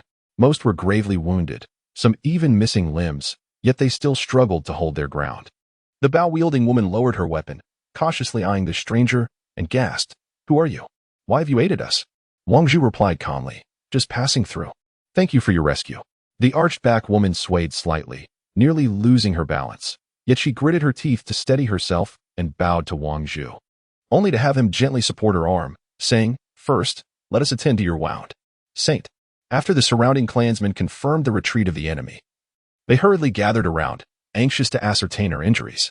A few of them cast their gazes upon Wang Zhu, their expressions a mixture of profound gratitude and astonishment. The woman nodded, saying, "I am unharmed, thank you." She then looked towards Wang Zhu, her face revealing a complexity of emotions, suddenly recalling something. "You are not one of our clan, are you?" "I am not," Wang Zhu replied succinctly. Then she paused briefly, yet spoke with reverence, regardless of the circumstances. "You have saved us. I am Yin Luo, the temporary commander of this island, known as the Saintess." Just as Wang Zhu was about to respond, a rustling of footsteps echoed from the forest path behind them, accompanied by a voice calling out, "Saintess, are you unharmed?" In the next moment, a figure appeared. Limping as he approached, it was Ji Fan. With clenched teeth, he had persevered to reach this battlefield. Upon witnessing the bloodstains and remnants of bodies, a flicker of sorrow crossed Ji Fan's eyes. However, upon seeing Wang Zhu still safe and sound, he let out a long sigh of relief. "Ji Fan." Yin Luo expressed some surprise. "You're still alive. How wonderful." Ji Fan smiled wryly and shook his head. "I too have merely been fortunate enough to reclaim a life. It was he who saved me." "Indeed," Yin Luo exclaimed, her understanding dawning as she gazed at Wang Zhu, her eyes filled with a newfound gratitude. At that moment, several elders, appearing to be of considerable age and wisdom, alongside a few clan members who had hastily gathered, emerged to provide support. Upon witnessing the grim scene before them, bodies strewn upon the ground and the air thick with the stench of blood, they were engulfed in sorrow. However, upon learning that a stranger had remarkably turned the tide, preventing the fortress from being breached and sparing their kin from further slaughter, they rushed towards Wang Zhu, expressing their heartfelt appreciation. "Thank you, noble benefactor." Wang Zhu inclined his head slightly, refraining from accepting their gestures of reverence, and instead urged them to tend to the wounded and relocate the deceased to a secure location. Yin Luo, despite her own pain, took command of her people. Her esteemed position within the Xianling clan, stemming from her noble lineage and the title of Saintess bestowed upon her, compelled her to play a significant role in various sacrificial rites. In these tumultuous times, she bore the heavy responsibility of safeguarding her kin, though the weight of exhaustion rested heavily upon her. Once order was somewhat restored, Yin Luo invited Wang Zhu to a seemingly secluded cave that served as a temporary encampment. At the cave's entrance stood a few weary clan members on guard, their expressions lifting slightly upon seeing her return with the team. Please, come in. In Luo gestured, instructing the injured to undergo the most rudimentary methods of hemostasis and bandaging. If you wish, you may temporarily remain here. We can prepare some modest provisions for you. These words were spoken with profound sincerity. As members of the Celestial Spirit clan, their most treasured possession was not gold or silver, but rather blood. Yet, they had no reason to freely offer their own blood, so they could only convey their simple gratitude. Wang Zhu nodded lightly, saying, "Very well." He indeed wished to stay on Celestial Spirit Island for further observation. The group then composed themselves and entered the cave. Inside, the flickering fire cast a warm glow upon the jagged stone walls. The interior revealed a hidden paradise, having carved out several small passages, each accommodating the elderly and children to guard against potential ambushes by enemies. The narrow space was permeated with the scents of herbs and blood, inducing a sense of unease. Ji Fan staggered, relying on his companions for support as he tended to his leg injury. In Luo, enduring the pain from her shoulder wound, joined several elders in assessing the wounded. After much toil, as night fell and the darker sea winds began to invade the cave, the atmosphere grew increasingly oppressive. Everyone understood that this calamity was not yet over, and they could face an even more ferocious wave of invaders at any moment. Moreover, there were numerous other forces lurking outside with predatory intent. An elder with a grizzled beard cleared his throat twice, signaling to In Luo, "Saintess, may we request your presence to discuss our next course of action? And could we also invite this benefactor to join us?" In Luo nodded and turned to Wang Zhu. "Benefactor, would you?" "Certainly," Wang Zhu nodded. The fire was stoked, and the crackling sounds resonated distinctly in the darkness. In the corner of the cave, approximately a dozen of the most seasoned members of the Xianling clan formed a small circle and took their seats. In Luo engaged with them, elucidating the events of the day's battle, the number of enemies still lurking, and the fact that some of the island's most vital clan members remained unaccounted for. Although Wang Zhu listened quietly, he sensed an overwhelming anxiety in their tone. "Alas," the eldest elder sighed, gently stroking his knee, tears welling in his eyes. "How prosperous our island once was. That grove of cedar trees, once lush and vibrant, now lies in ruins, scattered with remnants of walls and countless bones. We have long sent out signals, hoping to summon external aid. Yet, with the collapse of our path, all factions are preoccupied with their own troubles. It seems unlikely that anyone will extend a hand. Now, we are even unable to form a protective line." Another elder lamented, "The natural bloodline, which was once a blessing, has now turned into a source of calamity. Just days ago, a more terrifying force known as the Blood Sect threatened to arrive, claiming they would capture our Celestial Spirit clan in one fell swoop, forcing us into a state of blood servitude for their perpetual sustenance. That would indeed be a true disaster for our lineage." "Blood Sect?" Wang Zhu inquired calmly. In Luo, beside him, ignited a torch and remarked, "The Blood Sect is a sinister cult that emerged from the amalgamation of several powerful factions. It is said they have developed new blood alchemy techniques that establish a circulatory system within the human body independent of traditional runic formations. If they capture us, they are likely to drain our blood continuously, treating us as mere materials for refinement, a fate more dreadful than death." Wang Zhu pondered for a moment and questioned, "Have you considered escaping?" The elders remained silent for a long while, until one finally sighed with a wry smile. "You speak truthfully, but where could we possibly go? Aside from fighting to the death, we have no other recourse." They did not believe that the outside world offered greater safety. In this era of dwindling magic, the reputation of their Celestial Spirit clan was akin to a glittering resource. Wherever they appeared, they would be scrutinized with predatory eyes.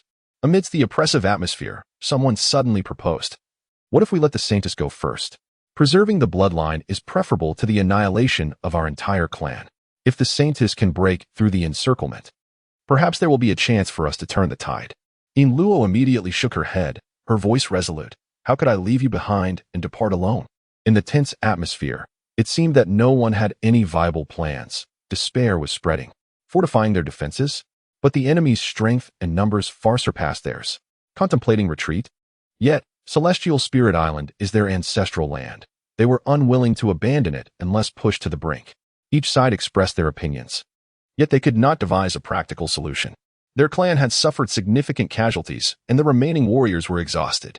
A frail elder finally spoke up. "We cannot hold out much longer." After a prolonged silence, the Saintess, In Luo, stood at the edge of the flickering light. After a moment of contemplation, she stepped forward, asserting, "Regardless of our actions, we must first establish one point. To survive, we must resist in our own way. We will endure one day at a time, striving to keep the enemy at bay. Listening to her resolute words, those among the clan who feared battle, were gravely injured, or had already succumbed to despondency exchanged glances, many with vacant stares. A few young clan members looked towards the enigmatic and silent outsider, their eyes brimming with hope. After all, he had previously demonstrated astonishing power, offering them a glimmer of hope amidst the bloody conflict. However, Wang Zhu remained silent, standing in the shadows, seemingly observing everything around him. No one disturbed him, perhaps harboring a silent hope that he might offer a suggestion. Yet they also feared that even someone as formidable as he might not withstand the approaching army. After all, in this apocalyptic era of the Nine Realms, who could single-handedly alter their fate? As the crowd found themselves at a loss, Wang Zhu suddenly withdrew his gaze and quietly made his way outside. The onlookers regarded him with bewilderment, uncertain of his intentions. He circumvented the makeshift barrier of the cave, veered through a few branching paths, and arrived at an ancient well nestled within the island. This well, a relic of antiquity, was constructed from blue stones, with its mouth adorned by a slight layer of moss and surrounded by a tangle of weeds. Curiosity piqued, the crowd followed suit, yet Wang Zhu uttered not a word. He simply brushed the dust from the well's rim, flicked his sleeve, and released a cascade of golden particles from his palm, resembling a gentle stream as they fell into the unfathomable depths of the well. The water stirred, producing tiny ripples that shimmered in the torchlight and the dim starlight above, creating a mesmerizing spectacle that evoked a sense of ineffable wonder. However, apart from this, no earth-shattering phenomena were witnessed. The golden particles vanished as if they had melted into the water, leaving no trace behind, as though they had never existed at all. Benefactor? What is the meaning of this? Someone could not help but inquire. Wang Zhu replied, "Let all your kin come and drink from the well. Afterward, live as you normally would, without overthinking." The surrounding individuals exchanged glances, each perplexed. Were it not for witnessing Wang Zhu's earlier effortless resolution of peril, they might have dismissed him as jesting. Yet, in that moment, no one dared to voice a refusal. They still held a flicker of trust in him, albeit accompanied by deeper uncertainty. The saintly maiden, Yin Luo, silently scrutinized Wang Zhu for a considerable time, her heart torn in deliberation, until she resolved to turn and address her kin, convey the message, "Let everyone come and drink from the well." As her words resonated, murmurs of discussion erupted anew. Nevertheless, the majority complied, and elders and warriors alike stepped forward, drawing buckets to scoop from the well. With a shared sense of anticipation, they drank, yet after a prolonged wait, no one felt an infusion of power, nor did any extraordinary abilities manifest. The water tasted indistinguishable from the ordinary well water, and no effects were observed. The atmosphere grew heavy with silence. The fervent anticipation dissipated, replaced by confusion and awkwardness. More of the clan, compelled by Yin Luo's directive, queued to partake of the water. Yet their minds wandered, questioning the purpose of this well water. Wang Zhu offered no explanations, merely stating a few terse instructions: "Continue with your usual routines, train as necessary, and prepare your defenses. Should the enemy approach, simply repel them." With that, he turned and retreated to the far side of the cave, finding a quieter corner to close his eyes in meditation. The people of the Celestial Spirit tribe were abuzz with a mixture of hope and skepticism. Some clung to the faint hope that miraculous results might still occur, while others shook their heads in resignation, believing it to be a futile endeavor. After a brief respite for water, they gradually dispersed. From that moment on, Wang Zhu took up residence on Celestial Spirit Island. Each morning, he would stroll along the island's main pathways. Occasionally, he would demonstrate simple physical rehabilitation exercises to young men injured outside the caves. At other times, he would enter the dilapidated wooden huts, imparting knowledge to the children that diverged from traditional practices. His words often sparked the interest of the young ones, teaching them how to identify the characteristics of plants, how to record time and measure resources, and how, even in the absence of old methods, they could lay the groundwork for a better order. "Why should we learn these things?" one child asked, his face etched with confusion. Wang Zhu merely smiled gently. "Ultimately, you must become self-reliant. The collapse of the old order does not equate to the disappearance of wisdom." The adults of the tribe may not have comprehended Wang Zhu's actions, yet they sensed that his presence instilled a renewed sense of confidence in many. As days passed, the island no longer buzzed with discussions about how well the spring water could awaken divine powers, a topic that now felt rather embarrassing. After consuming it for half a day, there were no discernible changes. Those who needed to work continued their labor, and those who needed to heal remained in recovery. There was no remarkable progress. Even Yin Luo occasionally found herself perplexed, questioning whether it was all in vain. Why would that elder go to such lengths? However, she hesitated to inquire with Wang Zhu as time slipped by amidst busyness and vigilance. No one relaxed their guard. They fortified the fences, set traps, and meticulously reassessed their combat strength. Before long, half a month had elapsed, and everything seemed deceptively tranquil. Days passed without incident, no threats, no enemy assaults, no bloody battles. Gradually, a sense of complacency began to take root in many hearts. Perhaps the enemy would not launch a large-scale attack again, or they might be biding their time. Then, one fateful dawn, a deafening roar echoed from the horizon. The sheer force of the sound startled all members of the celestial spirit tribe, prompting them to rush outside. Chaos erupted within the caves as clamorous voices and the blaring of horns filled the air, frantic and disordered. Ji Fan burst into the stone chamber where Yin Luo was, her face a mask of terror. "Saintess, it's terrible. A massive army is approaching. The sentries report that countless beasts and birds, carrying troops, are charging towards Celestial Spirit Island from afar." Yin Luo's heart sank sharply, yet she fought to maintain her composure. She quickly donned her armor and grabbed her bow. "Quickly, organize the tribe to prepare for battle. We must secure the entrance." As she spoke, she led a group of tribespeople swiftly to a vantage point. Along the way, panicked shouts reverberated, and the reports from the tribe bore grim faces. "It's a coalition army. Their banners are numerous. There are skull flags, black dragon flags, crimson flags, and other unknown factions. It appears several forces have united to besiege us. I saw dark clouds of massive eagles soaring overhead, their backs seemingly brimming with archers.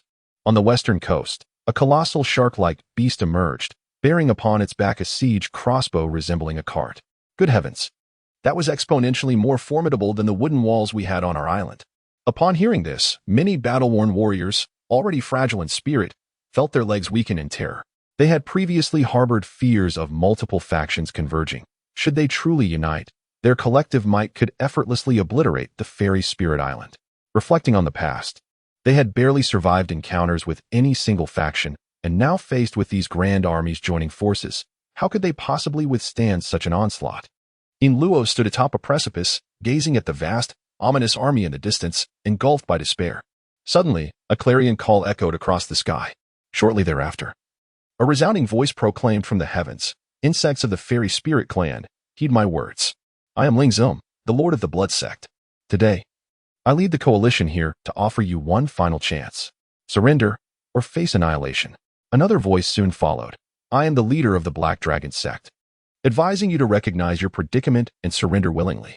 Otherwise, bear the consequences." Ha ha ha. Another chilling laugh echoed. "We can offer you a dignified choice to become our blood slaves. By donating blood regularly each month, we can ensure your survival." These menacing words reverberated incessantly, each utterance striking the hearts of the Xianling tribe like a heavy hammer. Yin Luo clenched her teeth tightly, a flicker of anguish passing through her eyes. The so-called survival they spoke of was nothing more than a desire to reduce the Xianling tribe to mere livestock, to be bled at their whim. Such a fate would be far more humiliating than death. "Saintess, what shall we do?" Jifan's voice trembled slightly. Before Yin Luo could respond, the voice of the blood demon echoed once more. "I am aware of your hesitations. Fear not, we shall treat you well." He deliberately emphasized the words "treat you well." "You simply need to provide us with blood regularly, and we might even allow you to propagate your kind. In this way, your lineage shall not perish. What do you say? Is this not a generous offer?" Upon hearing this, all the members of the Xianling tribe were filled with fury. "Scoundrel! What nonsense are these conditions? Better to die than to yield." The furious curses erupted in waves. Yin Luo's grip on the longbow tightened, her knuckles turning white. Such a condition was nothing short of the gravest insult to the Celestial Spirit clan. They sought to reduce the Celestial Spirits to mere blood slaves, confined like livestock, merely to extract their essence. This fate was far more intolerable than death itself. "You have yet to comprehend the gravity of the situation." Ling Shuemo sneered. "With so few of you, do you truly believe you can resist? How utterly foolish." The Black Dragon Lord joined in laughter, declaring, "Today, we shall demonstrate to you the meaning of despair." In the face of their derision, Yin Luo suddenly stepped forward. She proclaimed loudly, "The Celestial Spirit clan will never yield. Fight to the death." This rallying cry ignited a fervor within all the members of the Celestial Spirit clan. Indeed, it is far better to perish in battle than to live a life of shameful survival. "Very well," sneered Ling Shuemo. Since you seek death, I shall oblige. Attack. At his command, an innumerable army surged forth like a tidal wave. In the sky, colossal eagles circled ominously, their archers stringing their bows in readiness. Upon the surface of the sea, gigantic shark-like beasts bore siege crossbows, poised to unleash destruction at any moment. On the ground, countless soldiers shouted fervently as they charged forward. Faced with such a formidable adversary, the celestial spirits did not falter. They resolutely grasped their weapons, preparing to engage in battle. Release. A command echoed through the skies. Countless arrows descended like a torrential rain. A cacophony of anguished cries filled the air as countless warriors of the celestial spirit clan fell victim to the relentless rain of arrows, succumbing to pools of their own blood. Yet, in that very moment, a miracle unfolded. The fallen warriors stirred, their wounds healing at a visible pace. And they rose once more. How could this be? The enemy stood in stunned disbelief. Ling Xuanmo's eyes widened in astonishment. They were not dead? Not only had they survived, but the celestial spirit warriors seemed to have grown even more formidable. A strange light flickered in their eyes, and an enigmatic aura emanated from their very beings. Kill. The warriors of the celestial spirit clan roared as they charged towards their foes. Damn it. Release another volley of arrows. Ling Xue, the demon of blood, bellowed. More arrows rained down upon them. Yet this time, the celestial spirit warriors did not flinch or evade. The arrows struck their bodies, momentarily bringing them to the ground, but they would soon rise again. What on earth was happening? The Black Dragon Lord gazed in terror at the scene. They could not die? Not only he, but all enemies were astounded by this spectacle. The once arrogant smiles were now frozen in disbelief. Meanwhile, the celestial spirit clan finally grasped the reality. We cannot die? It must be the well. It must be the water from that well. Suddenly, someone recalled the event from half a month prior, when the mysterious outsider had compelled them to drink from the well. It turned out that the water had bestowed upon them the gift of immortality. This revelation sent waves of exhilaration through every member of the celestial spirit clan. Kill them.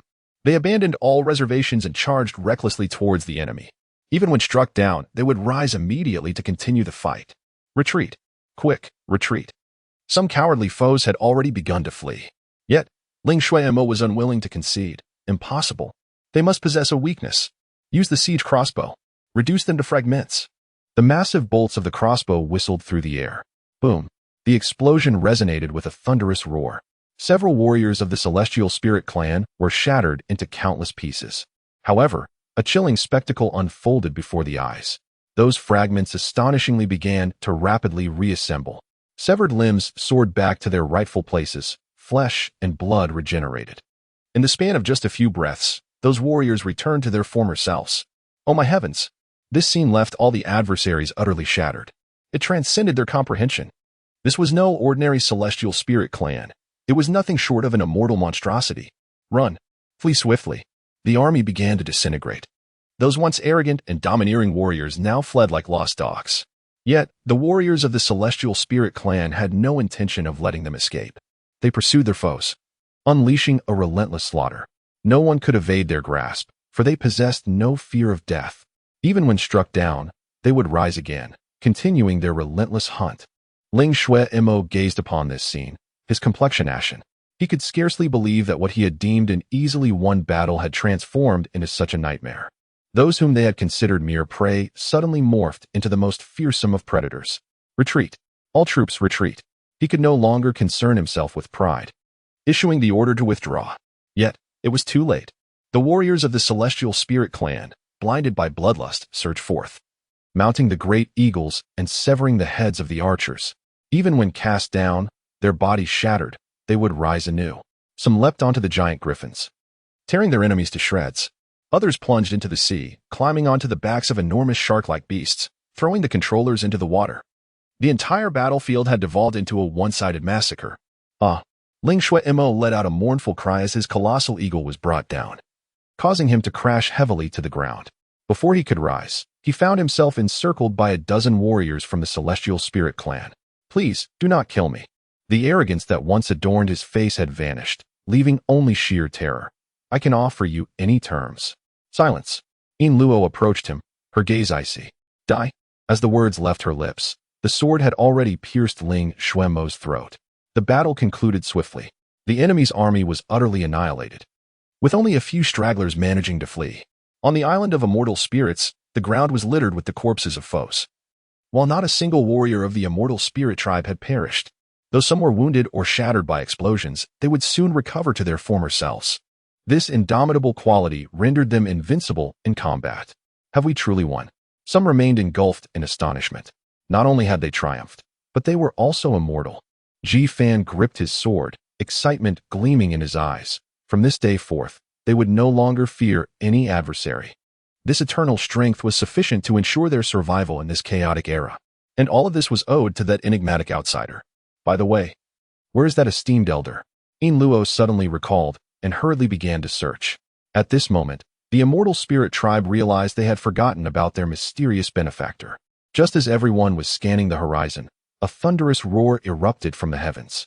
A resounding thunderclap echoed as if the heavens above were rent asunder by divine lightning, compelling everyone to gaze upward involuntarily. To their astonishment, the previously clear sky was abruptly shrouded by an ominous layer of dark clouds, within which flickered blood-red bolts of lightning, instilling a profound sense of dread. Alas! An elder exclaimed, "This is the aura of the abyssal beings." Abyssal beings? What could that possibly mean? Ji Fan's expression shifted dramatically. According to legend, deep beneath the ocean lies a forbidden realm known as the Abyss. The elder's voice quivered with trepidation. Within it resides a race that survives by devouring living souls. It is only due to the seals imposed by the law enforcement palace that they have been unable to emerge and wreak havoc. Yet now, with the celestial emperor abandoning the 9 realms, the seals are weakening. Before he could finish his words, a chilling laughter suddenly echoed through the sky. Ha ha! The day I have awaited has finally arrived. As the laughter resonated, a colossal visage gradually materialized from the ominous clouds. It was a grotesque and terrifying face. Its skin a dark abyssal hue, eyes glimmering with a blood-red light, and its mouth stretched grotesquely to the roots of its ears, revealing a set of sharp fangs. You insignificant celestial spirits dare to display your ferocity before me? The gargantuan face sneered. I am the Lord of the Abyss, the Soul Devourer. Today, let me show you what true terror really is. As the words fell, the massive mouth suddenly gaped wide, and countless black tendrils erupted forth. These tendrils, resembling razor-sharp spears, instantly enveloped the entirety of the celestial spirit island. Beware! Yin Luo shouted. The warriors of the celestial spirit clan swiftly raised their weapons to defend themselves. Yet, the speed of those tentacles was so swift that they could hardly react in time. With a sudden, chilling sound, a tentacle pierced the chest of a warrior. To their horror, the soldier's body began to decay at an alarming rate, swiftly transforming into a puddle of black liquid. This was dire. These tentacles possessed the terrifying ability to consume flesh and blood. Ji Fan's expression shifted dramatically. Although they were endowed with immortality, allowing for rapid recovery, the corrosive nature of the tentacles meant that before they could heal, their entire bodies would be utterly devoured. Ha! The Soul Devourer laughed maniacally. With such meager abilities, do you dare to challenge my might? In the face of absolute power, your so-called immortality is as laughable as that of mere ants. As he spoke, more and more tentacles descended like a torrential downpour. The warriors of the celestial spirit clan fought desperately to resist, but their efforts were in vain. One by one, they fell, devoured by the tentacles and transformed into black water. Their pride in their immortal forms proved futile against the overwhelming force, as their recovery speed was insufficient. All is lost. Yin Luo gazed upon the fallen members of his clan, despair etched upon his features. Suddenly, a calm voice resonated through the air. Silence. Though the utterance was soft, it bore an essence of supreme authority, instantly captivating the attention of all present. Even the rampaging tentacles froze in midair at that very moment. Who is it? A flicker of skepticism passed across the colossal visage of the Soul Devourer King. In the void, a figure gradually emerged. It was Wang Zhu. Clad in simple garments, he exuded an air of tranquility, as if the earth-shattering events unfolding before him bore no relevance to his existence. Upon recognizing Wang Zhu's countenance, the Soul Devourer King scoffed. How dare you meddle in my affairs? Wang Zhu lifted his gaze to meet the menacing face and calmly retorted, Silence, you bothersome creature. No sooner had he spoken than he waved his hand dismissively. With a thunderous crash, that immense visage was utterly shattered by an invisible force. The ominous clouds that shrouded the sky dissipated in an instant, revealing the azure expanse above. At that moment, the tendrils, too, were rendered to nothingness. Everyone stood in stunned silence. What manner of power is this? A single wave of the hand has vanquished the Lord of the Abyss? Impossible! An enraged roar reverberated through the void. Suddenly, the space several dozen feet away contorted, and a towering figure cloaked in a black robe emerged. It was the very embodiment of the Abyssal Lord, the Soul Devourer. His gaze was fixed intently upon Wang Zhu, filled with incredulity. "Who are you? How can you shatter my divine abilities?" Wang Zhu maintained an expression of tranquility. "A mere remnant of the abyss dares to inquire my name?"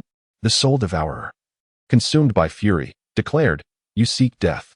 With a fierce flourish of his hand, countless black runes coalesced in the air, transforming into a colossal demonic blade, exuding a disquieting aura. "This is it," an elder exclaimed, "the legendary abyssal artifact, the soul-devouring blade. It is said that this blade possesses the power to consume all things, causing even the mightiest of divine monarchs to retreat in trepidation." Before the words could fully escape his lips, the soul-devouring blade had already cleaved toward Wang Zhu.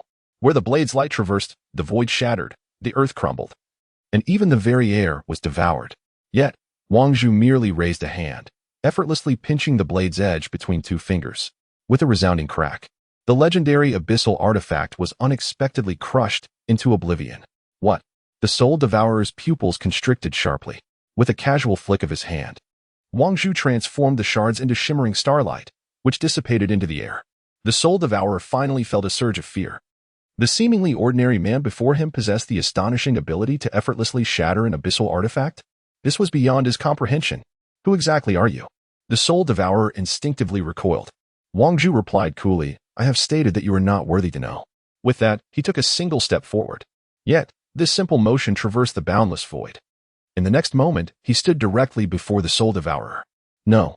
The Soul Devourer King exclaimed in terror, "I am the Lord of the Abyss." Wang Zhu shook his head gently, "Just an ant." As he spoke, he extended a finger and delicately tapped the Soul Devourer King's forehead. A piercing scream echoed through the heavens. The body of the Soul-Devouring King suddenly began to disintegrate, transforming into specks of black light that dissipated into the air. The formidable Lord of the Abyss was thus vanquished with a mere fingertip. Everyone was rendered speechless. Such power transcended their wildest imaginations. Just as the crowd stood in astonishment, a series of roars suddenly erupted from the void. "Your Majesty, cursed humans!" Countless dark figures emerged on the horizon. They were the legions of the abyssal beings. Terrifying and grotesque, each radiated a nauseating aura of darkness. "Slay him! Avenge our sovereign!" The multitude of abyssal beings roared as they surged towards Wang Zhu. Their overwhelming numbers obscured the sun, casting the entire sky into a shroud of black. Yet, Wang Zhu remained unperturbed, merely raising his hand slightly in a dismissive gesture. A resounding boom reverberated through the air as an invisible wave radiated outward. In an instant, all the abyssal creatures that surged forward were reduced to mere dust. A million-strong army was thus obliterated with a mere sweep of a sleeve.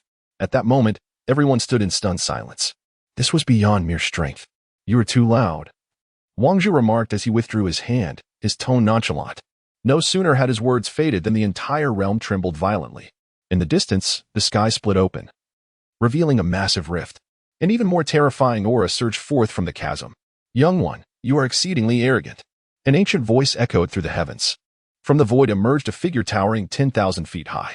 It was an elderly man, his hair and beard a deep crimson, emanating a disquieting energy that set hearts racing. Ancestor of the Abyss. Upon seeing this venerable elder, everyone was left in astonishment. This is a being of legend. Now, he has actually emerged into the world. Ancestor of the Abyss? Wang Zhu cast a glance at him, his tone remaining unperturbed. "Are you the ancient being that cowers at the bottom of the abyss, too afraid to emerge?" "Impudent!" The progenitor of the abyss seethed with rage. With a single strike of his palm, the entire firmament trembled. An endless surge of dark energy coalesced into a colossal hand, descending upon Wang Zhu with a crushing force. The might of this blow was sufficient to annihilate an entire world. Yet, Wang Zhu merely shook his head with nonchalance and uttered, "Return." These three simple words encapsulated the essence of the supreme Tao. As the massive hand approached Wang Zhu, it abruptly halted in midair. Then, a bizarre scene unfolded. Time began to reverse, and the hand inexplicably retracted. Moreover, the figure of the progenitor of the abyss began to blur. What power is this? The progenitor of the abyss cried out in terror. He realized, with growing horror, that he was being uncontrollably drawn backward, teetering on the brink of falling once more into that void fissure. No. In a final, reluctant roar, the progenitor of the abyss vanished completely into the fissure. In the next moment, that very rift began to mend, as if nothing had transpired. The atmosphere was thick with silence. All present stood in stunned disbelief, gazing at the scene before them. Was it truly possible to send the progenitor of the abyss back with just a few words? Was this still human? Yin Luo stared at Wang Zhu's retreating figure, suddenly recalling something. Senior, who are you? Wang Zhu turned around, offering a subtle smile to the crowd. Just passing through, he replied. With that, his form abruptly became indistinct. Senior. Yin Luo hurriedly stepped forward, yet Wang Zhu's figure had already vanished without a trace, leaving only a lingering phrase in the air. Your path must be forged by yourselves. The crowd stood in silent awe, gazing up at the heavens. Who exactly was this enigmatic predecessor? To erase the Abyss Lord in an instant, and to subdue the Abyss Ancestor with mere words, such feats surely surpass even those of the Divine King. Ji Fan suddenly recalled Wang Zhu's earlier words. You must ultimately become self-reliant. The collapse of the old order does not equate to the disappearance of wisdom. Your Majesty. It is indeed your Majesty. The elder of the Immortal Spirit clan appeared, kneeling on the ground with tear-filled eyes, paying homage to Wang Zhu. He finally recognized it. Previously, Wang Zhu had seemed so unremarkable that he had not even considered the Heavenly Emperor.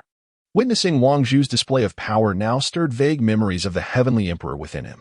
The scene of the Heavenly Emperor Wang Zhu executing the Emperor at the meeting of the Nine Realms still echoed in the minds of all beings across the realms. Upon hearing the elder's words, the Saintess also suddenly recalled something and promptly knelt down, tears streaming down her face. Your Majesty, the Heavenly Emperor. After departing from Immortal Spirit Island, Wang Zhu wandered through the Nine Realms. He traversed desolate plains and perilous terrains, leaving his footprints everywhere. Once exalted as the Heavenly Emperor, he now roamed as an ordinary traveler, quietly observing the myriad changes unfolding upon this earth. On this day, he arrived in the Tianqian realm, one of the most expansive domains among the Nine Realms, vast in territory and populous. However, since the collapse of the Tao rhythm, chaos had gradually ensued here. The Great Qi Divine Court, the most formidable force in the Tianqian realm, governed extensive lands, yet even this colossal entity began to wane. Wang Zhu found himself in a small town within the Great Qi Divine Court's territory, a place known as Qingyan Town. Though not bustling, it possessed a semblance of liveliness. Shops lined the streets, and pedestrians flowed like a river. Here, the semblance of former tranquility persisted, yet Wang Zhu sensed an undercurrent of turmoil. With the disintegration of the Tao rhythm, the once familiar cultivation system had vanished, and many practitioners lost their powers. These individuals either descended into commonality or resorted to desperate measures. Engaging in thievery, Wang Zhu stood at the street corner, observing the passers-by. Some donned splendid attire, exuding arrogance, while others appeared in tattered clothing, disheveled and unkempt. This stark contrast was particularly jarring in this age of decline. Alas, prices are about to rise again. Indeed, everything seems exorbitantly priced these days. I heard that old man Li's family from the neighboring village starved to death. Fragmented conversations drifted into his ears as Wang Zhu listened quietly. After the failure of cultivation, many struggled with even the most basic means of survival. Wandering aimlessly through the streets, Wang Zhu was suddenly startled by a commotion. Get out of the way. Don't block the path.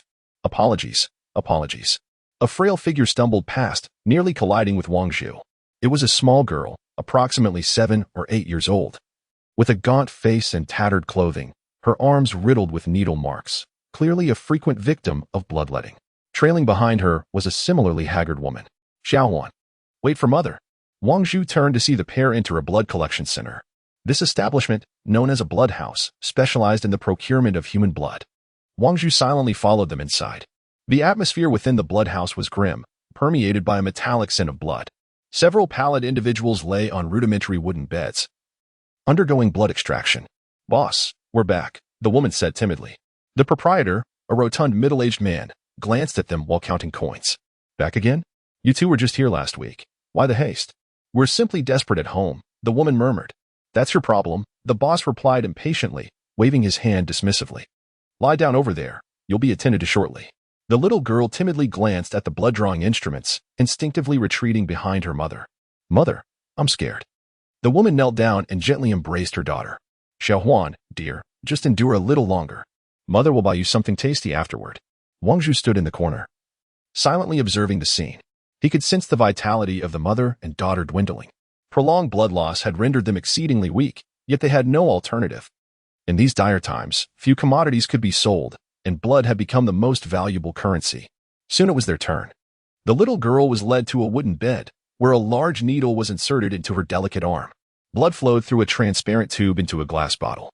The girl bit her lip, tears welling in her eyes, but she stifled her cries. The mother watched helplessly, her heart aching. Wang Zhu could see that the girl had been malnourished for an extended period. If this continued, her life would be tragically brief. Once the extraction was complete, the woman counted the coins she had received, a flicker of relief crossing her face. Xiaohuan, we can buy some rice today. The frail girl weakly nodded, managing a faint smile. Mother, I want to eat buns. All right, I'll buy you buns, the mother replied, taking her daughter's hand as they walked out. However, their joy was short-lived. On their way home, a group of ruffians blocked their path. Hey, aren't you the mother and daughter who sell blood? Let us see how much you've earned today. Please, sirs, have mercy on us, the woman stammered. Stop the nonsense. Hand over the money. One of the ruffians snatched the money pouch from the woman's grasp. Don't. It was a hard-won struggle. The woman sought to reclaim her purse, only to be forcefully knocked to the ground. The little girl rushed forward in tears, pleading, please do not harm my mother. Go away. The ruffian struck the young girl across the face, sending her sprawling to the ground. Ha ha ha, such a meager sum, barely enough for a drink. The ruffians laughed mockingly as they departed. The woman struggled to her feet, embracing her trembling daughter. Is Xiaohuan all right? Are you hurt? Our money. It's fine. It's fine. We can sell blood again, the woman replied, suppressing her tears as she supported her daughter on their way home. Wang Zhu followed silently behind them. They resided in the most secluded corner of the town, in a dilapidated shack. Inside, there was not a single decent bed. Only a few straw mats spread on the floor. Xiaohuan must be hungry, the woman said, gently stroking her daughter's head. Mother will go out and think of a way. Mother, I'm not hungry, the little girl replied, forcing a weak smile. I'll be fine after a little sleep. The woman, with red-rimmed eyes, coaxed her daughter to rest. Once the girl was asleep, she quietly stepped outside. In this era, a woman had few means to provide for her child. Selling blood, begging, or... The woman wandered the streets, pleading with passers-by for alms. Yet, no one was willing to offer her any money. As dusk approached, the streets grew increasingly deserted. Despair enveloped her as she leaned against a wall. At that moment, several drunken ruffians approached. Oh, isn't this the blood seller? Young? You look so pitiful. How about entertaining us? No, please. The woman turned to flee. But the ruffians seized her. What are you pretending for? Aren't you here to sell? I'm not. Let go of me. The woman struggled desperately. But she was far too weak. The ruffians dragged her into a dark alley. Her cries were soon swallowed by the shadows. After they departed, the woman lay on the filthy ground, lifeless. Her eyes were wide open, seemingly filled with worry for her daughter at home. Meanwhile, within the shack, the little girl awoke. Mother? She called out several times into the desolate room. No one answered. Where had her mother gone? The little girl, summoning her feeble strength, rose to her feet and stumbled outside. The night was deep, and the streets lay deserted. Mother! Mother! The tender cries echoed down the street.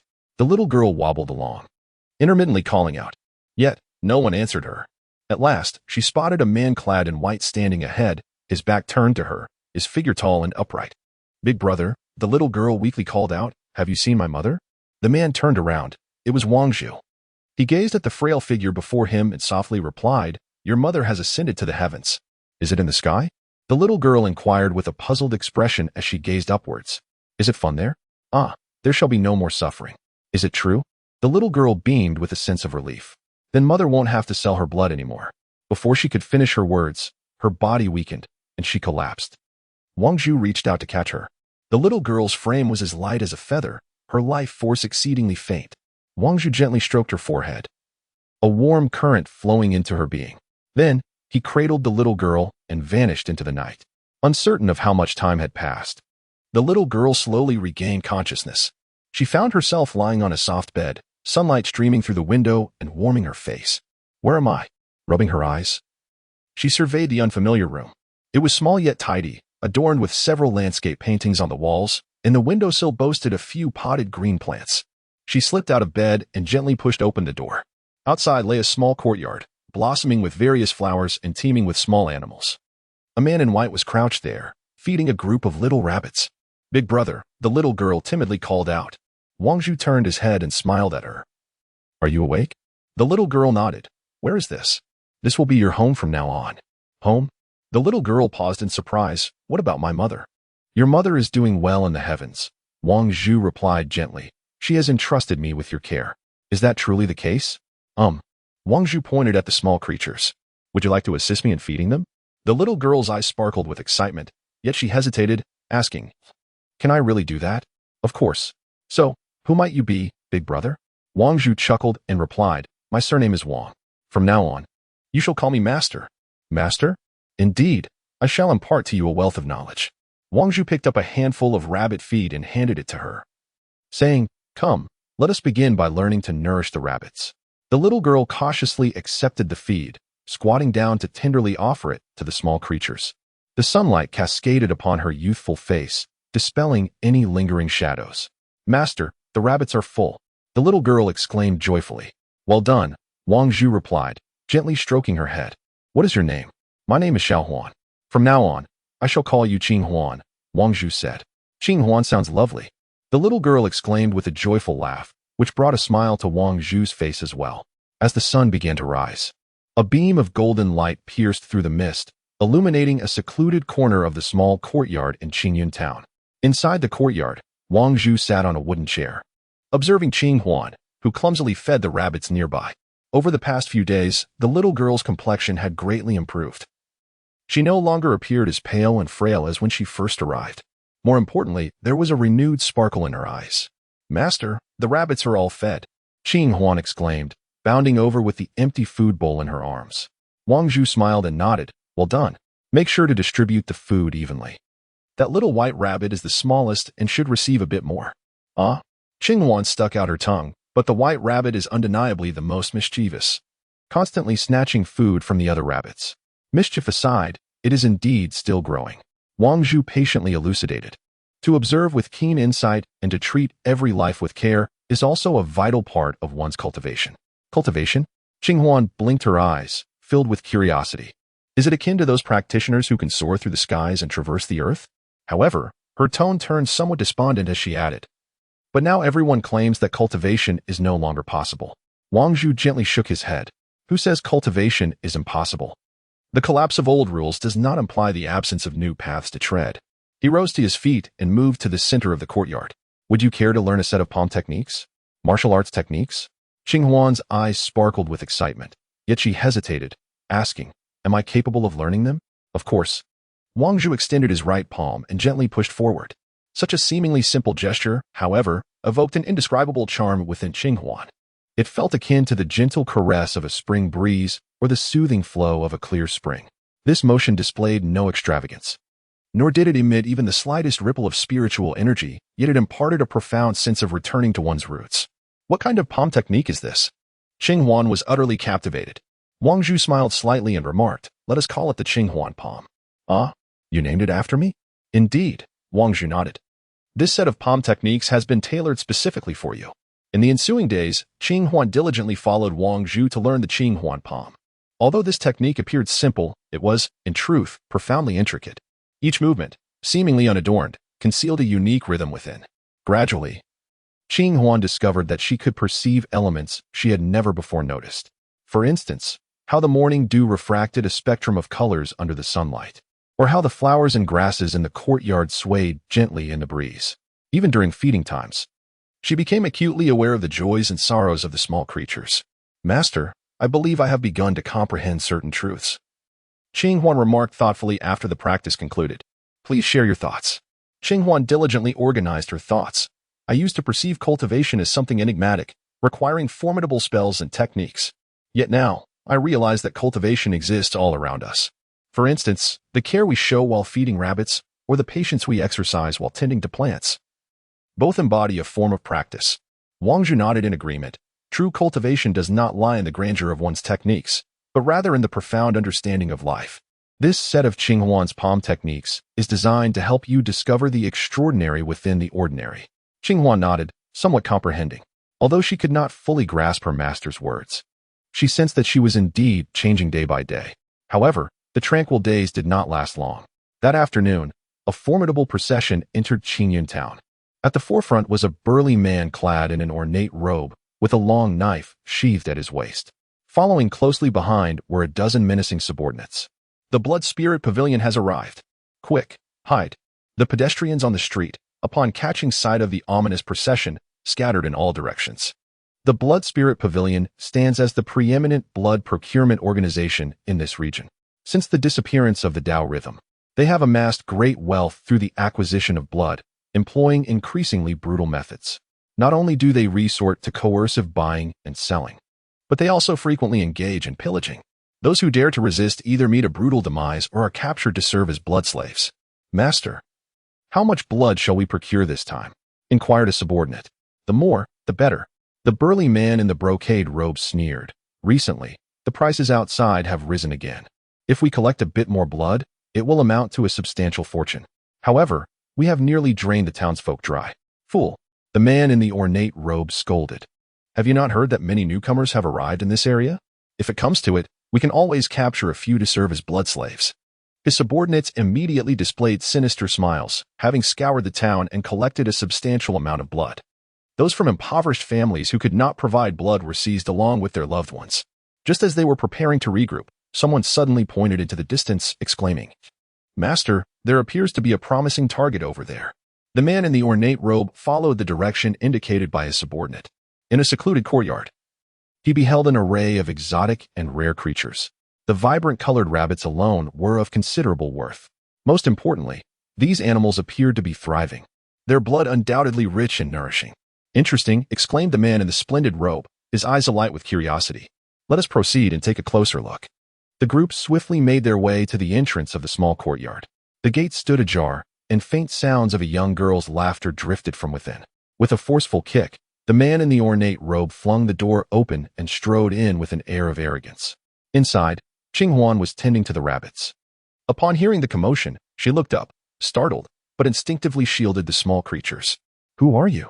She inquired. The man in the splendid robe sneered menacingly. We are from the Blood Spirit Pavilion. Those who are wise will surrender these little beasts. No. Qing Huan shook her head, asserting, these are all raised by my master. I cannot give them to you. Oh, you have a master? The robust man in the brocade robe surveyed his surroundings, inquiring, where is he? It is none of your concern. Qing Huan mustered her courage and declared, you must leave at once. Huh, such audacity. One of the henchmen struck out at Qing Huan with a palm. Although this strike appeared commonplace, it concealed formidable strength. Despite the collapse of the Tao rhythm, these men had trained in martial arts for years, retaining their physical might. If this blow landed, it would certainly cost Qing Huan her life. However, at this critical juncture, an extraordinary sensation surged within Qing Huan. It was the profound understanding she had gained from her recent practice of the Qing Huan palm. Almost instinctively, she executed a simple pushing motion with her palm. It was this unadorned gesture that, upon contact with the man's attack, unleashed a mysterious force. Bang!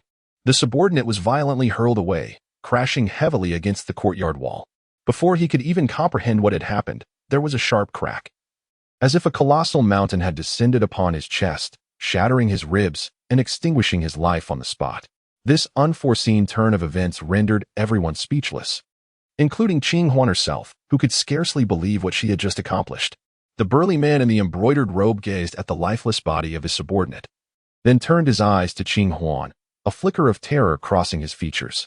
The power of that strike had surpassed his understanding. The deceased subordinate was a formidable elite of the Blood Spirit Pavilion. Even some of the most renowned martial artists would not necessarily perish from a single blow. Yet now, a mere girl had delivered a fatal strike? Who are you? The man in the embroidered robe feigned composure. Qing Huan, having regained her senses, still somewhat astonished, felt emboldened by the realization that she could protect her master. I have told you, these belong to my master, and you cannot take them. Very well. The burly man in the brocade robe retreated repeatedly, exclaiming, we shall take our leave. He dared not act rashly any longer. If such a small girl possessed such formidable abilities, one could only imagine the strength of her master. The group hastily fled, their tails between their legs. It was not until their figures vanished from sight that Qing Huan regained her senses. She lowered her gaze to her palm, still somewhat in disbelief. At the headquarters of the Blood Spirit Pavilion, within a resplendent hall, a voice echoed in fury. What? A little girl killed someone? The pavilion master, Lu Tiangang, erupted in anger upon hearing his subordinate's report. This cannot be our fault. The burly man knelt on the ground, trembling in fear. That little girl's palm technique is exceedingly strange. With a single strike, she could take a life. Humph. Lu Tiangang let out a cold snort. It's merely a little girl. How formidable could she possibly be? The Lord is unaware, the burly man in the brocade robe hastily interjected. It seems that the little girl has a rather powerful master behind her. She claims that all those rare birds and extraordinary beasts are nurtured by her master. Master? Lu Tiangang expressed his curiosity. What is their background? We are uncertain about that. However, one can surmise that anyone capable of nurturing such an exceptional disciple must be no ordinary individual. After a moment of contemplation, Lu Tiangang suddenly revealed a sly smile. Finding the situation intriguing, business had been rather lackluster lately, and if he could secure this master and apprentice duo, it might yield unforeseen rewards. The Lord's intention is to convey my orders. A glimmer of cold light flickered in Lu Tiangang's eyes. Assemble all personnel. In 3 days. I shall ensure that the audacious young girl and her so-called master pay a price for their presumptuousness. Yes. With this command issued, the Blood Spirit Pavilion sprang into action. The elite forces from various branches gathered, poised to launch a large-scale encirclement of Qingyan town. At this moment, Qing Huan remained oblivious to the fact that she had attracted the attention of the most formidable power in the region. She continued her tranquil existence, practicing her skills with Wang Zhu and caring for small animals, blissfully unaware of the brewing storm beneath the surface. 3 days later, at dawn, as the first rays of sunlight penetrated the courtyard, a piercing whistle shattered the morning calm. Countless shadows surged in from all directions, encircling Qingyan town completely. Once an inconspicuous border town, Qingzhou now faced an unprecedented tempest. As the forces of the Blood Spirit Pavilion began to converge, the former tranquility was violently torn asunder. A multitude of swordsmen, archers, body refinement practitioners, and even several masters capable of wielding fragments of power from the era of lost magic arrived at the outskirts of Qingyan town, clad in distinctive armor. Their faces were fierce, each bearing the lingering sin of dried blood, a testament to their long-term acquisition of blood and the forcible extraction from others. Outside Qingyan town, wave upon wave of Blood Spirit Pavilion lackeys continued to converge, encasing the once barren town in an impenetrable barrier. A clear whistle pierced the morning mist, heralding the rise of a massive flag adorned with blood droplets, billowing in the wind atop a hillside outside the town. Beneath the blood-dripped banner stood Lu Tiangang, draped in a light crimson silk robe, his eyes shadowed and a precious blade hanging at his waist, exuding the aura of a ferocious beast ready to pounce. Lu Tiangang had roamed this territory for many years, establishing his reputation through bloodshed, transforming a once weak faction into the formidable Blood Spirit Pavilion. His notoriety was akin to that of a vengeful spirit for the impoverished folk of Qingyan town. Following Lu Tiangang were a dozen high-ranking members and hall leaders of the Blood Spirit Pavilion. Although the arrival of the era of lost magic had diminished many powers, their physical prowess and combat skills still far surpassed those of ordinary people. Moreover, the Blood Spirit Pavilion, with its vast wealth, had amassed a considerable stock of blood pills and blood elixirs in the black market, significantly enhancing their physical potential. They had even experimented with some gruesome blood rituals, temporarily unleashing terrifying combat strength. As more and more masters from the Blood Spirit Pavilion took their positions, the atmosphere in Qingyan town became palpably tense. Street vendors, once bustling, dared not venture outside. Ordinary citizens hurriedly bolted their doors, fearful of being caught in the fray. Some desperate souls took refuge in storage rooms or cellars, trembling in silence. Many had witnessed the ruthless methods of the Blood Spirit Pavilion. Once they set their sights on a target, rivers of blood would surely follow. Qingyan town, I shall see what kind of formidable being dares to slay members of the Blood Spirit Pavilion. Lu Tiangang's cloak billowed as he stepped forward, squinting to scrutinize the unremarkable land beneath his feet, his gaze emanating a chilling intent to kill. Master, I have just conducted a reconnaissance. The town is secured. Every street is under vigilant watch. The moment anyone from that small courtyard dares to step outside, they can be swiftly apprehended, reported a hall master, his demeanor laced with reverence. Lu Tiangang strode into the town, raising his hand to signal a throng of Blood Spirit Pavilion minions, surging forth like a crimson tide. They entered from the outskirts, swiftly occupying every alley leading to Qingyan town's entrance. The townspeople, already gripped by terror, scattered in panic. Many sought refuge in cellars, while women and children wept inconsolably. Lu Tiangang observed coldly, this scene being one he had grown accustomed to. As the forces of Blood Spirit Pavilion surged in, the air in Qingyan town became thick with oppression. Even the most brazen of ruffians dared not challenge the formidable Blood Spirit Pavilion, a behemoth that could easily hire assassins to eliminate any minor faction. The Blood Spirit Pavilion has arrived. What shall we do? We are doomed. Despairing cries and sighs echoed beneath the dilapidated eaves, yet no force could muster a resistance. The situation was dire indeed. In merely 15 minutes, the minions of Blood Spirit Pavilion had penetrated to the heart of Qingyan Town, where some subordinates hastily affixed the pavilion's flag to the ancient locust tree at the town center. The blood-stained black flag fluttered violently in the chilling wind, resembling a malevolent specter poised to consume the unwary. Soon, the leaders of Blood Spirit Pavilion reconvened. Master, our recent sweep revealed no discernible martial sect stronghold, nor any so-called aristocratic estates, aside from a small courtyard to the east that emitted some peculiar aura, reported a gaunt, scarred subordinate. Lu Tiangang remained unwavering. What can a mere backwater town possibly harbor in terms of sect strongholds? To the east of Qingyan Town, a secluded alley meandered toward a modest courtyard. The courtyard, unassuming, featured two small trees flanking its entrance, their branches adorned with vibrant green leaves of early summer. The walls were weathered, giving it an ordinary appearance. At that moment, the gate was firmly shut, with intermittent bird calls and animal sounds emanating from within. Inside the main hall of the courtyard, Qinghuan diligently polished the furniture. Ever since she had driven off the nefarious minions of Blood Spirit Pavilion, she had devoted herself to practicing the Qinghuan palm under her master, Wang Zhu, leading a life that, though simple, was unexpectedly fulfilling. She also cared for the small rabbits, ducklings, and injured stray animals she had taken in, transforming the courtyard into a lively sanctuary filled with the sounds of chirping and fragrance of blossoms. Qinghuan, come here, called Wang Zhu, seated beside a soft cushion, clad in plain attire, his demeanor exuding an ethereal calm, as if the tumult of the world no longer touched him. Upon hearing her master's call, Qinghuan hurriedly set down her cloth and ran over. Master, did you call for me? Wang Zhu responded with a gentle hum. How is your practice of the Qinghuan palm coming along? In recent days, I have felt a warm current often arise within me during the practice of hand techniques. Yet at times it dissipates abruptly, elusive, and difficult to grasp. Qinghuan pondered over this response. Your resonance with the Tao is not yet profound enough, Wang Zhu remarked. Do not rush for results. Allow things to unfold naturally. I shall teach you some breathing techniques later. Qinghuan nodded earnestly. Understood, master. Naturally intelligent and having endured the trials of life, her insights into existence and nature were particularly profound, which is precisely why Wang Zhu held her in high regard.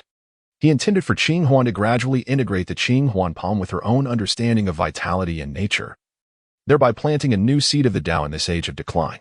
However, he was acutely aware of the oppressive atmosphere outside the courtyard. Yet, he was in no hurry to act. Since detaching from the old Taoist rhythms, he preferred to let the myriad forms of the world evolve on their own, to witness the choices and actions of each individual. As for the minions of the Blood Spirit Pavilion, they were merely a swarm of ants. Once they crossed the threshold, they would scatter like dust in the wind. Master, it seems there are many people outside. Qinghuan tiptoed to peer out, barely able to make out the figures in the distant alley, all armed and exuding a fierce aura, akin to hungry wolves fixated on the direction of the small courtyard. Indeed, it is the Blood Spirit Pavilion. They have come, Wang Zhu replied calmly, devoid of any panic or anger. Do not concern yourself with them. If they have any sense, they will not act recklessly. If not, you shall deal with them. Qinghuan, having unwavering trust in her master, knew he never spoke without purpose, and thus responded, Yes, master. Meanwhile, at the eastern alley entrance of Qingyan Town, Lu Tiangang led his subordinates into the alley with an imposing presence, instilling fear in the townsfolk who quickly retreated. Many dared not even peek as they had before, fearing that a moment's carelessness might invite disaster. Deep within this alley lay the mysterious courtyard, where it was said that a young girl had struck down one of their own with a single palm. The minions of the Blood Spirit Pavilion exchanged anxious glances, their usual arrogance tempered by the chilling tale of a comrade felled by a mere girl's hand. Yet Lu Tiangang paid little mind to the apprehension of his subordinates. With his hands clasped behind him, he surveyed the surrounding blue brick walls with a cold gaze and declared, Today, I shall personally discover the source of this disturbance. With that, Lu Tiangang advanced with a contingent of elite followers, drawing nearer to the small courtyard. Not far from the entrance of the courtyard lay a cobblestone path, overgrown with weeds, suggesting neglect, yet exuding a serene and natural charm. A gentle breeze swept through, and the fragmented sunlight of summer filtered through the leaves, casting dappled shadows upon the ground, as if the entire alley had succumbed to a serene tranquility. Yet, This calm was imbued with a chilling aura in the eyes of the Blood Spirit Pavilion's members.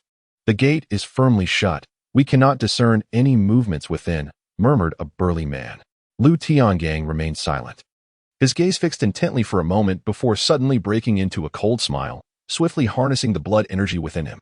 Despite the diminishing powers of the mystical arts, the unique blood cultivation of the Blood Spirit Pavilion still retained a modicum of potency, sufficient to instantaneously augment physical strength and offensive capability. With a decisive flick of his hand, Lu Tiangang unsheathed his treasured blade, Tu Ming, propelling it towards the courtyard gate with a fierce throw. The blade sliced through the air, emitting a chilling whistle as it surged toward the weathered wooden door. This maneuver was a genuine killing strike. He was a formidable warlord. And even though his remaining true energy no longer possessed the vigor of yore, he could still unleash a terrifying sword technique through sheer brute force, effortlessly shattering the fragile door. However, just as the onlookers anticipated the blade's impact, an unexpected occurrence transpired. With an almost imperceptible ripple, the flying knife seemed to collide with an invisible barrier. A resounding ding echoed as the blade was repelled, shattering midair into countless fragments that scattered like a rain of arrows.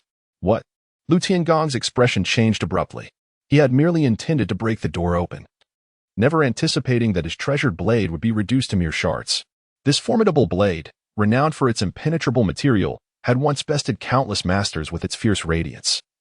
Yet now, it had failed to even stir the slightest ripple in the barrier, utterly extinguished. The fragments of the blade scattered across the ground, producing a series of crisp clanks. The courtyard gate remained utterly unmoved, as if this minor impact was far too trivial to warrant even the slightest crack. At this moment, not only Lu Tiangang but also the leaders of the Blood Spirit Pavilion exchanged bewildered glances, their hearts filled with profound astonishment. The master possesses a barrier. Very well. Lu Tiangong's face contorted slightly, a mixture of suspicion and fervor evident upon it. "Bring forth the remaining techniques. I refuse to believe we cannot shatter this barrier." The elder. "Step forward with me." The Grand Elder, Sun Shuaiqiu, pondered briefly before advancing.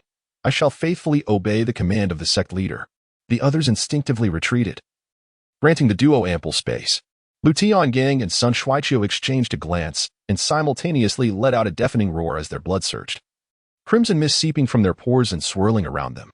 This was a combined divine technique of the Blood Spirit Pavilion, a ferocious maneuver known as blood force convergence. Though the waning era had deprived them of much of their authentic magical prowess, they nonetheless harnessed terrifying physical strength through the aid of secret elixirs derived from brutal blood sacrifices. In an instant, Lu Tiangang and Sun Shuaiqiu propelled themselves into the air, their fists aimed at the invisible barrier at the entrance of the courtyard. The thunderous roar reverberated through the alley, causing one's eardrums to ache. A terrifying shockwave erupted like thunder, scattering fragments of stone and enveloping the scene in a haze of dust. Yet, as the dust began to settle, the small courtyard remained intact, the entrance door unscathed, with not a single crack in its paintwork increased. Meanwhile, Lu Tiangang and Sun Shuaiqiu abruptly halted, retreating several paces, their feet crushing the surface of the bluestone beneath them. Despite the force of their retreat, they managed to stabilize themselves with great difficulty, their chests heaving with tumultuous energy. With a grunt, Sun Shuaiqiu spat out a mouthful of blood, his face turning ashen like gilded paper. Breathing heavily, Lu Tiangong's eyes were filled with profound dread and fury. Their combined efforts had proven futile against an insurmountable barrier. The protective boundary remained steadfast, inflicting harm upon themselves instead. "Master, this barrier has likely left several hall masters pale with fear and trembling." Even Lu Tiangang, summoning all his blood power, could not budge it in the slightest. How could this be something they could breach? This wretched barrier! Enraged and humiliated, Lu Tiangang stubbornly refused to yield, thinking, "I refuse to believe that such sorcery has become utterly impotent. How long can it endure?" Sun Shuaiqiu, wiping the blood from the corner of his mouth, glared menacingly toward the small courtyard. "What you say is indeed true, master. Perhaps this barrier is merely upheld by some ancient treasure. No matter how powerful it is, it must have its limits." This self-reassuring rhetoric rekindled their greed and hope. The more impenetrable the barrier, the more extraordinary the treasures within. "Master, should we not summon more people? Or perhaps enlist the aid of nearby factions? We may yet discover a way to breach it," a clever subordinate proposed. Lu Tiangang narrowed his eyes and promptly produced a blood-red transmission talisman. "Send word to the Lu Mountain sect and those rogues from the Tiger Fiend Demon Hall. Inform them that an unparalleled treasure has been discovered in Qingyan Town. highly likely to possess the means to shatter the barrier of impotence. If they are interested, they should hurry to join the siege. Let them bring more manpower and heavy siege equipment. We may witness a miraculous feat. He gritted his teeth, his expression filled with malice. We will remain on standby, sealing off the surroundings. The moment anyone from that small courtyard dares to step out, we will capture them immediately. With Lu Tiangong's frantic transmissions, the previously tranquil Qingyun town transformed into the epicenter of a tumultuous undercurrent. Countless hidden forces surged from all directions, their desires ignited. They coveted the existence of barriers and divine treasures in this age of impotence, determined to seize this opportunity. At that moment, the area surrounding the small courtyard fell into an eerie silence. The Blood Spirit Pavilion's members refrained from rash assaults, instead fortifying their position with heavy guard, establishing triple sentries and 5 defensive lines. A small contingent of skilled individuals from the Blood Spirit Pavilion stealthily navigated toward the rear mountains or side alleys, seeking any vulnerabilities. However, to their horror, no matter from which angle they approached within mere yards of the courtyard, they were inexplicably met with a backlash of force that left them bloodied and unconscious, or worse, rendered limbless on the spot. After several attempts, they found themselves utterly powerless.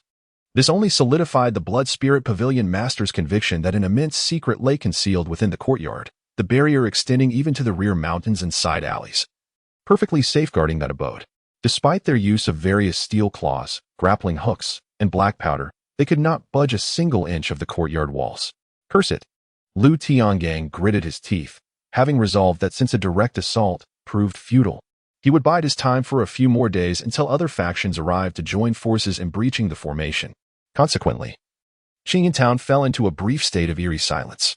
The townsfolk lived in constant fear, while the Blood Spirit Pavilion's members remained vigilant, keeping watch outside the town, lighting bonfires and forming layers of defense. 2 days swiftly passed. Indeed, more uninvited guests arrived at the town's outskirts. Representatives from Lushan's sect, the Tiger Fierce Demon Hall, and several other smaller factions, each harboring their own motives and speculations, set up camp in Qingyun town. In a matter of moments, dozens of tents sprang up in the once desolate wilderness, resembling a military encampment. They observed the small courtyard from afar, engaging in fervent discussions. Yet none dared to step forward.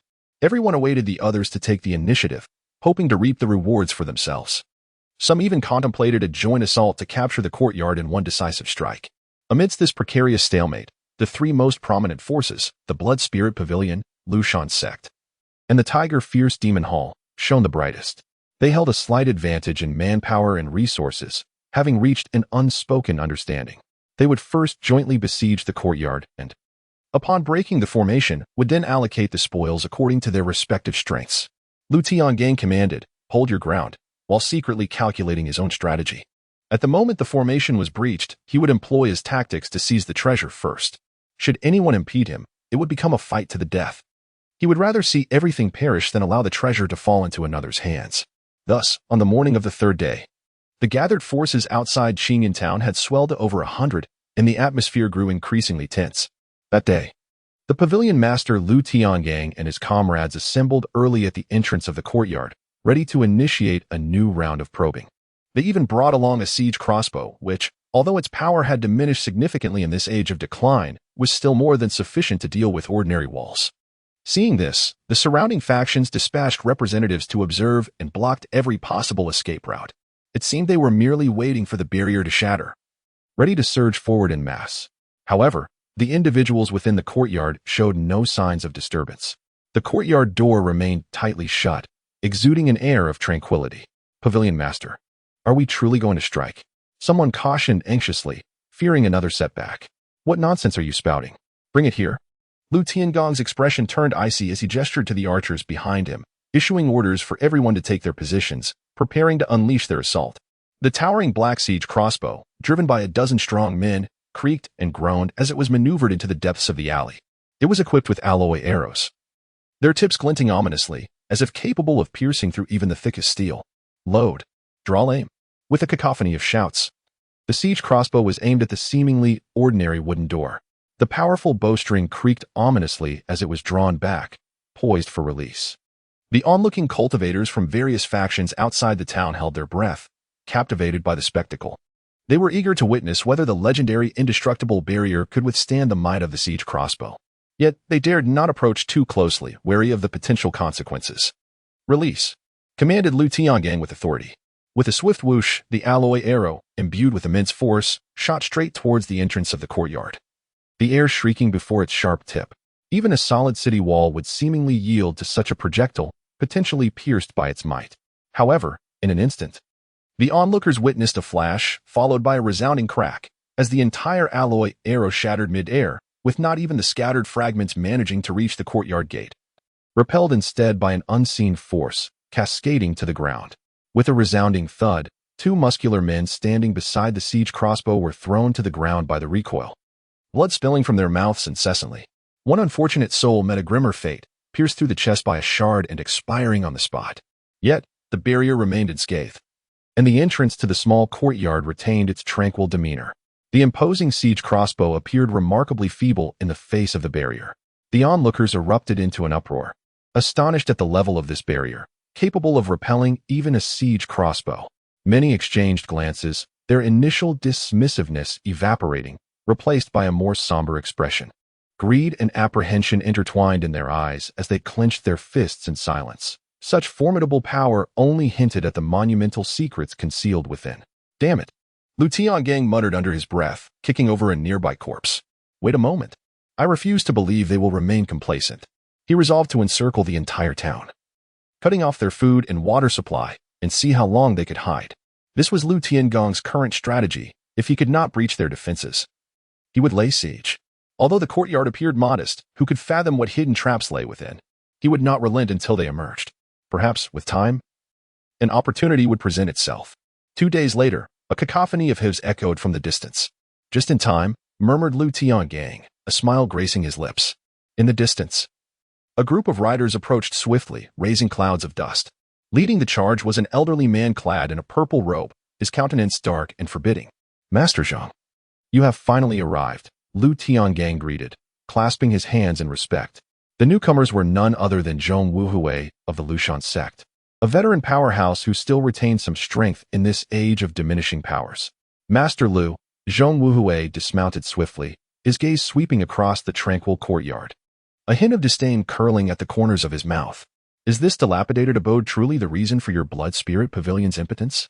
Lu Tiangong's expression darkened. Perhaps Master Zhang should give it a try. A trial it shall be, Zhang Wuhui retorted with a cold laugh, eager to unveil the identity of this formidable presence. As his words faded, another formidable group surged forth. At the forefront stood a robust figure draped in a tiger skin cloak, the formidable master of the Tiger Fierce Demon Hall, Zhou Lai. Haha. Upon seeing Zhong Wuhui, Zhou Lai laughed heartily and exclaimed, Old Zhong, you have arrived as well? I heard that Blood Spirit Pavilion faced some setbacks here, so I came specially to witness the spectacle. Zhong Wuhui chuckled in response. It is merely a small courtyard, hardly something to fear. Is that so? Zhou Lai cast a glance at Lu Tiangang and chuckled. Then why is it that the siege crossbows of the Blood Spirit Pavilion cannot open this gate? Lu Tiangang, suppressing his anger, replied, Since you two have arrived, why not demonstrate your skills? Well said, well said. Zhou Lai twisted his neck, producing a series of cracking sounds. Old Zhong, shall we take turns? Zhong Wuhui squinted as he surveyed the courtyard. How about we go together? Delightful. The two advanced simultaneously, positioning themselves one to the left and one to the right. Zhong Wuhui retrieved a talisman from his bosom, a treasured relic of the Lushan sect, which holds considerable value even in this age of decline. Meanwhile, Zhou Lai drew forth a dark crimson long knife, its blade subtly shimmering with the essence of blood.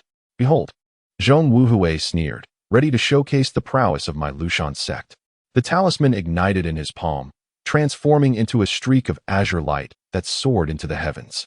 Simultaneously, Zhou Lai's long knife erupted with a blinding crimson glow, its blade radiating fierce energy, cutting through the air with a menacing aura.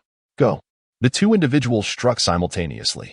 A terrifying torrent of energy, woven from azure light and crimson blood, surged forth, crashing towards the gate of the courtyard. The onlookers instinctively recoiled, fearing the impending backlash. Just as the torrent was about to reach the entrance, an invisible force abruptly manifested. With a resounding crack, the azure light shattered, and the crimson glow dissipated.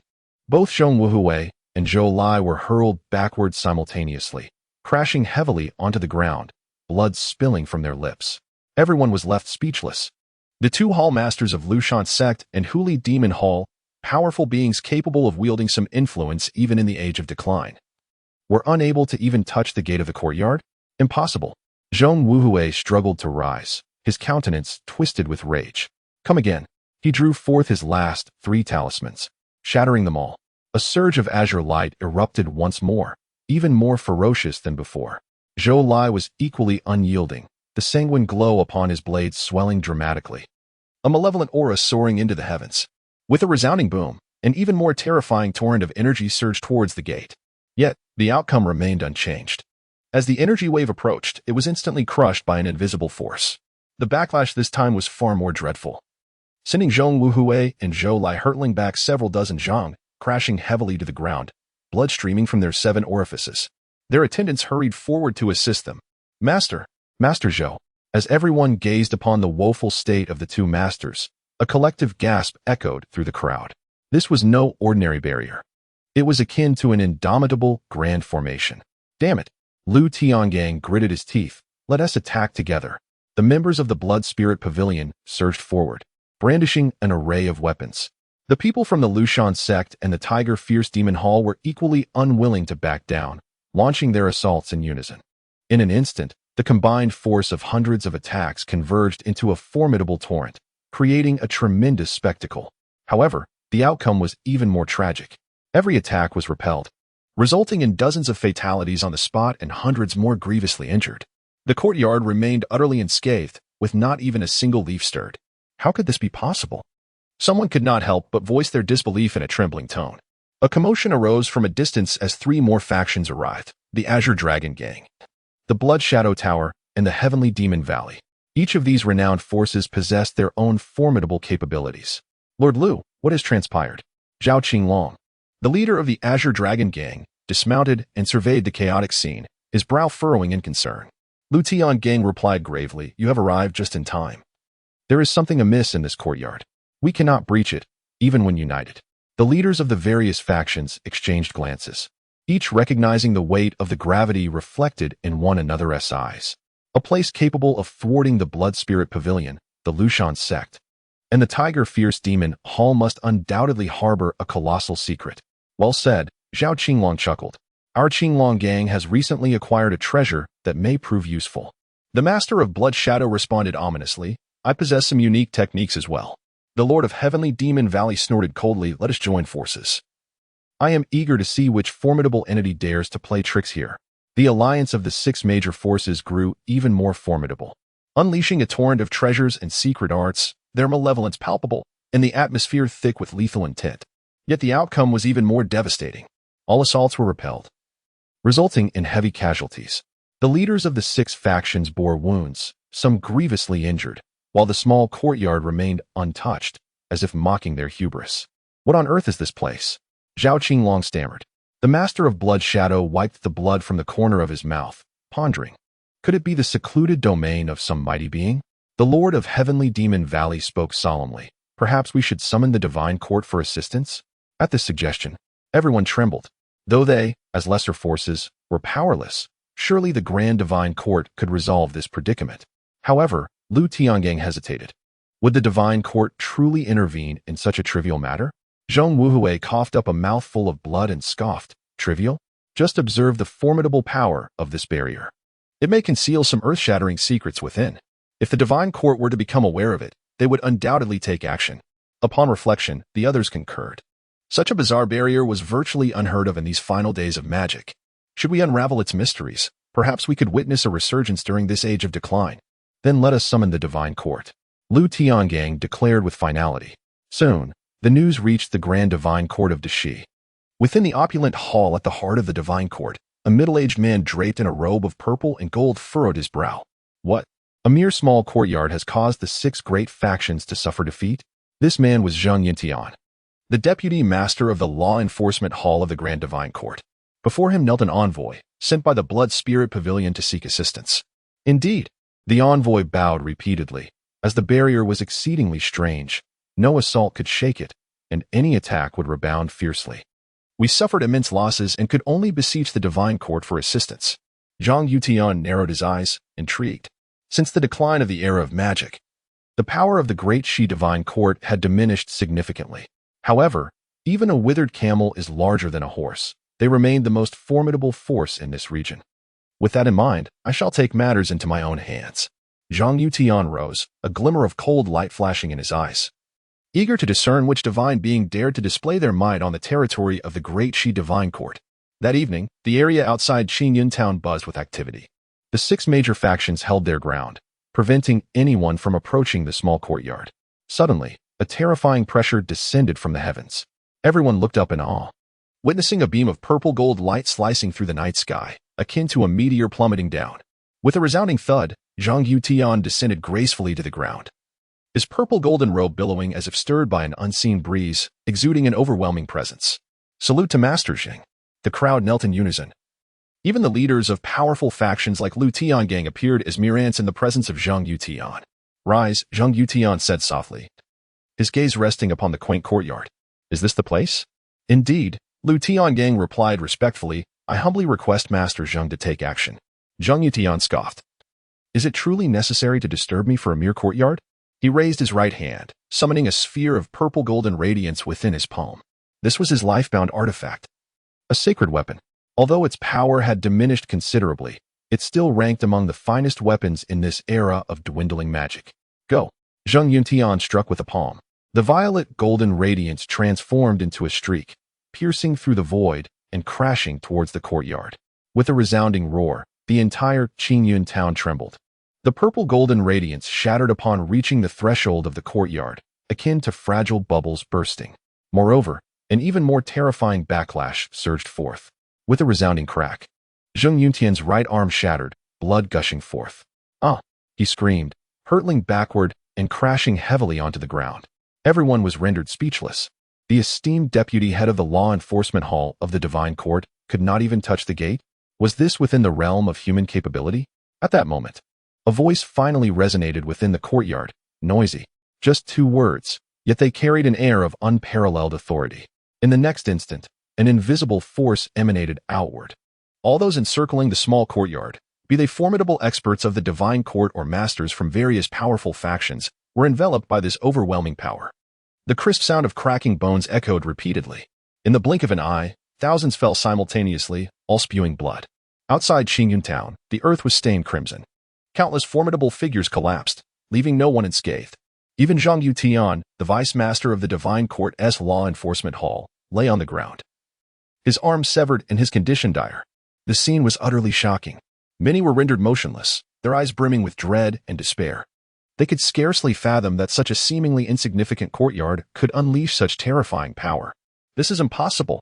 Zhang Yutian struggled to rise, but the excruciating pain from his severed arm caused cold sweat to pour down his brow. How could a mere courtyard possess such might? Silence enveloped the surroundings, broken only by the groans of the wounded. Suddenly, a melodious bird song emerged from within the courtyard, its harmonious notes starkly contrasting the ghastly scene before them, rendering it even more eerie. Retreat. We must withdraw at once. A voice cried out. Instantly, those still capable of movement began to retreat, fearful of further backlash. Even the severely injured Zhang Yutian was hastily assisted away by his subordinates. Half an hour later, outside Qingyun town. Master, this matter must be reported to the Divine Court. A Divine Court expert spoke with a grave expression. The entities within the courtyard were far from ordinary, possibly harboring secrets. Zhang Yutian's face turned ashen as he replied in a low voice. Send word to the Divine Court, informing them that we have encountered a bizarre presence. We request the direct intervention of the Holy General. News swiftly reached the Divine Court. At the Grand Shi Divine Court, Xiantian Palace. What? Zhang Yutian has lost an arm? Within the hall, a man clad in black and gold armor, his gaze sharp as lightning, reacted with astonishment. It was indeed Lord Yusheng. The kneeling messenger reported. The barrier of that courtyard is exceedingly strange. Any attack triggers a backlash. We suspect it conceals some secret capable of countering the end of Dharma. Yusheng slowly rose, an aura that instilled trepidation enveloping him. As one of the few sacred-level experts still able to draw upon remnants of the old ways in this era of decline, his status was immensely revered. Interesting, the cold smile of Yusheng emerged, for amidst the decline of the era, such a mysterious existence still lingered. Dispatch a command to assemble 3,000 Xuanjia divine guards to accompany me to Qingyun town. Indeed, The news spread like wildfire across the Nine Realms.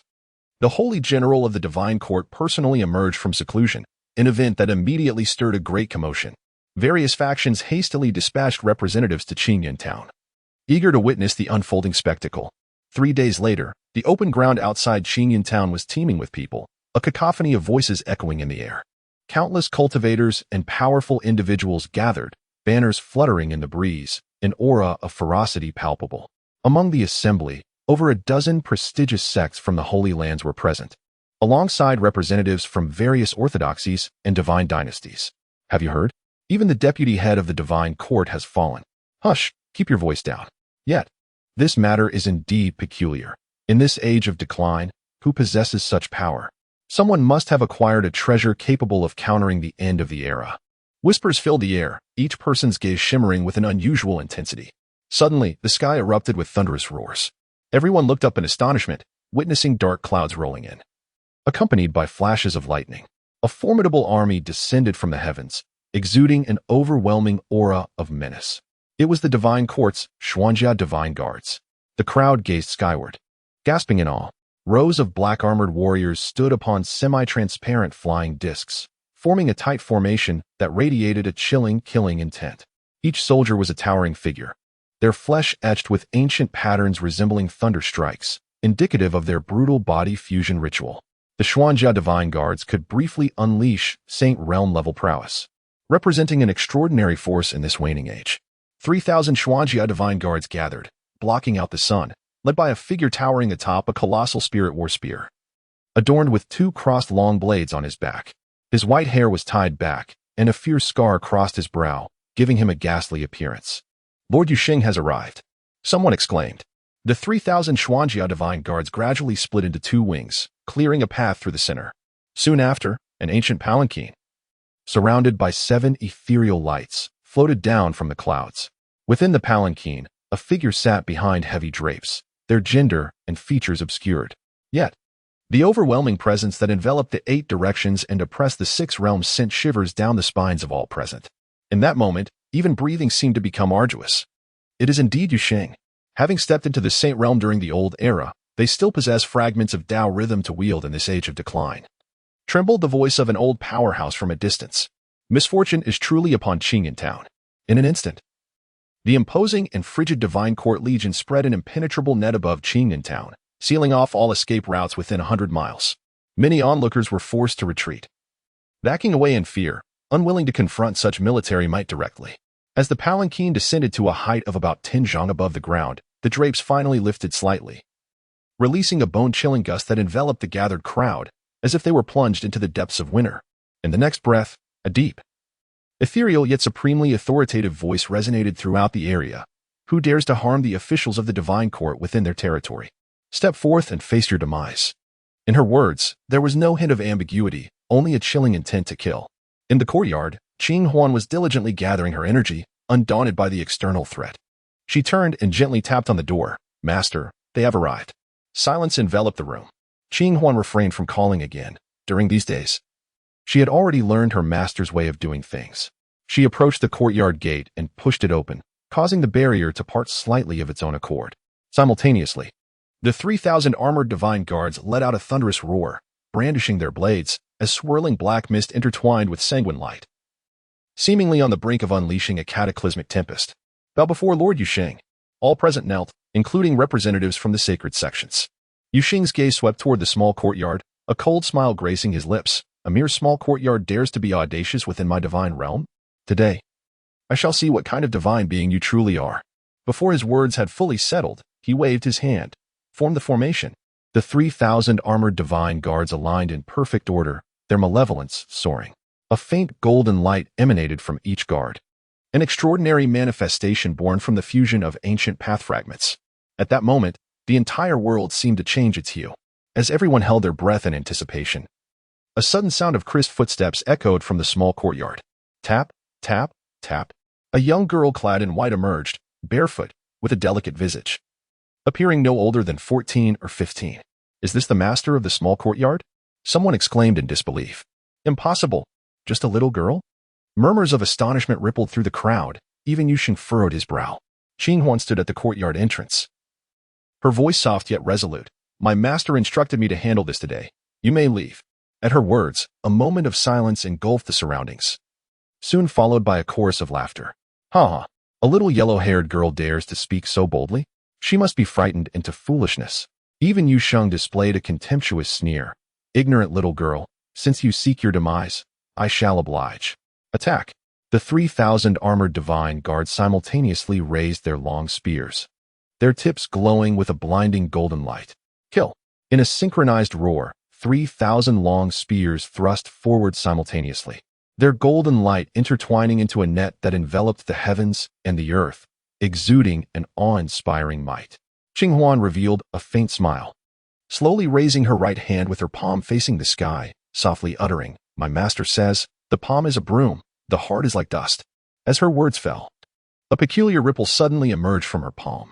This ripple appeared unremarkable, yet it contained an enigmatic resonance that harmonized with the essence of nature. Just as the 3,000 long spears were about to strike, Qing Huan gently waved her hand. With a swift motion, an imperceptible wave radiated outward. Everyone witnessed a scene that would be etched in their memories for a lifetime. The fragments of the ancient Tao rhythm within the 3,000 Xuanjia divine guards suddenly went awry, unleashing a terrifying surge of energy. "No!" A piercing scream echoed through the heavens. Boom, boom, boom. Amidst a series of explosions, 3,000 armored divine guards were instantaneously reduced to crimson rain, scattering across the ground. Everyone stood in stunned silence. The esteemed elite of the divine court was unexpectedly vanquished by a mere little girl with a single strike. The countenance of Yu Sheng changed dramatically, a flicker of terror flashing in his eyes. "Who on earth are you?" Qing Huan gently clapped her hands, as if merely dusting off the remnants. "I am called Qing Huan." "Seek death," roared the Yu Sheng, allowing you to witness the true essence of a sacred artifact. With both hands forming intricate seals, a colossal bronze cauldron suddenly materialized in the sky. This cauldron, entirely obsidian, emanated an oppressive aura that sent shivers down the spine. It was the divine court's treasure, the fallen god cauldron. This was a genuine sacred artifact, whose power, even in the era of decline, far surpassed that of ordinary magical treasures. "Little girl, meet your demise," Yu Sheng bellowed, as the fallen god cauldron thundered downward. Everyone held their breath. Even the representatives of the sacred sects could not help but change their expressions in alarm. This was indeed a sacred artifact. Even a city would be reduced to rubble in an instant. However, Qing Huan remained serene, gently raising her hand, fingers splayed, as a subtle layer of Tao patterns shimmered in her palm. To everyone's astonishment, she effortlessly caught the fallen god cauldron with her bare hands. With a crisp sound, fine cracks began to spread from her palm, swiftly enveloping the entirety of the vessel. "Impossible!" The voice of Yu Sheng echoed with a piercing scream. Qing Huan spoke softly, suggesting, "Why not consider the stone mortar in my courtyard?"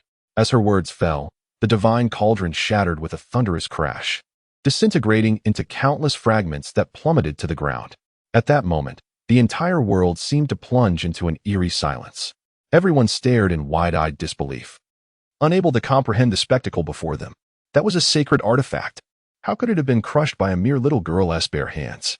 Madness! Is this what they call the end of the Dharma age?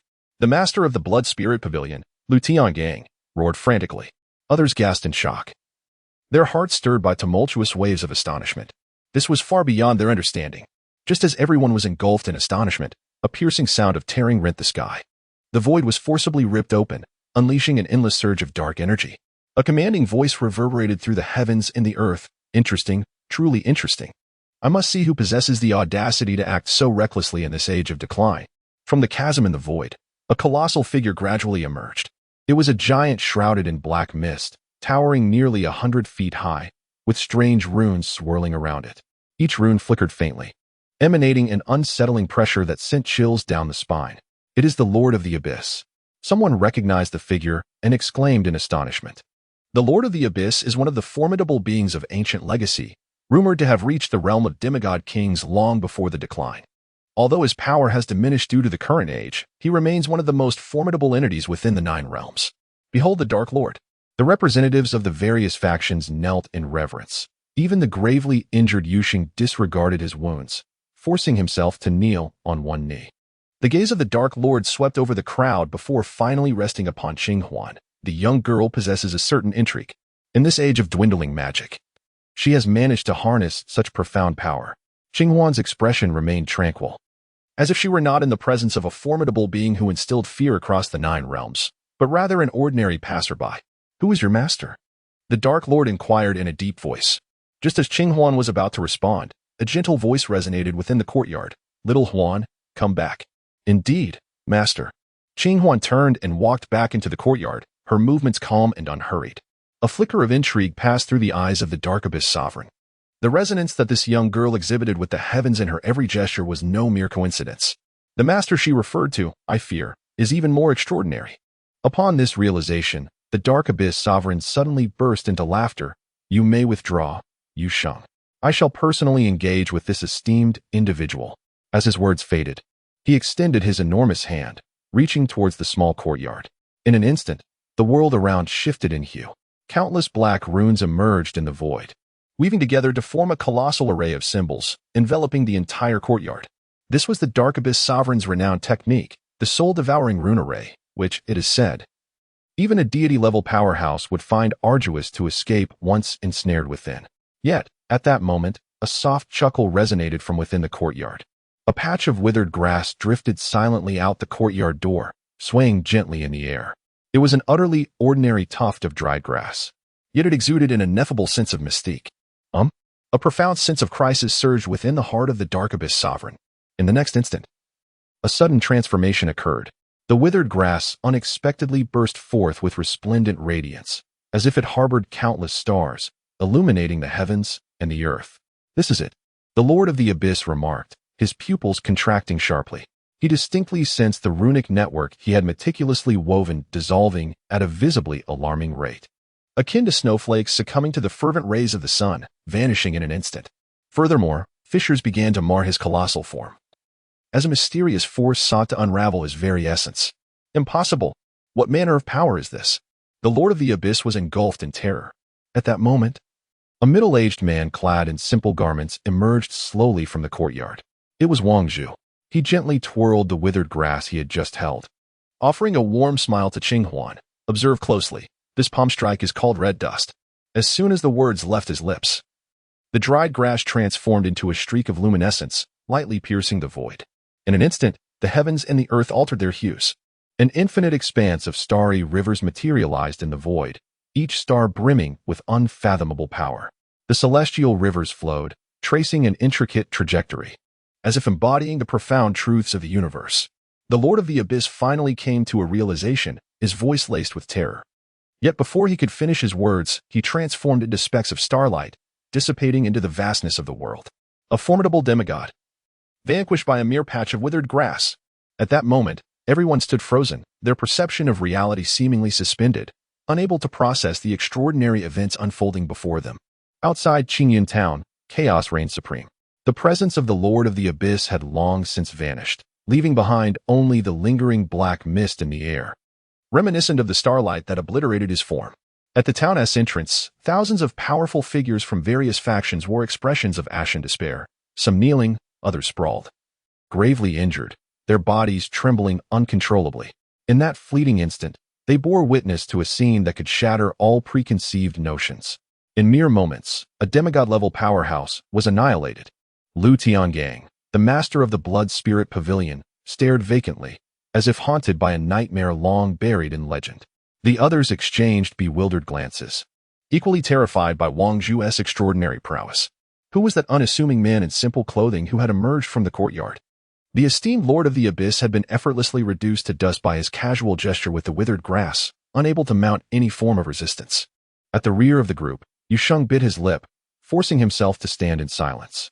He had once believed himself nearly invincible beneath the God King of the Tianjin realm. Yet the indescribable helplessness and defeat before him rendered even the notion of revenge too daunting to utter. "Withdraw," Yu Sheng gasped, struggling to utter the word. The remaining celestial guards of the divine court were few, hastily supporting their master as they retreated in silence. The representatives of various factions exchanged glances, their morale shattered, dispersing like frightened dogs, leaving their weapons strewn upon the ground, too preoccupied to reclaim them. In a mere moment, the once mighty coalition surrounding Qingyun town crumbled, abandoning their armor and fleeing. The mountains and rivers fell into silence, the world holding its breath. Only when those arrogant forces had retreated did Qingyun town seem to exhale in relief. At the gate of the small courtyard, Qing Huan turned back to her master. Wang Zhu, master, they have withdrawn. Wang Zhu replied nonchalantly, let them go. With that single statement, he turned back to the house, displaying an air of indifference. To those who once prided themselves on their might, what were they but ants?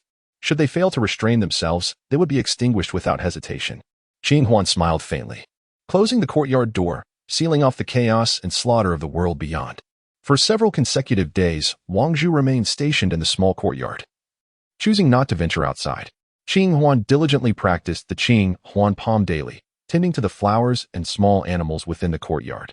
Though still young, she was wise and attentive, seeking clarification from her master whenever she encountered uncertainty, and Wang Zhu generously imparted his knowledge to her. Almost all the townsfolk recognized the sanctity of the small courtyard and dared not approach, merely gazing from afar, fearful of disturbing the peace. In the evening, however, 2 unexpected visitors arrived on the desolate grasslands outside Qingyun town, clad in peculiar gray robes adorned with unique patterns at the sleeves and collar. Their cloaks obscured most of their faces, revealing only their grayish-white pupils. Is this the place capable of slaying the Lord of the Dark Abyss? Indeed, there are rumors of an unparalleled powerhouse suppressing all, extinguishing a demigod with a single strike.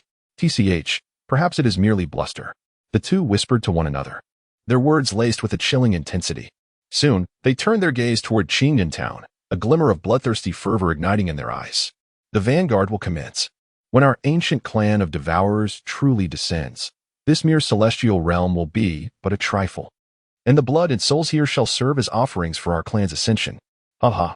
The 2 figures cackled eerily as they turned to depart. Unbeknownst to all, these enigmatic visitors hailed from the distant shores of the Chaos Sea, a realm where the ancient cursed force known as the Devouring Clan lay sealed within the depths of the starry expanse. Legends whisper that the Devouring Clan possesses an insatiable desire to obliterate and consume the very essence of Tao, and should they fully manifest in this world, they would unleash cataclysmic calamities upon the celestial realm. Days later, an unusual disturbance arose 300 miles east of Qingyun town, in a place called Falling Moon City. Dark clouds began to churn ominously above the city lord's mansion, and a piercing horn echoed as if summoned from the heavens, reverberating across the sky. The terrified inhabitants rushed from their homes, gazing upward in dread. Before they could comprehend the unfolding horror, 5 eerie gray fissures appeared in the air, from which emerged an army of grotesque forms. Clad in gray robes, their skin bore the imprints of ancient totems, and an unsettling aura of death pervaded the surroundings, reminiscent of the abyss. Caw, what a wretched place. The leader croaked, a faint mist of blood emanating from his nostrils as he leapt into the city lord's mansion. In one swift motion, he seized the head of the once mighty city lord, who could barely react before uttering a scream of despair. No. Almost instantly, countless minuscule tendrils sprouted from the gray-robed figure's palm, piercing into the lord's skull. With nauseating sounds, the esteemed city lord was drained of his blood and flesh, transforming into a mere desiccated husk. The remaining onlookers were left paralyzed with horror at the gruesome sight. Caw, truly a feeble being, the gray-robed figure chortled, casually discarding the lifeless body to the ground. Let the feast commence. Devour the blood and flesh of this city's denizens, thereby advancing my soul, devouring mark. At his command, the vanguard of the Devouring Clan surged forth, wreaking havoc as they slaughtered civilians within the city. They consumed their blood, dismantled structures, turning Falling Moon City into a veritable hell on earth, eliciting frantic screams from many. The accompanying gray-robed warriors were utterly brazen, employing various sinister methods to extract the life force and souls of the common folk, sparing not even the children who cried in the streets. In a mere quarter of an hour, rivers of blood flowed through Falling Moon City, and mangled bodies littered the ground. What had once been a vibrant city filled with music and dance had swiftly devolved into a desolate wasteland. Panic-stricken individuals fled desperately from the city, only to behold a gray mist rising ominously on the horizon, cloaking Falling Moon City in a terrifying barrier that rendered escape impossible.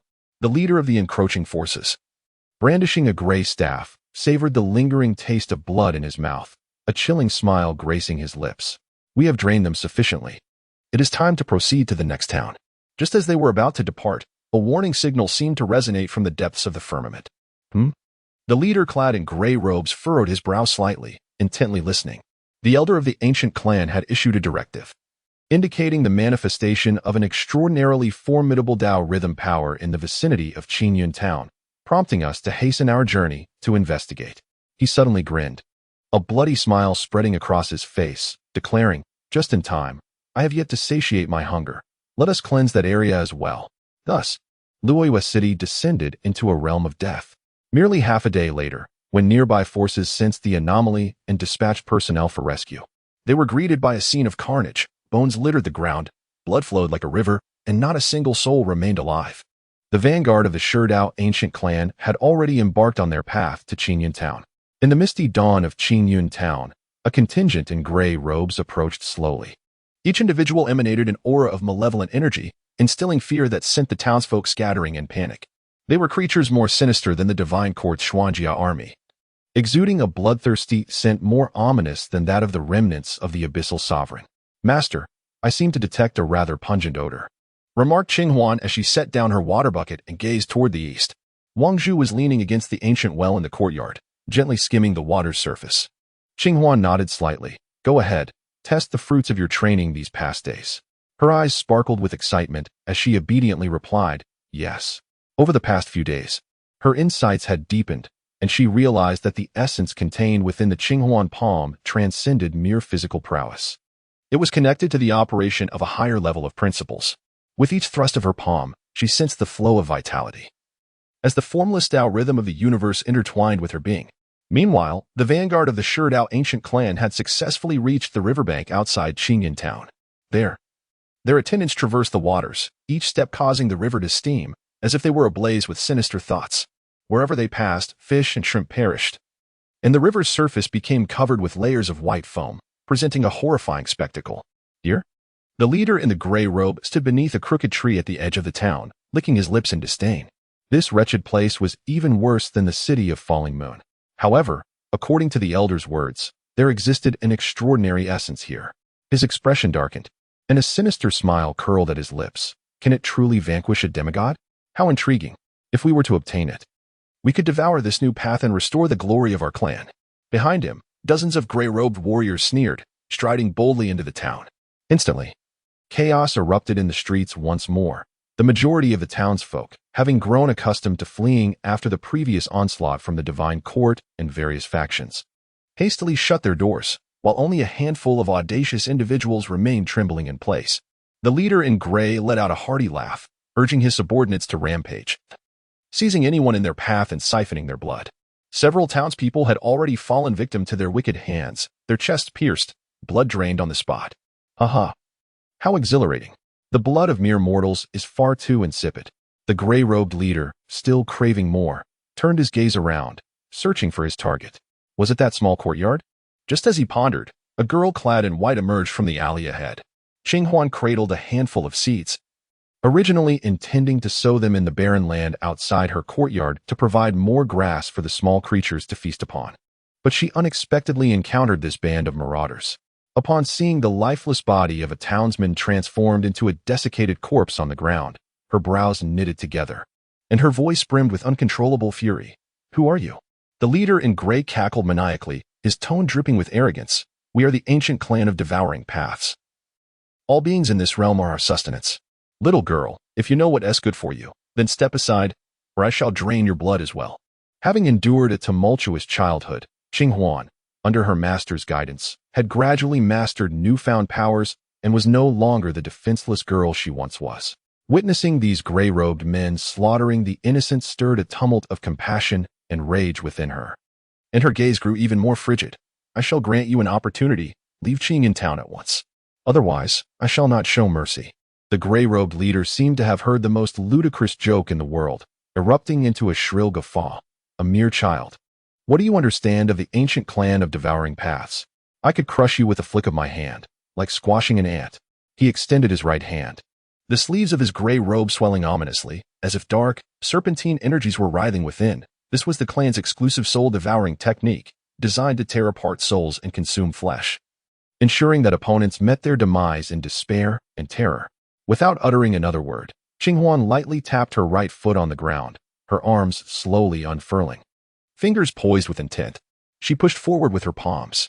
Her voice was delicate, yet her movements flowed like water, her body transforming into a vortex that gathered the surrounding essence of heaven and earth into her palms. In the next moment, she struck out with a seemingly gentle palm, yet it carried an indescribable, distant power. Boom. The seemingly formless strike created violent tremors in the air, sending ripples cascading outward.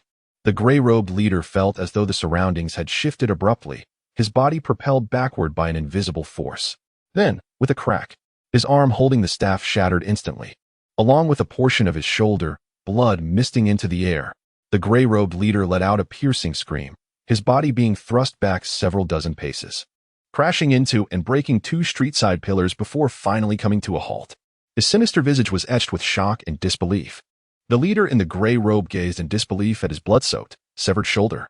The subtle flow of life essence shattered the originally malevolent energy, causing his soul-devouring technique to disintegrate before his very eyes. The other gray-robed warriors momentarily froze, only to erupt in furious outrage, brandishing their weapons and unleashing waves of dark flames, charging towards Qinghuan. These individuals, having consumed the blood of more powerful cultivators, retained a semblance of bizarre techniques. At that moment, a dozen gray-hued energy beams intertwined in midair, a sight that even the most ordinary divine kings would hesitate to confront. Yet, Qinghuan displayed not a hint of fear. She steadied her mind and recalled her master's teachings, to wield the palm as a broom, sweeping away the dust of the world. In an instant, she thrust her right palm forward once more, the center glowing with a soft radiance, encompassing heaven and earth within that strike. Boom, boom, boom. Dozens of gray energy beams shattered simultaneously, dispersing like fragile bubbles. The gray-robed warriors, caught off guard, were hurled away by an unstoppable force. Each one fell to the ground, bloodied and broken, emitting cries of agony.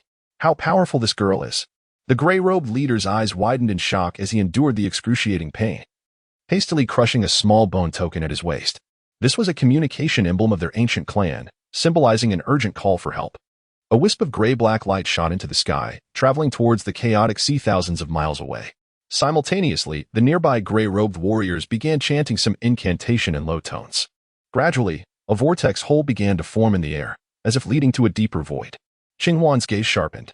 If they continued to summon their comrades, calamity would surely befall Qingyun town once more. Realizing this, she gently raised her hand, the edge of her palm tracing a flow of light that instantaneously transformed into fine strands, spreading towards the vortex. With a sharp sound, the vortex was sliced apart, emitting a piercing noise before it shattered, halting the incantations. The gray-robed leader was taken aback, astonished that this young girl could thwart their spatial techniques. Anger and frustration surged within him. How detestable! When the forces of our ancient clan descend, not a single soul shall remain in this desolate town. They shall all be refined into blood plasma. Seeing his audacity, Qinghuan showed no mercy, striking down towards the gray-robed leader with a decisive palm. With a resounding thud, the leader's body was pierced through the chest, akin to a deflating balloon, his eyes rolling back in despair as he fell to the ground, never to rise again. The remaining henchmen, witnessing their leader's demise, were paralyzed with fear, scrambling to escape, only to be halted by Qinghuan's mere gesture, their bodies petrified in an instant, leaving them with nothing but despair and cries. Qinghuan withdrew her hand, coldly declaring, "You shall remain here forever." As she turned to leave, a sinister laugh echoed from the heavens. "Kikek, little girl, do not revel in your triumph, for the army of the ancient devouring clan approaches, ensuring you will find no escape, no respite." The voice seemed to emanate from an unfathomable distance. Frowning slightly, Qinghuan was about to take action when she heard her master's voice calling softly from within the courtyard. "Little Huan, return." Respectfully, Qinghuan complied and stepped back into the small courtyard. The townspeople, witnessing the spectacle, erupted in joyous gratitude, kneeling in fervent thanks. "Thank you, celestial maiden, for our rescue." Many wept uncontrollably, having believed that Qingyun town was doomed, only to be saved by a seemingly young girl who dismantled the vanguard of the ancient devouring clan's demonic army. Qinghuan, however, did not bask in the adulation. She gently closed the door, shutting out the cacophony of joy and sorrow, preserving the tranquility solely for her master. After the recent humiliation faced by the great divine court at Qingyun town, their reputation in the Tianqian realm had suffered tremendously. The Saint of the Nether, having lost an arm and unable to heal, along with the shattering of the divine calyx, left the court's honor in tatters, compounding their woes. Signs of Tao rhythm detachment began to manifest throughout the Tianqian realm, causing turmoil in many cities previously under the court's dominion. In such a critical moment, the court struggled to maintain its deterrent presence, becoming a laughingstock for failing to subdue even a small town. Thus, the higher echelons of the court were compelled to devise strategies to restore their standing. They hurriedly attempted to mend the order within their territories while fervently propagating public opinion, claiming that the humble warrior of Qingyun Town had pilfered the ancient treasures left by the emperor, posing a threat to all beings. They even slandered Qing Huan as a cultivator of the evil path, disseminating falsehoods that she employed malicious arts to slay the innocent. This narrative quickly spread among the populace, sowing seeds of suspicion among the uninformed cultivators. With a myriad of rumors swirling through the city, many factions coveted the treasures, eager to rush to Qingyun Town and seize them. However, the memory of the Dark Abyss sovereign being struck down by a single move from Wang Zhu left them apprehensive, deterring any rash actions. Yet, the younger generation of prodigies held a different perspective. They prided themselves on their noble lineage and extraordinary cultivation talents. Particularly renowned in the old era, even in this age of decline, they could momentarily unleash formidable techniques, fueled by youthful exuberance. They could not tolerate the notion of being overshadowed, and thus, under the banners of exterminating demons and safeguarding the righteous and cleansing evil, they convened to prepare for an assault on Qingyun Town, intent on capturing the witch who possessed the coveted treasures. The young master of the heavenly demon valley claims to possess a half-demon bloodline within him, capable of manifesting a pair of dark, skeletal wings, endowing him with formidable combat prowess. The prince of the Holy Dragon clan is renowned as the legitimate heir of the dragons, emanating an aura of draconic majesty upon every appearance, instilling fear in all who dare to gaze upon him. The esteemed prince of Akabane Palace excels in the art of swordsmanship, able to unleash formidable strikes even in the waning days of magic, leaving many adversaries utterly confounded. These prodigies have gathered, their numbers substantial, bolstered by a motley crew, forming a grand expeditionary force destined for Qingyun Town. Before their departure, they pledged to the divine court that they would capture the witch Qinghuan for judgment.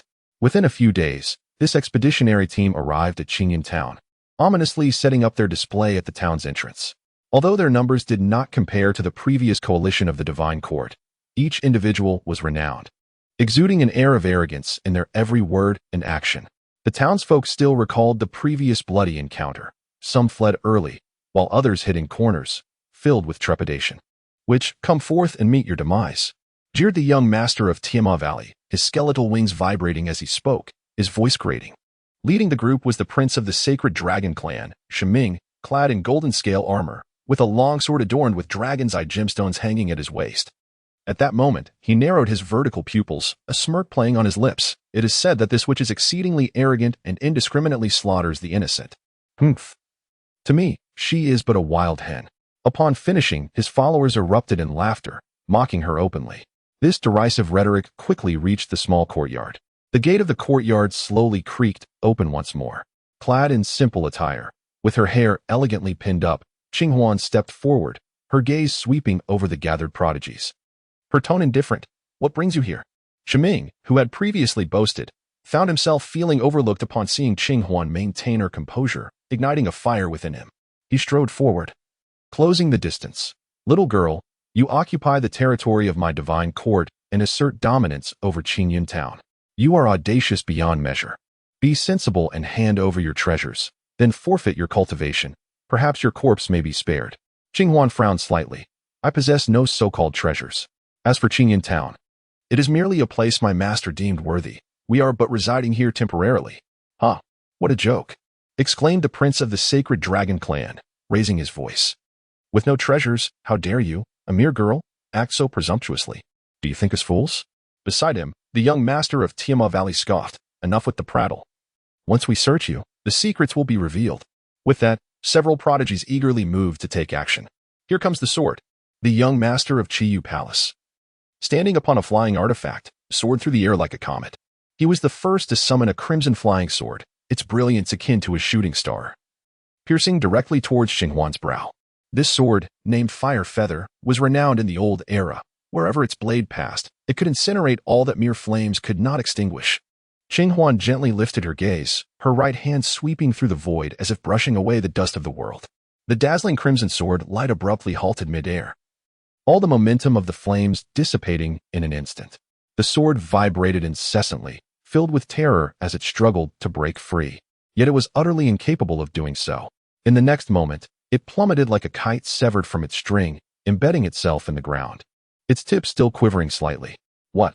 The eyes of Akabane Gansu widened in astonishment as the formidable attack he had hoped for was effortlessly neutralized. Shengming's expression grew grim. With a flicker of thought, golden light erupted from his back. A shimmering phantom of a golden dragon roared forth from above his head, exuding a cataclysmic aura as it lunged towards Qinghuan. The Holy Dragon clan had always prided itself on its supreme lineage, and even in this age of decline, they could still evoke the might of the dragon's shadow. Shengming was confident he could shake any adversary.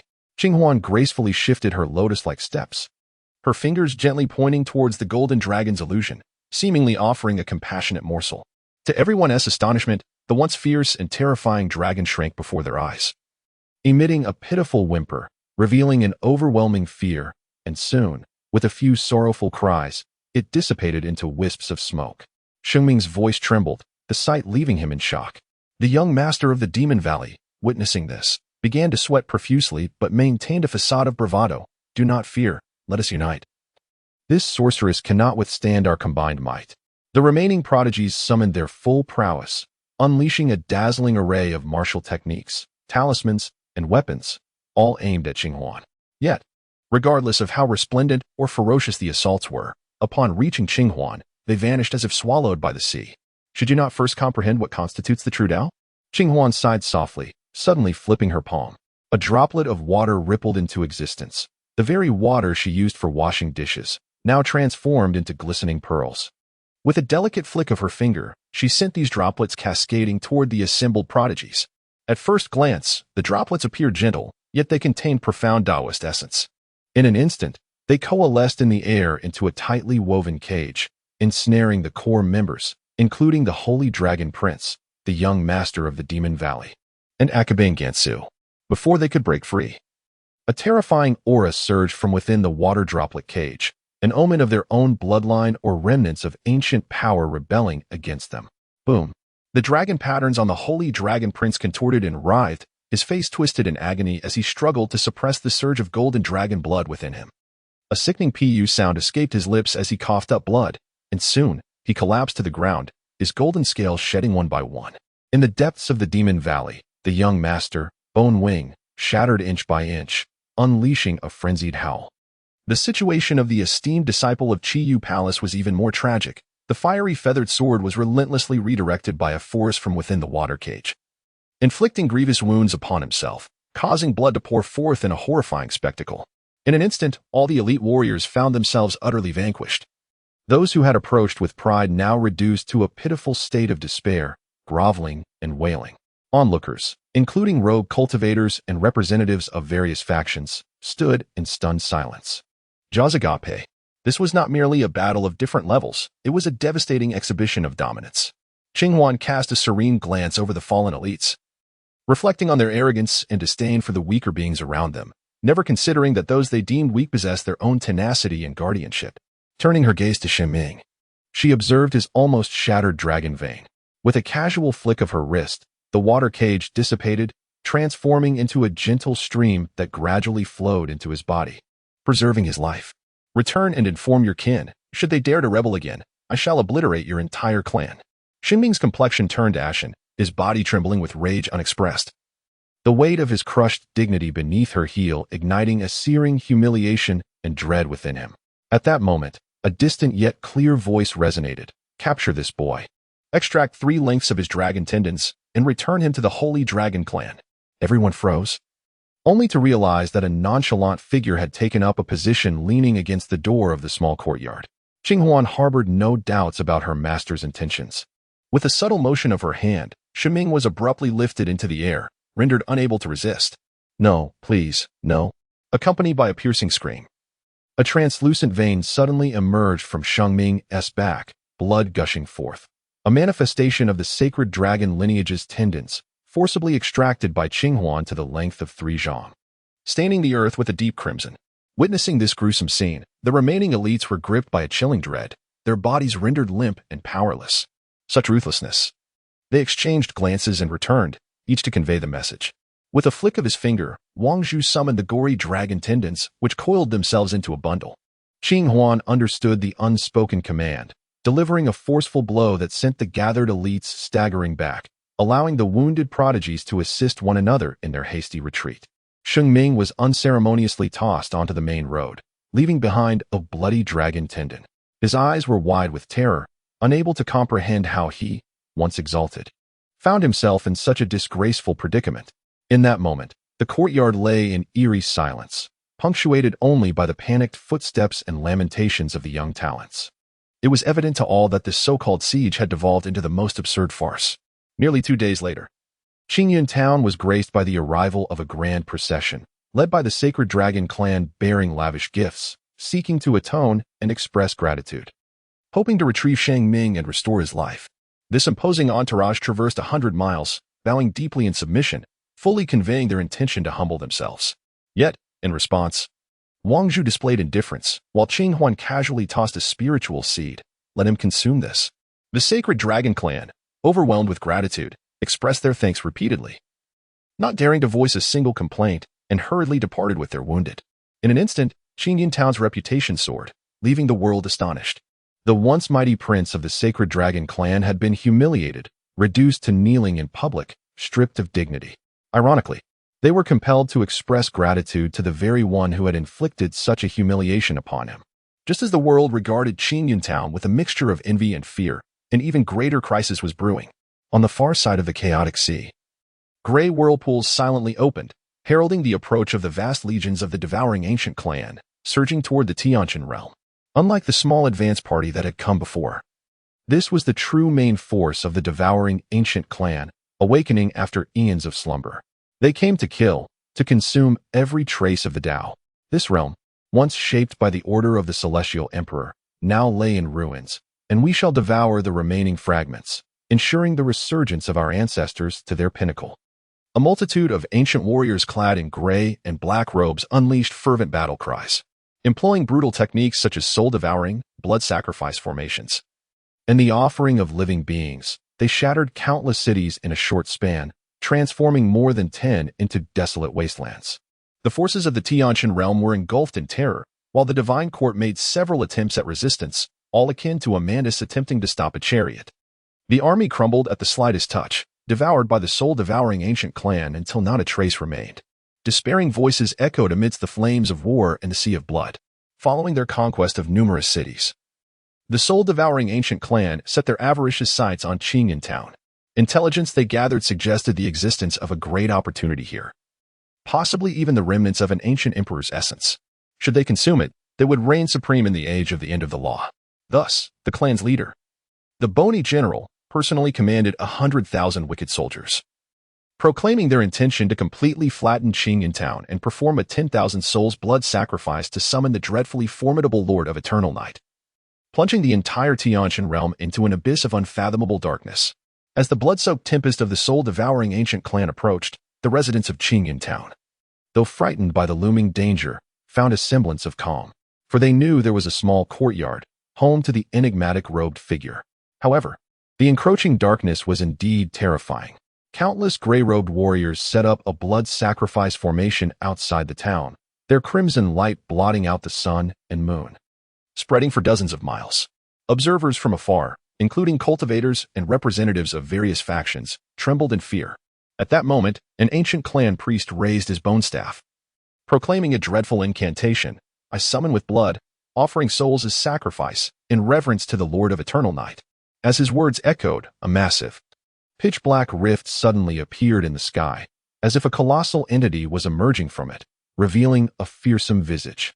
It was a gigantic, shadowy face, its features obscured and contorted, yet exuding an icy terror that encompassed all. Let the earth be shrouded in eternal night, the face intoned, its voice resonating with an eerie depth, causing the very fabric of space to tremble. Thousands were instantly overwhelmed by this oppressive force, their heads spinning and souls feeling as if they were dislodged. Is this the Lord of Eternal Night? Many cultivators despaired as if facing the apocalypse. It was said to be a terrifying being at the half-step emperor realm, sealed within the ancient black hole, unmatched by any. In an instant, the outskirts of Qingyun town were engulfed in darkness, the heavens obscured, and both mortals and cultivators could scarcely discern their surroundings, only hearing distant screams in the panic of eyes deprived of light. Ha ha ha. From within the ranks of the devouring Tao ancient clan, a figure imbued with malevolence soared into the air, merging with the colossal visage above, a commander of the skeletal soldiers. His body was adorned with protruding bone spikes, resembling a grotesque hybrid of man and beast, and his countenance, akin to that of a desiccated corpse, was alight with exhilaration. Let all perish. Surrender your blood and Tao, that my ancient clan may rise. In the shadows of despair, the earth transformed into a viscous pool of sanguinescence, as countless souls cried out in agony, sinking into the abyss, consumed by an unseen force.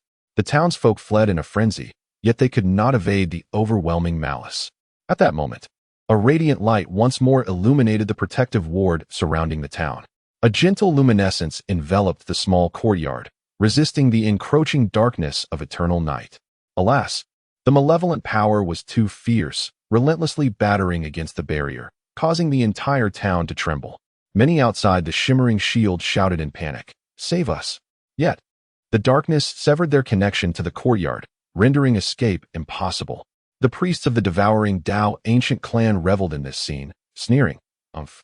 How long can such a trifling barrier endure? The Lord of eternal night has descended. All beings shall be annihilated." As despair gripped the populace, a calm voice gradually emerged from within the town. It is rather noisy. In the next instant, the courtyard door swung open. Wang Zhu stepped forth with hands clasped behind his back, while Qing Huan stood beside him in serene composure. "You are the so-called existence?" The titanic face in the sky slowly shifted, its blood-red pupils fixated on Wang Zhu, its tone laced with disdain and mockery. "Foolish boy. Do you not know who I am? I am the Lord of Eternal Night, capable of devouring the cosmic seas and subjugating the heavens. You are but an insignificant insect." Wang Zhu cast a glance at the giant visage, his voice unperturbed. "It is bothersome." He withdrew an ancient wooden hairpin from his locks, its paint long worn away. Yet it quietly emanated a subdued radiance. Infuriated, the Lord of Eternal Night bellowed, "Arrogant wretch! I shall consume your Tao foundation and see how you maintain your arrogance."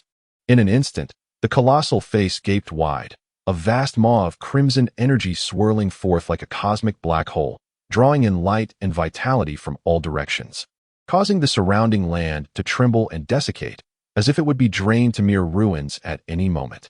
Unfazed, Wang Zhu casually flicked the wooden pin, transforming it into a streak of luminous brilliance. With a swift motion, the seemingly inconspicuous hairpin pierced the heavens, resembling an eternal spear shattering a blood-red abyss. Aimed directly at the brow of the Lord of Eternal Night, the abyss, capable of devouring all, appeared as fragile as paper before the wooden pin, utterly defenseless. The colossal visage emitted a soul-wrenching scream, yearning to retreat into the rift, yet was firmly pinned in the void by that hairpin, unable to struggle free. "This is impossible. Who are you?" The Lord of Eternal Night's distorted countenance was etched with terror. Wang Zhu's voice remained unperturbed.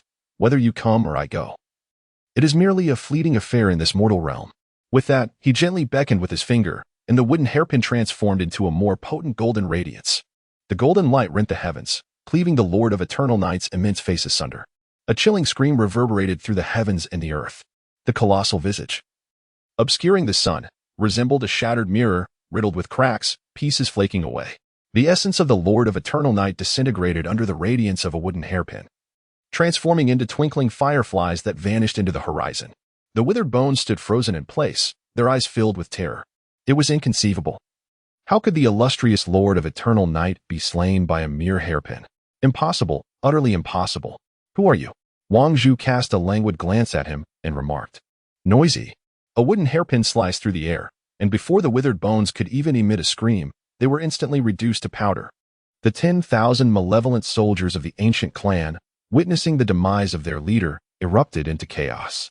With a gentle twist of his wrist, Wang Zhu transformed the overwhelming power of darkness back into a myriad of stars, like glistening fireflies, cascading from the sky to the mountains and rivers of the celestial realm. The dark and sinister energy, once capable of obliterating life, seemed to be purified, elevated into the nourishment the earth beneath craved. In an instant, the dawn light blended with the celestial brilliance, resembling the morning sun reflecting countless stars, morphing into a life-giving rain that fell across the land. The blood-soaked battlefield quickly received this nourishment, and in some places, faint hints of new green began to emerge. People gazed upward in awe, captivated by this extraordinary spectacle of turmoil and redemption, feeling the shadows of nightmares in their minds dissipate. From this day forth, there would be no more eternal night. Wang Zhu lowered his gaze, reinserted the hairpin into his hair, and turned to walk into the rising sun, leaving behind a world still trembling in fear. In the morning light, his unassuming figure, passing by, imbued the desolate ground with a touch of warmth and hope. It was as if, at that moment, the people truly awakened, realizing that the nightmarish darkness had shattered into starlight, merging within the earth, rivers, and the depths of their hearts. Outside Qingyan town, as the blood rain finally ceased, the scene of the Lord of Eternal Night being obliterated into starlight remained vivid in their memories. Yet, as the morning sun once more bathed the town entrance, everyone felt as if they had merely experienced a dreadful dream. The remnants of shattered walls and the stench of blood gradually dissipated in the warm morning glow. No one would doubt the authenticity of the previous scene. In this age of decadence, the legendary terror, known as the Lord of Eternal Night, had been extinguished by a hairpin. Such a comically overwhelming conclusion revealed to the world the invincible form that governed all. Overnight, tales of the mysterious powerful figure in Qingyan town spread across the realm. In the early morning, within a small courtyard, Qinghuan diligently swept the ground, gathering fallen leaves and dust. In her hand, she held a bamboo broom, each stroke imbued with a certain mystical rhythm, exuding a faint breath of freshness and new life. At the other end of the courtyard, Wang Zhu held a cup of warm tea, his expression serene and unperturbed, showing no sign of the fear and adoration that surged from the outside world. For him, the turmoil and disturbances of this earthly realm were but fleeting moments in the vastness of time, easily quelled or overturned at will. Master, Qinghuan gently set down the broom. The chaos had subsided, yet an unsettling feeling lingered in the air. Wang Zhu merely responded with a subdued his gaze fixed upon the surface of the tea. The water appeared to reflect the myriad transformations of mountains and rivers. The rhythm of the Tao had shattered, the starry sea was in turmoil, and there were certain unknown figures lurking deep within the chaos. However, in Wang Zhu's eyes, everything possessed its own trajectory of evolution. Suddenly, a bird soared past the peach branches atop the roof, stirring up a barely perceptible breeze that resonated with an invisible barrier above Qingyan town, reverberating with a thunderous boom. The sky abruptly flashed with a muffled thunderclap, and the intense fluctuations of the laws of heaven and earth seemed to plummet from the heavens, tilting downward. Concurrently, countless reclusive old monsters within the entire Tianxuan realm instantly opened their murky eyes. Some, in the critical moment of meditation, succumbed to madness, spewing blood and collapsing. Others, from the depths of a millennia-old cold pool, awakened, their eyes filled with terror. Above Qingyan town, a curved arc of rainbow light pierced the sky, dividing the realms of yin and yang. First, the sun's rays poured down like golden brilliance, while simultaneously, darkness akin to the night surged from the opposite side, creating a phenomenon of day and night, a stark confrontation of light and shadow. This spectacle nearly transcended the understanding of all sentient beings, instilling a sense of dread in every witness. It felt as though the very foundation of this realm had been torn asunder, giving rise to the polarities of hard and soft, light and dark. Amidst the roaring noise, hundreds of multicolored streams of light fell without warning, scattering across the ground. Some, in terror, picked them up, only to discover they were fragments of profound Tao patterns, shimmering with residual ethereal brilliance. "What is that?" someone exclaimed in astonishment.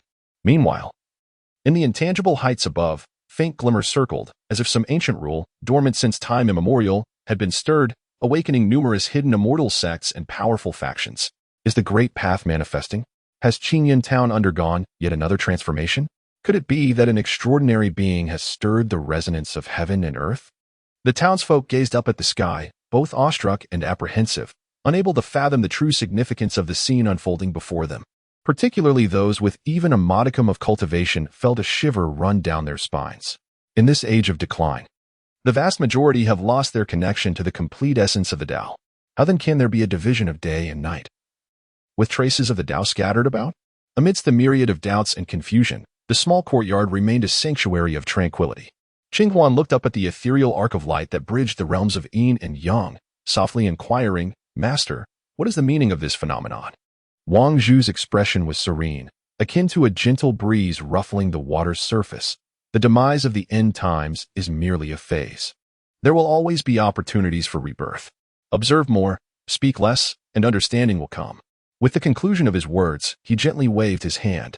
Above the heavens, It appeared as though an invisible hand had delineated two realms of purity, rendering the separation of yin and yang even more distinct. In the next moment, the surging tempest of thunder and lightning was effortlessly quelled by Wang Zhu, dissipating into a cloud of grayish-white mist. This spectacle left all onlookers profoundly shaken. Who has quelled the tumult akin to a celestial tribulation? No one could provide an answer. Only Qinghuan, close within the courtyard, vaguely sensed that this phenomenon seemed to synchronize with her master's rhythmic breaths as he sat there sipping tea. With each inhalation, the cosmos seemed to reflect. With each opening and closing of his eyes, it was as if he were calibrating the minute imperfections of this world. It was precisely after this grand display of yin and yang dividing the dusk and dawn that all the ancient beings within the celestial realm, who had slumbered for years, began to awaken, as if sensing an unparalleled supreme power.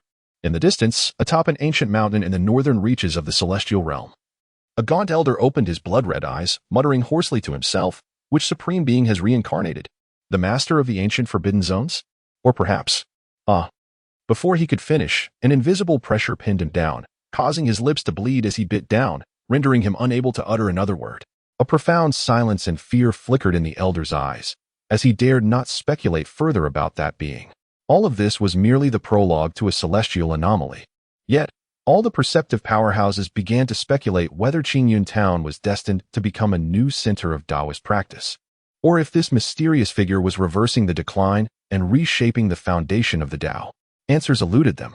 Only the central authority of the Great Divine Court was the first to respond, because it houses an immense collection of ancient texts and divination techniques. It is most likely to unveil some clues at the earliest opportunity. Now, the Divine Court trembles, and it is unavoidable.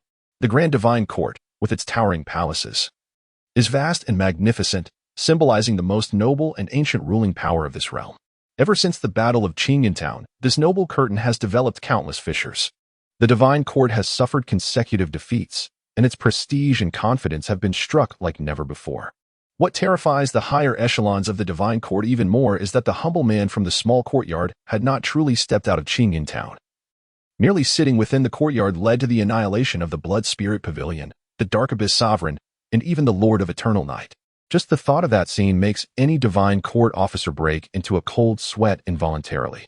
At this moment, deep within the forbidden grounds of the Divine Court, a dim corridor leads to the Hall of Sacred Spirits, which venerates the ancient sages.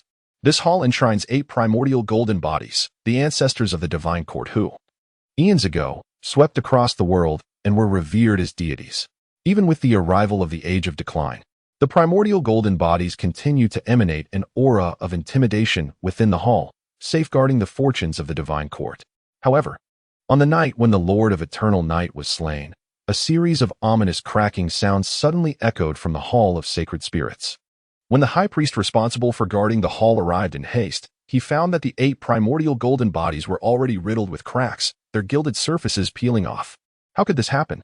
The high priest, with disheveled white hair, incredulously touched the fractured golden bodies, which had remained unchanged for tens of thousands of years. Why had they shattered today? The master of the Grand Divine Court, Ji Wui, personally arrived and, while utilizing the court's treasured artifact, the primordial celestial net, to deduce causality, he beheld an image in the mirror, a small courtyard where several fluffy rabbits hopped about, and a maiden in white joyfully fed the rabbits, while a humble man sat quietly in the courtyard, playing the zither with a serene expression.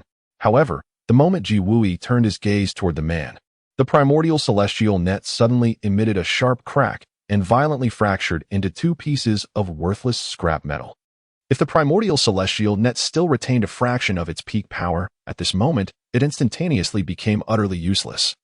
With even the residual energy from the Age of Decline completely obliterated, all the ministers of the Divine Court standing by were filled with terror.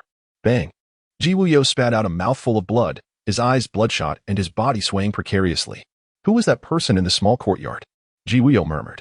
The high priest, witnessing the injury inflicted upon the Divine Lord, immediately procured a millennium-old precious medicine to assist in his recovery, yet it proved utterly ineffectual.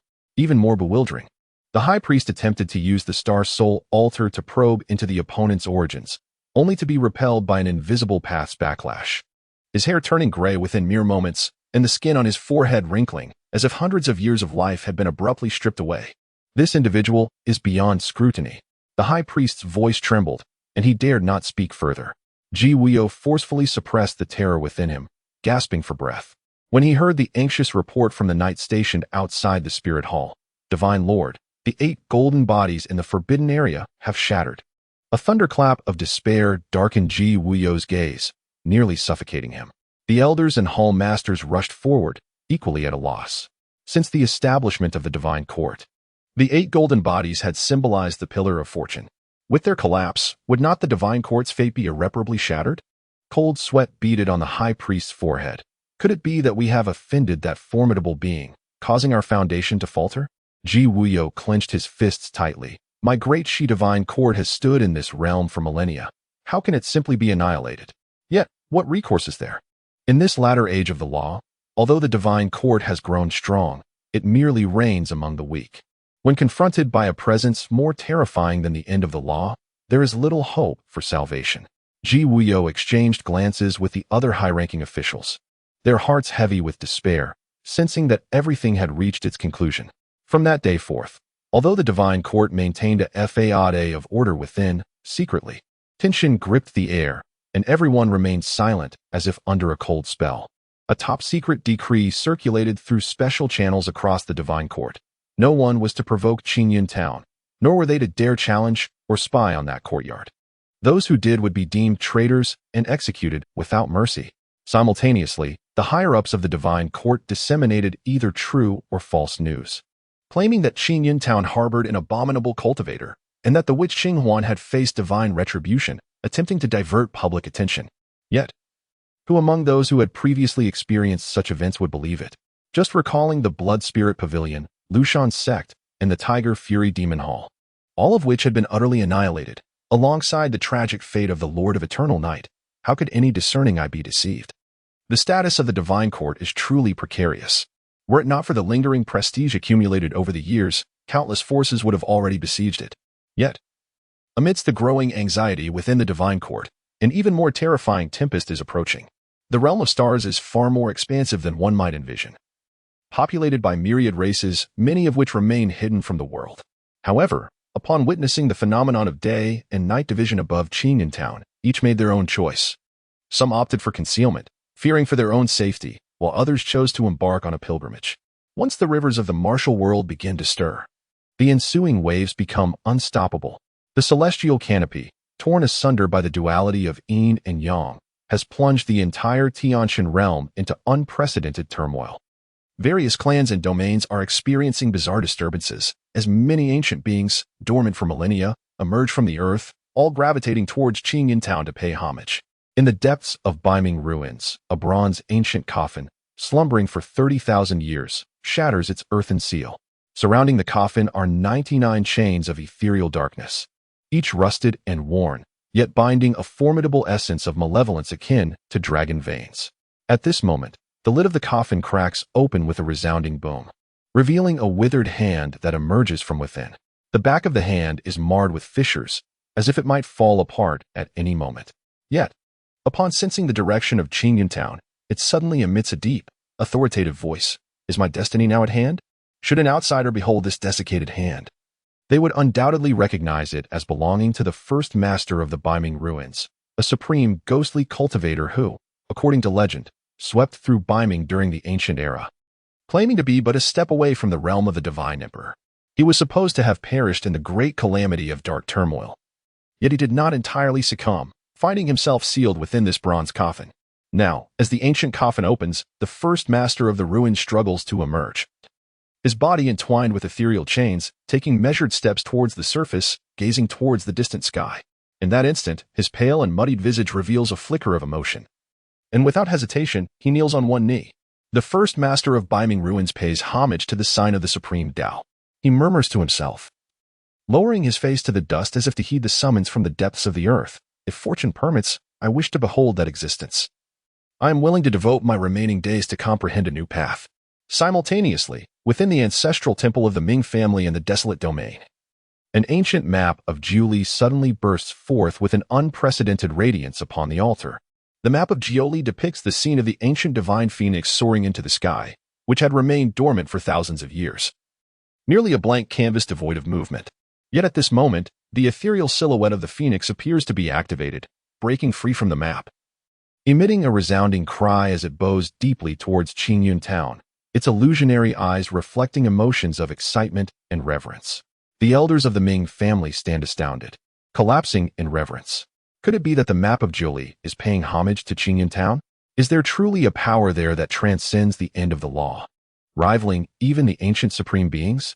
Though fear lingered in their hearts, curiosity and a yearning for enlightenment drove them to action, eager to dispatch the talented members of their clan to embark on a pilgrimage. Even at the cost of their lives, they sought to seize an opportunity. In the mortal realm, where myriad realms converge, submission is a common state of affairs. After all, the strong remain strong. Who can guarantee their survival before the new order takes shape? A series of shocking events unfolded. The master of the heavenly mechanism pavilion, in pursuit of the secrets of Qingyun town, expended a millennium of lifespan to glimpse a hazy image within the heavenly mechanism mirror. A man in simple garb plucked a withered blade of grass in a small courtyard. In an instant, the source of the dark turmoil was torn apart as if made of paper, revealing boundless stars and resplendent light. The master of the heavenly mechanism pavilion spat blood and fainted, unable to utter a word. Upon regaining his senses, he could only utter a few words. The sky has fallen, the sky has fallen. Thus, countless cultivators, filled with a fervent desire for truth and rebirth, set forth towards Qingyun town.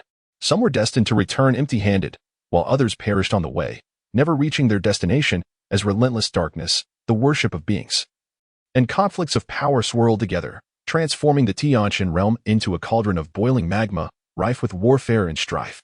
However, a multitude of experts eventually arrived at the outskirts of Qingyun town, their hearts brimming with awe and excitement.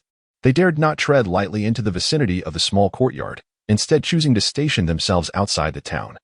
Bowing from afar and repeatedly uttering phrases like "I pay my respects, Venerable One, I seek fate, and I seek the Tao," gathering a crowd of over 10,000, who knelt daily in devotion, awaiting any command from that one. This magnificent scene came to be known as the beginning of the pilgrimage of the myriad clans. Yet, the occupant of the courtyard made no effort to engage with them. The small courtyard remained tranquil, with a group of rabbits occasionally gathering around the girl's feet. While she leisurely practiced her palm techniques, tended to her plants, and fed the animals, seemingly detached from the vast currents of the outside world. Of course, no one dared to approach within several paces of the small courtyard. Those who did would encounter an impenetrable barrier that appeared gentle yet was unyielding. The barrier did not harm the innocent, but if anyone harbored ill intent, it would retaliate mercilessly, leaving the offender with broken bones. The scene of the myriad clan's pilgrimage resembled an interminable wait and trial. Some outside the town endured hunger for days, afraid to step forward in search of food, reduced to praying for miracles. Others, in impatience, attempted to breach the barrier with secret techniques, only to be repelled with great force, narrowly escaping death. Most were left to patiently await the occasional favor from the esteemed figure, knowing that even the slightest gesture could elevate them to greater heights. Meanwhile, the ordinary residents of Qingyun town were deeply impacted during this period. The small town had become a gathering place for powerful beings from various clans and formidable solitary cultivators. And even more astonishing were the ethereal figures of divine beasts that frequently appeared on the horizon, seemingly in worship. Even the dullest among them recognized that this place had transformed into a new sacred ground. Many townsfolk were deeply concerned, after all, with so many powerful beings surrounding them. What would happen if one day blood were to wash over the town? Since the demise of the Lord of Eternal Night, no one has dared to stir chaos within the confines of Qingyun town. Surprisingly, the entire town has become remarkably safe, transforming into a rare sanctuary of peace in a world devoid of magic. Many express their gratitude by placing memorial tablets in the dilapidated temple, quietly murmuring the names of immortals or divine beings, beseeching them to refrain from causing any disturbance. As night falls, an eerie silence envelopes the outskirts of Qingyun town, with only the flickering shadows cast by the campfire remaining. Envoys from powerful factions or minor sects continue to humbly prostrate themselves in earnest anticipation. Some, unable to endure the wait, shift positions, yet they remain vigilant day and night, fearful of missing any opportunity. Days passed without a response from the secluded courtyard, until one day Wang Zhu unexpectedly emerged from within, accompanied by Qing Huan.